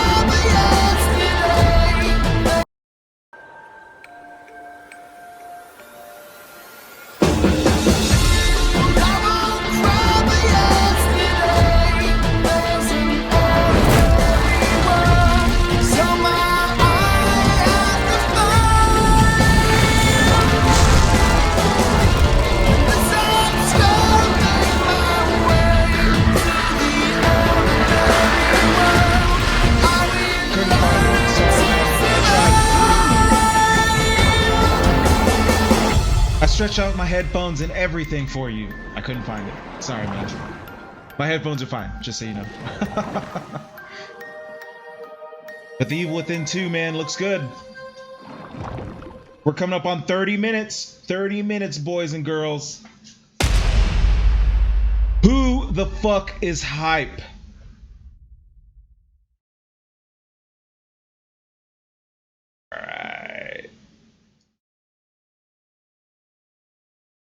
I am actually going to go back to the Twitch channel and see what they're talking about right now as we lead up to E3 2017. Sony, the big boy, the biggest of boys, dick swinging below your knees. All right, Twitch, what you got? And the last Uncharted. But it's Here we go. We're talking about PlayStation here, baby. Yeah, I don't know. Maybe it's because we know we're going to get The Lost Journey. Maybe, yeah. And that's another franchise that they've said is done, or at least Nathan's story is done, but there's still a lot of a world to explore out there. Nathan's story, I think, is done. It's going to be like Spaceballs, like the quest for more money. Like, maybe we'll see Nathan But they again. produce quality games, so They do do. you care? They do. No, I don't. You care. I want new IPs. Okay, what's the Always. obscure Sony franchise you want to have come back, right? We see Crash Bandicoot winning. That's a no-brainer. Yeah. Let's pull something out of that PlayStation. Anything? You got nothing? No, I mean, look, I'm getting a new God of War, which I'm really excited about. nothing. We're getting something for the Uncharted. We'll see God of War for sure. Itch. And I mean, the things that come to mind are Sony exclusives, but they're not Sony IPs. Right. Like the Souls series were exclusive for We a long won't see a time. Souls game. But you we are will see excited for the Bloodborne 2, prospect though. of maybe Mark another my Bloodborne. words. I'm calling maybe Bloodborne. something else from I am the Souls excited for studio. the prospect of another Bloodborne. I am, and I said it. There I said What it. about another game that just blew I'm going to people's note down some of my heads predictions. open? I'm calling Bloodborne right Final now. Fantasy VII Remake. Yeah. Any interest in that? Bloodborne 2 Final Fantasy is VII Remake? absolutely Hell yeah. happening. I'm just waiting for them to tell us when it's coming. All right, well, I'm looking at the clock again. 30 minutes until the Sony press conference. Grab You your hear that, drinks, boys get and your girls? popcorn, and get 30 ready. minutes. We're going to head back to the stage for some I more actually gaming. have popcorn And then ready when for we come this. back, we'll have the Sony press conference He's at joking, 6. but I See you have then. popcorn ready. Whew, thank you so much, Marcus. Thank you, Zeke. Bloodborne now 2 I is am absolutely back gonna at happen. E3 We're gonna on see Twitch. I'm Spider-Man. joined by Kelly Link hosting. I'm hoping and we'll see a we've got release Ben date here for to talk Spider-Man, about but I Donut highly County. doubt Ben, it. we've had a lot of Highly doubt games it. up here on the stage. I don't So think I'll we've put a had question mark one next to quite that. yet like Donut County. Release So date? give us the top down. Nah, son. So the top down is Nah, the game we're not where gonna you get a play release as a hole date. in the ground. But they're gonna It's show we'll see what you Spider-Man. need to Hopefully know. some gameplay. It started as a goof. Didn't Gameplay, think it was though? gonna like work out as well as it did. But once we had the hole going, we found it was really satisfying to put stuff into it. And Gotcha. so in the game, You have a Alright, hole and you start guys. quite small, and every time you put something in, it gets bigger and bigger. What is and then up, there's puzzles involving like Not stuff going in much. and coming back out. How are you doing and this different evening? How was characters work, that you're bro? kind of It was messing with. pretty good. I I mean, Excel was a bitch, but Spoilers that's already, normal. guys. So this was like a mistake. There wasn't like Well, we are inspiration, leading like up to someone the fell down, like, a E3 well, conference for fucking Sony, and I was just going over with the chat some a little bit of hype and going over what to expect at Sony. Me personally, I expect to see Bloodborne 2. And also, we got some live gameplay And here, so we'll Spider-Man. have that ready I don't behind think you there's so going to you be a can release date, but I think we'll see some gameplay. Unfortunately, I'm more of a fan of waiting until the game's about to be out, kind of like Bethesda likes to do, apparently. You got it right, though. And so Yeah, but I think she's working Sony's there, more about that and hype, so they're we gonna find put out their that big game out. the donut That's shop what is I causing think a bunch personally. of holes to open up. Yeah. So Yeah, the I whole agree. game is kind of a Oh, mystery. what's Hey, up, there's Tom? the Tom. Why this is happening. What's going on, And guys? it turns out there's Not some much. raccoons that are Good. moving You had a in nice to little town stream going on, man. I was hanging out in may your have something chat. to do with it. Yeah, I appreciate that. Thanks for stopping by, man. Yeah, absolutely, man. Did you raid me? I got a bunch of people coming in my chat. I did not actually. I did shoot your link up, but I didn't call for a raid. Exactly. Maybe it's Yeti's where you host. just kind of learn it yourself. Either Hey, way. It could That be might Yeti's be it, host. man. But either way, man, I good really like shit, that man. too. Very It took a good couple shit. iterations You had a to solid get what, to that 7, point. 8 people in there Too just small hanging to eat the out? raccoons, Think so? silly. Man, I'm learning already. Do I play any Yeah, it feels good RTS? to kind of I just own mess Planetary around with the Annihilation. controllers. I've tried StarCraft. Put you in the scenario, I've you'll been kind of looking figure into it out. Halo Wars 2. I can't find an RTS that's for me.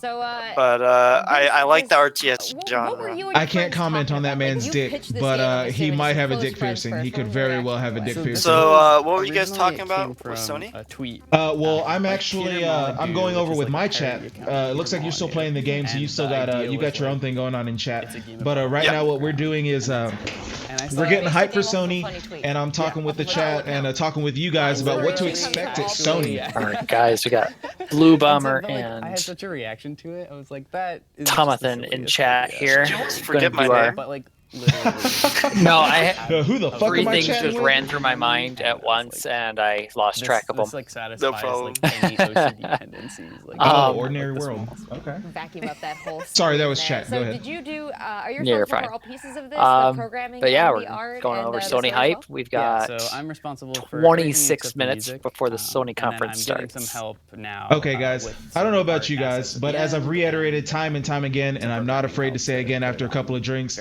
I'm a Sony fanboy. I respect all consoles. I respect all platforms.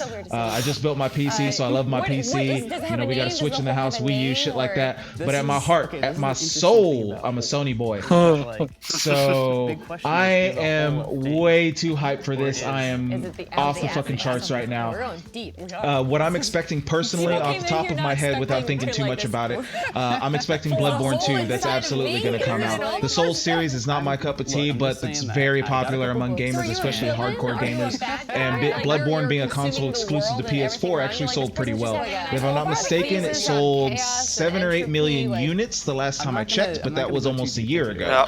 And that's near Uncharted numbers. Uncharted is a flagship franchise for Sony. So if they're nearing Uncharted numbers with Bloodborne on a first shot, Bloodborne 2 is a fucking guarantee. And Bloodborne 2 is about 2 years old now. So I think it's about time for an announcement on that. Last year they showed Spider-Man. I think that game's very early in development. They're definitely not going to have a release date, I don't think. There's no fucking way they have a release date. Last year when they showed it at E3, it was literally just hashtag Spider-Man PS4. They don't even have a name for it yet. It was just a CG trailer. I think we'll get some gameplay, but I don't think we'll get a release date, but we'll definitely be seeing Spider-Man. Of course, we'll be seeing Destiny 2. All the stuff that he I'm excited for that. Very excited for Destiny 2. I am excited for that. Destiny 2 will be there because Bungie and Activision both have contracts with Sony for like the free early content, the exclusive content, stuff like that. Even though those are multi-platform, Sony gets it first. So like last generation on 360, all the early Call of Duty stuff came to 360. This generation, it's all coming to PS4. So we'll definitely see Call of Duty World War II. We'll see Destiny 2 for sure.